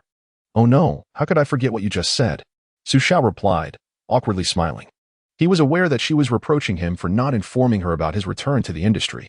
As anticipated, Wang Zihan promptly began her interrogation. "You've opened a studio, and didn't he bother to tell your sister? Were you afraid I wouldn't have the funds to gift you a couple of flower baskets? Such a significant event as your comeback, and yet you didn't say a word. Were you worried I might overshadow you while promoting?" Her tone was laced with sarcasm, reminiscent of a masterful crab connoisseur. While she spoke, she playfully prodded him, exhibiting a spirited demeanor. Faced with his sister's relentless questioning, Xiao found himself at a loss for words. He could only evade her gaze and discreetly signal to Nanjia, hoping she might intervene. Nanjia reached out, gently seating him while smiling as she took over the conversation. "All right, Zihan, there were reasons for not informing you earlier." "Humph, Nanjia, now that you're Su Xiao's manager, of course, you'll defend him," Wang Zihan retorted, her tone still dripping with sarcasm, while jealousy began to bubble beneath the surface. "What should I do? Would you like me to apologize as well?" Nanjia shot her a disapproving glance. Immediately, Wang Zihan conceded, I wouldn't dare." Despite being merely 2 or 3 years younger than Nanjia, she had often been reduced to tears by Nanjia's reprimands in the past, leaving her with lingering psychological scars. In contrast, Xiao was different. As a senior, she could scold him without hesitation, a dynamic not uncommon among siblings. The conversation then shifted as Wang Zihan announced her upcoming concert. "I'll be holding a concert soon, and you must come to be my guest performer." "Of course. As long as you say the word, your little brother will be there in a heartbeat." Xiao hurriedly patted his chest and remarked that he certainly understood his senior sister's concern for him. "In truth, when we initially made our comeback, both Nanjia and I lacked confidence, which is why we did not inform you right away. Our plan was, should things not go as expected, we could rely on you, senior sister, as our trump card." Xiao chuckled awkwardly as he explained. "It's good that you understand," Wang Zihan replied with a commanding presence. "I am no longer the sister who watched you suffer without the means to help 8 years ago. Remember, I can be your strongest ally." When Wang Zihan spoke these words, her aura was undeniably impressive. If she were not a singer, she could easily portray a powerful empress or a CEO without needing to ponder how to embody the role. She could simply play herself. What more could Xiao say? He could only nod fervently, for she was his greatest support and benefactor, and he must treat her with utmost respect. In the future, he would continue to rely on his senior sister to assist in selling songs and ensuring a solid financial foundation for Xixi. As they made their way to the recording studio on the 3rd floor, Wang Zihan revealed her true purpose for coming. While the pretense of seeking justice was one thing, the genuine intention was to provide her junior brother with resources. "Aren't you preparing for a new album? I believe there's a program you must appear on." Chapter 59. A musical appointment with you? What show? What kind of show? Xiao inquired with a hint of curiosity, while Sister Nan appeared to be in deep contemplation. "It's music-related. Take a wild guess," Wang Zihan replied with keen interest. Xiao pondered for quite some time, mentally traversing all the programs she knew. Yet, she came up empty-handed. I can't guess," Xiao admitted candidly. If it were Qian, she would certainly be able to figure it out." Wang Zihan sighed, shaking her head. Xiao felt speechless. She thought, in terms of intellect, Xiao, along with Su Ran and Su Qianyu, are in no way inferior. Lin Qian is merely a match for me. Why does sister think I'm less clever than her? Fortunately, Qian was not present. Otherwise, this remark would surely elevate her spirits to the heavens. "Is it a musical appointment with you?" Sister Nan asked with a smile, referring to a newly launched program. "Indeed. That's the one. I believe the show is quite suitable for Xiao," Wang Zihan responded, casting a surprised glance at Sister Nan before nodding in agreement. As they conversed, they arrived at the recording studio. A Musical Appointment with You is a music-themed interview program produced and broadcast by CCTV's Variety channel. It airs on Saturday nights at 8 o'clock and has recently gained immense popularity. Firstly, being affiliated with CCTV guarantees a substantial viewership. Secondly, its innovative concept combines interviews with music. Each episode features a guest singer who not only performs but also interacts with the host. In a question-and-answer format, they discuss topics related to music, allowing audiences to gain insight into the stories behind the featured artists. The program even includes a fan Q&A segment, inviting fans to pose questions which the singer then answers. Consequently, the show has been met with widespread acclaim and enthusiasm. After all, compared to actors, singers have significantly lower exposure rates, rendering this profession somewhat enigmatic in the eyes of many. With this show, fans can finally discover the stories and amusing anecdotes from their idols' pasts, bridging the gap that once seemed insurmountable. They may even find themselves fortunate enough to engage in one-on-one interactions with their idols, a prospect that surely delights them. Seizing the opportunity while Lu Tianyi was adjusting the equipment, Xiao searched for information about the program. To her astonishment, she discovered that the show had already aired 6 episodes, featuring well-established icons. These luminaries showcased their talents. Some entertained the audience with their humorous antics. Others displayed their profound musical depth through a composed demeanor, while yet another singer exuded an elegant charm, conveying warmth and strength through their melodies. Without exception, they conveyed their profound love and understanding of music to the audience, sharing the poignant tales that lie behind their musical journeys. When recounting some of the bittersweet experiences, a few were even moved to tears on stage. In that moment, they transcended their glamorous celebrity personas, revealing themselves as genuine and vibrant individuals. Their narratives encompassed not merely reflections on the past, but also an unwavering dedication and commitment to music. Xiao was deeply touched. He thought of Su ran from another world and the years he had spent in obscurity. What do you think? This program is quite something, isn't it? Wang Zihan inquired with a smile. Not just something, it's remarkable. But the issue is, the guests are all prominent figures. Can I, as your junior, truly fit in? Xiao expressed his hesitation. He felt a surge of excitement, yet the thought of appearing on a primetime program hosted by CCTV, where only music industry giants participated, made him apprehensive about his current standing. You have a compelling story. You're making a comeback as an inspirational singer. Whether you can appear on the show is not your concern. Leave that to me. Your focus should be on recording your new album. When the program airs, you can seize that opportunity to make a significant impression, Wang Zihan asserted with unwavering confidence. Senior sister, do you happen to know someone from the production team? Xiao asked cautiously. He recognized her exceptional capabilities but doubted her connections could extend to CCTV. Finally, you're not entirely naive. Indeed, the host is a longtime friend of mine. I've already spoken to her, and she assured me there would be no issues. A singer with your intriguing narrative is precisely what they seek for their program, Wang Zihan replied, patting his shoulder with a smile. Xiao gave her a thumbs up, exclaiming, "You're amazing, senior sister." After a brief discussion about the show, they sketched out a preliminary plan, having traveled a considerable distance to provide him with such opportunities. Xiao and Lin Chanqian, as hosts, felt obliged to treat Wang Zihan to a meal. Xiao initially intended to dine at a high-end private restaurant near the studio, but Lin Chanqian promptly dismissed his suggestion.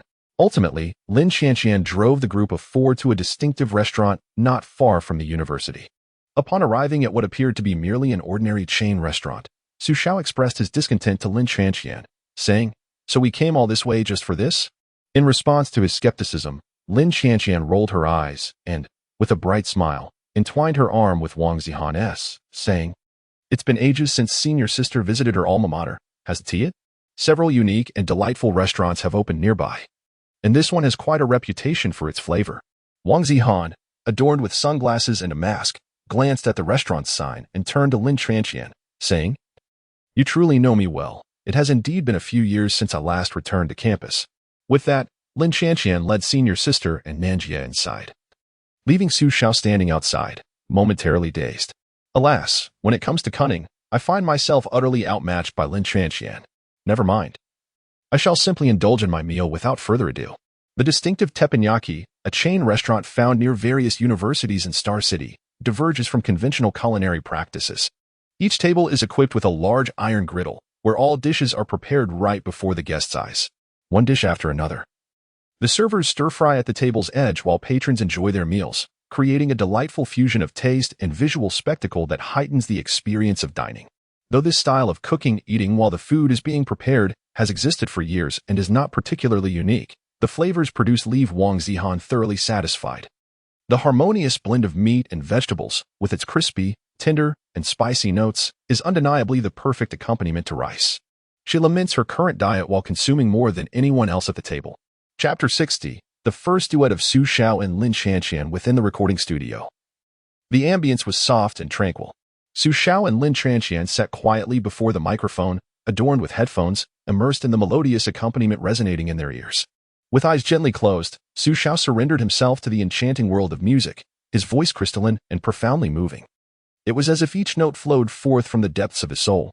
Su Xiao, in the stillness of midnight, unable to find sleep. I held my feelings into a song, seeking another dream upon the rooftop. Beside him, Lin Qianqian tilted her head slightly, observing him with a faint smile gracing her lips. Her gaze shimmering with tenderness and vitality. Lin Qianqian, awakened from dreams by a gentle knock. I remain uncertain. How could such a captivating melody arise from the rooftop across? The two exchanged glances, their eyes communicating a silent understanding, emotions surging rapidly between them. They poured their hearts into the performance, intertwining their feelings in the air, fully merging into the song. Each note, each rhythm, harmonized seamlessly. Lin Qianqian, singing your song upon the rooftop. Su Xiao, on the rooftop with the one I love.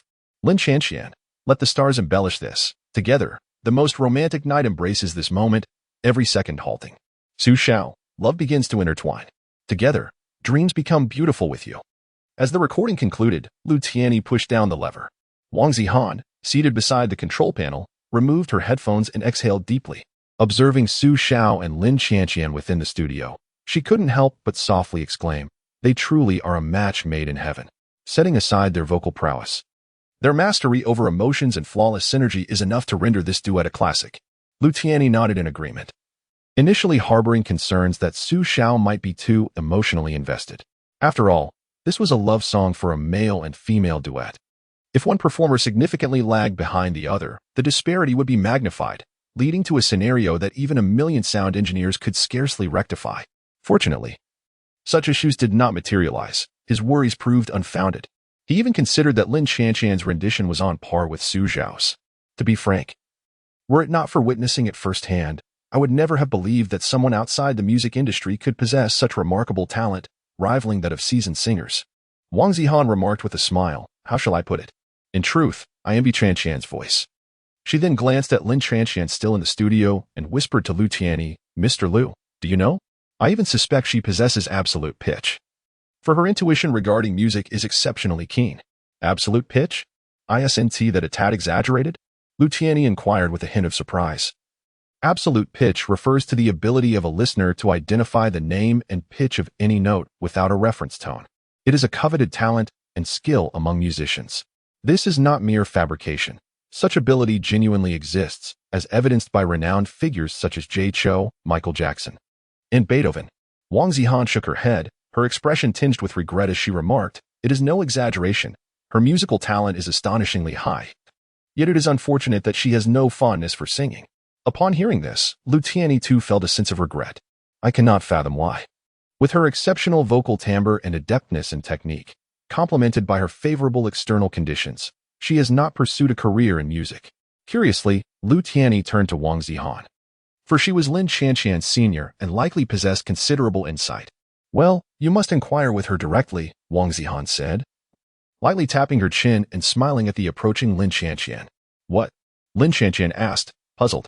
Teacher Lu was just saying how impressive your singing is and how, given your excellent attributes, you have not chosen the path of music, Wang Zihan explained with a smile. Lin Qianqian shrugged, appearing nonchalant as she replied, back in middle school, I was quite rebellious and enjoyed opposing Professor Chen. Later, with Su Xiao as my successor, I lost all interest. In response to her words, Wang Zihan teased, fortunately. Your mother isn't here, otherwise, she'd surely scold you with a feather duster. Humph, I wouldn't even acknowledge her, Lin Qianqian retorted, her demeanor reflecting discontent in her eyes. I might as well be a child she picked up off the street, while she dotes on Su Xiao. As she spoke, she cast a scathing glance at Su Xiao. Beside her, Su Xiao raised her hands in a gesture of innocence, exclaiming, How can this be my fault? Isn't it natural for a mother-in-law to grow fonder of her son-in-law? After deliberation among the group, they decided that the song need not be recorded a second time. One take sufficed. Initially, Xiao hoped to capitalize on the momentum and urged Lin Chanqian to record a second duet. However, Lin Chanqian threw a tantrum, declaring she would not record and insisted on dragging her senior out for shopping instead. Frustrated, Xiao could only grit her teeth in exasperation, inwardly lamenting, "What a trial this is." Meanwhile, Xiao echoed similar sentiments of exasperation, feeling sorry for the little one who was a true handful.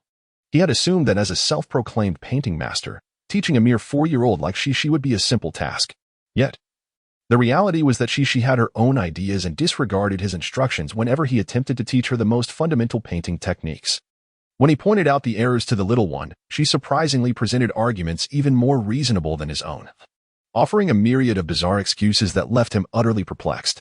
He found himself utterly incapable of persuading this child before him, and the thought of teaching her to paint made him feel as though he aged several years in a single day.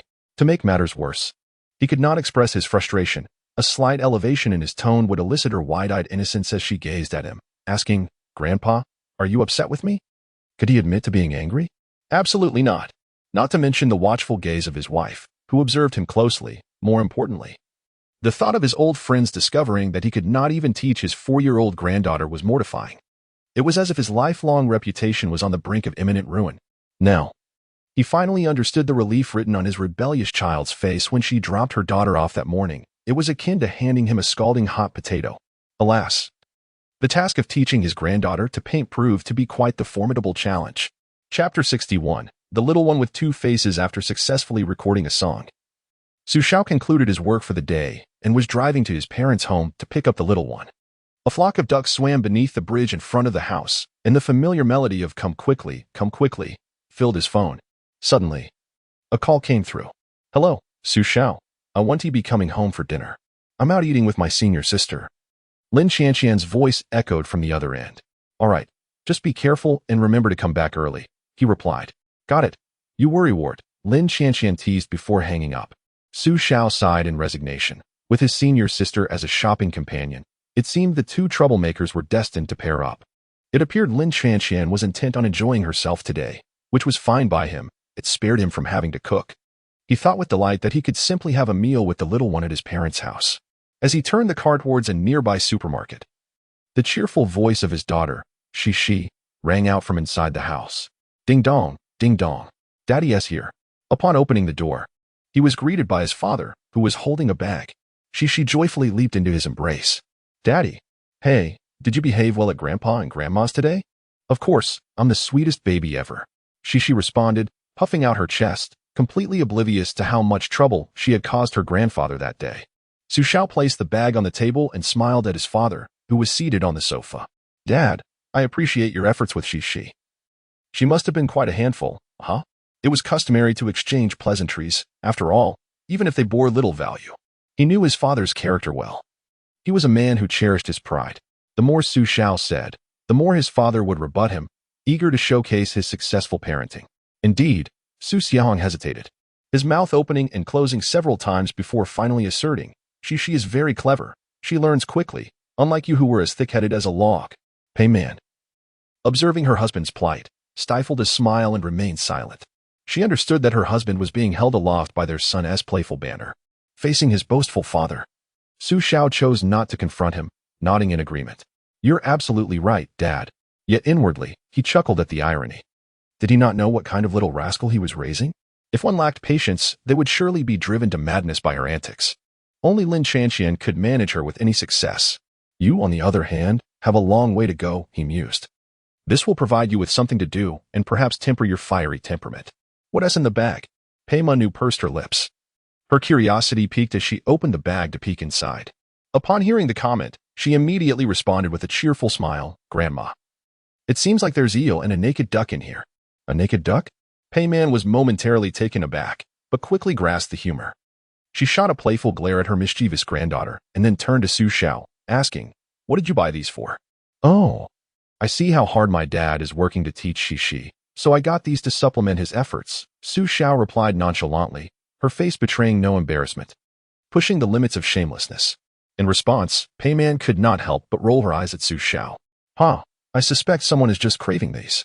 Before Su Xiao could retort, the little scatterbrained Xixi chimed in. It's Xixi who wants to eat them. I will have dinner at Grandma's house tonight. After saying this, she placed her hands on her hips and tilted her head back, striking a pose as if to declare, that someone you mentioned is none other than me.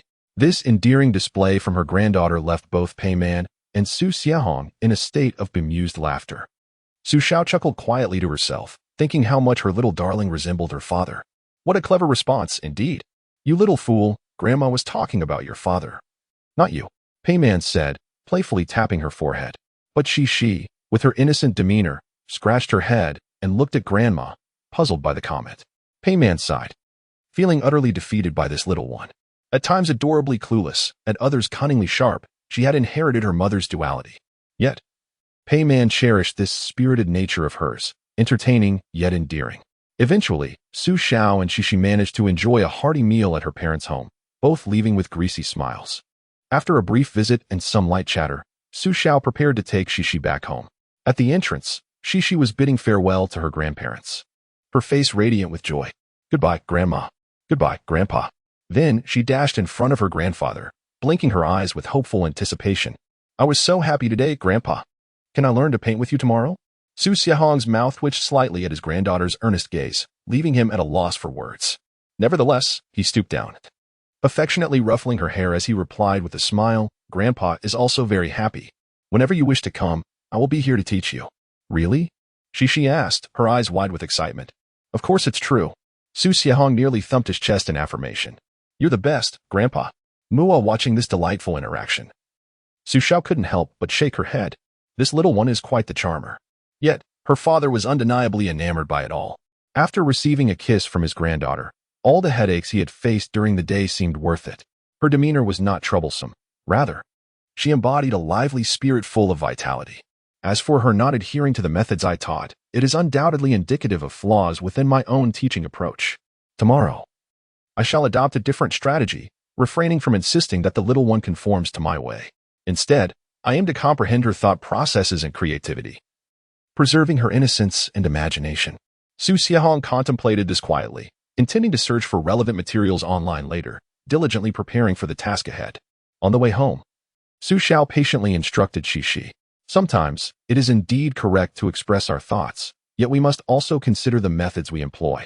Daddy, what methods do you mean? Can you provide an example? Xixi inquired, swinging her little legs from the back seat.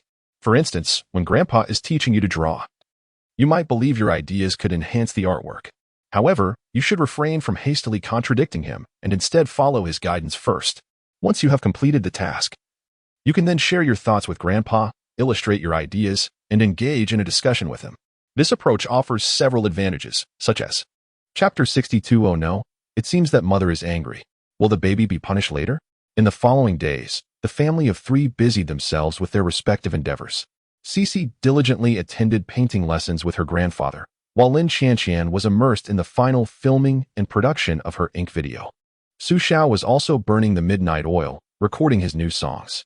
After several days of hard work, he had made considerable progress on his new album, with only 2 or 3 songs remaining, which he could only record upon his return from the capital. Thanks to his senior sister's introduction, he successfully received an invitation to the program Music Awaits You, with a well-timed schedule. According to the program team as planned, he was to arrive in the capital on the 16th, a Friday, for the recording. The show would air on the 31st, a Saturday evening, perfectly coinciding with the release of his new album. This meticulous arrangement truly justified his title as the chosen one. Although there were still a couple of songs left to record for the new album, the backing tracks were fully prepared, allowing him to perform on the show without hindrance. Additionally, he had asked Lu Tianyi to prepare a backing track that was not part of the new album for him to sing during the program. He had thoroughly prepared for this appearance. As the evening of the 14th arrived, they packed their bags in anticipation of their departure the following day. The program team initially intended to book plane tickets for him and Sister Nan, but he declined, as this trip included not only him and Sister Nan, but also Lin Qianqian and Xixi. He wished to seize this opportunity while the schedule was still manageable, to take the little one and Lin Qianqian on a short trip to the capital. Although he and Lin Qianqian had visited the capital during their university days, the little one had rarely ventured beyond their home since birth. Xiao believed it would be beneficial for her to broaden her horizons. Research has shown that children who travel with their parents once a year can expand their perspectives, enhance their independence, and cultivate a broader worldview and values. Additionally, exposure to diverse cultures, customs, and interpersonal relationships can foster adaptability and problem-solving skills. This is why many travel agencies have recently developed parent-child trips or educational study programs for kindergartens. Given their favorable circumstances, Xiao naturally wished to provide the little one with the best childhood experiences.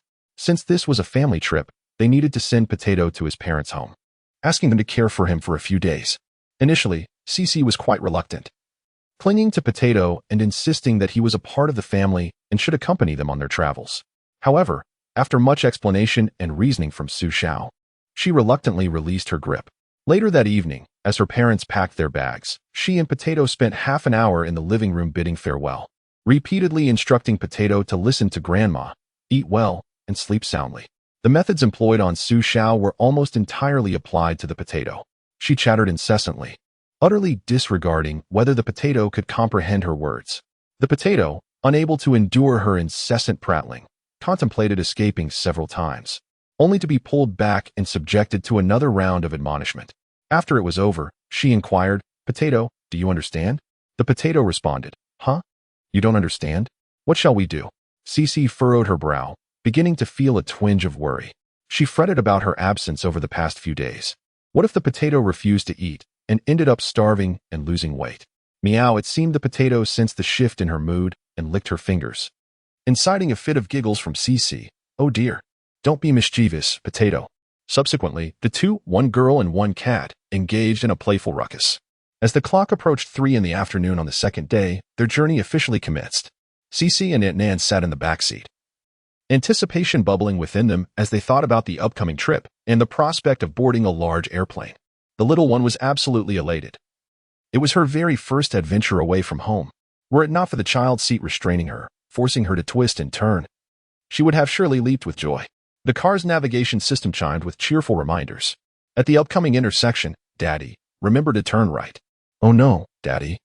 You mustn't exceed the speed limit." The navigation prompts were amusing, filled with Xixi's innocent voice, clearly a recording arranged by Xiao. Previously, when Aunt Nan rode with Xiao, she found it somewhat peculiar. Now, with the little one beside her, she couldn't help but curiously ask Xiao, "Did you record this in Xixi's voice?" "Indeed. What do you think, Aunt Nan?" "Isn't it quite amusing?" Xiao replied, pride evident in his tone. This was his prized creation, having not only captured the little one's voice, but also devised numerous custom words and prompts. It was no simple task to record a voice. He had to meticulously modify each prompt, coaxing the child to cooperate with him during the recording sessions. It was quite the undertaking, one that cost him 3 ice creams for little prodigies, persuading her to assist him. A friendly reminder: modern navigation systems can now record personalized voices. And it is quite simple, though specific prompt words still seem to be unavailable. "It is indeed quite interesting," Aunt Nan remarked with a smile. "Oh, he is just a devoted father, practically wishing to carry her everywhere," Lin Qianqian in the front seat remarked with a hint of jealousy. "Oh, someone seems a bit envious. I can smell jealousy in the air." "Aunt Nan, can you smell it too?" Xiao teased, glancing at Lin Qianqian. Aunt Nan chuckled without responding, while Xixi took the matter seriously. She scrunched her nose and, after several earnest confirmations, asked her father with a puzzled expression, "Daddy, I don't smell anything. Did you perhaps misinterpret?" Her innocent inquiry sent Aunt Nan into fits of laughter, clutching her stomach. Lin Qianqian felt a wave of embarrassment, her cheeks tinged with a faint blush. Unable to suppress her irritation, she shot a glare at the instigator, Xiao. Undeterred by the tension, Xiao stifled her laughter and, rather than retreating, escalated her provocation of Lin Qianqian's boundaries. "Well, you should ask your mother, for it is she who has been consuming the vinegar." Xixi immediately turned to her mother, instinctively opening her mouth to inquire, "Mom, why do you eat?" However, upon witnessing her mother's deathly glare as she turned around, the little one quickly sensed the gravity of the situation. Xixi, with both tiny hands covering her mouth and her large eyes darting about anxiously, her mind raced with thoughts. "Oh no, what have I said? It seems like Mother is upset. Will I get in trouble later?" Chapter 63. A new journey begins at the airport. The little one, upon disembarking, immediately fixated on the suitcase being pulled by her father. She then proceeded to charm him with her adorable antics, insisting on riding atop the suitcase. What could Xiao do but indulge her? Daddy, I'm ready. Let us go. Perched on the suitcase, Xixi grasped the handle with one hand while waving her fist forward with the other, exclaiming with exuberance, resembling a valiant warrior preparing for battle. Her eyes sparkled with anticipation and excitement, eager to embark on this novel adventure. As they checked in, passed through security, and awaited their flight, Xixi closely followed her father, resembling a small pendant that would not leave his side. Upon catching sight of the airplane, her expression was one of sheer exhilaration. She even bounced in place, pointing at the aircraft and exuberantly shouting, "Wow, a big airplane. All right, calm down now. No loud noises. We mustn't disturb others." Xiao gently chided, patting her head to signal her to lower her voice. Instantly, the little one closed her mouth, her eyes twinkling as she placed her finger over her lips in a shushing gesture. Once aboard the plane, she adhered to her father's guidance, maintaining a hushed tone while conversing with her parents. Outside the window, the azure sky and fluffy clouds painted a picturesque scene, with the city below resembling a collection of tiny building blocks scattered across the earth. From the lofty vantage point, houses, streets, and vehicles appeared diminutive, like a meticulously crafted model world. Having never witnessed such a spectacle, the little one leaned against the window, her mouth agape in awe. The world before her was a realm of novelty and intrigue, as sunlight streamed through the clouds, casting dappled patterns on the ground. The distant mountains undulated gracefully, merging seamlessly with the cerulean sky to create a breathtaking tableau. This flight, which took off around 5 p.m., saw Xixi succumb to fatigue after the initial thrill. Dozing off momentarily, she was gently awakened by a charming flight attendant announcing dinner time. Though the meal was a simple and modest airplane fare, the little one donned her bib with utmost seriousness and savored her meal. In fact, this flight had been carefully chosen by Xiao, departing from Star City at 5 p.m. and arriving in the capital just after 7 p.m. This timing allowed Xixi to experience the diverse landscapes of her homeland during daytime, twilight, and nightfall, while also enjoying a meal in the sky. Such experiences were unprecedented for her, and Xiao had put considerable thought into it. After her meal, the energetic little one once again pressed her face against the window to gaze at the scenery outside. The weather near the capital remained pleasant, and as they approached 7 p.m., the sky outside still held traces of the setting sun, lingering beautifully above, particularly as the plane soared over the capital. Many passengers leaned against their windows, marveling at the magnificent view below. The city's lights twinkled like shimmering ribbons, illuminating the entire metropolis, reminiscent of a dazzling pearl. From a lofty vantage point, the illuminated streets, towering edifices, and the incessant flow of traffic weave together a vibrant tapestry of urban life. Xiao is convinced that this splendid spectacle will etch a profound memory in the young one's mind, becoming an integral part of her enchanting childhood. The hotel, arranged by the production team, lies not far from the grand CCTV building. From a distance, Xixi spotted the building resembling a giant pair of shorts, prompting the staff member who came to greet them to stifle a laugh. Xiao offered an awkward smile, apologizing, "I'm sorry, the little one is a bit mischievous."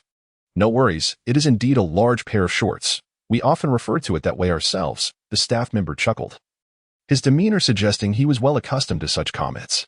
After ensuring their check-in, the staff bid farewell, mentioning they would return at 2 p.m. the next day. Within the confines of the hotel room, Lin Qianqian was busy organizing her suitcase, while Xixi, with her little bottom in the air, rummaged through the luggage to retrieve her cherished bunny doll. She carefully positioned it in the center of the bedside table, nodding in satisfaction. "What are you doing?" Lin Qianqian inquired, puzzled. "I'm letting the bunny occupy the spot. I want to sleep in the middle tonight," Xixi replied, her eyes sparkling with innocence. "Aren't you sleeping on the sofa? The bed is only big enough for your father and me," Lin Qianqian playfully retorted. "Where isn't it big enough? There's room for 1, 2, 6, Xixi declared earnestly, counting off on her fingers. "It's quite warm. 3 of us sleeping together would be too hot," Lin Qianqian said, crossing her arms, feigning indifference, though a subtle smile played at the corners of her lips. "Then you can sleep on the sofa. And I'll share the bed with Dad," Xixi countered, hands on her hips, standing her ground against her mother. "I am the mother. You must listen to me. I am the baby. You should respect your elders and cherish the young," Xixi shot back. "Xiaoxi, are you intentionally trying to compete with me for your father's affection?" "Qianqian, Daddy is mine." In the face of this playful standoff, with one large pair of eyes meeting a smaller set, Xiao had long grown accustomed to such antics. He could only shake his head in resignation, sighing, "Ah, truly. You both provide no respite." He then interjected, feigning nonchalance, "Tonight, I plan to share a news story. Who will take a bath first?" "Me first. Me first." The little one's eyes lit up as she grabbed her pajamas and scampered toward the bathroom, having cultivated a commendable sense of independence from a young age. At just 4 years old, she could wash herself, albeit with adult supervision. Thus, Lin Qianqian followed suit, donning her own nightgown. Before long, Xiao could hear the sounds of playful splashing emanating from the bathroom, a delightful symphony of mother and daughter enjoying their time together.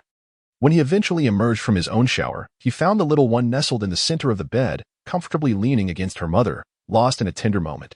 In her embrace, she cradled her little bunny doll, completely devoid of the earlier tension shared between mother and daughter. Upon seeing her father emerge, Xixi eagerly patted the pillow beside her, exclaiming, "Daddy, come quickly." Xiao couldn't help but smile, amused by these two little rascals. Outside the window, the bustling street echoed with the sounds of vehicles, while within the cozy confines of their room, a harmonious family of 3 thrived.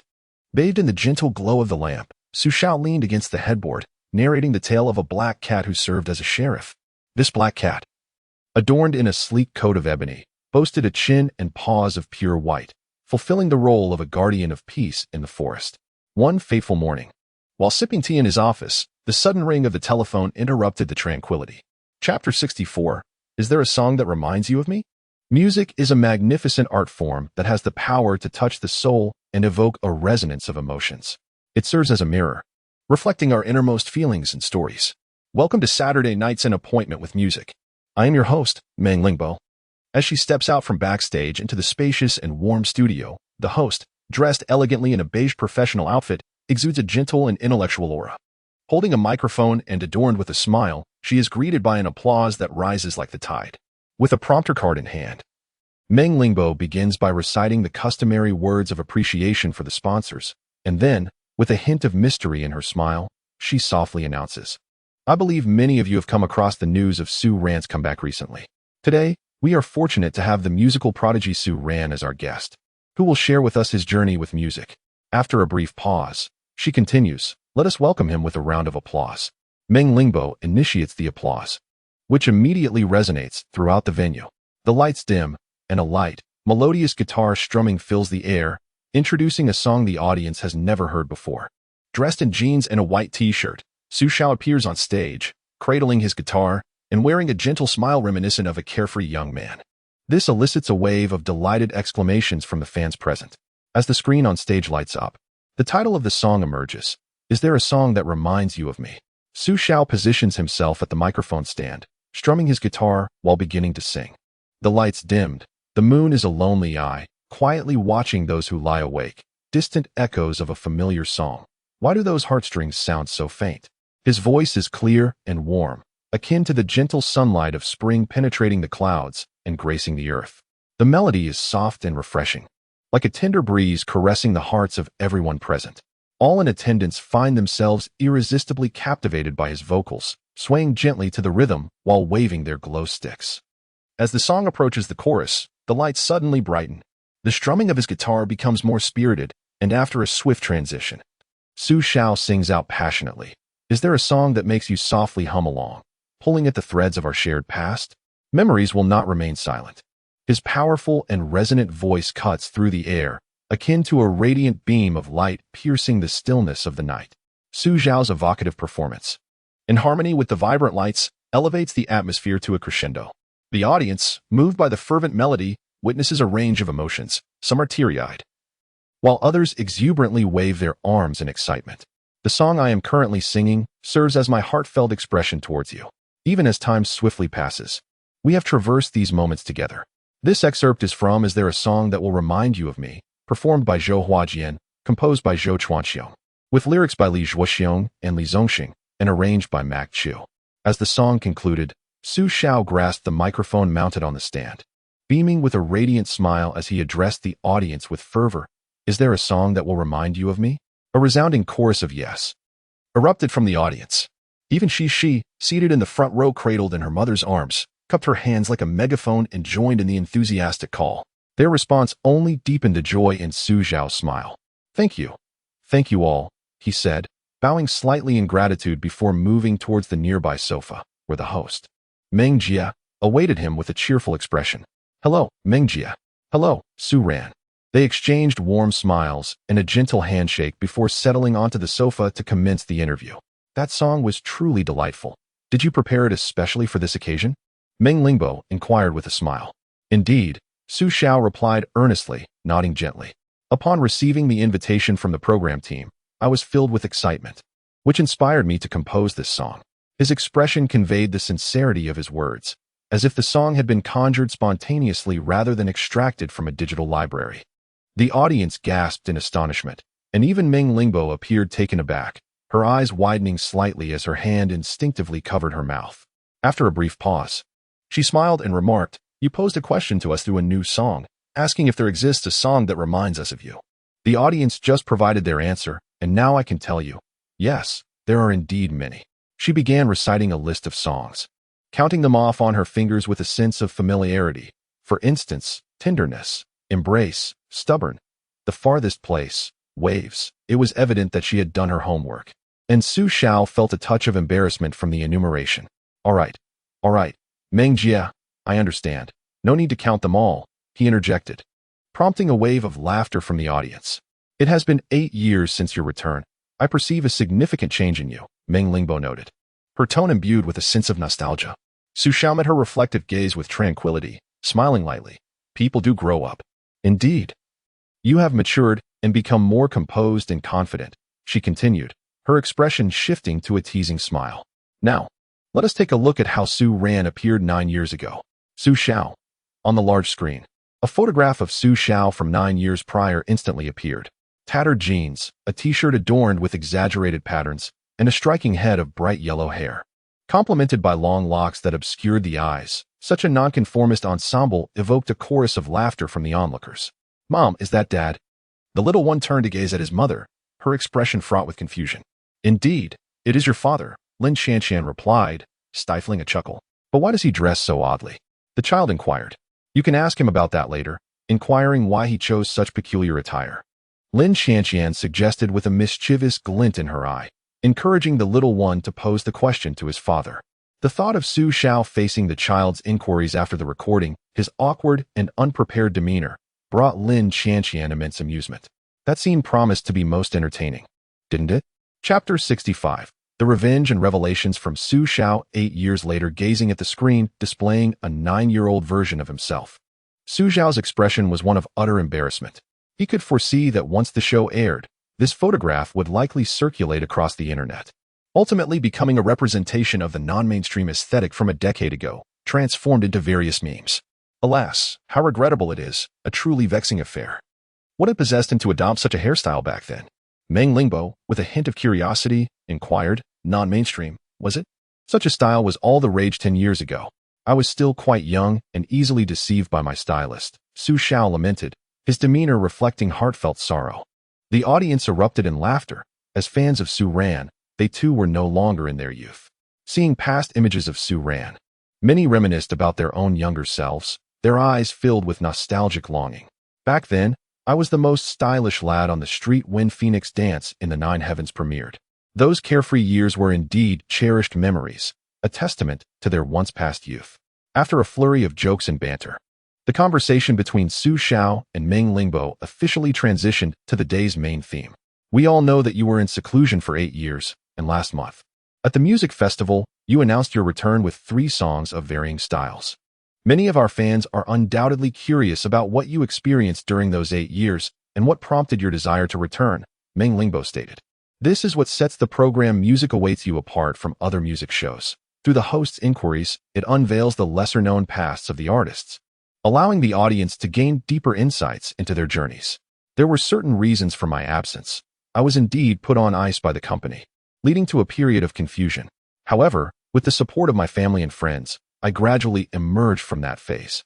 After graduating from university, I continued my studies, pursuing both a master's and a doctorate, and eventually remained at the university as a music instructor," Su Xiao recounted, a faint smile gracing his lips as he succinctly summarized his years away. Even when discussing his time in seclusion, he was candid and forthcoming. Yet, the audience was taken aback. While many were aware of his being shelved by the company, this was the first time he openly addressed it in front of everyone. Moreover, his alternative identity intrigued all. Contrary to previous online rumors, he was indeed a mere 28 years old and a university music teacher. Of course, all that Xiao articulated had been rehearsed earlier that morning with Meng Lingbo. Nanjie was also involved in the discussions, and they had deliberated thoroughly, leaving no room for impromptu remarks. If Tianfeng Entertainment was once a formidable giant, their current capabilities rendered them too timid to mention such matters in public. However, times have changed. The 8 years of silence have rendered past grievances not so easily forgotten. He is neither a saint nor has he become a figure that can be revered by the lofty peaks. Thus, he cannot achieve the level of amicably resolving old disputes with a mere smile. As for the program Music with You, there is no need for Xiao to worry, as it is backed by CCTV's Channel 3 and holds no fear of offending anyone. Moreover, this program distinguishes itself from others, as its core theme revolves around uncovering the past stories of singers. Revealing certain matters to the public satisfies the curiosity of many, which is indeed the original intent of the show. Could you share the reason you were shelved? Meng Lingbo inquired candidly, her face reflecting concern as though she had not previously discussed this with Xiao, though this was all for the sake of the program's effect. Su Ran smiled nonchalantly. There is nothing to hide. It was simply that after winning the championship and the subsequent success of my new album, my fame surged. Consequently, the company sought to fabricate a scandal between me and a popular rising star, but I refused, going against their wishes. The audience was taken aback by the explosive revelation from Xiao. Was he openly criticizing his former employer? Even Lin Qianqian, seated below, was astonished. However, upon understanding the situation, her gaze turned to Xiao, her expression filled with tenderness and concern, whispering to herself, "Fool, you are such a big fool." Regarding Xiao's shelving, she had inquired numerous times, yet each response was evasive, always deflected with the excuse of not adhering to the company's arrangements. Later, she had asked Nanjie, who provided a similar answer but refrained from divulging the specifics, seemingly in collusion to keep her in the dark. It was apparent that they were deliberately concealing the matter from her. Little did she expect that today he would openly articulate it on stage. Is it because you did not wish to rely on rumors for publicity to elevate your fame? Meng Lingbo asked curiously. Because I have a girlfriend, and I do not want to cause her any misunderstandings, Xiao replied, shaking his head, his gaze drifting towards Lin Qianqian in the audience. A smile blooming on his face like gentle sunlight shimmering. Oh, she is here too? Following Xiao's gaze, Meng Lingbo's inquisitive eyes sought her out, and the photographer promptly focused on the front row center. Through the large screen, everyone beheld a woman, alertly hiding behind a little girl in her arms.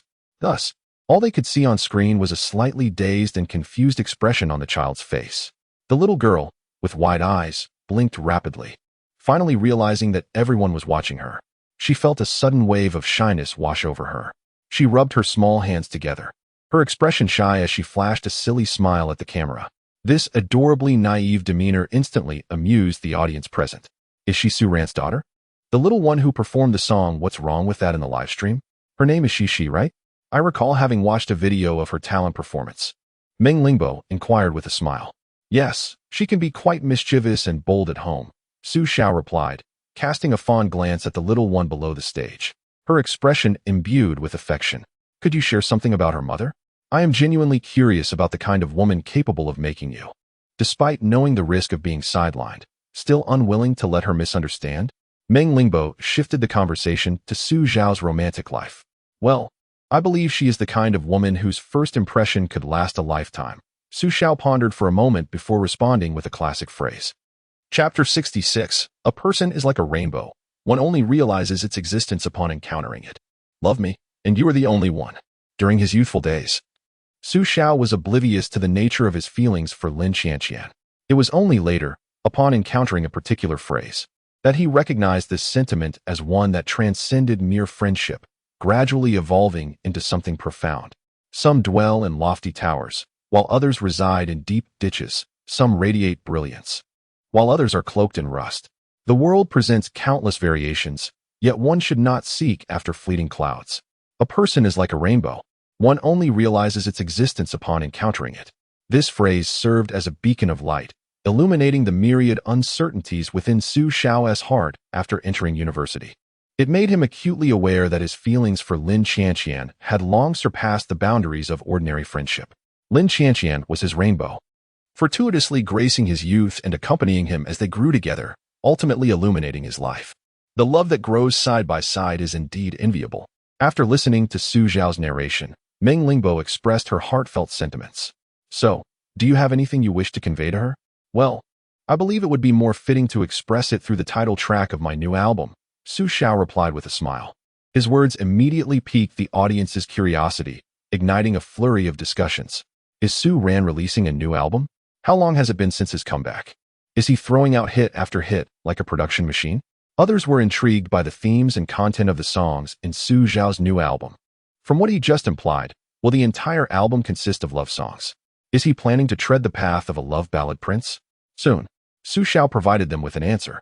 The lights dimmed completely, and the title of the song appeared on the big screen. Only You. Holding the microphone, Su Xiao stood at the center of the stage, a solitary spotlight illuminating him and casting a long, lonely shadow.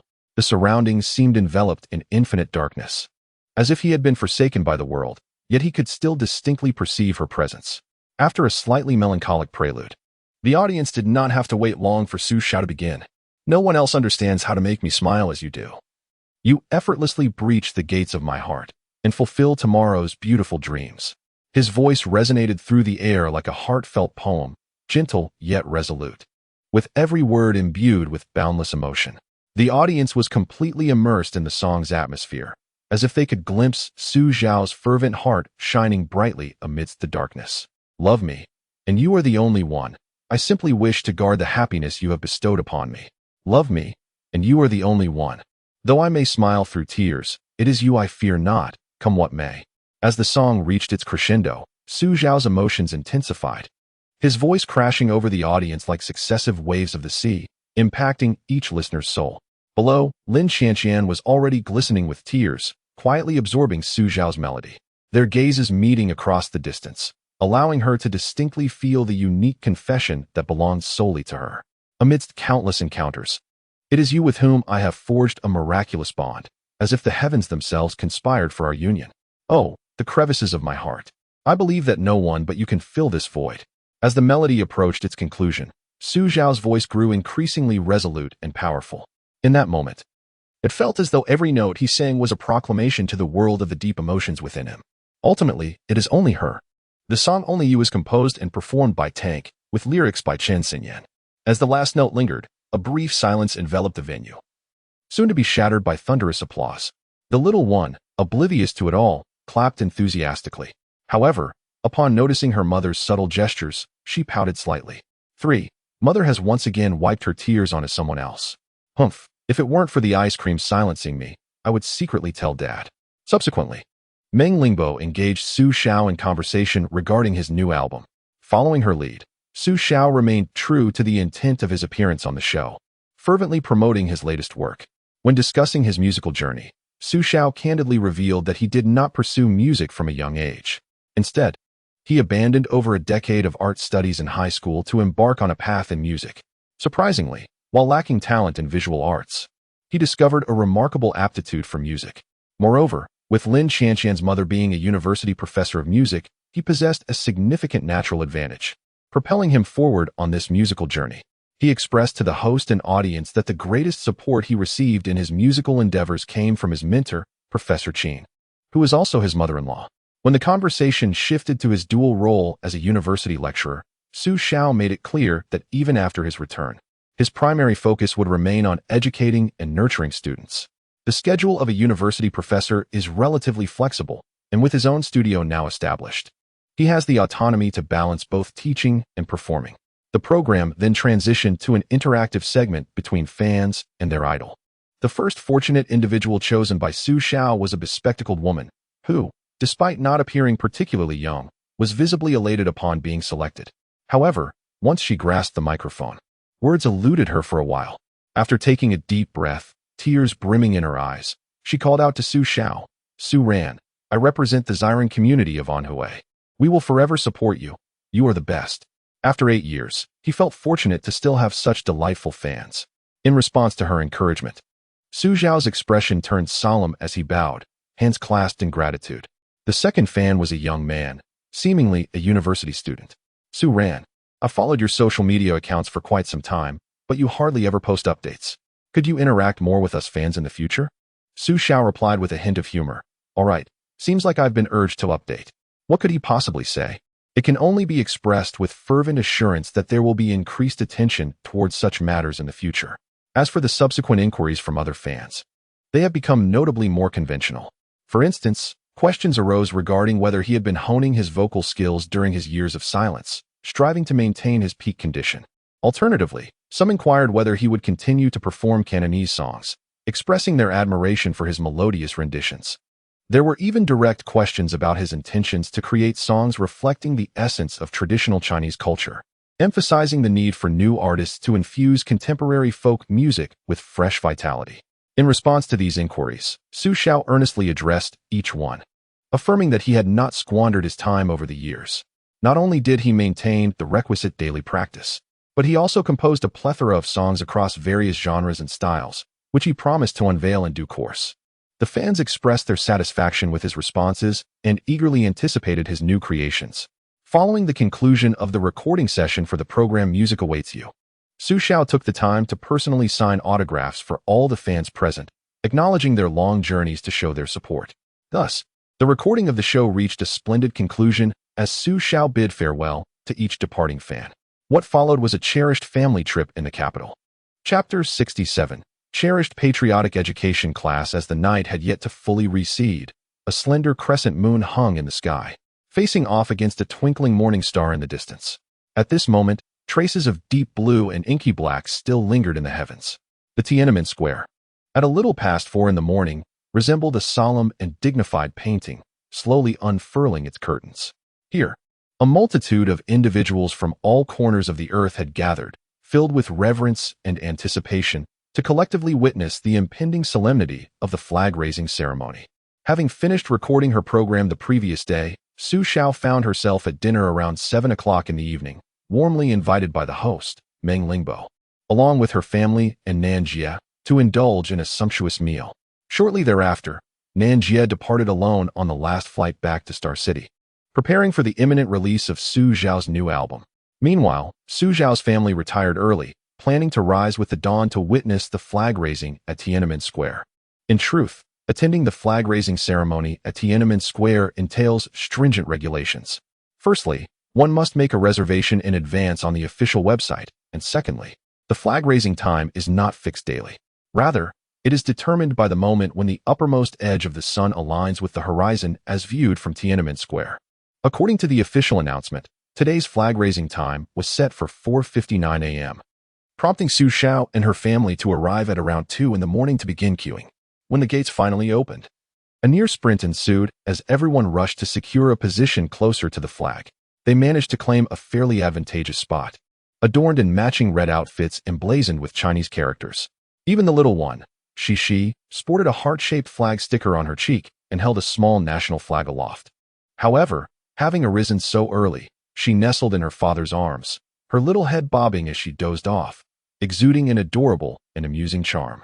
As the moment of sunrise approached, the sky gradually began to lighten, and the distant horizon shimmered with a pale white glow. A delicate golden edge began to tint the eastern skyline, heralding the dawn of a new day. From afar, the synchronized footsteps of the flag guard began to resonate, their firm and resolute strides echoing across the square like a stirring drumbeat, striking the hearts of all present. The previously noisy conversations fell silent in an instant, the clamor dissipating completely. Su Xiao quickly shook the little one in his arms to rouse her. "Daddy, is it about to start?" Xixi asked, rubbing her eyes sleepily. "Yes, it's about to begin. Look over there." Su Xiao pointed towards the Jinshui Bridge, the direction from which the flag guard was approaching. 2 rows of upright figures appeared, shouldering rifles affixed with bayonets, gradually emerging in the morning light. Their military appearance was impeccably disciplined, their expressions solemn, and their strides resounded with vigor, resembling an unyielding torrent of steel traversing the long corridors of time, treading upon the imprints of history. They emerged from the grand edifice of Tiananmen, subsequently forming 2 lines on the southern side of Jinshui Bridge. As if intuitively aware, Without needing a reminder from their father, the originally bewildered little one immediately composed himself, tightening his small visage to gaze intently ahead. Then, with the resounding command echoing through the air, the People's Liberation Army's honor guard, also known as the National Flag Guard, commenced their entrance, comprised of 66 dedicated members. Their synchronized movements were nothing short of breathtaking. Each segment had been honed through rigorous practice, showcasing the majesty of our nation's ceremonial display. In this moment, the magnificent Tiananmen Tower loomed majestically, flanked by the imposing stone lions on either side of the square, while the surrounding architecture appeared even more grandiose against this solemn backdrop. In the square, the crowd, adorned with hats and masks, spontaneously removed them, their expressions grave as they fixed their gaze toward the flag. Everyone held their breath in reverent stillness, awaiting the moment when the flag would ascend. Once all was prepared, the sun rose in radiant splendor. Simultaneously, the majestic national anthem resonated, as the flag bearer skillfully raised the national flag, the five-star red flag beginning its ascent. The flag fluttered in the wind, its crimson fabric burning with fervor, while the golden stars shimmered brilliantly. At this instant, all eyes were riveted upon the ascending flag, lips softly humming the anthem, expressing their blessings and affection for the motherland. Regardless of gender or age, everyone stood united in this moment of reverence. The flag is raised daily at Tiananmen, but on special occasions such as New Year's Day, Spring Festival, Labor Day, National Day, and the first of each month, the ceremony is marked by greater solemnity. The honor guard swells to 96 members, accompanied by a military band performing live renditions, including the flag-raising bugle call, March of the Volunteers, and singing for the motherland. At other times, only recorded music is played. If one happens to visit Beijing on the first of the month, it is worthwhile to witness the flag-raising ceremony, though one should be prepared for a larger crowd. Regarding the peculiar breakfast of doji, previously, Xiao and Lin Qianqian had fallen victim to its unique charm, and this time, they were determined not to lead Xixi into a second experience of the same. They sought out a somewhat authentic zhajiangmian noodle shop, where the trio relished their breakfast delightfully. During their university days, Xiao and Lin Qianqian had dined here once, and it was remarkable that, after all these years, the establishment still thrived. Gently wiping the sauce from the little one's mouth, Xiao smiled as she enlightened her about the hidden significance of the flag-raising ceremony. The flagpole at Tiananmen stands at 3 meters, symbolizing the 28 years and 3 months from the founding of the Communist Party to the establishment of the nation.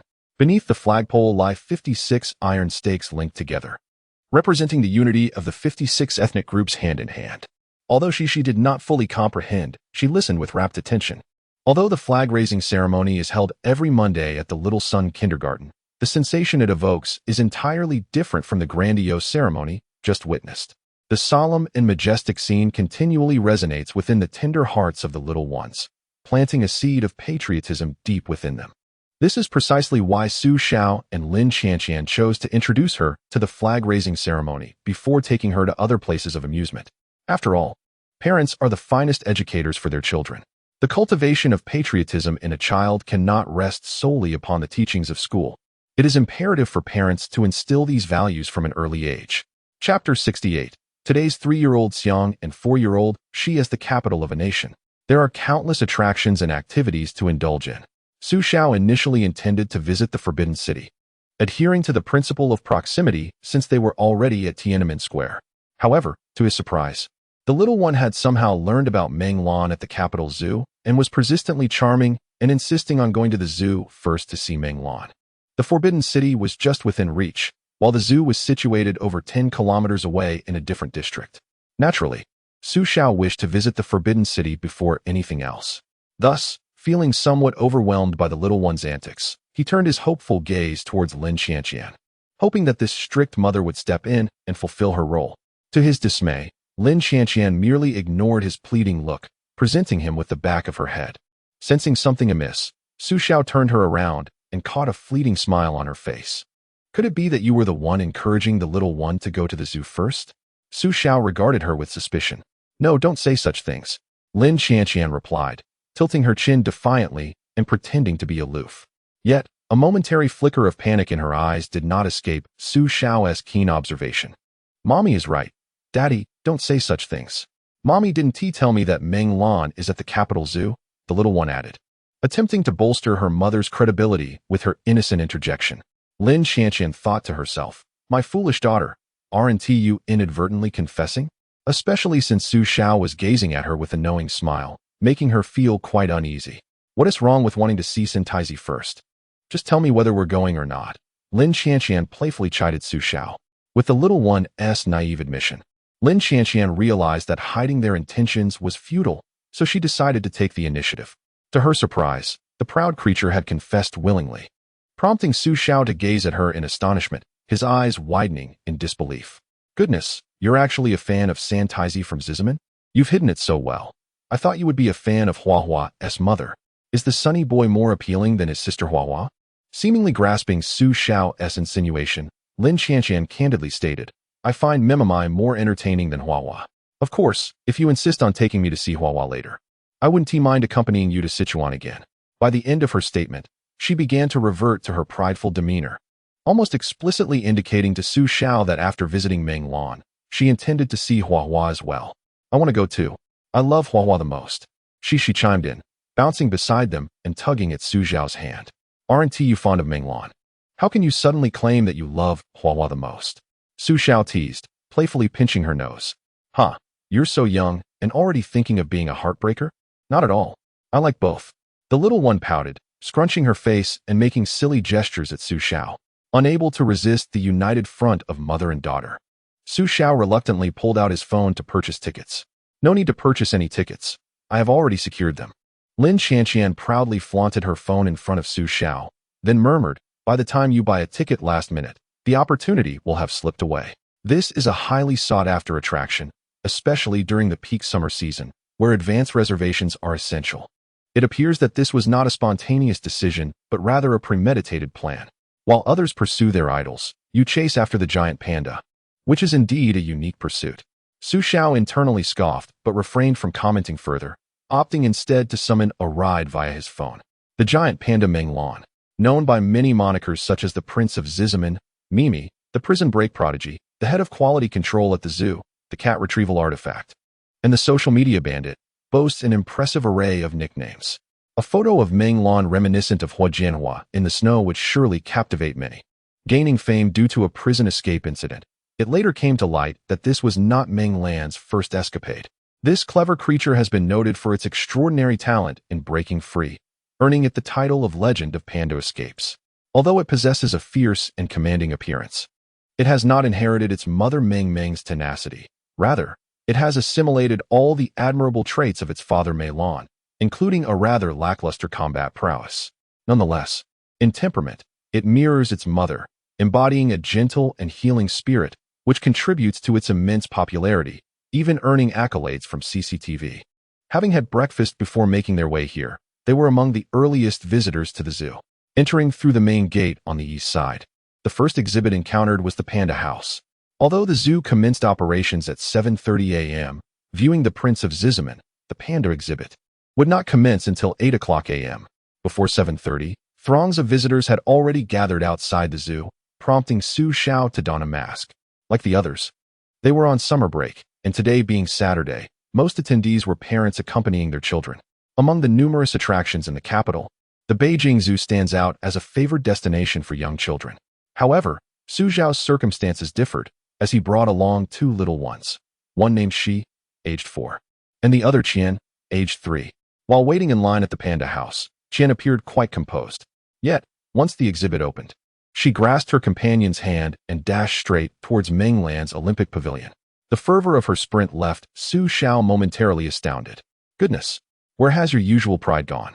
Lin Xianxian, don't you often regard yourself as a goddess? What has happened to that demeanor today, given the multitude of people surrounding them? It was not the moment to jest. However, when the crowd thinned, he would surely seize the opportunity to tease her.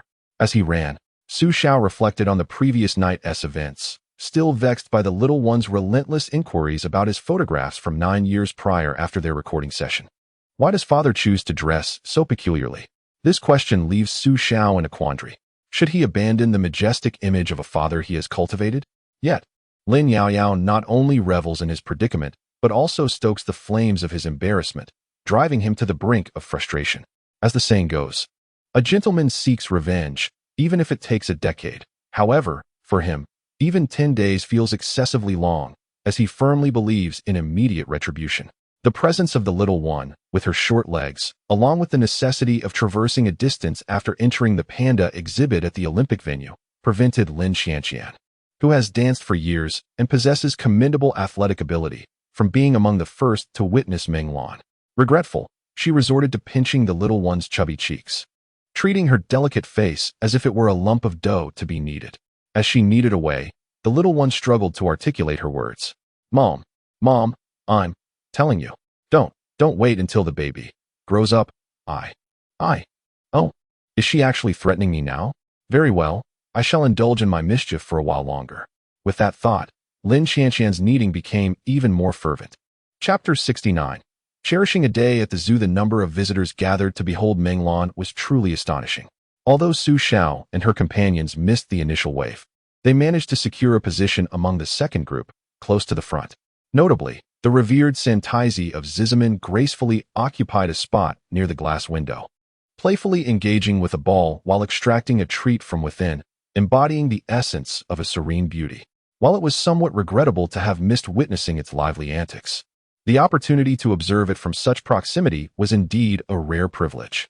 This delighted the 3-year-old Qian and the 4-year-old Xi, who were overjoyed by the encounter. It is only fitting to acknowledge the bond shared among friends, as two individuals who had traversed over 2 decades were able to communicate effortlessly. Mom, Menglan is so adorable. I wish I could hug it, she exclaimed, her eyes sparkling with excitement. I want to hug it too, Lin Qian chimed in, nodding in agreement. Nearby, Xiao, responsible for filming, couldn't he help but find the situation amusing. Are you serious? It's a bear, not a cat. And judging by its size, are you certain it wouldn't be the one to embrace you? If only I could take it home, Lin Qian lamented. I would feed it bamboo daily until it became plump. I have a vast expanse of bamboo. While Qian merely fantasized, the little one began to ponder this notion seriously, confidently asserting her possession of a bamboo grove, which would undoubtedly facilitate the task of fattening Menglan. Upon hearing this, Xiao felt utterly speechless. Your ideas are truly outrageous. Yet, the little one wasn't exaggerating. She genuinely owned a bamboo forest. Xiao's father had always held rural residency, and she had never changed her household registration. Thus, when the little one was registered, Xiao, after consulting with Lin Qian, decided to keep her under the same rural status. Last spring, the village redistributed the land that had become available due to the passing of elderly residents, granting parcels to the newly registered children. And the little one was fortunate enough to receive 2 plots of farmland and nearly 10 acres of mountain. In their village, there was a notable imbalance between the abundant mountainous terrain and the limited arable land, primarily consisting of terraced fields, yet the mountains were genuine bamboo groves. Vast expanses of greenery. However, even with 10 acres of bamboo, sustaining an adult panda would still be insufficient. But your father also possesses 10 acres of bamboo, she mused. That should be ample enough for Menglan. No, wait. What was she thinking? Almost got carried away by their whims. It was no wonder her mother had discouraged him from associating with fools. Foolishness, evidently, was contagious. Though Menglan, the star attraction, allowed each visitor merely 5 minutes of viewing, leaving Xi and Lin Qian feeling somewhat disappointed. The 86-hectare Beijing Zoo, one of the earliest to open in the country, boasting the widest variety of animal species and being the most beloved, was a veritable paradise for young children, like the little ones, teeming with curiosity about the world around them. Indeed, there seems to be an inexhaustible source of energy, an insatiable curiosity to explore and understand everything. The little one chattered incessantly with her inquisitive questions, and it was fortunate that Xiao exhibited a commendable level of patience. Furthermore, the park graciously provided audio guides, which alleviated much of the effort required. The availability of a sightseeing vehicle, coupled with selective activities, spared them considerable walking. Otherwise, with the little one's boundless enthusiasm, an excursion to the zoo would surely exhaust both Xiao and Lin Qian. It truly is a demanding endeavor for parents. The capital zoo, too, features a feeding zone. After observing various reptiles, they soon found themselves at the children's zoo. Here, a myriad of small creatures fulfilled the little one's desire to feed animals. It can only be said that children have an innate charm for small animals. Each feeding was met with their eager attention. As the designated photographer for the mother-daughter duo, Su Xiao dutifully captured numerous photos of her feeding the animals. Later, she was afforded the opportunity to experience the joy of walking a dog for half an hour. Not that she was walking the dog, but rather, it seemed the dog was walking her. The little one, being a typical admirer of beauty, insisted on choosing a smiling angel, a Samoyed among the trio of sled dogs. Ultimately, what began as a delightful dog-walking experience transformed into a comical scene of a dog leading the child. Fortunately, her energy rivaled that of the Samoyed. Otherwise, it would have been quite the challenge for her. Within the zoo, there were also stamping stations, but the little one showed little interest.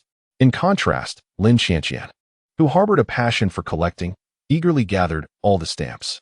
She even went so far as to retrace her steps back to the panda exhibit just to collect 3 panda stamps, despite the extra time and distance involved. With the stamps in hand, Lin Xianqian admired them with delight, lamenting that it would be wonderful if she could use her own ink to create similar impressions. Immediately, she declared her intention to carve a few stamps herself upon returning home, allowing her to make as many as she wished. Su Xiao couldn't help but smirk, pondering whether possessing manual skills truly equated to beauty and significance. Was it so remarkable to claim one could replicate and create their own versions? It seemed rather excessive. Nevertheless, he had to concede that Lin Xianqian was indeed impressive. At least he lacked that particular talent. After all, he had a father who was an artist, one who occasionally crafted various stamps for amusement. Yet, he had learned nothing from him, while Lin Xianqian had managed to pick up quite a bit in a short time. It was profoundly frustrating to have a wife who was adept at so many things, which only added to his pressure. Didn't you mention that ink had another purpose? Su Xiao inquired curiously. Oh, it's nothing. I planned to give it as a gift. I just wanted to test its quality first. A little used 1TB noticeable, Lin Xianqian replied with pride. A gift? Su Xiao paused momentarily, then quickly connected the dots, realizing that the occasion was indeed approaching. He sighed inwardly, recognizing that gift-giving could be a source of concern. Having returned once more, it was only natural to take a brief respite on the second floor of the Panda Asian Games Pavilion before indulging in the so-called panda cuisine. However, for Lin Xianqian and her daughter Xixi, this moment of rest was merely an excuse to lean eagerly against the glass window, gazing down at the pandas below. Su Xiao could only concede that their adoration for giant pandas had reached an almost obsessive level. They purchased every conceivable panda-themed souvenir, accumulating 3 distinct collections. 3 collections? What on earth do you intend to do with them? One for each of you would suffice. I, as a grown man, have no need for such things, Su Xiao remarked, casting a puzzled glance at Lin Xianqian. Father, you are rather self-absorbed. These are for Sister Lu, the little one replied cheerfully, clutching a panda plush toy and making a silly face at him, which elicited a stifled giggle from the salesgirl. Even Lin Xianqian shot him a knowing glance, her eyes conveying an unspoken message. Su Xiao sighed, feeling as though this was more exasperating than a death sentence. It would have been one thing if they had simply not bought him anything, but to ridicule him in the process was quite another, though I could do without it. You cannot simply disregard my preferences. I have rights too, you know. Su Xiaoxi, I shall remember this incident today. Chapter 70, The Wise Mother, the Grudging Father, and the Brazen Su Xiao. As dusk approached, the streets were alive with a steady stream of vehicles. The setting sun cast its slanted rays upon the expansive roadway, enveloping the bustling thoroughfare in a golden glow, while the flickering headlights resembled scattered stars adorning the earth. The trees lining the sidewalk swayed gently in the breeze, harmonizing with the splendid hues of the evening sky, creating a tranquil and serene atmosphere. Holding the little one's hand, Lin Xianqian glanced back at the zoo's entrance and, with a hint of nostalgia, remarked to Su Xiao, "Ah, Menglon truly has a healing effect on me." Su Xiao replied, intrigued. "I once read a description about it that resonated deeply. Menglon has genuinely healed me. Within its limited sky, it perceives the vastness of the world, yearning and aspiring. Yet, it remains confined behind those iron bars." After a brief pause, she continued, "Nevertheless, it remains lively and optimistic, as if its backyard were a grand amusement park, each day presenting new wonders. Meanwhile, I, with my seemingly free body and legs capable of traversing mountains and rivers, find myself hesitating, lost in uncertainty." As she spoke, her eyes shimmered with an indescribable hue. Su Xiao couldn't help but smile, reaching out to tuck a rebellious strand of hair behind her ear. "Hesitation and confusion may be for others, but not for you. In my eyes, you are just like Menglon. You are a girl whose smile radiates light, warming the hearts of everyone you encounter. Lin Qianqian blushed, instinctively turning her head away, yet her grip on Su Xiao's hand tightened. The little one nearby scrunched her face and muttered to herself, "Oh, Mom and Dad are being all mushy again. Don't they consider that I'm still a baby?" In the following days, Su Xiao and Lin Qianqian, accompanied by the little one, visited numerous places: the National Museum of Science and Technology, the National Museum, the Capital Natural History Museum, and the Capital Planetarium, greatly enriching the little one's knowledge. Naturally, they also explored iconic sites such as the Forbidden City, the Summer Palace, and Xixi. While indulging Lin Qianqian's shopping desires at Xidan, Sanlitun, and Wangfujing. As for why they didn't climb the Great Wall, both mother and daughter declared that they were not heroes and thus had no need for such endeavors. In truth, Lin Qianqian simply wished to avoid the crowds. Before their journey to the capital, the little one was filled with exuberance, but upon their return, she appeared utterly drained. It wasn't that she was reluctant to leave. Rather, after days of excitement, even her boundless energy had been exhausted. Once aboard the plane, she promptly fell into a deep slumber. Lin Qianqian, too, wore a sleepy demeanor, prompting Su Xiao to gently pull her head onto her shoulder. With her eyes closed, Lin Qianqian nuzzled against Su Xiao's shoulder, adjusting her position for comfort, and soon drifted off into a sweet sleep. Around 4 p.m., upon returning to Star City and retrieving the car from the airport, Su Xiao drove her mother and daughter straight to her parents' home. While ostensibly claiming to fetch potatoes, her true intention was to avoid cooking dinner that evening, planning instead to enjoy a meal with the family. Thus, earlier that morning, Su Xiao had her little one call her grandmother to inform her that their flight would arrive at 5 p.m. "Grandma, open the door, we're here." Upon arriving at her grandmother's house, the little one immediately perked up, bursting with energy. "Oh, you've gotten a bit sun-kissed." Upon opening the door, her grandmother, Pei Man, scrutinized the child and then shot a disapproving glance at Su Xiao. "As a father, you really should take better care of her. A little sunscreen wouldn't hurt." However, when Lin Qianqian greeted her, she transformed into a warm and affectionate figure. "Come in, Qianqian. You must be exhausted from all the fun these past few days." Su Xiao was already accustomed to this and handed over some items she had purchased in the capital to her mother. Pei Man chided her playfully, yet accepted the gifts with a smile. "You've been spending recklessly again." Despite her words, the joy radiating from her face was unmistakable. Such is the nature of parents. Inside the house, the little one rushed to embrace the potato, who was gazing up at her. "Potato, did you miss me?" she exclaimed, playfully rubbing her cheek against its fluffy head. "Meow, you missed me too?" "I missed you as well." Just as Su Xiao had anticipated, her mother was prepared for their arrival and immediately invited them to stay for dinner, without Su Xiao needing to broach the subject herself. Look how effortlessly this worked out. My mother truly understands. To be honest, whether the capital can be considered a culinary desert is a matter of perspective. After all, as the pinnacle of excellence, the capital, with its history spanning 8 centuries, is a melting pot of cuisines from all over the world. This is evident in the numerous diplomatic offices scattered throughout the city, which offer an authentic taste, sometimes even more genuine than certain local delicacies from one's hometown. Moreover, the prices remain relatively accessible, catering to many tourists. These diplomatic offices serve as a comprehensive representation of regional culture and pride. Consequently, many ingredients are air-freighted from various hometowns. Some offices even go so far as to have water shipped in from afar. However, truth be told, visitors to the capital would find that sampling the culinary offerings of the diplomatic offices once or twice suffices. It would be impractical to treat it like a dining hall for daily meals, although some food bloggers make a point of visiting every establishment. Thus, after indulging in local dishes for several days in the capital, returning to savor her mother's cooking brought Su Xiao to the brink of tears. She relished every bite, consuming 3 large bowls of rice in quick succession. In terms of appetite, the little one had undeniably inherited her father's voraciousness, unabashedly devouring 1.5 bowls herself. After dinner, she reclined on the sofa, making soft, contented sounds like a little pig that had overeaten. Even Lin Qianqian, who had consistently expressed her desire to control her appetite and maintain her figure, casually indulged in another serving under Su Xiao's teasing gaze. Not long after the meal, Su Xiao gathered the family and departed. Before leaving, Xixi had made plans with her grandfather to return the following morning for painting lessons, showcasing her rare and commendable eagerness to learn.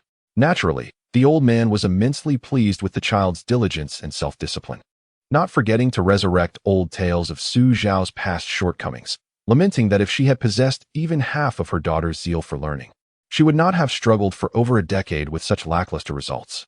Su Xiao, however, found no motivation to counter her father's remarks. After all, one pursued knowledge out of passion while the other was coerced into it. Could they truly be compared? Moreover, she was unperturbed by her father's opinions.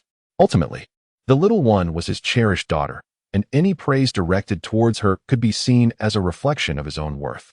Chapter 71. The first visit of the fawn. As evening descended, the sun cast its slanting rays upon Su Xiao's quaint courtyard. Dappled shadows danced upon the ground, the house, and the surrounding flora, enveloping the entire yard in a delicate golden hue. "Grandpa, does this flower need watering?" Little deer, struggling slightly with a watering can, inquired while pointing at a flower planted in the cool shade of the wall. The flower, resplendent in its blooming red blossoms, resembled a cloud of crimson, captivating in its beauty. The begonia, known as Legay begonia, thrives in warmth, shuns intense sunlight, and prefers to avoid excessive watering, blooming even in summer. Lin Guang, her grandfather, who was watering the plants, glanced back. "This seems to be the Legay begonia. You shouldn't water the leaves." "I will do it later." "Oh, all right." The young girl nodded obediently before turning to approach a rose bush, which, even in the summer, was adorned with vibrant blossoms. The classical cup-shaped flowers, a blend of white and delicate pink, were truly enchanting. The daisy Desdemona also flourishes in summer, though it has its challenges. She leaned down, her head bowed, to inhale the fresh scents of almond and lemon wafting from the blooms, which filled her with unbridled joy. Closing her eyes, she surrendered to the intoxicating fragrance, and a gentle smile graced her lips, momentarily easing the burdens of life, as if a canvas of serenity unfurled within her heart. A gentle evening breeze swept through, carrying the subtle aroma far and wide, while also causing the hem of the girl's dress to sway gently. Observing his granddaughter in such a tranquil and joyous state, Lin Guang, with his weathered visage, couldn't help but smile faintly, though a sigh of melancholy lingered in his heart, reflecting on their current circumstances. Suddenly, the sound of the gate creaking open announced Su Xiao's car, which glided into the driveway. Little Deer and her grandfather turned in surprise. "Hey, it seems to be Sister Little Deer and her grandpa," exclaimed Xixi, who was in the car holding a potato, her expression one of astonishment. Even Lin Qianqian couldn't help but look curiously at Su Xiao. "I had asked the property management to water the plants, but I didn't expect them to invite Uncle Lin to assist," Su Xiao explained with a smile as she opened the car door and approached the grandfather-granddaughter duo. "Hello, Uncle Lin. I didn't expect the property management would enlist your help," she greeted. "Mr. Su?" Lin Guang replied, somewhat taken aback, before quickly recovering, patting his head awkwardly. "I forgot you were the owner of Unit 49. That number felt familiar." "There's no need for such formality, Uncle Lin. Just call me Su Xiao," she said warmly. Then, bending down, she looked at the shy little deer, who was hiding behind her grandfather. "Little deer, do you still remember your uncle?" The young girl, still a bit bashful, opened and closed her petite mouth a few times before softly uttering, "Uncle Su." "Ah," Su Xiao replied gently, ruffling the girl's hair, before standing up and smiling at Lin Guang. "We've just returned from the capital, Uncle Lin. Please, let us go inside for a cup of tea." Without allowing Lin Guang a moment to refuse, she firmly took his hand and led him into the house. Meanwhile, Lin Qianqian and Xixi were greeting Xiao Lu. "Sister Xiao Lu," the little one exclaimed, tossing the potato in her arms into the air, then joyfully sprinting toward Xiao Lu. The potato, appearing somewhat plump, executed an agile somersault in midair before landing gracefully on its feet. Meow. After casting a bewildered glance at Xixi and noticing that her little master was ignoring her, the potato decided to trot along behind. Upon seeing Aunt Lin and Xixi approaching, Xiao Lu nervously clutched the hem of her clothing and politely greeted them. "Are you helping Auntie water the flowers with Grandpa?" Lin Qianqian crouched down, her gaze gentle as she looked at her, playfully pinching her cheek. Faced with the warm-hearted Aunt Lin, the little girl's cheeks flushed slightly, yet she nodded softly. Such a good girl. Come, Auntie will take you to my house for some ice cream," she said, taking her hand and leading Xixi to follow Su Xiao and the others inside. Xixi's eyes lit up instantly, and she eagerly called out to her mother, "Mom, I want one too. I want one. I want strawberry flavor." Due to concerns that excessive ice cream might upset her stomach, Su Xiao and Lin Qianqian were rather strict about this matter, allowing her only one ice cream each day. If the little one wished for more, she had to devise clever schemes to persuade them. As the doors swung open, soft lighting illuminated the space. The curtains parted automatically. And with a soft beep, the central air conditioning buzzed to life, sending refreshing cool air flowing through the room. Entering the house, Xiao Lu's pure and innocent eyes sparkled with wonder at the seemingly magical scene before her. The spacious and bright living room was tastefully decorated in a warm, modern style, making her feel like a little girl who had wandered into a fairy tale, leaving her somewhat at a loss for words. Lin Qianqian guided her to sit on the sofa, asking, "What flavor of ice cream would you like?" "Auntie has many varieties. We have green grape, mango, strawberry, as well as chocolate and vanilla." In the face of Aunt Lin's warmth, a hint of anxiety flickered in Xiao Lu's eyes. Her expression was timid, her head slightly bowed, and her little hands fidgeted nervously on her lap. After a long moment of hesitation, encouraged by Aunt Lin's reassuring gaze, the little girl finally mustered the courage to speak. "Aunt Lin, can I have vanilla flavor?" Rather than directly stating her choice, she cautiously requested permission, her voice soft and endearing, a demeanor that tugged at Lin Qianqian's heartstrings. "Of course you can, my dear. But next time, don't be so polite with Aunt Lin," she replied, her eyes filled with affection as she turned her gaze toward Xixi. "Mother, in addition to the strawberry flavor, I desire a mango one as well." The little one, lacking in decorum, even greedily attempted to negotiate for more. "Strawberry or mango? You can only choose one," Lin Qianqian chided playfully, giving her a gentle tap on the forehead as a light-hearted reprimand for her avarice. Disappointment flickered in Xixi's eyes as her little scheme faltered. "All right then, I shall have the strawberry." However, before Lin Qianqian could rise to retrieve ice cream for her and the little deer, she was halted. "Wait, mother, let me think again." Lin Qianqian's expression reflected her bemusement. She recognized that the little one was about to spiral into indecision. Sure enough, the child appeared ensnared in a dilemma. Tapping her chin with her finger, her brow furrowed in intense contemplation. The baby adores strawberry, yet mango is delightful too. As she pondered, the little one squirmed in vexation. "Oh dear, how frustrating. Mother is simply too stingy. If only I could indulge in both, one strawberry and one mango. Then I wouldn't have to fret so." Chapter 72. The past of old Master Lin under her mother's guidance. Xixi, accompanied by Sister Deer, busied themselves in the living room, relishing ice cream while playfully engaging with an array of toys. Due to their charm and the influence of Su Xiao and Lin Qianqian, the little one possessed an abundance of toys. The living room was filled, the study was not spared, and even her own room boasted several boxes brimming with various playthings. At that moment, she was laboriously dragging her treasure trove with Sister Deer, eventually depositing it in the center of the living room and generously sharing her bounty. The floor was a chaotic sea of toys, and with Potato causing further disarray, the scene was a veritable mess, causing Lin Qianqian's brow to furrow in exasperation. Taking a deep breath to suppress the urge to admonish the little ones and Potato, she sought a task to distract herself. During her recent shopping spree in the capital, she had amassed a plethora of items, edibles, toys, clothing, and various essentials. Some were intended as souvenirs for friends and family, resulting in several large bags that had been shipped back just yesterday. They had collected these from the gate and were now in the process of organizing them.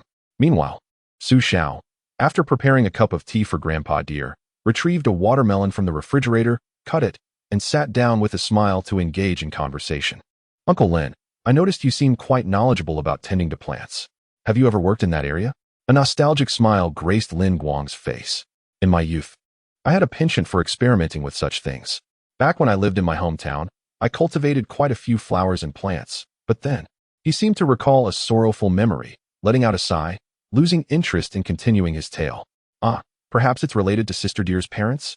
Su Xiao was not lacking in social awareness. Rather, he genuinely wished to learn more about the child. The scene from that night on the street had deeply moved him, and he was eager to extend a helping hand to the young girl.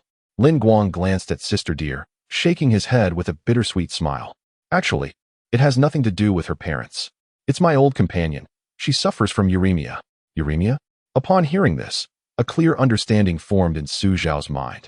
He suddenly grasped the situation. Originally, Sister Deer's family was meant to be a warm and harmonious one, with the old master and his companion farming in their hometown, while Sister Deer's parents worked elsewhere.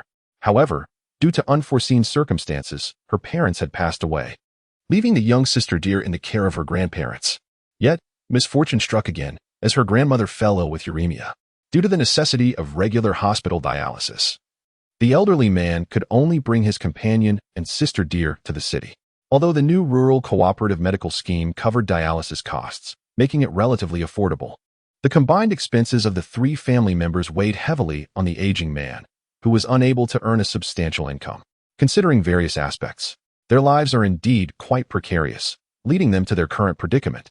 Moreover, the availability of kidney sources is of paramount importance. Xiao sighed inwardly. The commotion from Grandpa caught the little girl's attention, causing her to glance over frequently. Even playing with her toys alongside Xixi and her adorable potato companion could not divert her focus. Xiao exchanged a knowing glance with Lin Qianqian, their mutual understanding palpable. He retrieved a pack of cigarettes from beneath the coffee table and, under the pretext of stepping outside for a smoke, took the old gentleman with him. Meanwhile, Lin Qianqian sought out the panda souvenirs from the package, displaying them to captivate the little girl's interest. Clang, clang, clang. Do you like it? Lin Qianqian showcased the items before placing a sizable panda plush, about a foot tall, and sitting while munching on bamboo, into the little deer's embrace. Its endearing demeanor was sure to enchant children, and the little deer was no exception. Gazing at the black and white plush in her arms, she appeared somewhat bewildered. However, before she could fully comprehend, she noticed Aunt Lin continuing to produce more items from the bag. Panda figurines, panda postcards, panda keychains, panda stickers, and even a panda-themed notebook and pen emerged, with the plush already nestled in her arms. The little girl found herself overwhelmed as Lin Qianqian continued to hand her more treasures, ultimately burdened with an assortment of gifts. Her naturally shy disposition rendered her unsure of how to react, her pure and lively eyes beginning to glisten with unshed tears.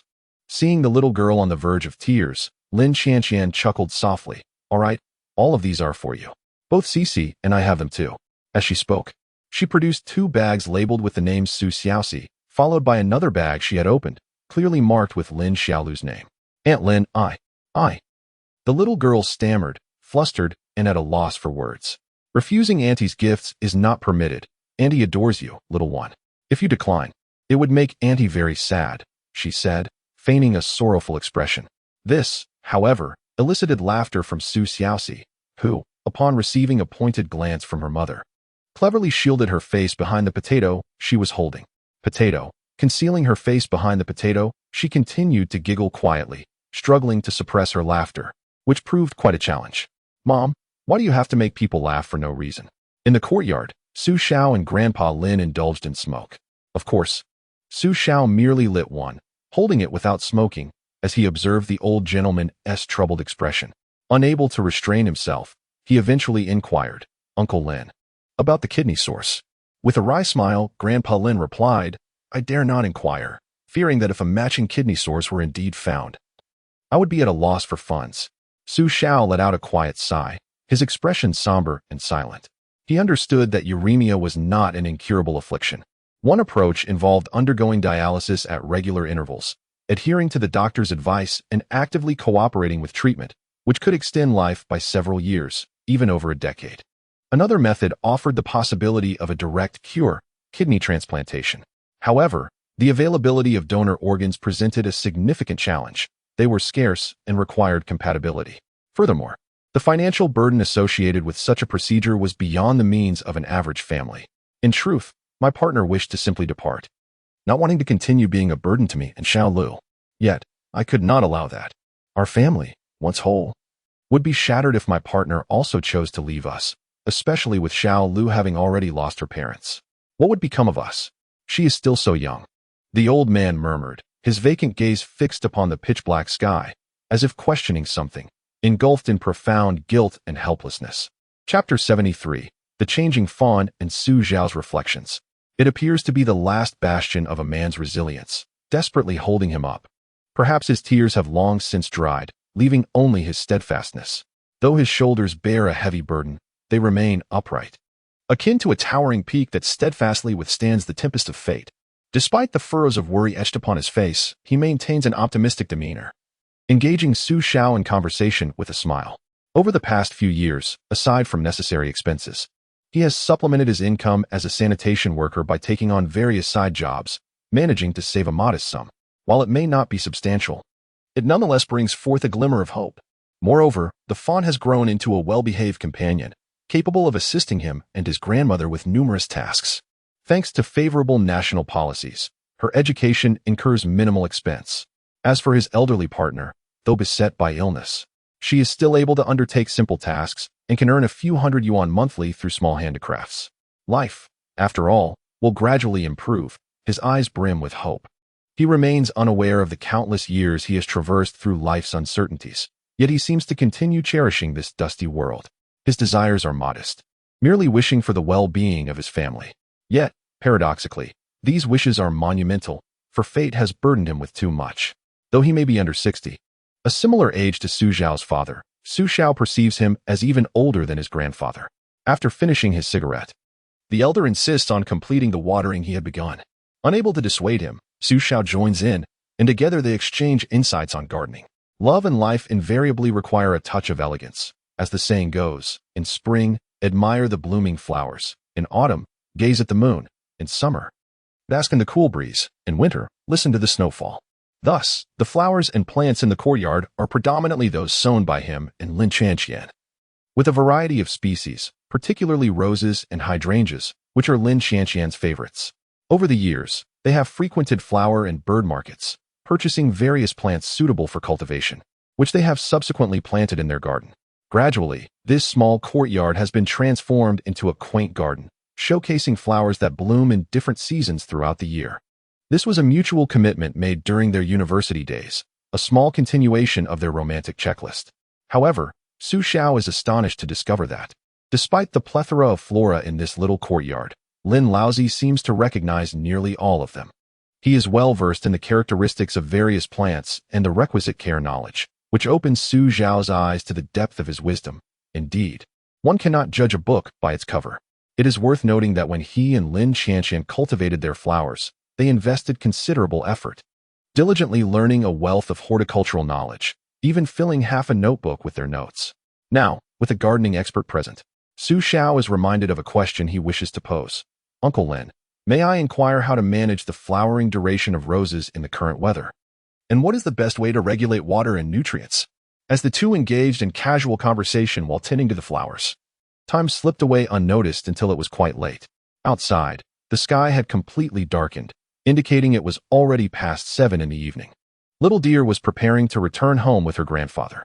Lin Qianqian had thoughtfully given her a beautiful bag to hold the panda-related souvenirs, and without allowing Little Deer to refuse, she filled it with several boxes of snacks she had brought back from the capital. Even a watermelon, which had only been half eaten, was wrapped up for the little girl to take home. Upon seeing the items in Little Deer's hands, Lin Laozu felt a pang of embarrassment for the bounty she was carrying. Despite his repeated refusals to accept the gifts, a single statement from Su Xiao rendered him speechless. These are merely souvenirs for Little Deer, of little value. If you refuse them, I shall be compelled to calculate your compensation for watering the plants these past days. Observing Su Xiao's earnest demeanor, the old man could only smile wryly and acquiesce, prompting Little Deer to express her gratitude before taking her hand and bidding farewell to Su Xiao's family as they headed home. Standing at the gate of the courtyard, Lin Qianqian watched their departing figures. She gently nudged the little one beside her, who paused momentarily before springing into action. With hands cupped in the shape of a trumpet, she called out loudly to Little Deer, "Sister Little Deer, remember to come play with me. I'm home every day after 6 in the afternoon." Even the potato, squatting on the ground, curiously echoed a sound. With one hand clutching the large watermelon and the other holding her grandfather's hand, Little Deer turned back and cheerfully replied, "Okay." It was evident that after spending time with Xixi, she had opened up considerably when faced with the invitation from a peer. Unlike before, when she had accepted Lin Qianqian's invitation but never came, her newfound cheerfulness was heartwarming. "Did you pack the cigarettes?" Su Xiao softly inquired, turning towards Lin Qianqian. She nodded with a smile. "Rest assured, I packed a pack of white sands." While chatting and watering with Lin Laozu, Su Xiao intended to offer him money for his time, considering their family had been away in the capital for nearly a week. Although the old man had been entrusted by the property management to assist with the watering, it had indeed consumed a significant amount of his time. Given his difficult circumstances, it was only right to compensate him. However, Lin Laozu stubbornly refused the money, insisting that the property management would settle it. As for whether the property management would actually pay him, Xiao could not ascertain. Thus, he resorted to discreetly pulling out his phone to message Lin Xianxian, asking her to select a pack of cigarettes at home and mix it with the souvenirs in the bag, though he did not specify which brand. Lin Xianxian intuitively chose the only ordinary pack of white sands available at home.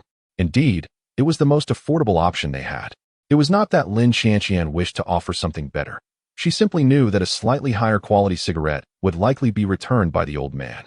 Xiao had never been a smoker. The white sand cigarettes were originally intended for his father-in-law and his own father. Although ordinary white sand cigarettes are not particularly expensive, many seasoned smokers from Hunan province have a penchant for them, preferring white sand over Furong Wang. This gift was indeed appropriate. Observing the vanishing figures of the grandfather and grandson at the intersection, Su Zhao's gaze turned contemplative. He recalled another matter. It seemed that there was no resident gardener in their community. He stroked his chin, pondering for a moment. With such a large community, there were certainly numerous residents. Yet the greenery consisted mainly of trees, lacking in floral diversity. This simply would not do. He resolved to suggest to the property management that improvements be made to enhance the living environment for the residents. What are you thinking about so deeply? Lin Xianxian prodded him gently at his waist. Xiao swiftly grasped her hand, casting her an annoyed glance. Stop poking. If you break something, it will be quite the spectacle. As if struck by a sudden thought, a vibrant blush spread across Lin Xianxian's lovely face. She shot him a fierce glare before taking the little one's hand and retreating indoors. What did mommy and daddy just say? Why didn't I understand? The little one wondered. If I ask, will mommy scold me? The thought of how mom had just glared at dad made the little one's heart race. Oh well, perhaps I should just refrain from asking. She hasn't scolded me in days. What a perplexing situation. Chapter 74. Astonishing. It's truly unbelievable. What is this cat doing? As life returned to its regular rhythm, Xiao devoted an entire day to completing the recording of the remaining songs. With a brief respite at hand, he recalled the words of a fan from a recent program who noted his lack of updates and interactions. Considering his earlier commitment to engage more, Xiao resolved to share a post, aspiring to present himself as a diligent and approachable artist. His account had long been managed by his studio team, and he had scarcely intervened. Upon logging in, he was pleasantly surprised to find a significant increase in followers over the past few days. Coupled with the surge of over 1 million followers following Su Jinzhang's concert, he now boasted more than 5 million followers. Though this paled in comparison to Lin Xianxian's multi-million following, the nature of their fan bases differed substantially, making any comparison futile. Additionally, his previous lack of updates contributed to this disparity. However, he anticipated a notable increase following the airing of the program and the release of his new album. What should he post? Sitting on the sofa with his phone, Xiao pondered deeply. As his thoughts wandered, his gaze fell upon the cat, Potato, lounging on the windowsill. Hey, you seem quite at ease. I suppose it's time to find you something to do, he mused. An idea sparking in his mind as he rose and made his way to the study. After spending over an hour, he crafted a catchy melody using music production software, creating an accompaniment. He then recorded his vocals, fine-tuning the audio and addressing minor details. Thus, a song emerged from his hasty production. Listening closely, he found it rather pleasing. Despite a few imperfections, they were overshadowed by its charm. He promptly registered the copyright and, seizing a mobile phone stand, made his way to the living room.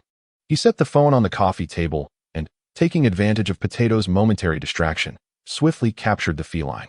Potato's meow echoed with a hint of despair, evidently startled by Su Zhao's actions. It attempted to squirm, but at Su Zhao's firm command to remain still, it promptly ceased its struggle. Holding Potato on the sofa, he adjusted the phone's position. Perfect, he thought, ensuring that while he remained off camera, Potato was firmly in view. As Su Zhao grasped Potato's paws, the cat, having resigned to its fate, suddenly widened its eyes in shock, as if it had encountered a ghost, its fur bristling in surprise. The expression was worthy of a meme depicting astonishment. Chuckling, Su Zhao gently patted its head. No need to be alarmed. It's just you. He continued, look at you. So plump, lacking the fierce demeanor of a tabby. If one were to claim that cats possess a national essence, there was certainly a touch of it in Potato's plaintive meow. Whatever you say is futile. I neither comprehend nor wish to guess, it seemed to convey.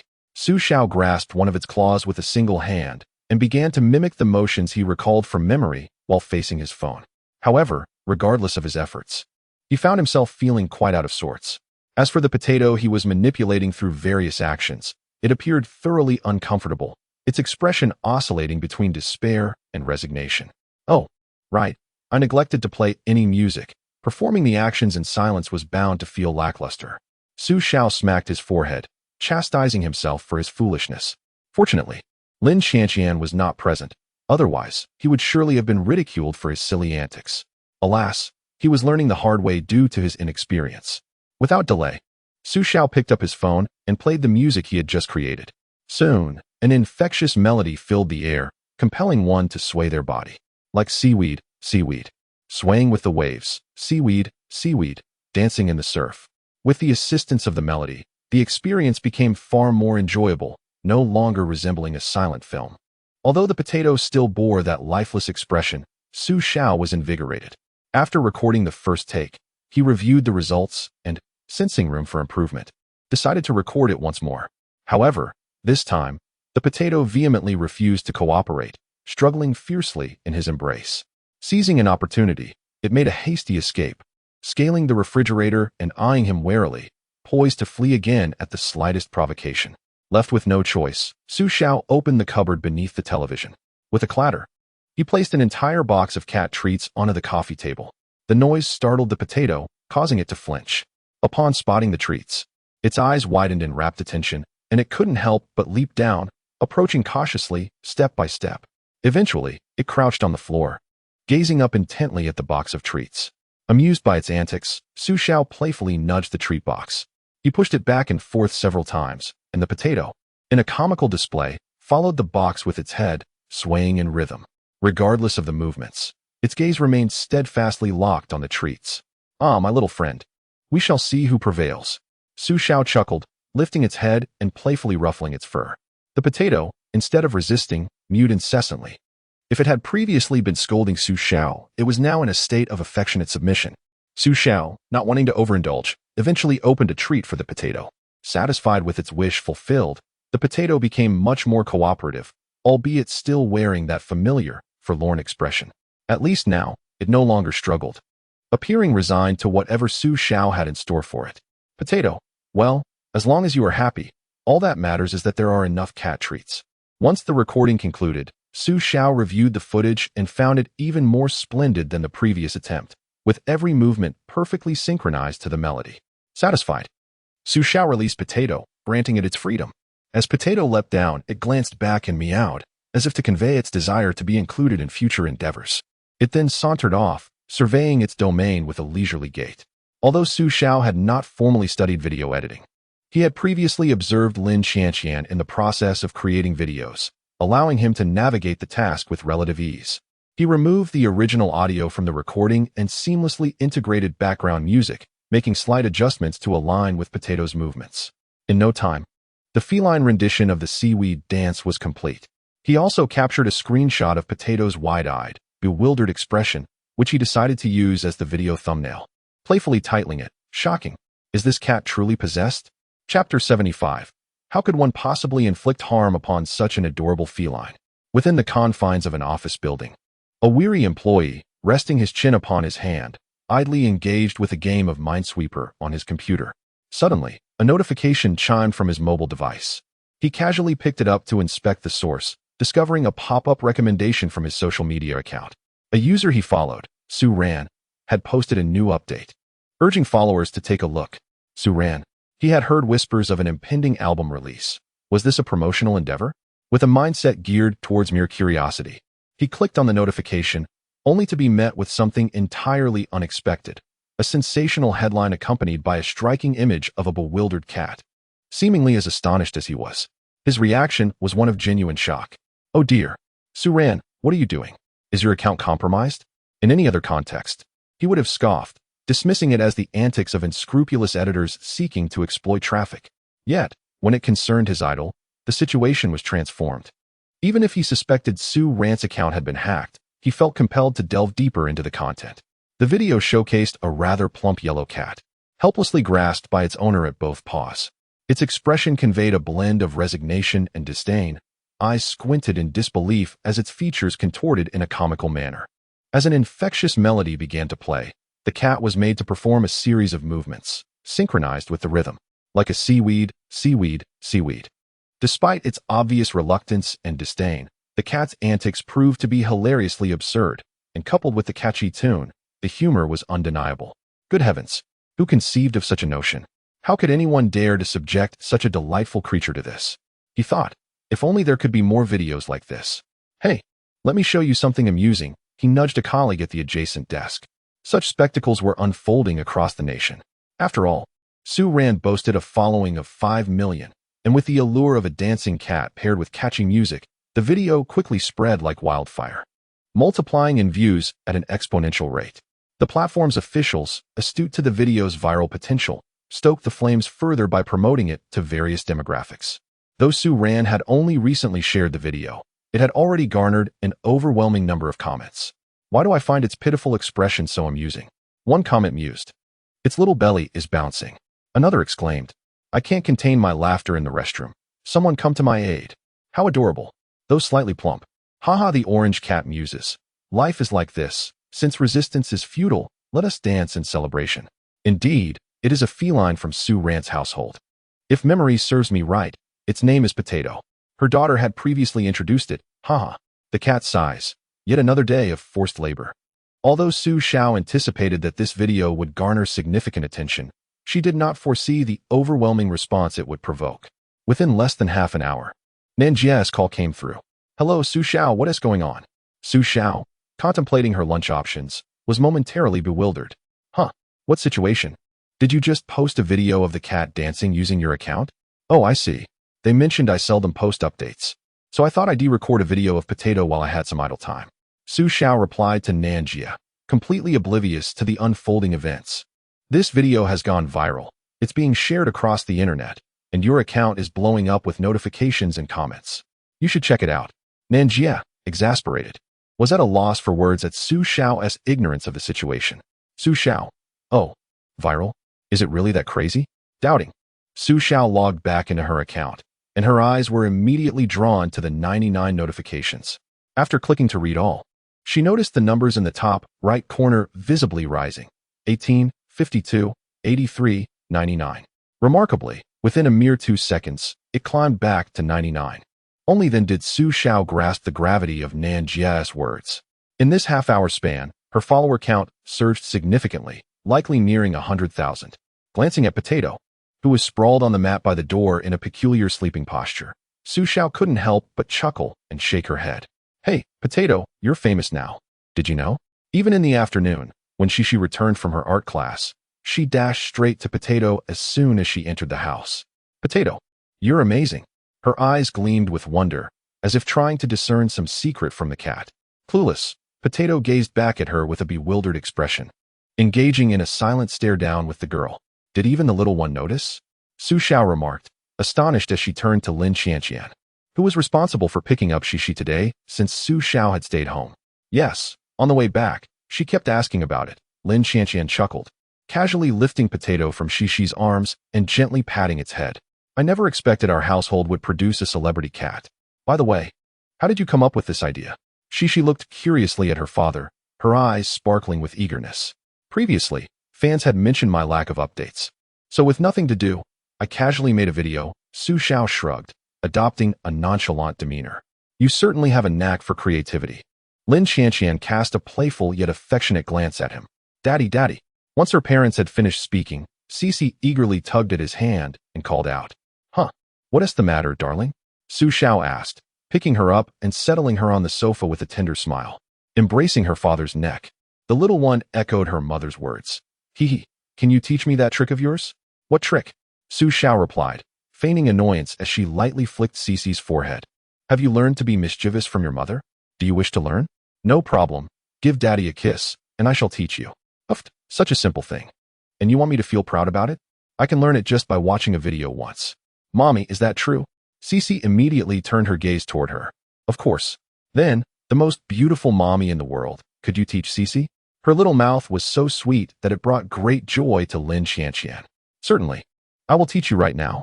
Meow, meow, meow. Subsequently, a certain recently famous internet cat became the target of the mother-daughter duo's playful antics.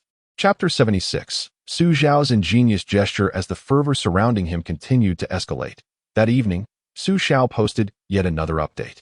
He took the opportunity to clarify the context of a particular video, revealing that it was created during a moment of ennui, set to a tune known as Seagrass Dance. He also informed his followers that the feline star of the video, named Potato, was a rather ordinary yellow tabby cat raised by his daughter. With admirable openness, he announced that the copyrights associated with Seagrass Dance were freely available to all internet users, and the audio had been released on music platforms for anyone to utilize in their creative endeavors. Following the release of his update, a multitude of cats found themselves subjected to the whims of their owners, mirroring Potato's antics. The internet soon overflowed with an array of peculiar feline renditions of the Seagrass Dance, igniting a new wave of online enthusiasm. Despite having mastered the dance, Potato experienced a tumultuous mix of joy and frustration. It was uncertain whether Potato had become more demanding or if it was merely a case of familiarity breeding contempt. Initially, Su Xiao could coax Potato into compliance with a single cat toy, but as time passed, it took 2 toys to elicit a response. And sometimes even a can of cat food was required. Who said kittens were devoid of mischief? Unlike the average kitten, Potato had grown into a full-fledged cat, and a touch of naughtiness seemed only natural. A couple of days later, Su Xiao recalled his intentions regarding Grandpa Deer. Seizing a moment of free time, he resolved to take action. After delivering the little creature to his father's home, he did not rush away but instead made his way to his father's study. There, he perused the shelves, ultimately selecting a fine piece of tobacco, elegantly packaged in rich purple hues that exuded opulence. Su Xiao intended to use this gift as a means to discuss an upgrade to the community's landscaping with the property manager. Lacking knowledge in this area and being a non-smoker, he feared purchasing an inferior product from outside sources. Presenting a counterfeit as a gift would be utterly embarrassing. In contrast, his father was well acquainted with fine cigars and spirits. Upon learning of Su Xiao's intention to present a gift, he even inquired whether his son wished to bring a bottle of wine. After a moment of contemplation, Su Xiao reluctantly decided to take a bottle of what appeared to be decent red wine. You plan to gift them red wine? His father's gaze was oddly incredulous, akin to that of someone observing a fool. Traditionally, the custom of gifting often entwined cigarettes and liquor, with the norm being a selection of strong spirits. The notion of pairing red wine with such gifts seemed utterly absurd. No, it's just that I noticed your generosity, so I thought I'd bring a bottle back to enjoy later, Su Xiao replied with a bashful smile, though his actions were somewhat heavy-handed. After taking one bottle, he pondered further and, feeling unsatisfied, grabbed another. Ultimately, he chose an attractive gift box for presentation, causing his father to furrow his brow in disbelief. Did you really get a buy-one-get-one-free deal? Once he had gathered his items, Su Xiao glanced around, realizing his mother was absent, presumably out shopping for groceries. Father, I have matters to attend to later, so I will not be dining at home this noon. Please convey this to Mother, so she need not prepare a meal for me. His audacious tone, however, provoked a sharp rebuke from his father. Get out of here. I had no intention of preparing food for you. Your very presence is irksome. Humph. The old man is fond of speaking contrary to his true feelings. He clearly wishes for me to stay and dine. Su Xiao scoffed quietly, knowing full well the unspoken truth. After bidding farewell to the little one who was engrossed in drawing, he took his belongings and left. The residential complex they inhabited was quite renowned in the western part of the city, distinguished as an upscale community, featuring both large apartments and quaint villas. The residents were, to varying degrees, well-to-do. Consequently, the property management was exceptionally well executed, as the annual fees amounted to a considerable sum. It was essential to ensure that the owners felt their investment was worthwhile, fostering a willingness to part with their money. Upon returning home, Su Xiao discreetly stashed away the 2 bottles of red wine he had acquired from his father, planning to save them for a significant occasion. He wrapped the pack of cigarettes in a newspaper, intentionally leaving one side partially exposed. He then found a black bag to place it in and set off leisurely. Today was a weekday, and apart from a few elderly residents, the complex seemed nearly deserted. Earlier, he had discreetly inquired with the doorman, Old Wang, using a pack of Furong Wang cigarettes.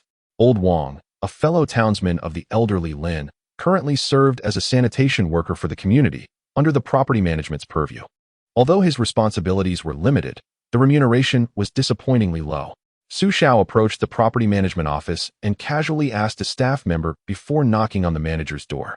"Come in," came the response. "Are you busy, Manager Li?" Su Xiao entered with a smile. "Oh, Mr. Su." Manager Li, clearly a capable individual deserving of his position, greeted him with warmth, rising to welcome him with a broad smile. "Please, have a seat." His demeanor was gracious, and after shaking hands with Su Xiao, he invited him to sit on the sofa while promptly preparing a pot of fine tea. As he retrieved the tea leaves, Su Xiao's keen eye noticed several varieties displayed in the cabinet. The selection he chose was the one on the far right, clearly the finest based on its packaging. This observation elicited an inward admiration for Manager Li's discerning judgment in catering to his guests. Although the community was divided into apartment and villa sections, it was evident that the villa residents were treated distinctly. Manager Li likely possessed a thorough understanding of each owner's name and circumstances. It was no surprise that he had achieved such a position at a young age, likely earning a lucrative annual salary. "Mr. Su, what brings you here today? Is there something I can assist you with?" Manager Li inquired with a congenial tone. "It's nothing major. I recently visited the capital and would like your assistance in overseeing my plants at home. Upon returning, I discovered that you have managed everything splendidly and even enlisted the help of Mr. Lin, a true professional. Thus, I have come today to express my gratitude. Allow me to settle the expenses you have incurred." Su Xiao smiled as he took out his phone, appearing poised to make a transfer. Manager Li quickly rose, gesturing in refusal with both hands, and said, "Please, you need not. You contribute a substantial amount in property fees each year and have been incredibly supportive of our work. This is our duty as property managers. Accepting your money would be tantamount to slapping my own face." Unmoved, Su Xiao continued with polite insistence. One must separate matters accordingly. Moreover, my wife has remarked on Mr. Lin's exceptional horticultural skills. The flowers and plants in the garden are splendidly maintained, and she specifically asked me to come and express our thanks." However, no matter how much Su Xiao insisted, Manager Li resolutely refused to accept the money. As he declined, his mind was also secretly pondering the true intent behind Su Xiao's visit today. Chapter 77. The Cunning Manager Li and the Multifaceted Su Xiao. "Uncle Lin, it seems that Su Xiao's wife also bears the surname Lin. Is there a possibility of some familial connection between them? Moreover, Su Xiao has mentioned him twice, which surely carries some significance." Manager Li astutely perceives this and ponders its implications. Little does he know, this is precisely Su Xiao's intention. To provoke the inquisitive nature of a fox like Manager Li, really not needed? Su Xiao inquired with a smile, feigning skepticism. "There is indeed a minor request." Manager Li responded with a wry smile, shifting to present his own appeal. "At the end of the year, we have a satisfaction assessment for our property management. If you could rate us with a full 10, I would be immensely grateful." The satisfaction scoring system for property management is a construct of some contemporary, professional management companies. Its purpose is to enhance homeowner satisfaction through the provision of exemplary service while inviting resident suggestions. Such mechanisms are not commonly found in ordinary communities. However, in more upscale neighborhoods, the quality of property service is directly correlated with homeowner satisfaction. One could only say that in today's society, wealth indeed allows one to procure many things. That is quite agreeable. Your property service has consistently received a 10 from me each year, Su Xiao replied nonchalantly, waving his hand dismissively. Manager Li was profoundly grateful. In his eyes, this community was an exceptional place. It housed affluent individuals and social elites. And working in such an environment promised not only high salaries and generous benefits, but also invaluable connections, resources he could not afford to overlook. The annual property satisfaction assessment, in essence, reflects upon his performance as the manager. For someone in his esteemed position, meeting the company's established standards directly influences his status and future prospects. As the conversation progressed, Su Xiao suddenly tapped his head, as if struck by a brilliant idea. "Oh, speaking of which, I just remembered a suggestion I believe your management might consider."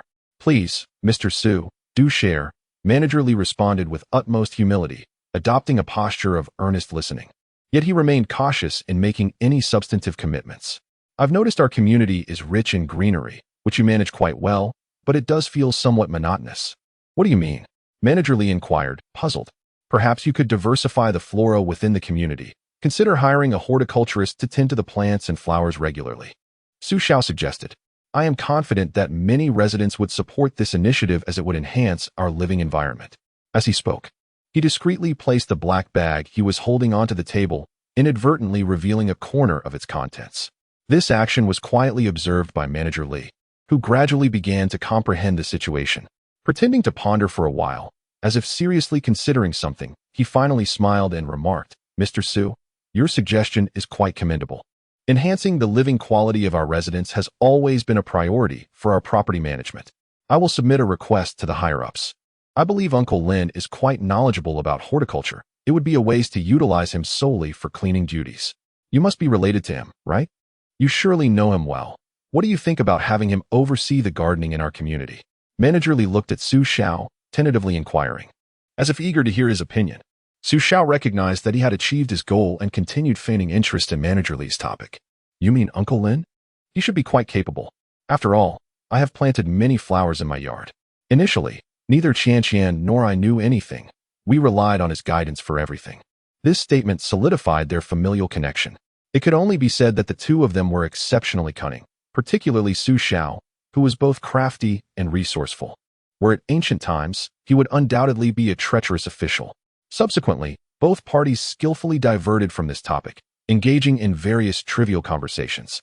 For instance, Manager Lee mentioned that his sister was a fan of Xiao and inquired if he could assist in signing an autograph. Naturally, Xiao readily agreed. With a new album set to release soon, the studio had printed some posters, and he planned to sign one for her. After conversing for a while longer, Xiao took his leave. Concerning the matter of the cigarette, they tacitly chose to ignore it as if it had never occurred. One could say that dealing with intelligent individuals, while somewhat circuitous, requires little elaboration. A mere hint suffices for mutual understanding. With this matter settled, Xiao felt a sense of relief. In Star City, the typical sanitation workers toil tirelessly for a meager salary, barely reaching 4,000. If hired within their community, the pay might be slightly higher, but certainly not by much. Conversely, a seasoned horticulturist would experience a different nature of work, which would not only be significantly easier, but would also yield a salary of at least 5,000 to 6,000. Xiao has always adhered to the principle that if one does not see the issue, it is best to let it be. However, if one does notice, offering assistance, even if minimal, is still worthwhile. As time slipped through one's fingers like grains of sand, the end of July approached. On July 31st, the day of Xiao's new album release, Sister Nin had initially planned to launch it at midnight. However, she ultimately acquiesced to Xiao's request, delaying the release until shortly after 8 in the morning. Xiao's reasoning was simple. It was the same day and time as 8 years prior when he was informed by the company, "You, Su Ran, have been shelved due to your disregard for company directives." Although this approach may seem somewhat juvenile, akin to the reasoning he once presented when disregarding the company's directives, Nanjie finds it difficult to comprehend, yet can only acquiesce. Only Xiao understands. Men, regardless of their age, often retain a certain youthful spirit. Even during these days, when Lin Qian, diligently adhering to her work schedule, is seldom absent, it is remarkable that she has not attended the office. Her previous production of Ink has concluded, and the video was released a couple of days ago. Xiao surmises that she is currently engaged in the creation of a new intangible cultural heritage video. However, she has disclosed not a whisper of information, remaining tight-lipped, not even sharing a hint with him. The more elusive she becomes, the more intrigued Xiao finds himself regarding the matter. Chapter 78. Still playing mysterious with me. I must confess, I am rather petty. Out of sheer curiosity regarding Lin Qian's endeavors, Xiao had inquired several times about the nature of her enigmatic creations. Yet, Lin Qian remained inscrutable, steadfast in her refusal to divulge any details. One could say that Xiao was rather foolishly intrigued, as Lin Qian often enlisted him for laborious tasks, to which he would always respond with a torrent of complaints, his heart unwilling. However, now that Lin Qian no longer required his assistance, and was even concealing her current projects from him, he found himself in a state of vexation. Truly, when it comes to manipulating his feelings, Lin Qian is unparalleled. After breakfast, Xiao settled beside Lin Qian. "Have you completed your mysterious intangible cultural heritage project?"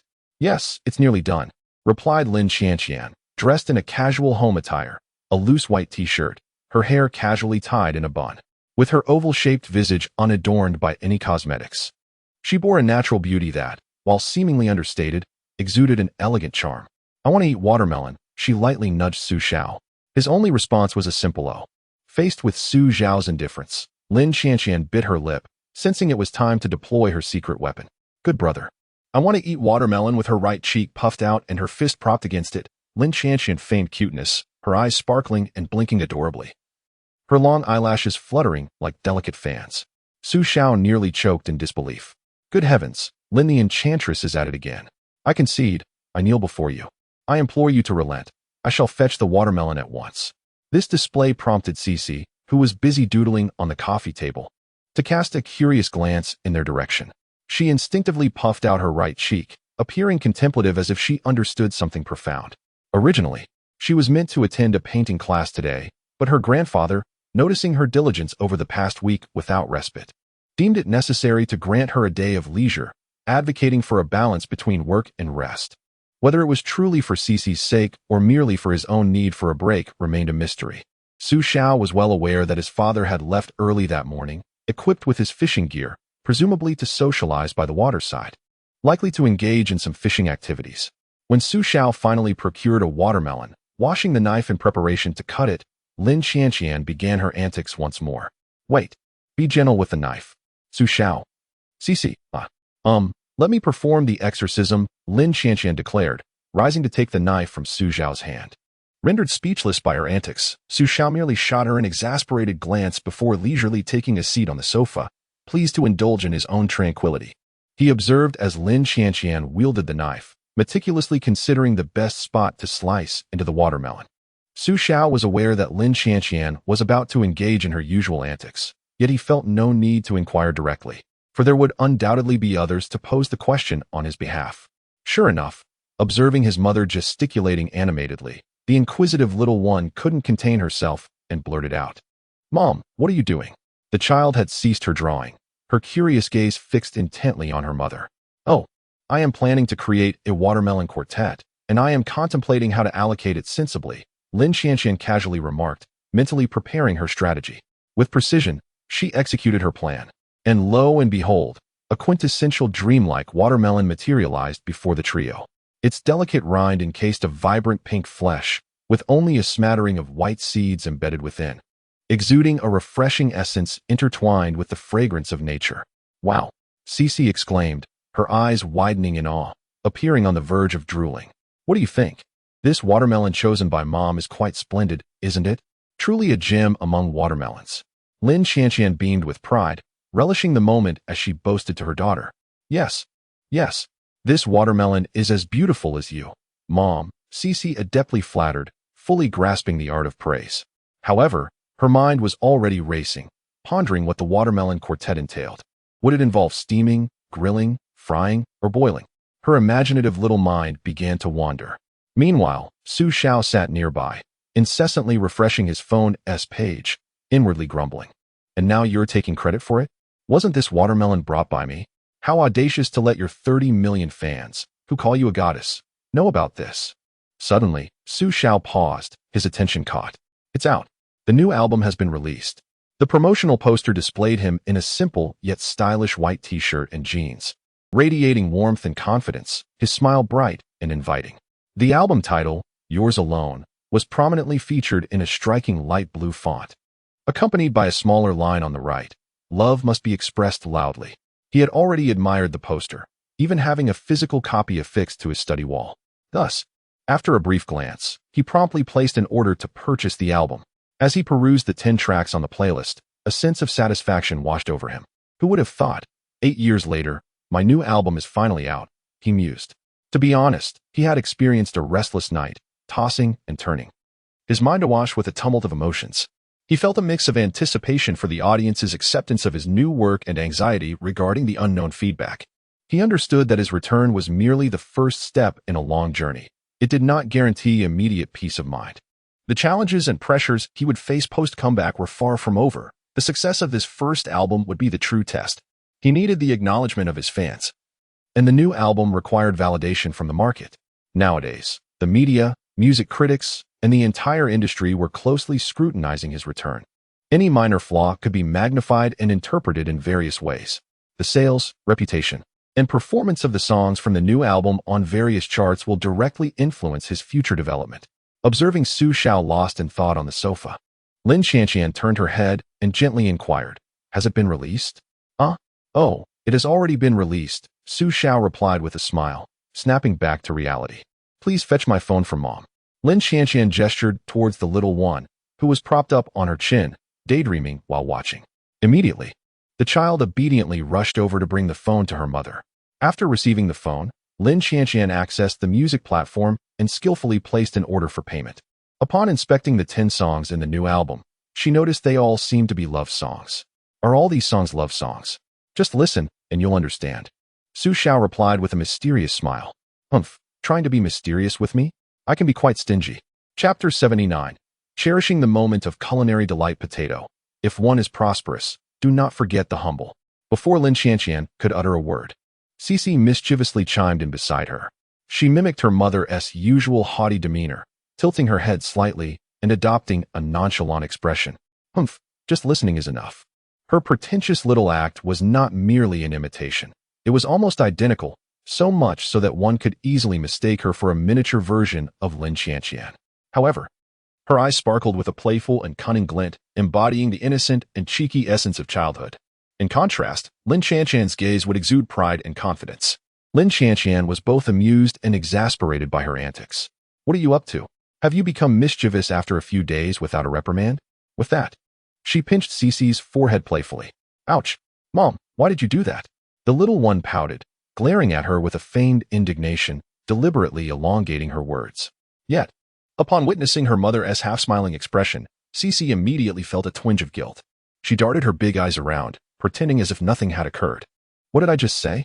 I know nothing." Outside the window, sparrows chirped on the telephone wires, creating a summery ambience reminiscent of the lyrics from Jay Chou's song Sevenly Fragrance, penned by Fong Wenshan and composed by Jay Chou. The sweltering summer heat lingered outside, while the indoors offered a refreshing oasis, with the gentle breeze of the air conditioning providing a soothing respite. Lin Qianqian's phone played songs from Su Xiao's latest album, as she diligently focused on her task at hand, while Xixi's wide-eyed gaze fixated on her mother's movements. What was once an ordinary watermelon transformed into an array of vibrant delicacies under her mother's skilled hands, prompting Xixi to exclaim in awe, her expression reflecting an eager anticipation. Potato, lounging on the windowsill, blissfully squinted its eyes, its tail swaying rhythmically to the music. Su Xiao reclined on the sofa, scrolling through comments on her phone, occasionally breaking into a knowing smile. The family reveled in this warm and tranquil moment together. After nearly 2 hours in the refrigerator, Lin Qianqian completed her watermelon creations. "Oh whoa, oh whoa." At this moment, Xixi, wielding her special little ceramic spoon, energetically scooped up the watermelon sorbet crafted by her mother. Though the spoon appeared diminutive, her numerous scoops made her resemble a little piglet indulging in a feast. With her mouth wide open, she devoured the watermelon sorbet. The naturally sweet watermelon, combined with the refreshing green soda, created a delightful sandy texture that thrilled the little food lover, causing her eyes to squint with joy and eliciting soft MMS of satisfaction. Before finishing her watermelon sorbet, her gaze shifted to the watermelon jelly on the table, perfectly embodying the notion of eating what's in the bowl while gazing at what's in the pot. Reaching out, she picked up a piece of watermelon jelly, expertly cut into perfect triangular shapes by her mother. A gentle poke with her fingertip sent the pink jelly atop the watermelon rind quivering delightfully. It was translucent, resembling a delicate piece of art, utterly tempting. Tentatively, she took a small bite of the jelly's pointed tip.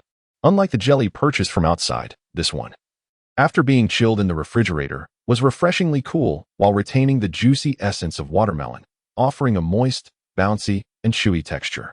It was irresistible, leaving her craving more. Unable to stop herself, after consuming 2 pieces of watermelon jelly, she seemed to have stumbled upon a revelation.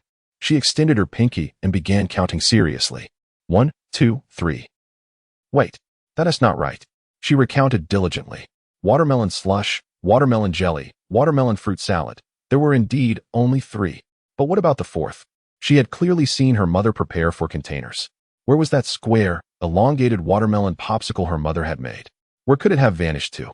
Pouting, she began to search around, even bending down to check if her mother had hidden it beneath the coffee table. Sitting on the sofa, Lin Qianqian scooped a spoonful of watermelon fruit salad and fed it to Su Xiao. As she looked up, she noticed the little one flitting about like a headless fly. searching for something. What are you looking for? Mama, where's that watermelon popsicle? The big box of watermelon popsicles I saw, she exclaimed with exaggerated tone, her gaze toward her mother laced with suspicion. Did her mother sneakily consume it while she was paying attention? As if aware of her thoughts, Lin Chanxian chuckled, pinching her cheek playfully. It's still in the freezer, not fully frozen yet. It'll take several hours. Oh, so I misunderstood you. The little one felt a bit embarrassed, twisting her small body and offering a silly grin to smooth things over. Hee, now I understand. In light of my misunderstanding, I'll generously overlook you pinching my cheek just now. She then grabbed her little spoon and scooped another spoonful of watermelon fruit salad. However, the mischievous lychee meat was too large and rolled off her spoon, plopping right into the bowl and splattering a bit of yogurt onto her face. Pouting in dissatisfaction, she wiped the yogurt off her face. After licking her lips, she angrily took her spoon, determined to retrieve that pesky lychee meat. Humph, I refuse to be defeated. Mischievous little lychee, you shall be devoured by me, the mighty Xixi. With precision, she scooped it up and popped it into her mouth. The look of sheer enjoyment on her face naturally drew the attention of Potato, who watched her intently, meowing incessantly. It seemed as if she were saying, "Are we not good friends? What about mine? What about mine?" Unfortunately, Xixi appeared oblivious, her gaze solely fixed upon the delectable food before her. Observing her little master's utter lack of response, Potato became agitated, its tail raised high as it circled around her incessantly. It would occasionally stretch out its paw to nudge her, even going so far as to drape its body over her, meowing insistently in an attempt to capture her attention. With no other recourse, Xixi gently patted its head, saying, "Be good, Potato. Mommy says kitties cannot eat anything cold. It will make you ill."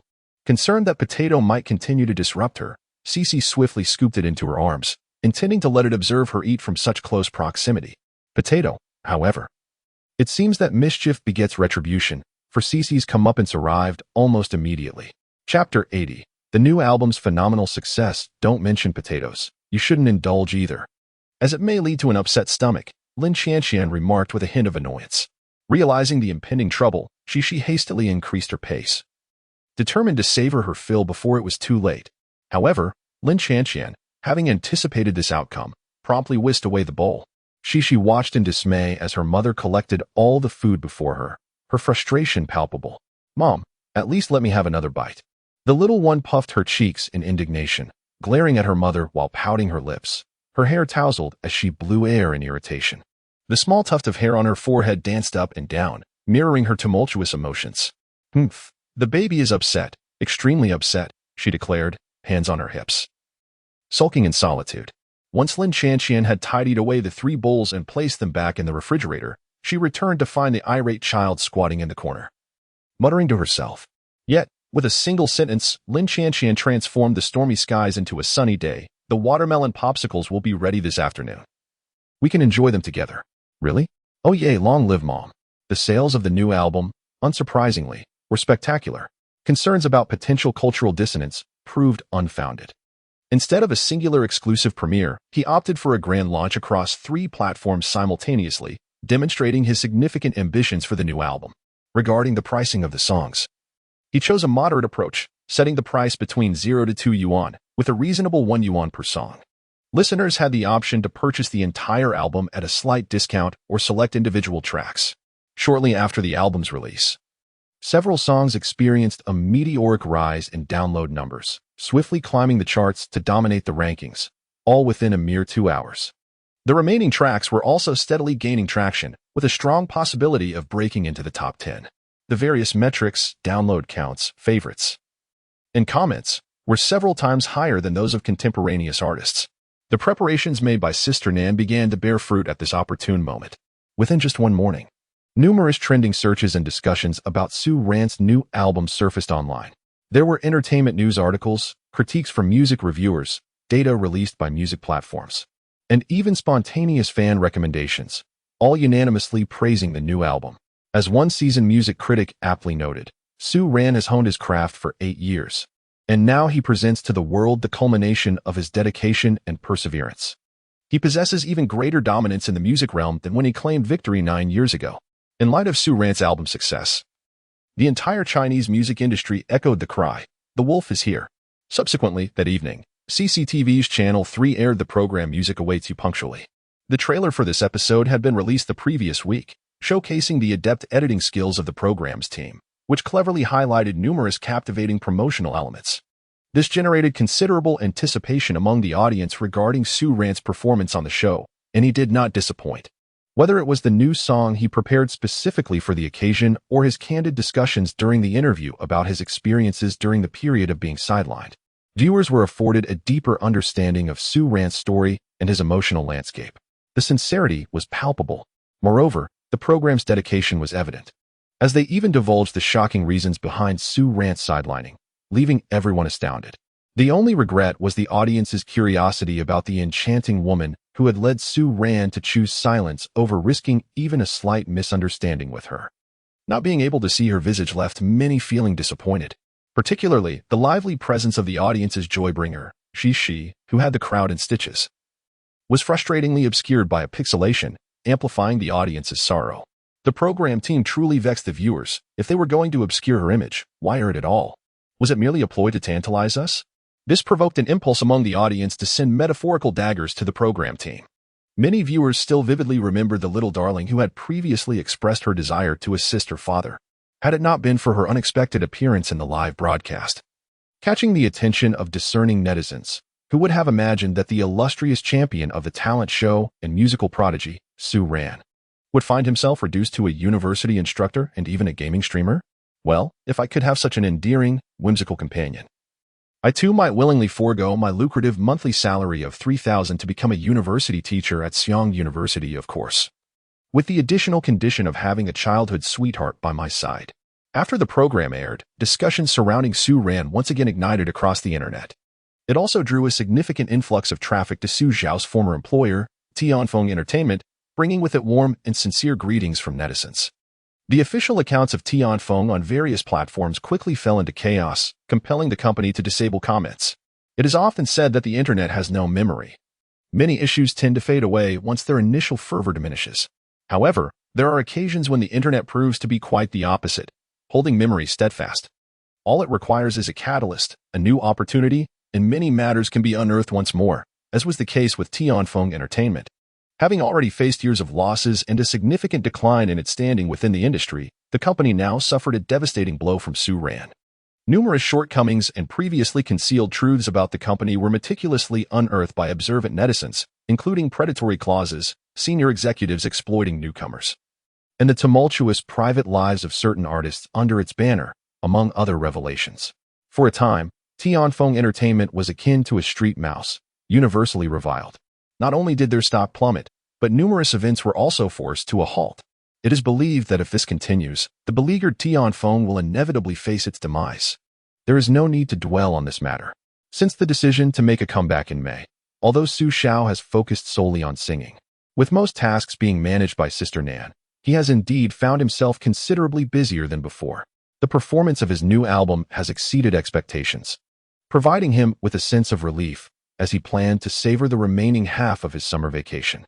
Alas, fate had other plans. His beloved little cotton-padded jacket, Xixi, has fallen ill with a fever. Chapter 81. The Unprincipled Father and the Beaten Xixi. The weather in Xiang Province is rather extreme. During spring, it rains almost incessantly, with only a few rare days graced by sunshine. However, when summer arrives, the scorching heat prevails daily, sometimes resulting in an entire summer devoid of any rainfall.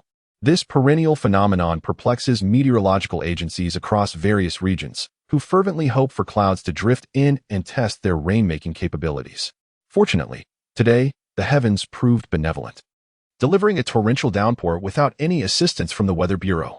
After the rain, the city streets appeared rejuvenated as if touched by magic, exuding a fresh and pleasant aroma.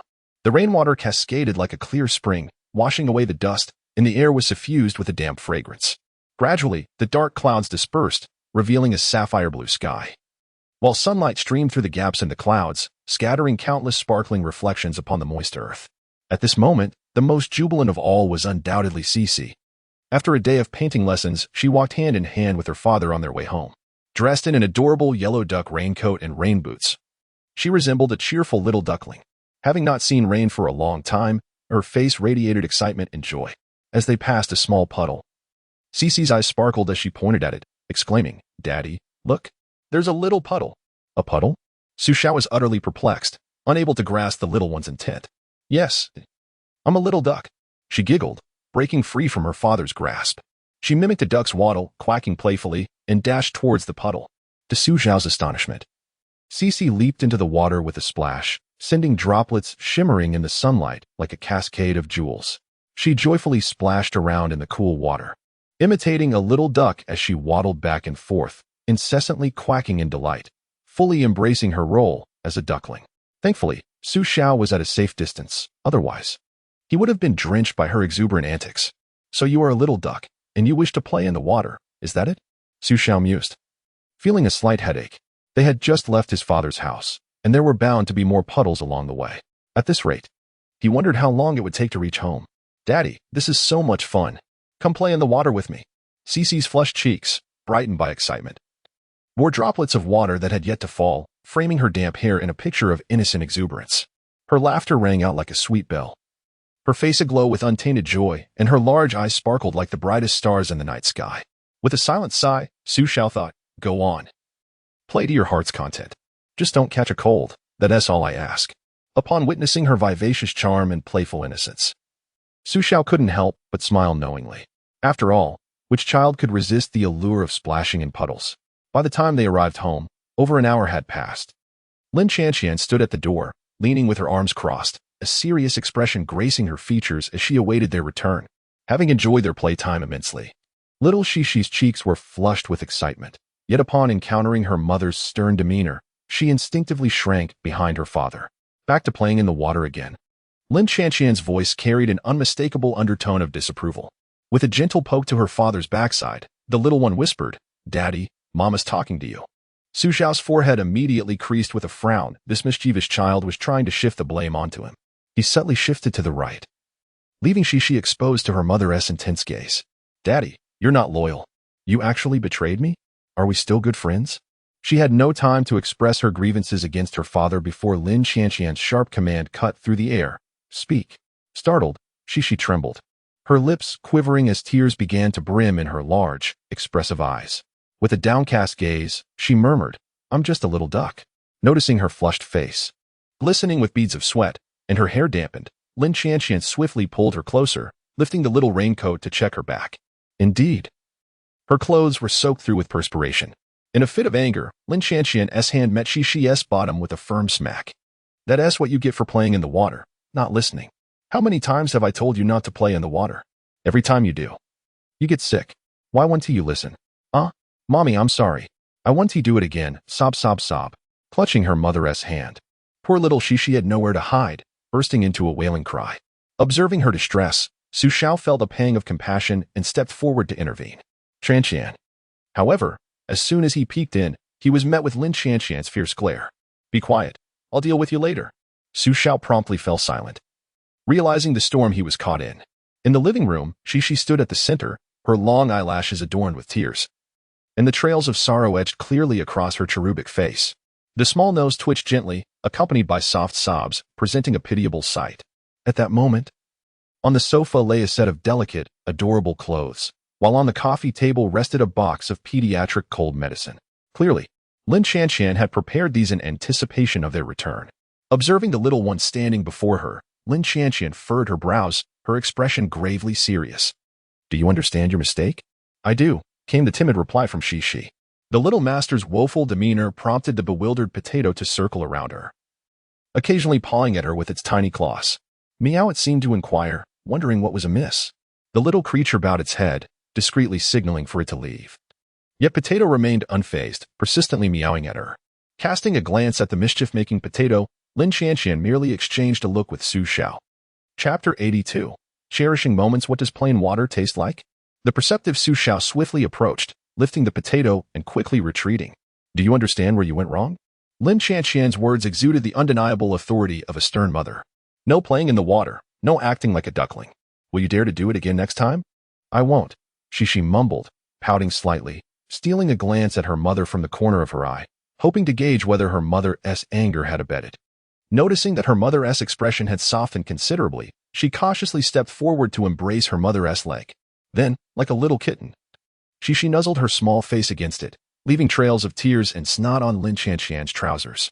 Watching her beloved white, tailored three-quarter pants being smeared by the little one's face, Lin Qianqian couldn't help but twitch her lips in mild frustration. She promptly retrieved a change of clothes from the sofa, taking the little one by the hand to lead her for a bath.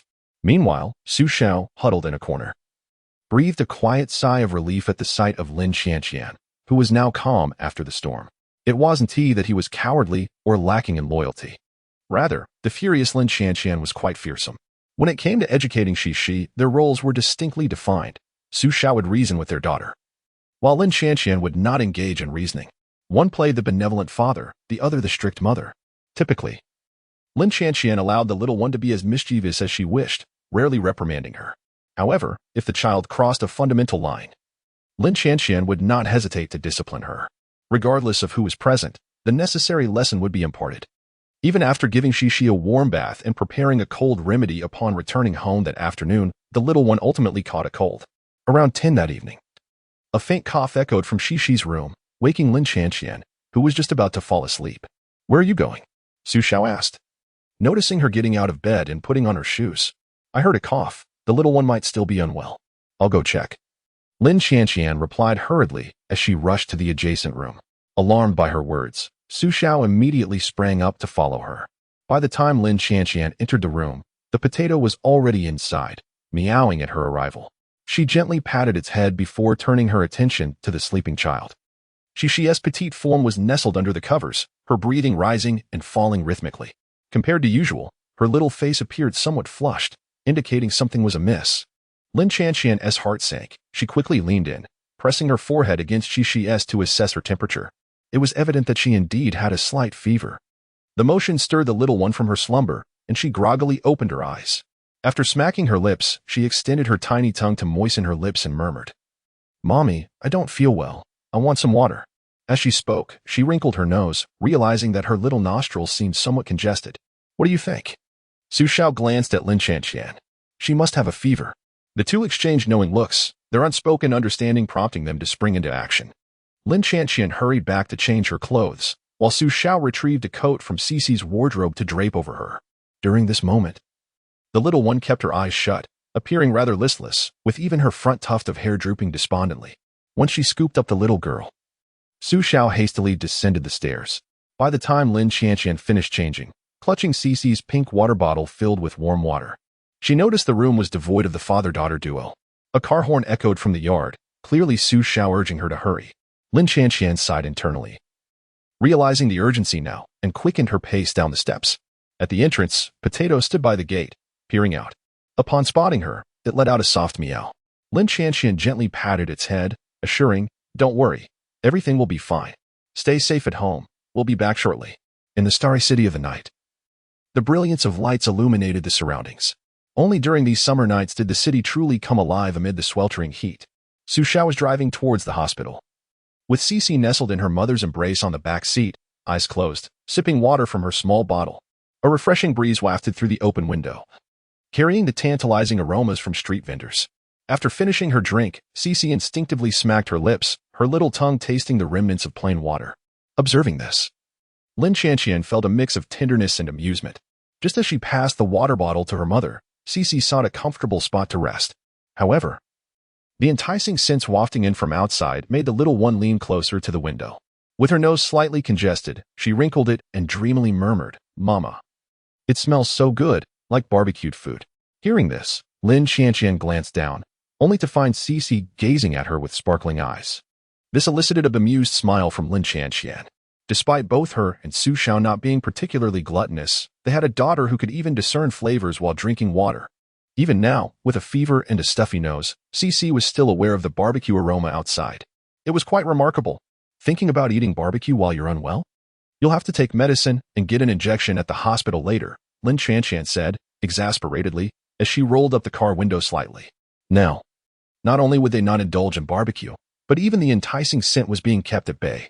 The little one pouted in protest, turning her head away indignantly. "Humph. Mama's a meanie. The baby has fallen ill. Not only did they neglect to buy some small barbecue to comfort me, but they also resorted to frightening me with medication and injections." However, the reality proved that mother did not instill fear in her. When the nurse, adorned with a mask, appeared before Xixi, Mother cooperatively pressed her tiny hand down onto the table. At that moment, Xixi, realizing the situation, immediately began to panic. Gripped by fear, particularly upon catching sight of the gleaming needle in the nurse's hand, the little one trembled involuntarily. Subsequently, she dove into her father's embrace, burying her head within his arms like an ostrich. "Daddy, Xixi does not want to get an injection," the little one pleaded pitifully, her voice muffled as she implored her father. Oh, it's all right. We want to get an injection." Xiao gently patted her little head, his tone tender as he comforted her, continuously soothing her anxious demeanor. Of course, while he spoke those words, he discreetly exchanged a knowing glance with the nurse. Chapter 83, Father, you were just a big liar. Xixi no longer trusts her father. The young nurse, understanding the situation, signaled an okay with her hand while hastening her movements. She felt something cold and smooth brushing against the back of her little hand, which puzzled the innocent child. Realizing something was amiss, she attempted to turn her head for a glance, but her father's large hand obstructed her view. "Daddy, you all are." Before Xixi could finish her sentence, she sensed the prick of a needle entering her small hand. Immediately, her lips quivered, and tears began to cascade down like little golden beads. "Daddy, you lied to me." Boo-hoo, the little one cried heartbrokenly, her tears flowing profusely. Oh, don't cry, don't cry." Xiao gently patted the child's back. The little one felt utterly wronged, sobbing uncontrollably, her voice choked with emotion. "You promised Xixi that we wouldn't get a shot. Daddy, you are just a big liar. I can never trust you again." "Boo-hoo. But if we don't get the shot, you won't get better, will you? Daddy is looking forward to taking you out for delicious food once you recover. For instance, spicy crayfish, deep-fried skewers from street vendors, and various delectable barbecues. These treats are forbidden when you are unwell. It is evident that in these past few years, Xiao, as a devoted father, has learned the art of comforting his little one. Indeed, with every mouth-watering delicacy he mentioned, the child's eyes sparkled a little brighter. She promptly forgot the fact that she had just been tricked into getting a shot. "Really? You will take me to eat crayfish and barbecue?" The child ceased her tears, gazing intently at her father. The mere thought of the scrumptious crayfish and barbecue made her swallow hard in anticipation. "Of course, it's true.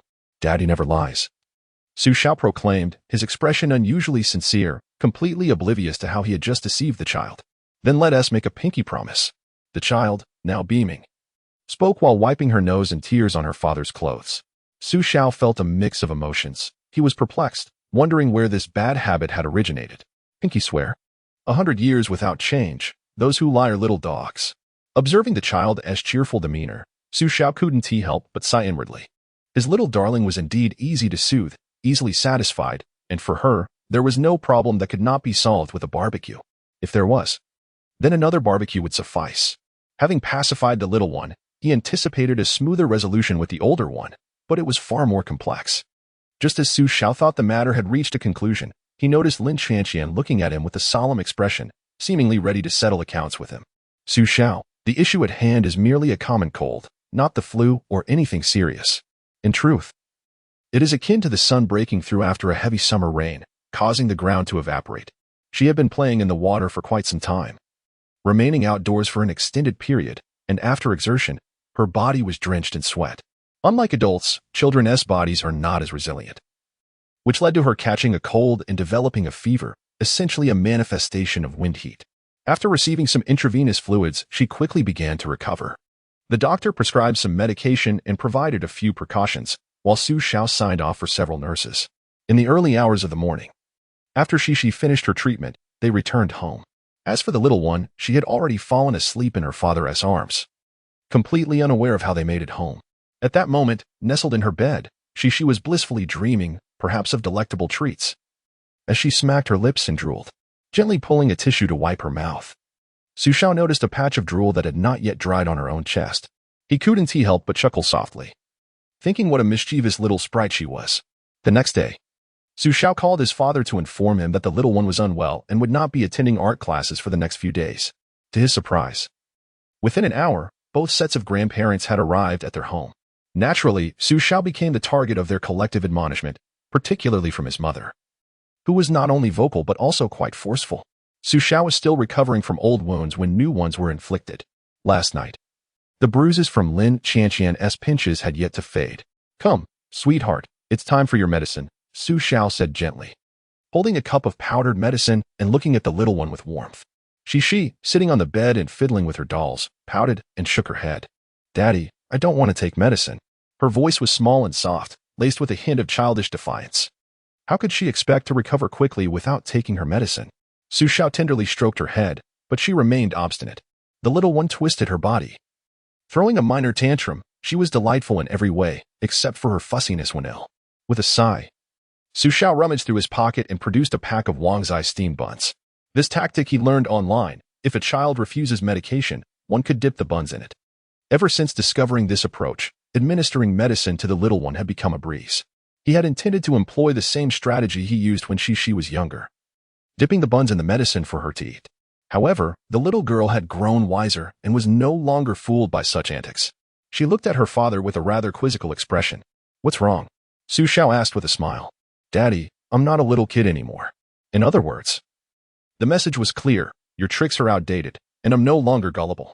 Xiao replied, well then, since you're not a child anymore, shouldn't you obediently take your medicine? Adults tend to be rather blunt. Xiao, with a patient demeanor, remarked while Xixi, with her large, sparkling eyes, surveyed the surroundings, her gaze glinting with mischief as she feigned innocence. Alas, Xixi was still a child, not an adult. Xiao pondered. So, you simply do not wish to drink, correct? Very well, you are compelling me to resort to drastic measures. Frustrated, she thought, if I cannot manage you, I refuse to believe that no one else can. With that, Xiao turned on her heel and exited to seek assistance. Wah, Qian, your daughter is tormenting me. Before long, Xixi spotted her father trailing behind her mother. Lin Qian pointed at the table and uttered a single word, drink. Casting a resentful glance at her impassive mother, the little one could not help but pout. Humph. If drinking is what you insist upon, then so be it. Why must you be so fierce? You frightened the baby. Chapter 84. Savoring life and living vibrantly is the essence of humanity. Cherishing one's body is indeed remarkable. Within just 2 or 3 days, she had regained her previous lively demeanor. She remarked that her little arms and legs had grown rusty during her days at home, and she needed to venture out more to rekindle her energy. However, the pretext of taking a stroll was merely a guise. Her true desire was to indulge in some roadside barbecue. Not long after dinner, as nightfall enveloped the surroundings, she expressed her wish to take her father for a walk to aid digestion.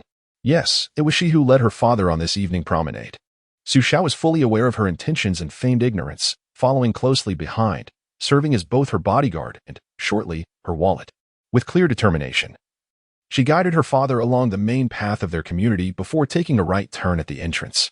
On ordinary days, she would leisurely observe her surroundings, allowing curiosity to dictate her pace, often stopping to marvel at the smallest of creatures, like an ant. Yet today, nothing could divert her focus. Her mind was solely set on the tantalizing barbecue. She urged her father to quicken his pace. In response to her insistence, Xiao deliberately walked slowly, teasing her. Aren't we out for a stroll? Why rush? Xixi, taken aback, replied, she acknowledged her father's astute question, declaring that he should refrain from asking it again in the future. Momentarily at a loss for words, she glanced around, stammering. This is because upon noticing her father's amused expression, she realized her little secret had been uncovered. Pouting in protest, she stamped her foot and exclaimed, Oh, Dad, you're so annoying. Her little bangs danced with her movements, adding an amusing touch to her display of childish frustration, which elicited hearty laughter from Xiao. There was no need for Xiao to navigate. She was already well acquainted with the locale. She expertly led her father, deftly maneuvering through turns until they arrived at a series of food stalls at the alley's mouth.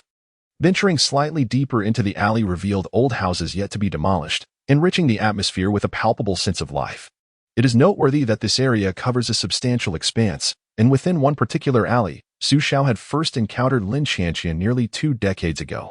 Remarkably, little had changed since then, making it a treasured memory for the long-time residents of Xingqing. As night settled in, the area buzzed with activity. The air was filled with the cacophony of vendors calling out and the sizzling sounds of fried delicacies. Lang of enticing aromas wafted through the air, swirling and rising beneath the glow of streetlights. In this bustling neighborhood, the essence of life was palpable, and the vibrant marketplace unfolded before them, showcasing frying foods crackling in oil, fried rice dancing in the wok, and glistening candied hawthorns beckoning with their allure. Before her lay a vibrant tapestry of life, exuding the simple yet profound essence of human existence. This particular scene sparked a memory in Xiao, reminiscent of the adage that savoring life deeply and living each day with vivid colors embodies the spirit of humanity. In contrast, Xixi felt less contemplative. Her eyes were fixed eagerly on the tantalizing barbecue before her, and she could no longer contain her excitement. "Daddy, I want to eat barbecue," she declared, gazing up at her father with hopeful eyes that sparkled like stars. However, Xiao was intent on teasing the little one further, pondering how to engage her in playful banter. Yet, it appeared that her father had not brought his phone. Xiao patted her pockets, spreading her hands in mock disappointment. "Humph, I clearly saw you bring your phone out just now." The clever little girl was not easily misled. She had taken note of her father's phone before they left. "You must have seen wrong. Go ahead and check." Xiao rummaged through one pocket, revealing nothing, and then searched another, producing only a set of keys. Xixi's expression was one of confusion. Could I have really been mistaken? She was certain her father had his phone. Channeling her mother's demeanor, she thoughtfully tapped her chin, her gaze scanning her father. Suddenly, as if struck by inspiration, she darted behind him and, as expected, spotted a corner of the phone peeking from his back pocket. "Aha! What is this?" she exclaimed, swiftly retrieving the phone and triumphantly brandishing it before her father, her face adorned with a delightful expression. Caught in the act, Xiao felt a tinge of embarrassment, but his mask concealed his reaction from the little one. With a theatrical flourish, he feigned enlightenment. "Oh, so it was behind me." Xixi crossed her arms, regarding her father with an air of triumph, embodying a resemblance to Lin Qianqian. The barbecue vendor, a man in his 40s, observed the charming interaction between the father and daughter with a knowing smile. Although it was peculiar to see a father wearing a mask on a hot day, obscuring his features, one could surmise from his daughter's enchanting appearance that he was likely quite handsome. "Good evening, uncle," Xixi greeted politely, her face aglow with a sweet smile. "What would you like to eat, little beauty?" The vendor replied with a grin. Let me take a look first." The little one responded cheerfully. The barbecue stand was essentially a modified electric tricycle, featuring a glass cabinet over a meter high and a charcoal grill. Xixi, not quite tall enough, stood on her tiptoes, her eyes sparkling with delight as she gazed at the array of ingredients. Wow, so many delicious foods, all of which I love. Upon witnessing this delightful little creature, one cannot help but salivate. But what, pray tell, lies atop this tantalizing layer? With eager anticipation, the child leaped, yet still could not glimpse what resided within. Thus, seeking assistance, she turned to her father with a rather indignant expression, exclaiming, "Father, might you not lift me up?" The implication was clear. Her father was rather oblivious to her needs. Had he not noticed that his little one required his aid? Xixi was momentarily taken aback, but then, with a resigned smile, he lifted her into his arms. As the saying goes, those who stand tall have a broader perspective. With her father's support, the child, now elevated, surveyed all the delectable delights before her. Yet, soon she found herself in a quandary. "I must apologize. I had originally set aside several chapters, intending to update you in the coming days. However, after completing my writing last night, I was suddenly beset by dizziness, blurred vision, nausea, and profuse sweating, leaving me feeling quite unwell, as if I were on the brink of collapse. After enduring this for a considerable time, I finally roused my family, which startled them greatly. Following a lengthy ordeal, I managed to recover after drinking some herbal tea. During the day, I consulted a physician who diagnosed me with low blood sugar accompanied by vertigo, likely exacerbated by the considerable stress I have been under recently. Indeed, the pressure has been immense. I had been anxious about the debut of my new book, tossing and turning at night, unable to find rest. The initial performance on the first day was promising, yet before I could bask in the joy of it, the daily traffic plummeted drastically. To make matters worse, 2 days ago, I casually mentioned an issue regarding the title, which seemingly prompted a report and subsequent review, resulting in a complete halt of traffic for my new book, causing me considerable anxiety. The doctor has advised me to take a few days off, thus I must postpone any additional updates. However, maintaining a regular schedule of 2 chapters per day remains feasible, as I can only draw from the previously prepared content for the next few days. I sincerely apologize. Dear readers, for my broken promise regarding the updates, I kindly ask for your patience as I navigate this challenging period. Chapter 85 The Vendor of Delectable Snacks dashed ahead, with eager patrons in hot pursuit. Xixi, overwhelmed by her indecisiveness, lingered under the vendor's gaze, unable to make a choice. Her mind was already engaged in a tempest of contemplation. What should she indulge in? So many delicious options beckoned to her, leaving her in a quandary. The sight of every tempting morsel only heightened her desire, rendering her momentarily incapable of deciding, much to her frustration. Her brows furrowed tightly, as if pondering a monumental dilemma. Recognizing her plight, Xiao could only smile apologetically at the vendor. Don't mind her.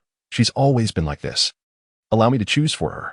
He swiftly selected a variety of items that catered to her tastes.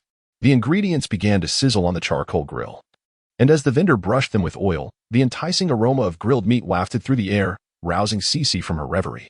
Daddy, I haven't chosen yet, she exclaimed. Fear not, for I have already selected everything you adore, Xiao reassured her, gesturing towards the spread. Upon seeing the familiar favorites, Xixi pondered briefly. Oh, I see. Then I shall. Wait, what about Mommy? Though she occasionally indulged in moments of childish glee, Xixi was generally quite considerate. How could she enjoy a meal with her father and neglect to include her mother? Xiao felt a surge of pride at his daughter's thoughtfulness. At her behest, he selected additional items favored by Lin Qianqian. The vendor worked with remarkable agility, flipping and brushing the ingredients in a seamless flow, the sizzling sounds creating a culinary symphony. As the tantalizing aroma enveloped her, Xixi instinctively wrinkled her little nose, lost in a state of bliss. Suddenly, a cry rang out, the city inspectors are coming. Run. The once lively alley descended into chaos. Vendors abruptly halted their tasks, scrambling to pack their belongings, and hastily mounted their tricycles, fleeing deeper into the alley. This unexpected turn of events bewildered the patrons, jolting Xixi from her daydream. Observing the frantic scene before her, she stared in confusion, her mouth agape and her head filled with questions. What are the uncles and aunties doing? Are they moving? Before she could process further, she noticed the uncle who had been preparing her barbecue joining the frantic exodus. Her eyes widened in alarm. My barbecue? My barbecue is escaping. Daddy. We must chase after them. The barbecue is running away. The little one was utterly anxious, her short legs galloping ahead in pursuit. Xiao, taken aback by this unexpected situation, was momentarily bewildered. However, upon seeing the child chase after her goal, he hurriedly followed suit. He scooped her up under his arm and began to chase after the vendors down the alley. Uncle selling skewers, don't run away. I'll pay, she shouted exuberantly to the vendor. To her surprise, the man on the tricycle turned and shouted back, the city management is coming. We must flee. I'll wait for you at the end of the alley. Do you want medium or mild spiciness? Medium, please. And add extra cumin for me, the little one joyfully replied, urging her father to quicken his pace as her beloved skewers were almost out of sight. It is often the case that with one person leading the way, others quickly follow suit. Now, with Xixi at the forefront, the previously bewildered patron sprang into action, chasing after her and the vendor. The scene was both comical and lively, with numerous vendors on tricycles at the front and a throng of eager customers trailing behind. The spectacle was indeed delightful and amusing, with many capturing the moment on their phones while laughing heartily. Eventually, the vendor did not deceive Xixi. He was indeed waiting for them at the mouth of a nearby alley. Upon spotting him, Xixi joyfully dashed towards the vendor, exclaiming, My skewers! My skewers! Meanwhile, Xiao, panting and lagging behind, couldn't he help but find the situation amusing despite his exasperation. This is quite the ordeal for someone who is a rising star. To ensure my daughter enjoys her skewers, I must chase after a tricycle while carrying her. It's a sight to behold. At nearly 30 years old, this was his first encounter with such a scenario. Were it not for the inconvenience of holding the little one, he would have loved to join the others in capturing this moment on his phone. Finally, with the coveted skewers in hand, Xixi, carrying her assorted takeout boxes, felt her steps lighten with joy. She hummed along to her father's new song, her mood buoyant and effervescent. You are my little star, shining brightly in the sky. I have decided to love you and shall not easily give up. Xiao knew well of his daughter's musical talent. She could remember melodies and lyrics after just a single listen. However, she is merely 4 years old, having just recently celebrated her birthday. She remains a child, and the romantic ballads meant for adults are rather inappropriate for her, especially after the incident during the last live broadcast. Xiao and Lin Qianqian have become more vigilant regarding such matters while at home. They seldom play music aloud, and even when Xiao practices singing, she retreats to the balcony or locks herself in the study. Yet, one would never suspect that this little 4-year-old secretly dons headphones to listen to music. Xiao feels somewhat helpless about this. It can only be said that the little one has inherited quite wonderfully. The family's artistic lineage is indeed profound.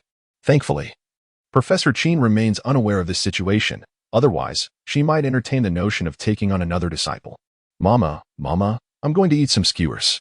Upon returning home. As soon as Xixi stepped through the door, she didn't even bother to put on her slippers, scampering about with her little feet bare. Chapter 86. Cherishing moments. I am heading to the countryside to learn painting from my grandfather and to visit my great-grandmother. Startled, Xiao immediately reached out to grasp her hand, helping her to put on her slippers. She had just recovered from a cold. He certainly did not want her to catch another chill. As a caregiver, he faced considerable challenges if the little one fell ill again. He would undoubtedly be inundated with complaints from her parents. Previously, they had only visited Xixi's grandparents, but it was possible that next time they would have to meet her great-grandparents. Truly, she was the cherished treasure of the entire family. On the dining table, an array of delectable skewers was laid out, wrapped in aluminum foil and nestled in disposable foam boxes. Meat skewers, vegetables, tofu, there was an abundance of variety. Watching her father unpack the food from the takeout containers and arrange it neatly, Xixi felt her mouth water in anticipation. Sitting in her high chair, her eyes sparkled with excitement as she fixated on the tantalizing morsels. Leaning closer, she wrinkled her little nose, savoring the enticing aroma of the grilled delights. When her mother finally joined them, bringing 3 cans of green soda from the refrigerator and taking a seat, Xixi eagerly rubbed her tiny hands together, her short legs swinging joyfully in the air. With a proud demeanor, she patted her chest and waved her hands, declaring, "Today, this little one is very happy to treat you all to barbecue. Mom and Dad, please don't hold back. Eat as much as you like." Xiao couldn't help but feel a mix of amusement and exasperation at her declaration. How had it come to be that she was treating them? After all, it was he who had paid. The clever little girl seemed to read the confusion in her father's eyes and, twisting her petite body, earnestly replied, "Dad, you must broaden your perspective. Who pays is of little consequence. What truly matters is that Xixi is treating you." After this, she mimicked an adult, patting Xiao on the shoulder. A few dark lines appeared on Xiao's forehead. Had he just been chastised by this little imp? Lin Chanxian couldn't suppress her laughter, witnessing their lively exchange. She always found amusement in the peculiarities of their little treasure's words. Having such a spirited child at home was a constant source of joy, particularly when Xiao recounted the amusing scene of the little one chasing after skewers, inspiring a whole crowd to join in the pursuit of snacks. Lin Chanxian found herself in stitches, praising Xixi for her spirited nature reminiscent of her own childhood. Feeling elated from her mother's praise, Xixi lifted her chin, her expression brimming with pride, as if her tail were about to soar to the heavens. Hiss, hiss, hiss. This was the sound of Xixi gasping for air as she struggled with the spiciness. Her little lips were flushed, and she repeatedly stuck out her rosy tongue while fanning herself with her tiny hands. Even beads of sweat began to form on her forehead, like her mother Lin Chanxian. Xixi was indeed an anomaly among the people of Hunan when it came to spicy food. To Xiao, the heat seemed merely typical for the region. Yet both mother and daughter appeared to be rather delicate in this regard. Both individuals sported lips that were a fiery red and beads of sweat glistened on their foreheads. Yet, inexplicably, they insisted on ordering dishes that were exceptionally spicy. Is it really that hot? Just like your mother, who can't handle the heat yet insists on pretending she can, Xiao remarked with exasperation as she handed her a damp tissue to wipe away the perspiration. Not hot at all, not in the slightest. It's quite delightful, the little one retorted, though her words were slightly slurred from the spice. After finishing her skewer, she didn't hesitate to lick the bamboo stick clean before eagerly reaching for another skewer of pork belly. Biting into a piece of perfectly grilled pork belly, she raised her drink, declaring her intention to toast with her parents. "Cheers," she exclaimed, before gulping down a mouthful of chilled soda. A satisfied burp escaped her lips, and she mused, barbecue paired with soda is simply delightful. After the barbecue feast, her mother retired for a shower while her father disappeared into the study, leaving little Xixi feeling rather bored on the sofa. She realized it had been several days since she last learned to paint with her grandfather, and a wave of nostalgia washed over her. So she took out her phone watch and called him. "Hello, Grandpa. It's Xixi. Can you hear me?" Her lively voice resonated through the phone, bringing a smile of affection to Xiao's face. "I can hear you. Do you miss your grandpa?" "Yes. I miss you very much." The sweet-tongued child spoke effortlessly, earning a chuckle from the elderly gentleman on the other end. However, after receiving a disapproving glance from his wife, he quickly composed himself and inquired, "Is little sweetheart feeling better now? Are you still unwell?" His voice was imbued with a tenderness that could easily overwhelm, likely causing Xiao to cringe if she were present. "I'm all better now," Xixi feels strong enough to take on a giant. The little one boasted without a moment's hesitation, embodying the classic case of someone who had forgotten their past discomfort. Following her boast, she confidently declared, "Grandpa, don't miss me too much. I'll come over tomorrow to learn painting." Xiao glanced at his wife and mother, slightly troubled, and replied, "But Grandpa is in the countryside now, at your great-grandmother's place." "The countryside? At great-grandma's?" Upon hearing this, Xixi's eyes sparkled with excitement, her mind racing with possibilities. The countryside was wonderful, filled with delicious treats, fun activities, and, most importantly, her dearly beloved great-grandmother. "I want to go to the countryside." "Oh, no. I want to go to the countryside to learn painting with Grandpa and visit great-grandma." After a whirlwind of thoughts, she boldly made her decision.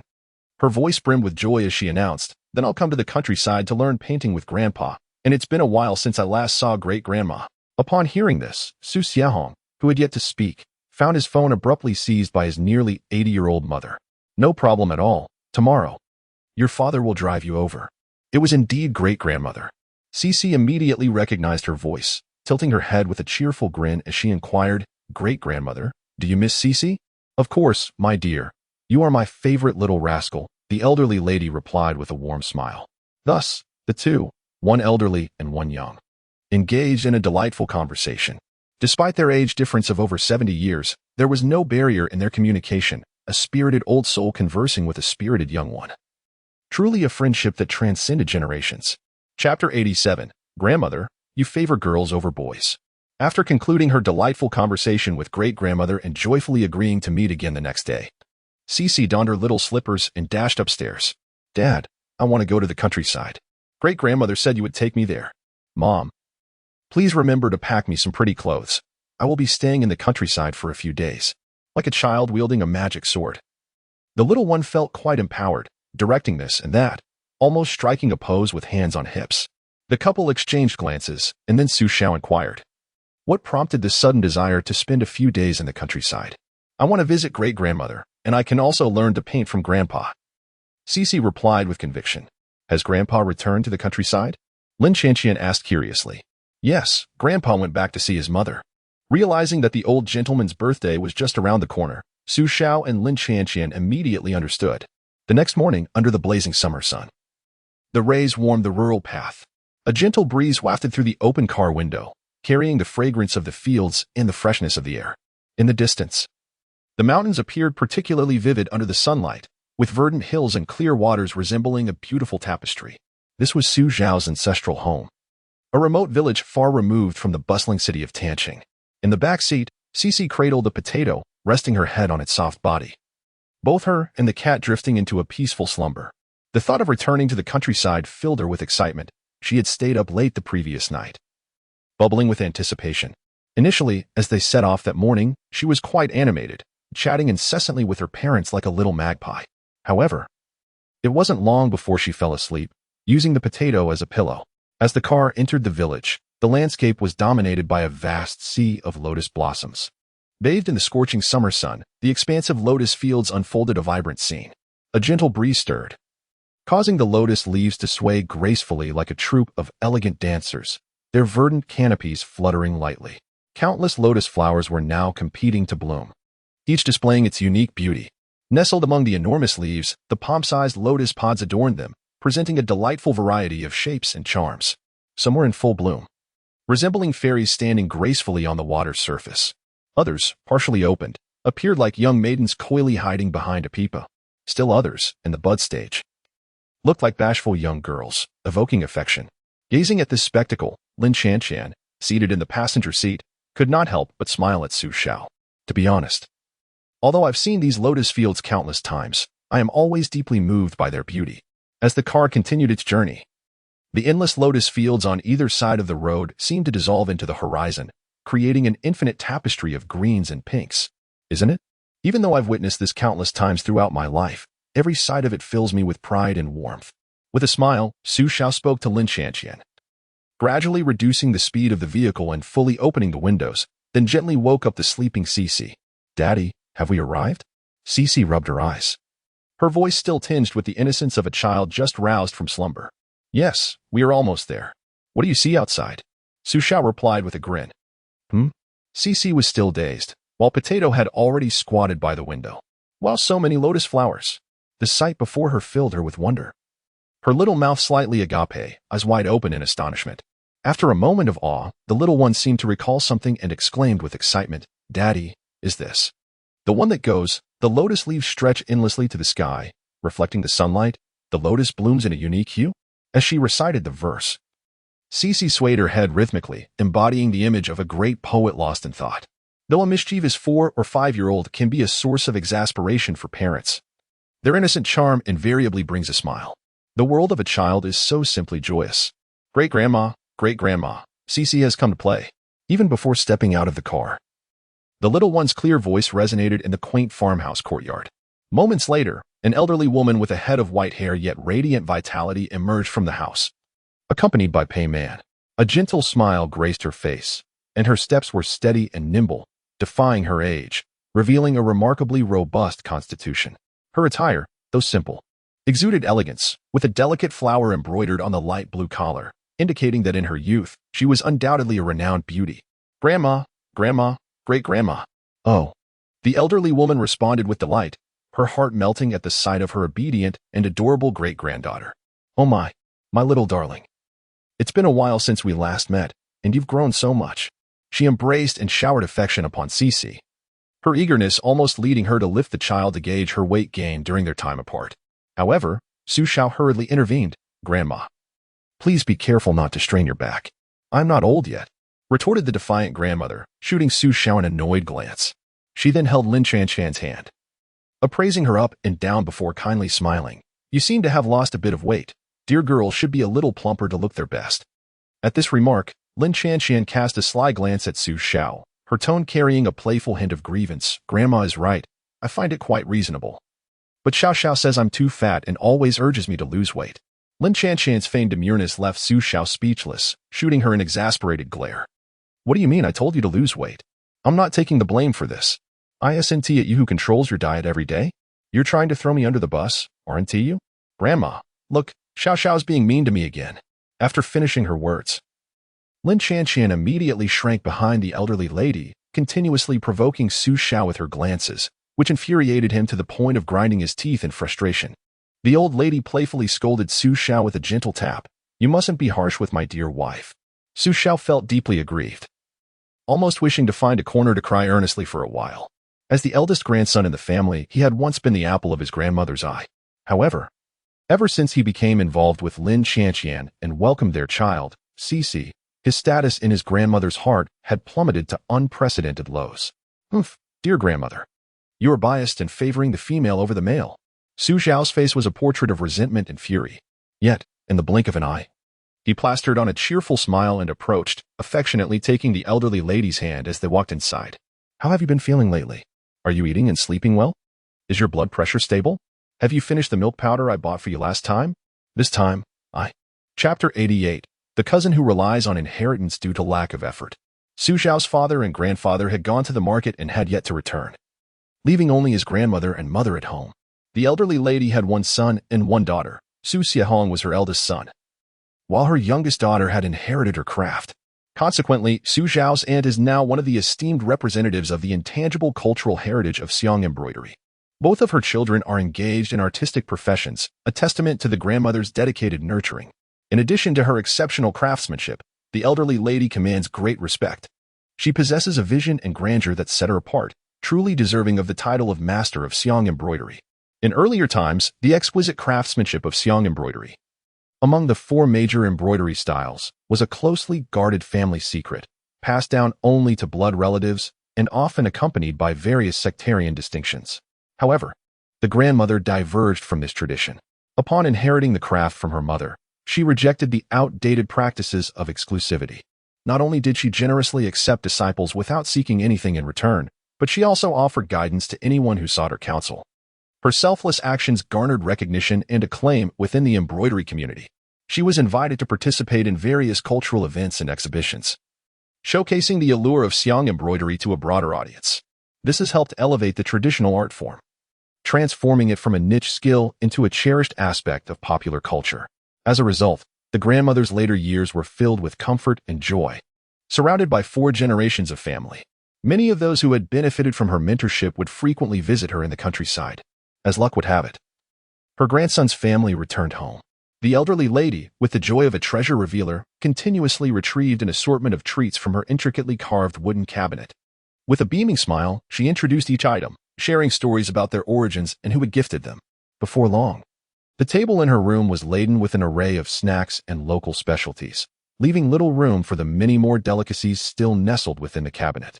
This delightful spectacle captivated the eyes of the little glutton, Xixi, who gazed longingly at her great-grandmother's cabinet, her big eyes brimming with envy and curiosity. She found her great-grandmother's carved wooden cabinet to be truly magical, akin to Doraemon's pocket of wonders. While Doraemon is filled with extraordinary gadgets, it seemed as though her great-grandmother's cabinet was an endless source of delightful treats. Thus, the little one became utterly enchanted by her great-grandmother, following her around like an affectionate shadow. "Great-grandmother, is your wooden cabinet a treasure chest?" The elderly lady paused for a moment, then comprehended the child's meaning. "Indeed, it is a treasure chest, filled with many delightful and tasty items." Although her response may have been somewhat off-topic, it did not hinder the communication and connection between the two, nor did it diminish Xixi's admiration for her great-grandmother. "Wow, great-grandmother, you are amazing." Xixi's expressions were exceedingly exaggerated, bouncing and leaping about, her vivacious charm eliciting hearty laughter from the elderly lady. When grandfather and great-grandfather returned from the market, the household grew even more lively, filled with the delightful sounds of the little one's laughter. As the fourth-generation granddaughter of the family, the little one returned only a few times a year, prompting great-grandmother to prepare an extravagant feast just for her. The table was laden with her favorite dishes.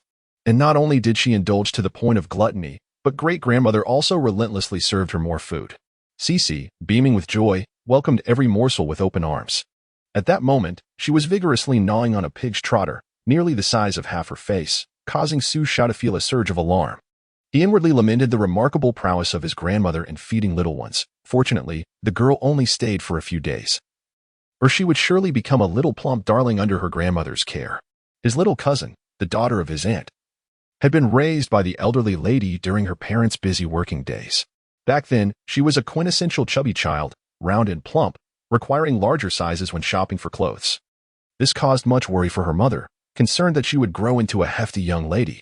Fortunately, after entering high school, the pressures of academia compelled her to study for over 10 hours daily, resulting in a noticeable weight loss within mere months. This left the elderly lady distressed, constantly scolding her daughter for having starved her beloved granddaughter, leading to a rather amusing situation. Speaking of which, Nini must have graduated from university by now, right? Did she pass her postgraduate entrance exam last year? What has she been up to lately? Xiao mused to himself, glancing at his grandmother and inquiring, "Grandma, has Nini graduated? Did she pass the exam?" Nini was the affectionate name for his little cousin, Li Manny. After a nod from his grandmother, she replied, "Yes. She has graduated, though it's quite unfortunate that she did not pass the entrance exam. She mentioned she does not intend to retake it." She was a staunch advocate of the belief that education is invaluable, holding a deep reverence for further study. In great-grandmother's eyes, the more one learns, the better, with university being merely a baseline expectation. Due to the era in which she was born, she regrettably had very little formal education, a fact she often lamented. Thus, she frequently expressed that her lack of cultural knowledge had been a disadvantage, and she was determined to cultivate a lineage of scholars. It was no surprise that, even in her time, she foresaw the importance of education, ensuring both her son and daughter became university graduates. Though her eldest son became a painter and a member of the National Artists Association, and her daughter followed in her footsteps with notable achievements, they paled in comparison to her daughter-in-law, Pei Man, a university professor with a doctoral degree, among the highest educated in the nation. Thankfully, her grandson Xiao had also completed his doctorate and remained at the university as a lecturer, a source of immense pride for the elderly lady. It was a joyous occasion when Xiao was accepted into a doctoral program. The elderly lady was so exuberant that she nearly wished the whole world to know of her grandson's achievement. She conducted ancestral rites and organized a grand feast, inviting nearly all the relatives and friends she could muster, hosting dozens of tables in the village. While pursuing further education is undoubtedly beneficial, each individual has their own choices to make.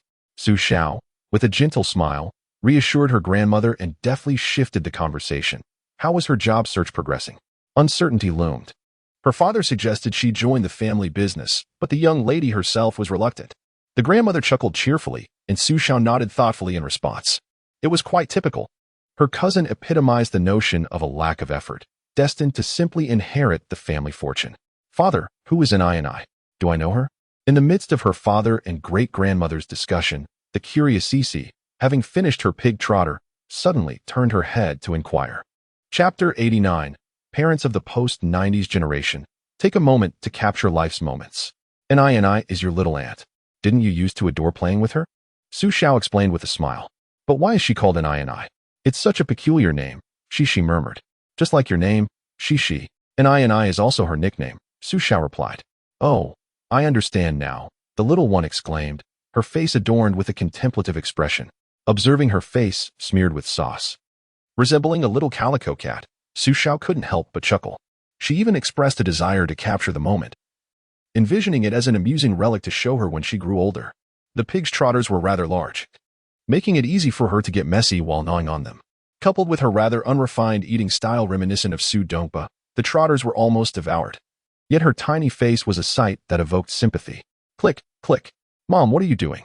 Xixi asked innocently. Oh, nothing. I'm just documenting our life. Lin Qianqian replied, unfazed by her daughter's observation as she tucked her phone away, while helping the little one wipe her face. Xiao raised an eyebrow and exchanged a knowing glance with Lin Qianqian, their unspoken understanding evident. Peng Man, who had witnessed the entire scene, could no longer contain herself and playfully nudged Xiao, a teasing expression on her face. What kind of parents are you? Oh, there are quite a few like us. Xiao retorted boldly, feeling no remorse in her heart. Aren't all the post-90s like this? She rolled her eyes, thinking her mother was being overly dramatic. After the meal, Xixi, having indulged in a hearty feast, soon began to feel drowsy, her eyelids playfully fluttering as sleep beckoned. The bed had already been prepared. So after bidding her parents farewell, she ascended the stairs for her afternoon nap with remarkable ease. Su Zhao's grandmother's house was a self-built residence, often referred to as a rural villa.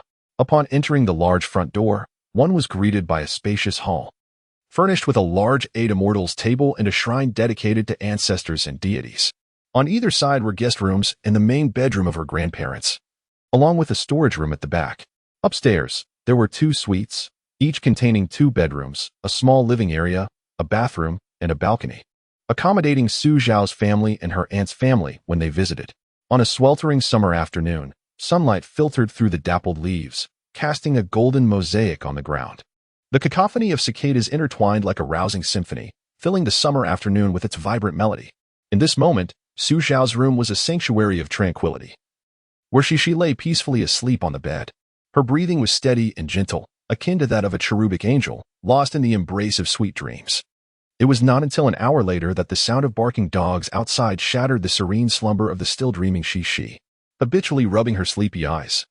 The little one found herself in a somewhat unfamiliar environment within the empty room, which prompted her to pout slightly. Just then, the sound of barking echoed again, this time clearly audible to her. It was the voice of a small puppy, tender and melodious, tinged with a hint of fear and urgency, as if whimpering. The puppy's cries instantly ignited both her curiosity and compassion, and she hurriedly slipped on her shoes and made her way downstairs.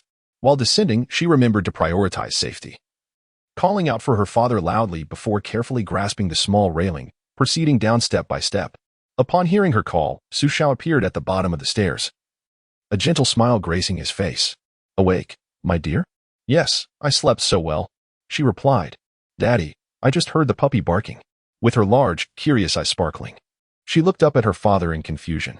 Yes, your great-grandfather just went out to pick lotus pods for you and found what seems to be a lost puppy on the way. Would you like to go see? Yes, yes. The little one nodded joyfully, extending her arms to her father for a hug. Daddy, carry me down. With a resigned shake of his head, Su Xiao swiftly scooped her up and brought her down in a couple of strides. As soon as her feet touched the ground, she dashed outside, light and cheerful like a little butterfly. In the courtyard, she spotted a fluffy yellow puppy, crouched low to the ground, softly whimpering. Its head hung low, appearing pitiful and helpless. In front of it, a large potato-like creature loomed, watching intently with a menacing gaze. Awake now, Xixi? Look what your great-grandfather brought you, he said, shaking a handful of lotus pods, each the size of an adult palm. The pods, still attached to their long, sturdy stems, were a vibrant green on top, adorned with evenly spaced holes resembling exquisite works of art. Lotus pods? The little one's eyes brightened as she joyfully accepted them, sweetly saying in her baby voice, "Thank you, great-grandfather." Woo, woo. The startled yelp of the puppy brought Xixi back to the moment. She observed as the potato cautiously approached the little dog, seemingly reassured that there was no danger, even extending a paw towards it. "Potato, do not bully the puppy," she exclaimed, rushing forward, lotus pods still clutched in her arms, and promptly grabbing the potato's tail. Turning around, the potato let out a surprised meow in response. Xixi released its tail, one hand holding the lotus pods while the other was placed firmly on her hip, pouting defiantly, "You mustn't bully the weak." After casting a glance at the puppy, the potato looked up at Xixi and meowed again. "No arguing. I saw everything." With a hint of dissatisfaction, Xixi remarked, extending her finger to poke Potato's nose. Observing that her young master seemed upset, Potato swiftly transitioned to a different approach. With a graceful roll, it lay on the ground, curling its limbs and commencing to act adorably, a display so skillful that it elicited both surprise and amusement. Indeed, this tactic proved most effective on Xixi, prompting her to gently stroke Potato's belly in a soothing manner before turning her attention to the nearby puppy. "Fear not, dear one.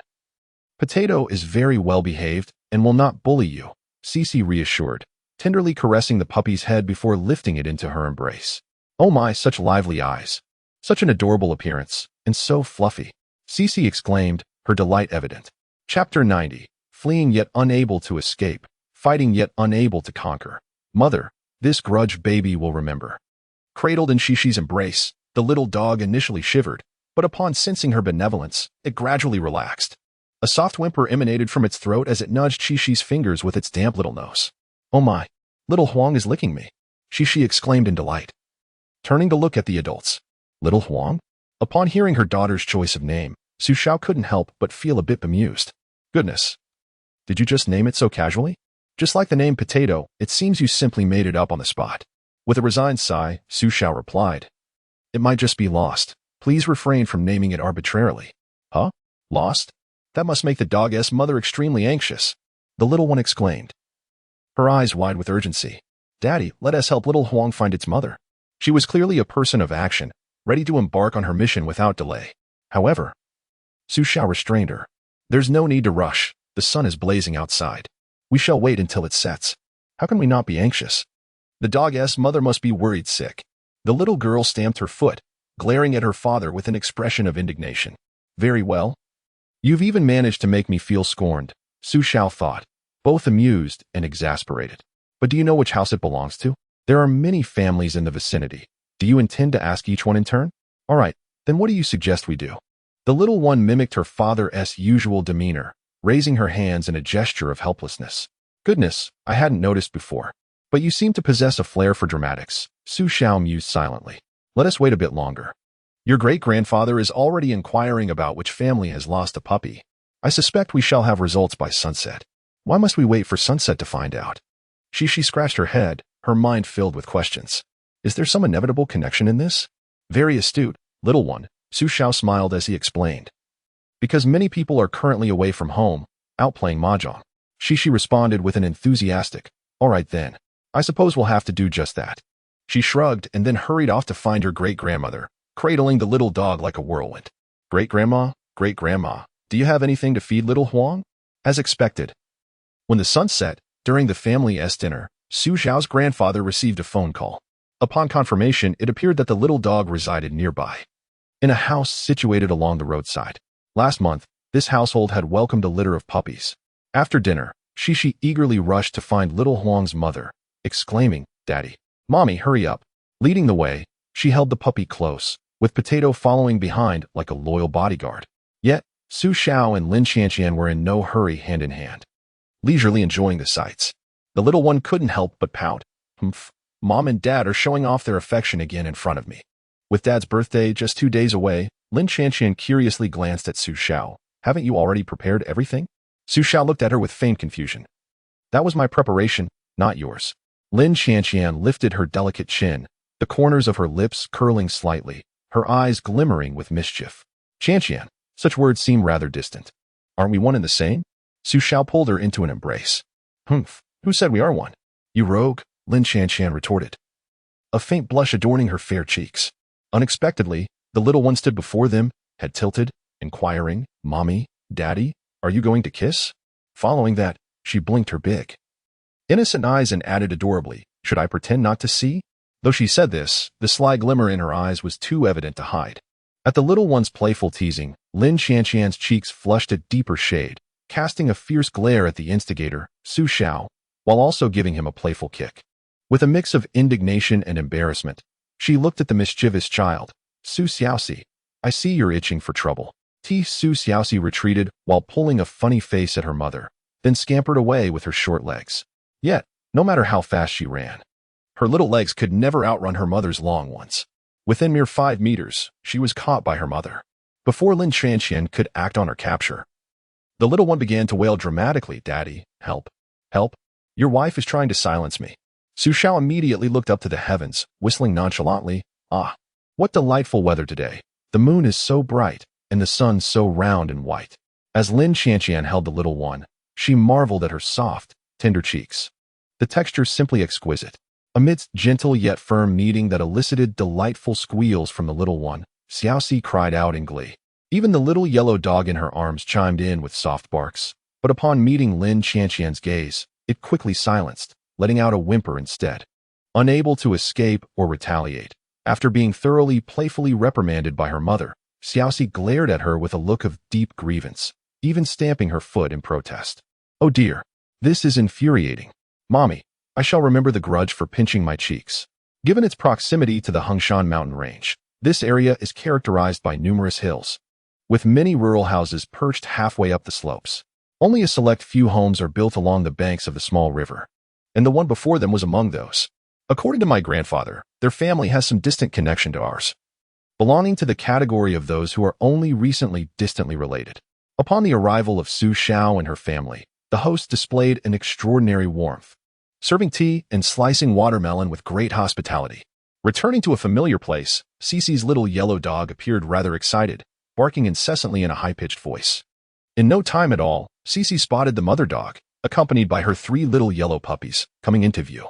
Meanwhile, the potato dog, resting at her feet, immediately sprang to attention, adopting a posture of alertness, emitting low growls from its throat, its back arched as if its fur were about to bristle. The mother dog on the other side bared her white teeth in a grin. The impending clash between the cat and dog was palpable. Chapter 91. The cherished mysterious gift. Mother dogs, especially those with pups, tend to exhibit a fierce demeanor, raising concerns about potential harm. Thus, the owner swiftly grasped the dog's muzzle to restrain it. Behave yourself, Xiao Huang, he admonished. The mother dog, also named Xiao Huang, shook her head vigorously in an attempt to break free, but to no avail. Resigned, she rested her paws on her owner's hand, emitting soft whimpers. The sight was quite comical, suggesting that had she been able to vocalize, her words might have been rather vulgar. Ah? The mother dog shares the same name as her pup. What should Xiao Huang do? In a fleeting moment of distraction, Xiao Huang darted from her owner's embrace, racing toward her mother. Observing the pup snuggling against her mother, she felt a brief pang of melancholy. The owner, a woman in her 30s, noticed the sorrow etched on Xixi's face and smiled gently, saying, if you like her, you may take her home. I cannot keep so many here. To be honest. Xixi was somewhat tempted, yet she ultimately shook her head earnestly. She then picked up her companion, Tuber, rubbing her cheek against him, her face aglow with joy. Thank you, Andy, but I'm quite content with Tuber. After a brief respite, Xiao and her companions bid farewell to the owner. The evening glow was rapidly fading, and the night crept in silently. The last rays of sunlight bathed the sky in a deep purple hue, akin to a grand finale and farewell. Be good from now on, eat well, listen to your mother, and grow up quickly. Next time, don't wander off and get lost. She crouched down, bidding her final farewell to the little dog. Meanwhile, the mother dog was again restrained by her owner, futilely struggling against her grasp. Perhaps this was their unique way of coexisting. Yet, truth be told, having such a tedious owner who frequently grabbed her muzzle must have left quite an emotional scar on Xiao Huang.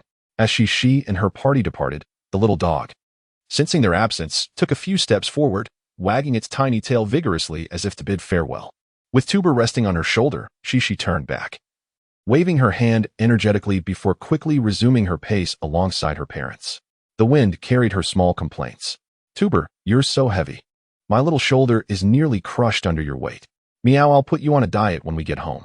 Meow, meow. The family of three returned home beneath a blanket of stars. In Xixi's hand was a small black bag, giving off an air of mystery. When questioned by the elders about its contents, she merely smiled, attempting to feign ignorance. This little one had come to the countryside with the intention of learning to paint from her grandfather. This morning, she trailed behind her great-grandmother like a devoted shadow, while in the afternoon, she was thoroughly engaged in playful antics with the little yellow dog. As for the art lessons, those had long been cast aside. The old gentleman mused to himself, pondering whether this busy little bee might find time in the evening to join him for painting. However, she mysteriously informed him that her schedule was exceedingly full and that she had other commitments for the night. Upon hearing this, the old man furrowed his brow in displeasure, as if he could crush a mosquito with it. Infuriated, he shot a fierce glare at Xiao, blaming her for leading his eager-to-learn granddaughter astray. Unjustly, he cast a deadly stare her way. Xiao, wearing a look of innocence, felt bewildered but secretly contemplated the possibility that even older men like her father might experience a sort of midlife crisis. As for Xixi, who had left her grandfather in the lurch, she was busy crafting a birthday gift for him. Upon learning that her grandfather's birthday was just 2 days away and that her parents had already prepared presents, she decided she too would create a gift for him. However, having studied painting for less than a month, her artistic endeavors were still somewhat lacking. Yet, she had a knack for charming her mother with sweet words, a skill she wielded expertly. A few flattering remarks directed at her mother, Lin Xianshan, left her quite pleased, and she proposed the idea of making a creative handmade birthday gift. Thus, Xixi was secretly ensconced in her room, diligently working on her craft under her mother's guidance. Mom, why does the yellow cardstock have to go on the bottom? Why can't it be pink or blue? The little one began to nitpick again. But Lin Xianshan was unyielding, her gaze sharp and her brow slightly furrowed as she cast a single look at her daughter. The little one instinctively shrank her neck and quickly forced a smile, declaring, "Yellow is pretty. Listening to Mom is always right." Yet, privately, she couldn't help but pout, thinking to herself how tyrannical her mother was, vowing that her time would come when she grew up. Observing her daughter's suppressed frustration, Lin Xianshan felt a subtle smile tugging at the corners of her mouth, a sense of pride swelling within her. Being a mother was indeed more gratifying than being a daughter. The creative craft itself was remarkably simple. It involved cutting the newly purchased colored cardstock into various rectangles, from large to small, representing the layers of a cake. Then, she would snip out candle shapes from red and yellow cardstock. All these elements would be affixed onto a large white sheet of paper, culminating in a basic cake design. Following this, it was time for her imagination to run wild as she adorned the cake with an array of patterns. With her lips pursed and a bunny marker in hand, the little one concentrated intently, adding her artistic touches with utmost seriousness. While engaged in her creative endeavor, she babbled in a language only she could comprehend. Observing the little one's deep focus and satisfaction, her earnest demeanor brought a smile of contentment to Lin Xianshan's face. When the little one was not being mischievous, she truly brought comfort to Lin Xianshan's heart. After more than an hour of dedicated effort, the child's handmade project was finally complete. Holding up her masterpiece, she expressed her delight with gasps of wonder, admiring her creation with uncontainable joy. Then, she turned to her mother, asking, "Mom, isn't it beautiful?" Her large eyes sparkled with brilliance, reminiscent of twinkling stars, while the delicate dimples at the corners of her mouth resembled glistening dewdrops illuminated by the rising sun, shimmering on her rosy skin. Lin Xianshan feigned contemplation, all the while discreetly stealing glances at the little one's expression. Chapter 92, Weary and Uninspired. As anticipated, the little one's expression began to betray her composure. Not only was she holding her breath, but her tiny hands clutched the drawing paper tightly, her face adorned with an air of nervousness. Lin Xianshan had initially intended to tease her a bit longer. However, confronted with her mother's mischievousness, Xixi became discontent, her small universe seemingly on the verge of eruption. "Mom, what is going on? Could you please spare Xixi the suspense?" she said, her face reflecting a touch of grievance as she cast a playful eye roll at her mother. From the initial excitement to subsequent tension, and now to her current petulance, she had traversed this emotional journey in less than a minute. Lin Xianshan. The little one is growing bolder, daring to roll her eyes at me. This simply cannot stand. A small lesson is in order. Lin Xianshan rolled up her sleeves in preparation. On a summer morning in the countryside, a gentle breeze softly lifted the veil of night's mist. In the distance, the mountains stirred to life, draped in a verdant hue beneath the morning light. At this moment, Xixi lay sprawled in the center of her bed, her mouth slightly ajar, a glimmer of drool adorning her cheek. The adorable sight prompted Xiao, who had just returned from a morning workout, to wake her, to gently poke at her cherubic face. Poke, a lazy sound emitted from her nostrils. And the little one flipped over, presenting her backside to her father, intent on resuming her slumber. In her drowsy state, she seemed to sense something amiss. And with her eyes still shut, she extended a tiny hand to the right. Feel, huh? Why is it so empty? Still with her eyes closed. She adeptly turned to the left. Feel, still empty. At last, the little one fully awakened, sitting up and opening her eyes. Good morning, Daddy. Gazing at her hair, tousled like a bird's nest, and her bewildered expression, Xiao couldn't help but chuckle. Hurry and get up, breakfast is ready. And the sun is almost up. Upon hearing this, Xixi was taken aback, hurriedly glancing out the window. Although the outside world was already bright, she could not see the sun. Daddy is just trying to deceive me. The sun hasn't even started work yet. The little one pouted in dissatisfaction, then reached out her hand, intending to pinch her father's cheek. Unfortunately, Xiao skillfully evaded her grasp. What are you up to? I'm punishing Daddy for lying to Xixi. Bring your face closer so I can pinch it, and we'll call it even, the little one declared. Hands on her hips, her eyes wide with indignation. Xiao couldn't help but laugh at her audacity. Oh, you can forget about that. Not a chance. If I let you pinch my face, I might as well resign from life. Impossible. You'd better give up on that idea, Xiao said, shaking his head in mock exasperation. But Daddy, you just lied to Xixi. The little one's large, dark eyes twinkled mischievously, revealing her secret plotting. Xiao felt a slight headache, yet he articulated clearly, Go ahead, what do you wish to do? I want to eat crayfish. Xixi blurted out without a moment's hesitation. The inspiration stemmed from a recent dream in which he encountered an enormous crayfish, its vibrant red body dwarfing a house. Majestic and imposing, it waved its large pincers before her, effortlessly snapping a mighty tree in two. Undeterred, the brave Xixi clenched her tiny fists, took a deep breath, and delivered a punch that felled the colossal creature. Her mother, trembling nearby in the dream, rushed forward, her eyes filled with admiration.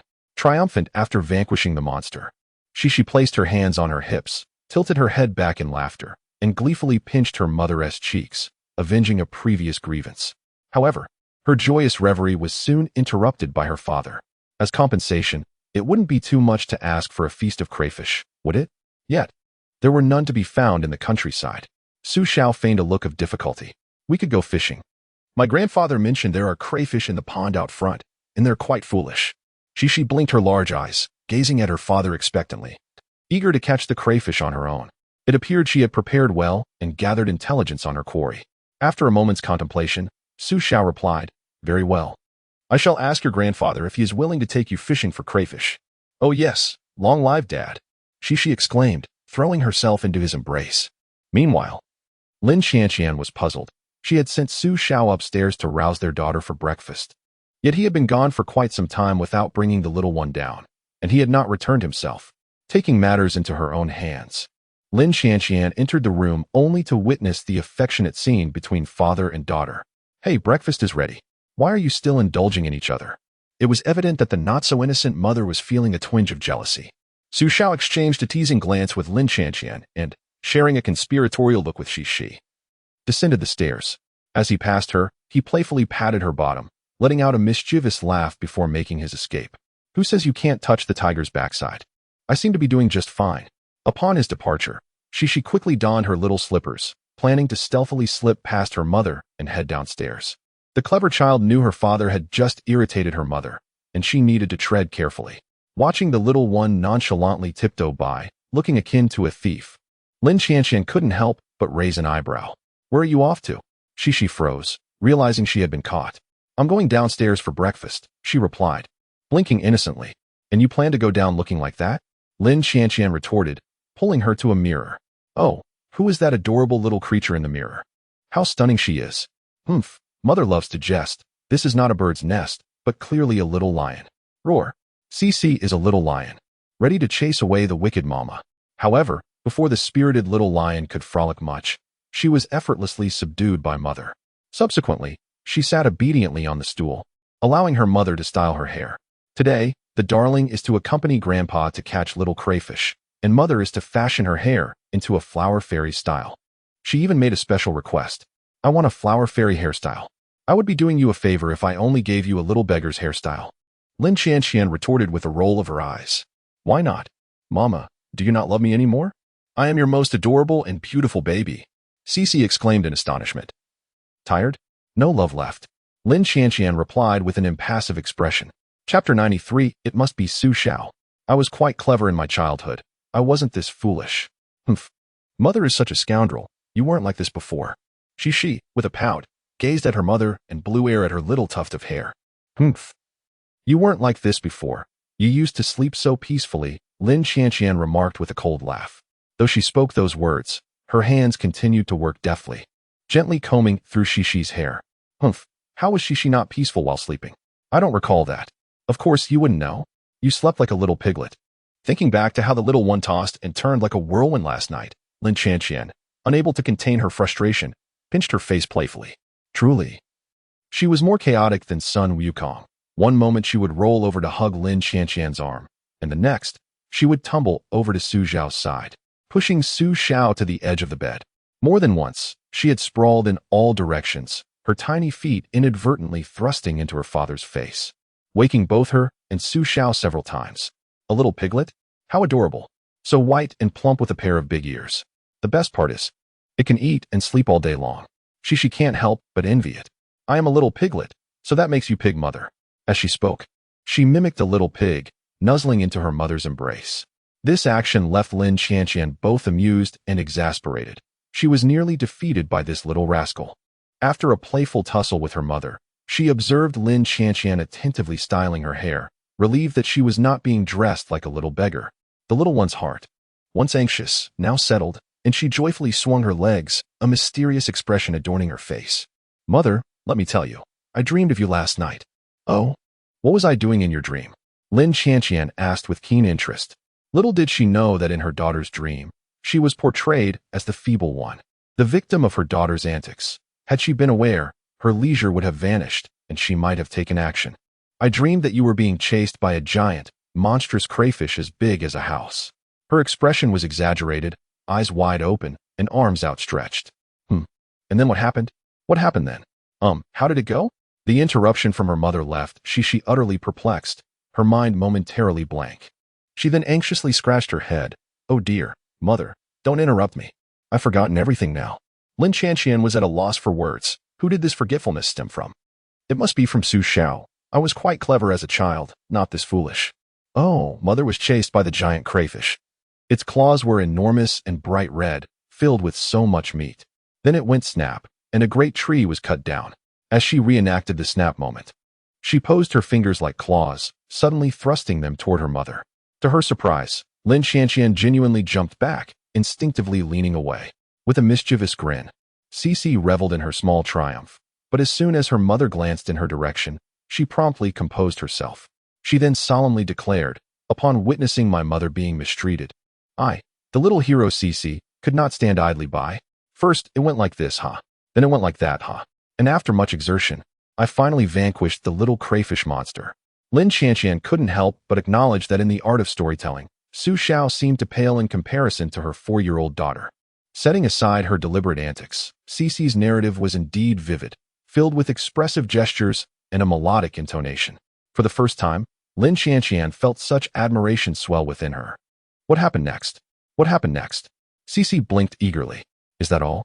Lin Qianqian couldn't resist asking. Of course not. I had intended to enjoy some crayfish. But then Daddy woke me up. The little one pouted, feigning dissatisfaction, yet her heart was already brimming with joy. I'm not foolish at all. I shall never divulge the tale of bullying Mommy in my dreams. What if she seeks revenge on me? I cannot possibly outmatch her. Before breakfast, the old man pondered whether the little one would finally have time to learn painting with him today.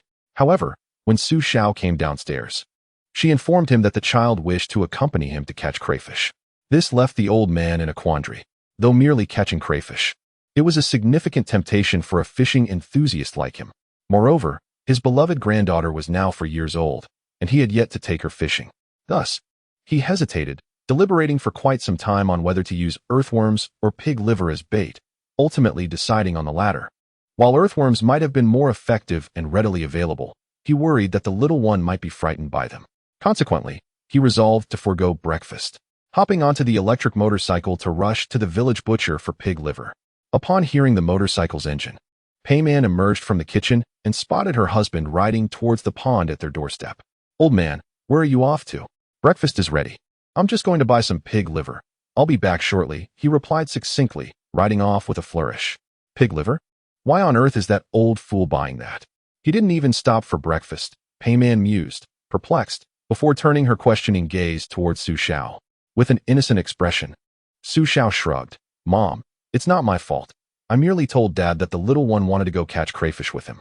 "That guy," Payman muttered, shaking her head as she retreated back to the kitchen. As an invasive species, the crayfish is widely distributed across the middle and lower reaches of the Yangtze River, exhibiting remarkable reproductive capabilities.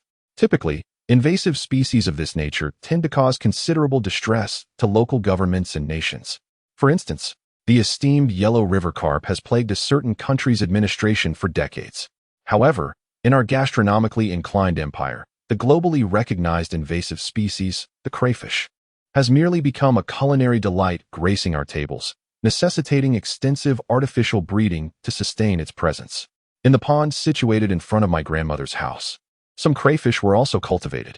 This was initiated by my grandfather, who, out of sheer boredom, purchased a few and released them into the water, allowing them to thrive independently. Unexpectedly, this decision led to a flourishing population of crayfish in their household. Chapter 94. The Queries of Little Xie and the Squirrel.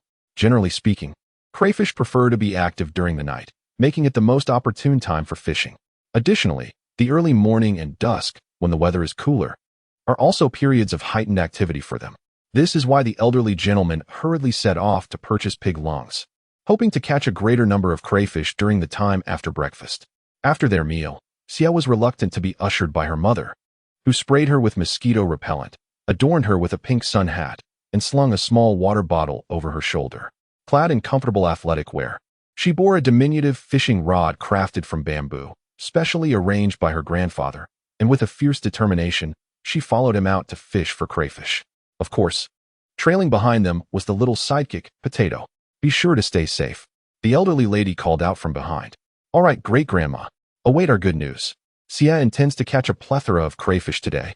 The little one was brimming with enthusiasm, embodying the spirit of a determined conqueror. The pond at the front of their house has a history spanning several decades. It was created during the village's initial efforts to reconstruct the reservoir and pond.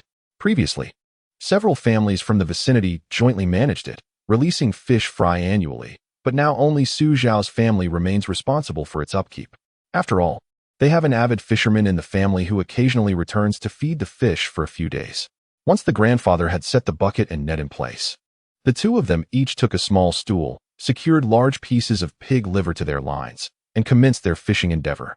As a seasoned angler, the old gentleman confidently asserted that there was no need to bait the crayfish. As for Xia, her understanding was limited. She simply followed her grandfather's instructions, lowering her rod into the water, eagerly anticipating the clumsy crayfish to take the bait. The gentle morning breeze rustled through the bamboo forest in the mountains, bringing with it the refreshing coolness of summer and the invigorating scent of the verdant vegetation. Taking a deep breath was enough to fill one with a sense of serenity. However, Xia did not share in this tranquil enjoyment. Her little bamboo rod had been submerged in the pond for quite some time, yet there was no sign of any activity. The little one grew increasingly bored, propping her chin on her hand and even yawning, a stark contrast to her earlier spirited demeanor. "Grandpa, are the crayfish still sleeping?" "At this hour, around 8 or 9 in the morning, they should be most active." The old gentleman, calm and composed, replied, "Yet we have not caught a single crayfish." Xia's voice was laden with disappointment. "No need to rush. Good things come to those who wait." "All right," she pouted, her expression somewhat dejected. With nothing else to occupy her, she picked up Potato, struggling slightly to bring him close. "Potato, do you think Xia can really catch many crayfish?" Potato responded with a soft meow, then proceeded to groom its paws. "Daddy says you are a fortune cat, capable of bringing me good luck. Can't you cast a spell to make all the crayfish come into my bucket?" Potato, Meow Cherish does not linger too long. As she gazes at her adorable granddaughter, a little chatterbox who can converse even with the cats, leaving the old man both amused and bewildered. In truth, he harbors no worries about catching the little crayfish. To prevent disappointment for the little one, he had already made thorough preparations. When he went to purchase pig liver, he had made arrangements with the village farmers, and prior to their meal, he had secretly placed crayfish traps in the pond. What a joke! How could a fisherman possibly return empty-handed? The outcome was already predetermined. Now, it was merely about savoring the experience.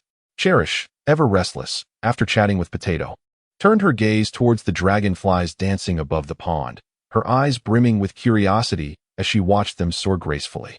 Soon after, she shifted her attention to a small tree by the pond. "Grandpa, look, there's a little squirrel." Although her voice was soft, filled with delight, she feared disturbing the little sprite perched upon the branches.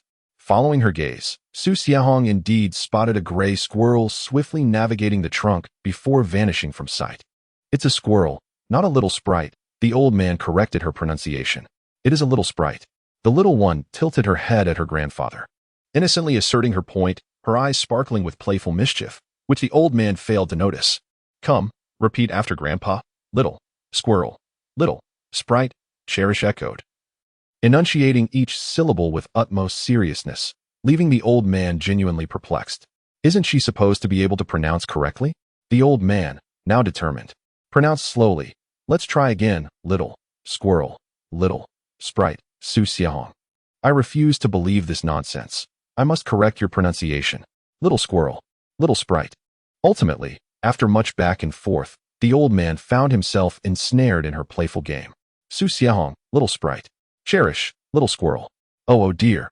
It seems I've let the cat out of the bag." The little one immediately covered her mouth, her big eyes darting around. Xiao. Gazing at the whimsical child before him, the old man nearly sputtered in exasperation. Internally, he chanted, "Stay calm. It's my fault. My fault. Remain calm." After reciting his calming mantra and taking a deep breath, he shot a disgruntled glance at the little one. "You should consider yourself fortunate. Had this been 20 years ago, I would have surely spanked you." He chuckled, and Cherish couldn't help but giggle foolishly, charming her way out of trouble, revealing her neat, sparkling teeth that resembled tiny diamonds. Her bright, large eyes curved into crescents, accentuating the two delicate blushes adorning her cheeks, rendering her exceptionally endearing. It was no coincidence that the little one was spared from her grandfather's wrath. Anyone who beheld her charming visage would find their anger dissipating into thin air.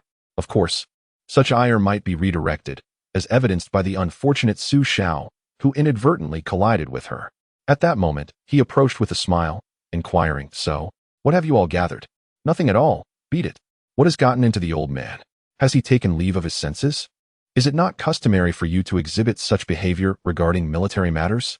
Innocently bearing the brunt of his father's scorn, Xiao could only cast a puzzled glance at the little one, who was stifling her laughter. Chapter 95, The Prolonged Novice Protection Period of Xixi. Upon catching her father's gaze, Xixi quickly shook her little head. "Papa, please don't ask me. Xixi knows nothing." "Ah, little Xixi has revealed his true colors, hasn't he? If you hadn't said anything, I would have been oblivious, but now I am fully aware of the situation. You must have angered the old man, making me the scapegoat for your father." Faced with her father's knowing smile, the little one immediately averted her gaze, feeling guilty.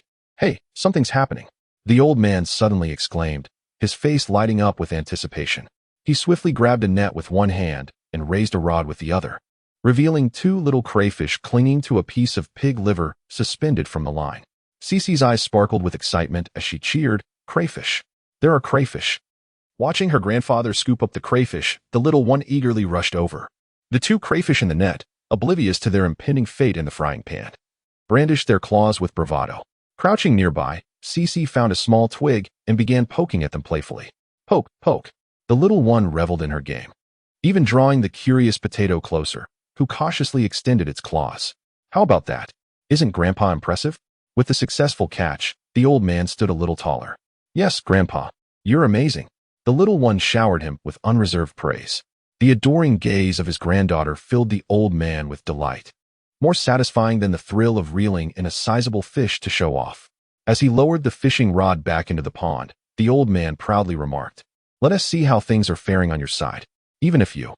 Before he could finish his sentence, he was left speechless.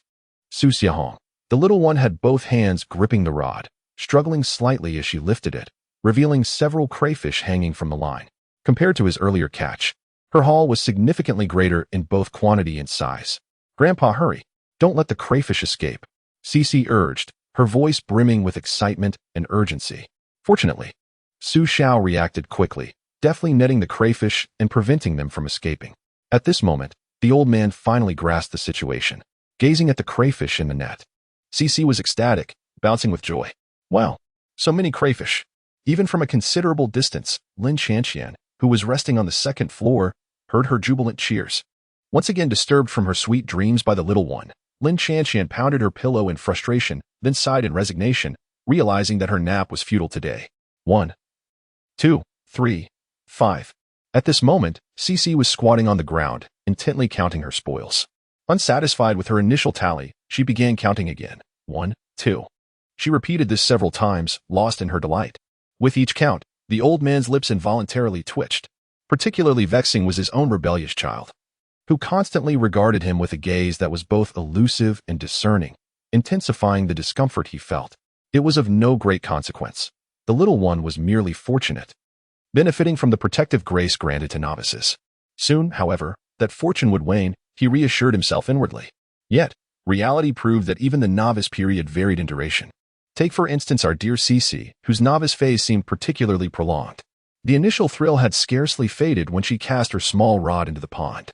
Within less than a minute, the bobber on the water's surface exhibited pronounced movements, unmistakably the result of crayfish stirring beneath. The bewildered child stared vacantly at the bobber, her expression clearly lost in thought.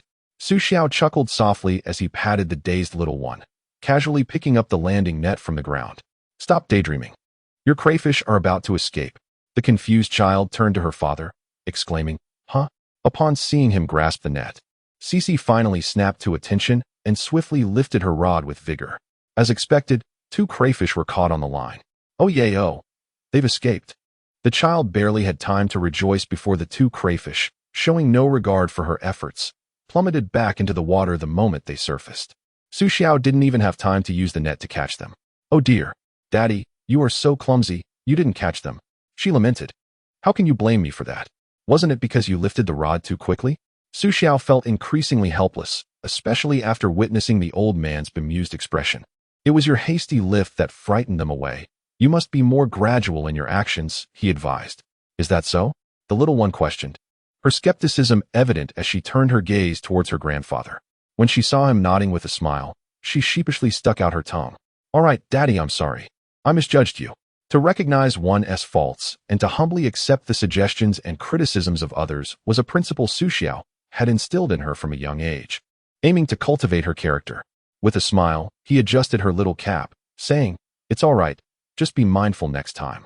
Xixi nodded vigorously and lowered her rod once more. Naturally, Xiao did not take his leave. After all, idleness was not appealing, and assisting the little one was quite enjoyable. Besides, observing the old man's discomfort added a layer of amusement to the outing. Had the old man been aware of his rebellious child's mischievous tendencies and her desire to witness his misfortune, he would likely have seized his rod and demonstrated paternal love in a grand manner. Having learned from her previous experience, Xixi approached her next lift with utmost caution. With her father's cooperation, she successfully netted a crayfish, and as their synergy improved, so too did her catches multiply. The little one's face was perpetually adorned with a joyful smile, while cheerful, lively sounds filled this small corner of the world. This made the elderly gentleman beside him feel somewhat discontented, even a bit envious. Wasn't it agreed that they would go fishing for crayfish together? Yet, here he was all because of this rebellious child, who insisted on meddling. As the sun ascended higher, the temperature outside rose rapidly.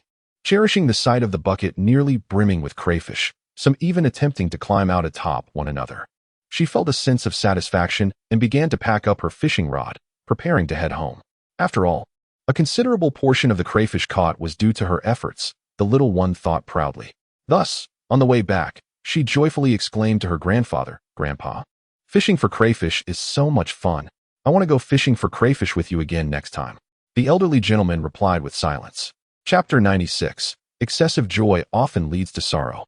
Mom, Grandma, Great-Grandpa, Great-Grandma, We've returned from catching crayfish. from a short distance away. Xixi began to shout exuberantly before even reaching home. At that moment, she bore a small bamboo rod on her shoulder, resembling a triumphant little general, exuding an air of pride. Upon hearing her, Grandma and Great-Grandma hurried out to greet her, their faces beaming with smiles. "Are you tired? Come and rest, look at you. All sweaty." Grandma took the bamboo rod from her hands, while Great-Grandma removed her hat and fanned her. Great-Grandpa brought over a stool for her to sit down. The affectionate expressions of the elders made Xiao, who trailed behind, shake her head in amusement. If the little one were to wish for the moon, they would likely find a way to procure it. "Hey, where's Mom?" Xixi glanced around, unable to spot her mother. "Right here." Lin Xianqian descended the stairs gracefully. Upon seeing the little one's beaming face and radiant smile, she felt a surge of frustration. The child had been so loud while catching crayfish that she hadn't been able to enjoy a moment's peace. Feigning anger, Lin Xianqian adopted a stern expression and said, "Now tell me, you were shouting by the pond, which kept me from my nap. What do you intend to do about it?" Xixi replied playfully, "How about, you pinch my cheeks a couple of times?" After a moment's hesitation, she closed her eyes and presented her little face, her eyelashes fluttering adorably. "I want to pinch you. Your face is all sweaty," Lin Xianqian replied, pretending to be disdainful. "Humph, if you want to pinch me, then I don't want to show you my trophies anymore. I'll go find Grandma and Great-Grandma." The little one pouted defiantly and turned away, leaving her mother with only the back of her head. "I was going to show you my spoils, but now I want tea. Grandma, Great-Grandma, look. So many crayfish." Xixi laboriously lifted the bucket for them to see. "Indeed, that is quite a haul." The elderly lady replied with a cheerful smile. "Did you and your grandfather catch all these?" Payman asked, somewhat surprised. "Yes, they're all from me and Grandpa," Xixi replied. In truth, she had caught the majority, but being a clever little one, she kept that to herself. She thought, what if Grandpa felt upset and didn't he want to catch crayfish with her next time? "Actually, I caught very few," the old man chuckled, shaking his head. "Really? My little darling, you're so impressive. Much better than your grandfather," Payman exclaimed, genuinely astonished, as she tenderly cradled Xixi's little face. This made Xiao, who stood nearby, feel a bit disheartened. Why compare him to her? It was truly a case of bringing up the wrong subject. Meanwhile, the little one smiled bashfully, pointing at the potato that was peering over the edge of the bucket. "Hee, Xixi is merely fortunate. The potato serves as a fortune cat, undoubtedly bestowing upon me a stroke of luck. Meow." Washing the crayfish is indeed a troublesome task, but it is of no concern to the little one. Our great benefactor, Xixi, transforms at this moment from idleness into a vigilant overseer. Perched on a small stool beside her parents, she supervises their handling of the crayfish. "Mom, make sure to wash them thoroughly. Dad, there's still meat in this little claw. Don't let it go to waste." The incessant chatter resembles that of a little monk reciting scriptures. Xiao and Lin Xianqian exchanged glances, their faces etched with helplessness. "Have you forgotten something you needed to do?" Xiao ventured first. Xixi, scratching her head in confusion, replied, "What haven't I done? I've finished everything. Didn't you promise Grandpa last night that you would learn to paint with him today?" Xixi gasped, her eyes wide with alarm. "It's already past 10. If you don't go find him, Grandpa will surely be upset," Lin Xianqian added with a playful smile, fanning the flames. Before she could finish, the little one dashed off in search of her grandfather. Watching her frantic departure, the couple shared a knowing smile, satisfied with their clever diversion. "Ah, at last. The air is serene. Cheers. Cheers." This is Xixi toasting with her grandfather.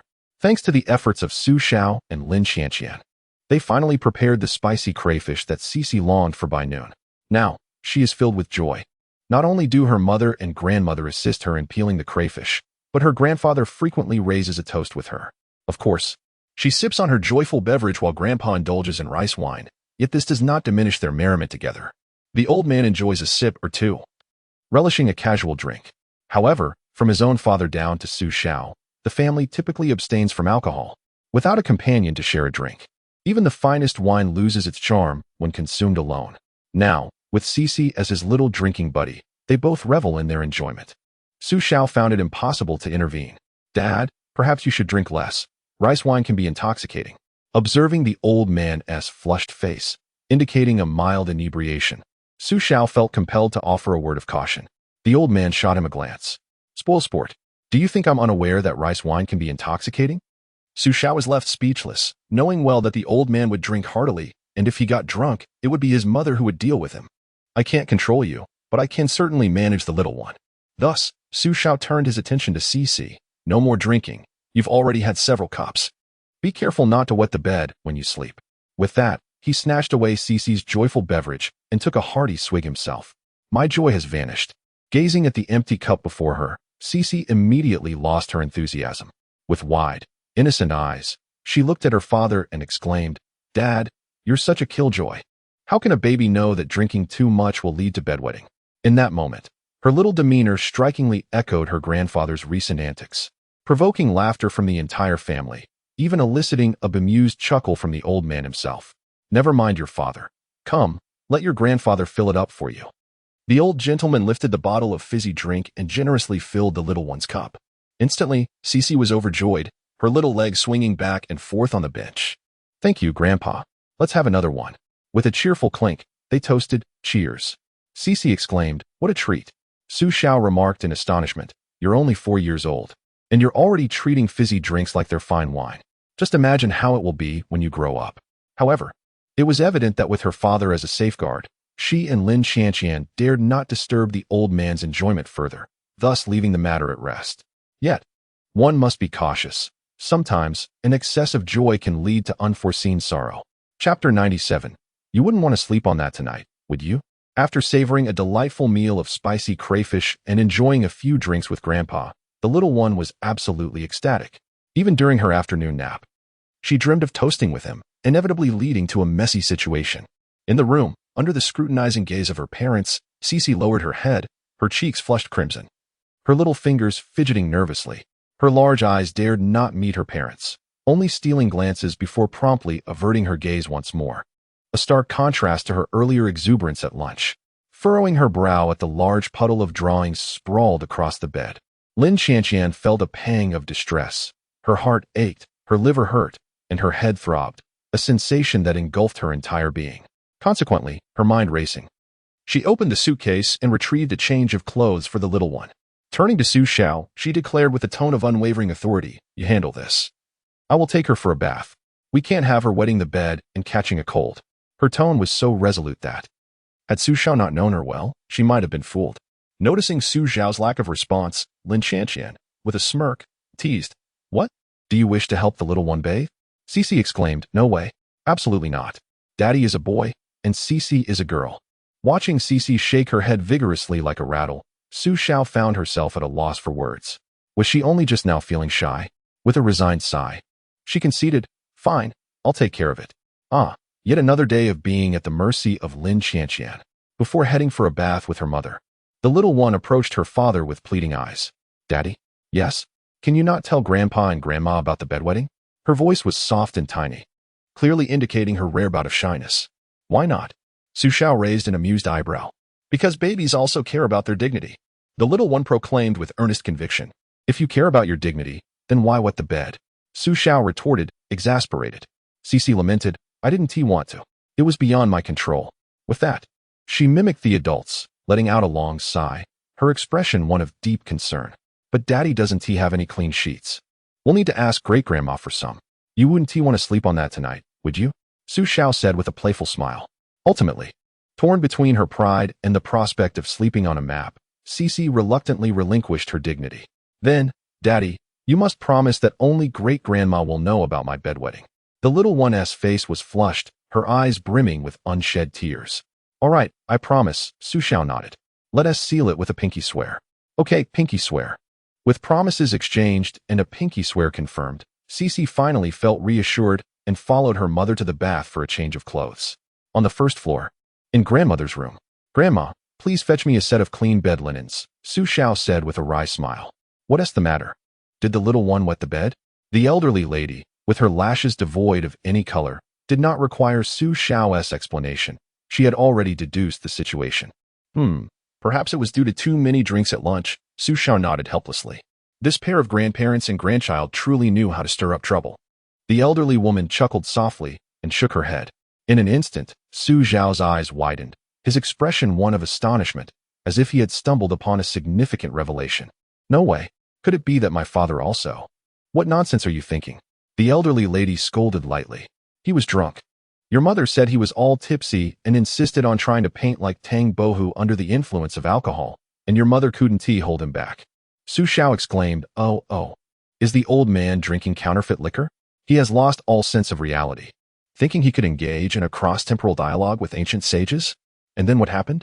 Su Xiao inquired with keen interest. Why are you asking so many questions? Do you genuinely wish to be a rebellious child? The grandmother replied with a hint of annoyance, as she opened her ornate wooden cabinet and retrieved a new set of linens and a mattress. No, I'm just quite curious, Su Xiao hastily denied, rushing to assist his grandmother. His relationship with his grandfather had always been a contentious one, characterized by mutual banter and rivalry. Naturally, hearing some of his father's embarrassing stories piqued his interest. He even contemplated later on. Oh no, he would rather groom his father's beard. Of course. Your mother gave him a thorough admonishment. She even pinched his arms until they turned blue, and he became much more obedient afterward. Now he sleeps like a log. The grandmother said with exasperation. Goodness, mother is as fierce as ever, Su Xiao muttered to himself. Do you need to change the duvet cover?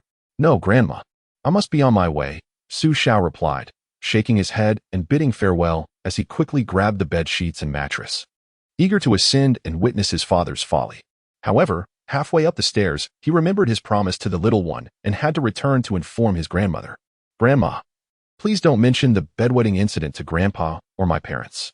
Why not? It's quite normal for a child to have the occasional accident, the elderly woman inquired, puzzled. It's primarily about the little one's pride, Su Xiao explained. Oh, I see. The grandmother nodded, even demonstrating a trendy okay hand gesture. By the way, when you were 5, you also had accidents, didn't you? The grandmother, well-versed in the art of bringing up old stories, had seamlessly transitioned to recounting Su Xiao's past misadventures. That was long ago, Grandma. Why must you bring it up? Su Xiao felt a wave of embarrassment wash over him. All right, enough of that. You go on with your tasks, she urged. The elderly lady chuckled amiably, fully aware of her grandson's disposition, considering that her daughter had grown so much. It was only natural for him to feel somewhat embarrassed discussing such matters.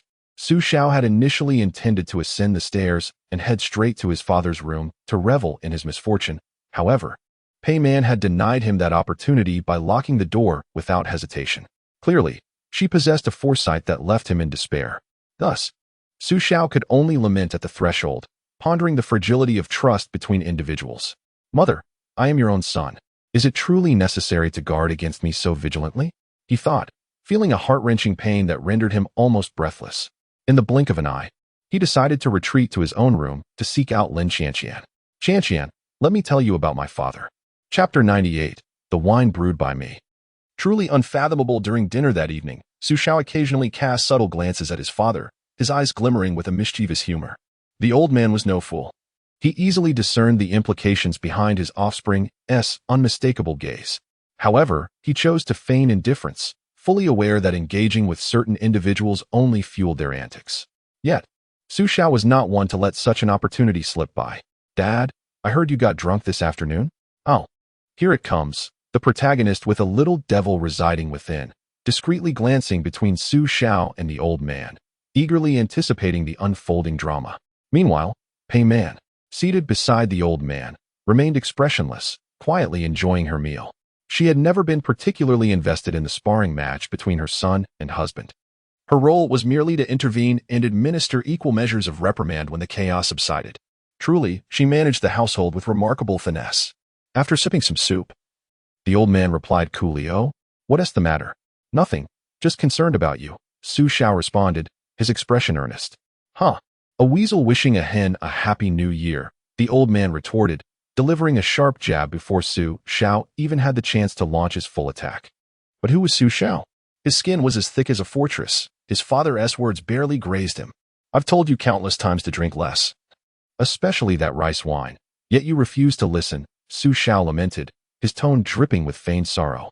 A performance so heartfelt it could bring tears to the eyes of any unsuspecting listener, such as the naive Xixi, who stared wide-eyed at her father and grandfather.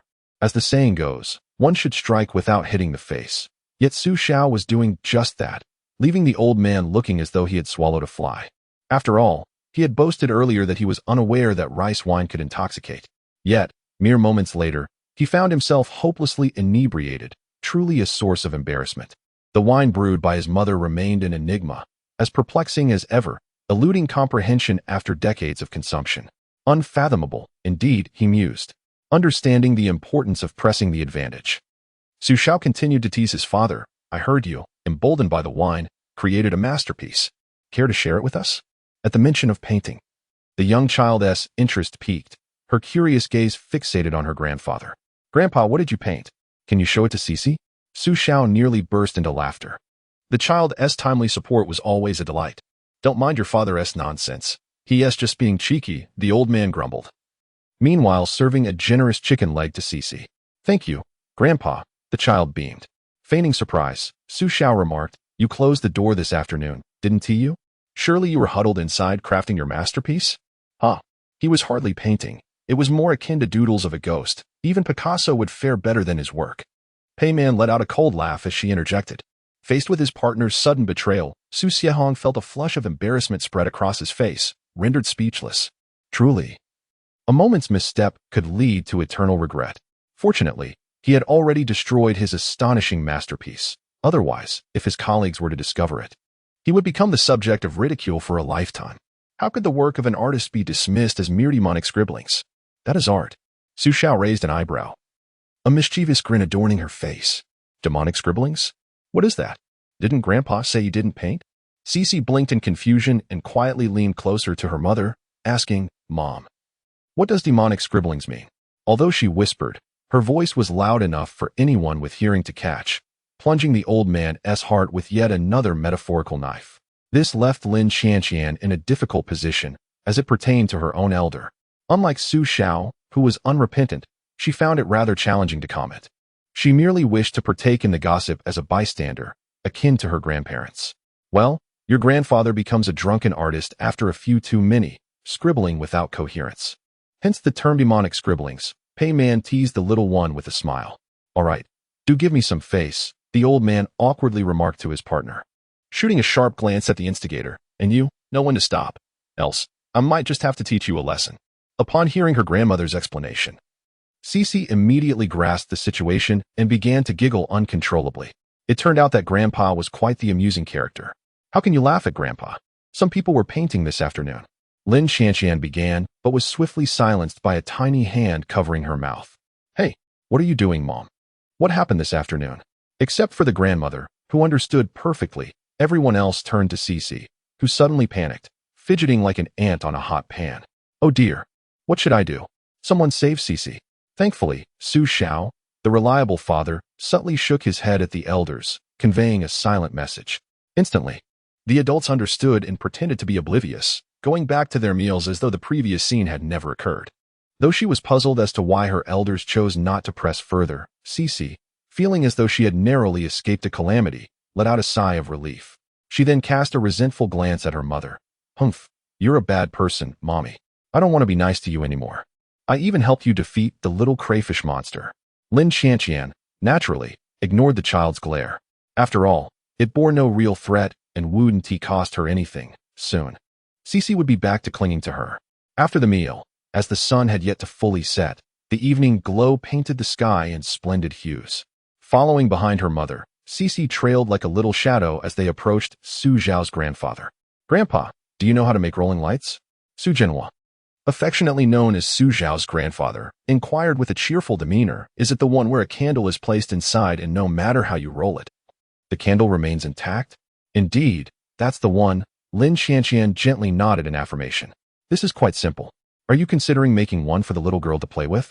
Su Zhenhua asked, affectionately ruffling the little one's hair. I'm planning to create a new video, and since we have an abundance of bamboo at home, I thought I might utilize it to craft a few toys, Lin Xianxian explained with a smile. The little one, curious and wide-eyed, innocently inquired of the elder, great-grandfather. What is a rolling lamp? Is it a lamp that can roll? Precisely.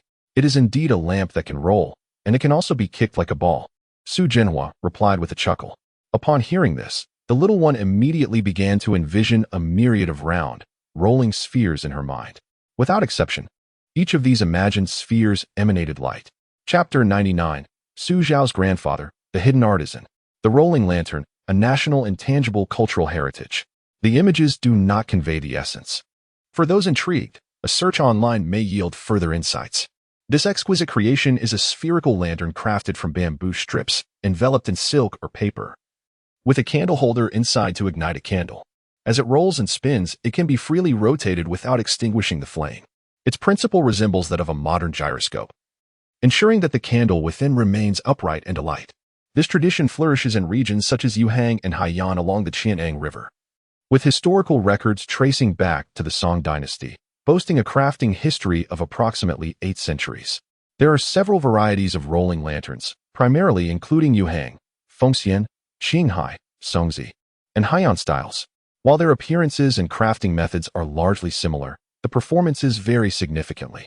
Indeed, the rolling lantern not only embodies the craftsmanship of intangible cultural heritage, but also signifies the artistic culture of the same. It is an ancient folk dance of the Han nationality that integrates skill and strength, encompassing elements of sports, dance, and acrobatics. During lantern festivals, celebrations, or harvests, the primary activity is the performance of the rolling lantern dance. It once shone brilliantly at the opening ceremony of the Olympics, delivering a grand and passionate display that showcased the unique regional charm of the Jiangsu and Zhejiang areas to the world. If Su Xiao's grandmother is a revered inheritor of intangible heritage, then Su Xiao's grandfather remains remarkably humble. He is merely an ordinary yet extraordinary artisan. In his youth, he was a renowned carpenter, famous for crafting furniture and daily necessities that were not only aesthetically pleasing and functional, but also made from solid materials offered at reasonable prices. In those days, if anyone needed furniture or bamboo-woven products, the first person they thought of was Su the carpenter. His creations were not only sturdy and practical, but also durable, often passed down through generations, embodying the essence of lasting craftsmanship. For instance, the bamboo chairs, 8 immortals tables, and grandmother's intricately carved wooden cabinets are all older than Su Xiao himself. Common household items such as bamboo baskets, brooms, dustpans, conical hats, sieves, mats, and wicker baskets were all crafted by grandfather's skilled hands. When Lin Xianxian first began creating artisanal videos, many of her projects were inspired by her grandfather, earning her the title of his apprentice in spirit. However, she focused solely on crafting smaller items, not delving into furniture making. Without delay, as the daylight waned, Lin Xianxian fastened a bamboo tube sheath at her waist, armed herself with a curved knife, and summoned Su Xiao to venture toward the back mountain, rich with dense bamboo groves. Under her grandfather's guidance, they sought to cut a bamboo stalk, at least 3 years old, as their material. The bamboo needed to be upright, with thick and elongated joints, ensuring that the resulting bamboo strips would be straight and resilient, perfectly suited for crafting rolling lanterns.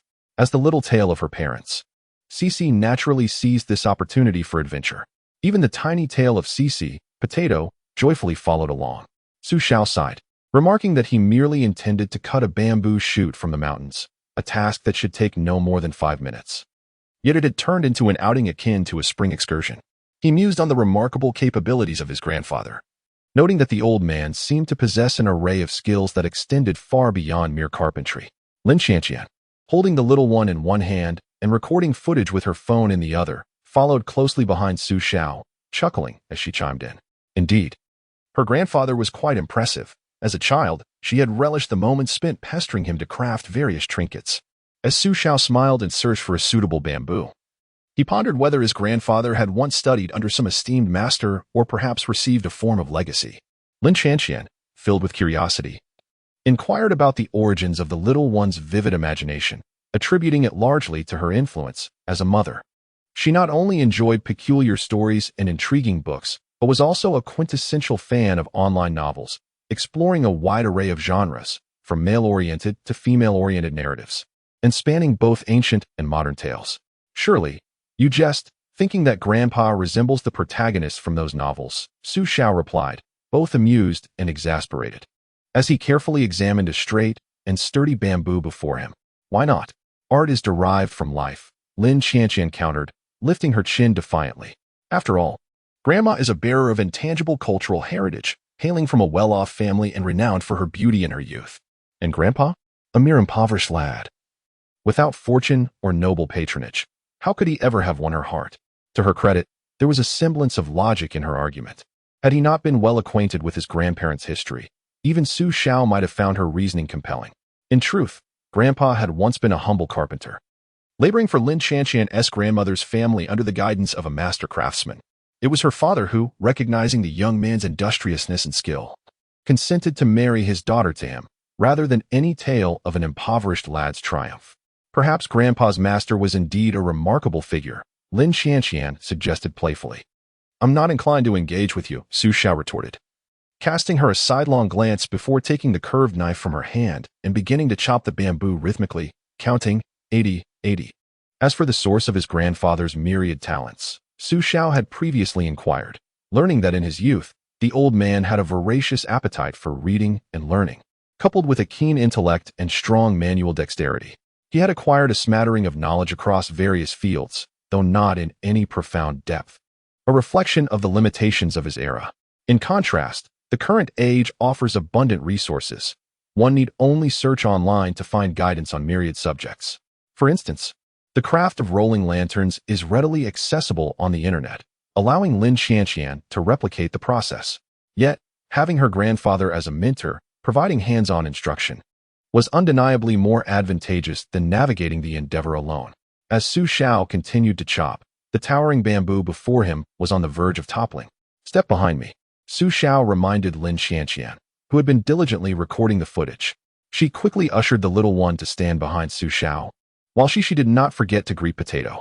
As Xiao made the final cut, the bamboo fell gracefully in the predetermined direction.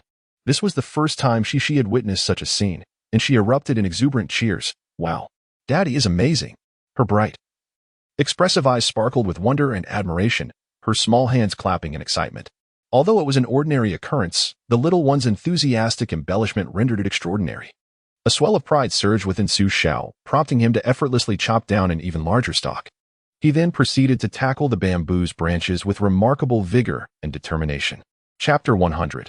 The other side of the little one, observing the little one gathering the branches discarded by Xiao from the bamboo stalks, Lin Qianqian couldn't help but inquire.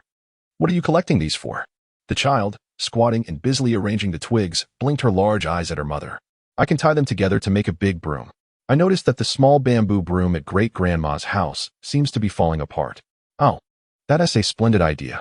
We can take them back and ask your great-grandfather to make a new one, Xiao replied with a smile. As a father, he had always wholeheartedly supported and encouraged the little one's imaginative thoughts. When she saw her mother casually picking up 2 branches and removing the leaves to weigh them in her hands, the child, Xixi, curiously asked, "And what about you, Mama?"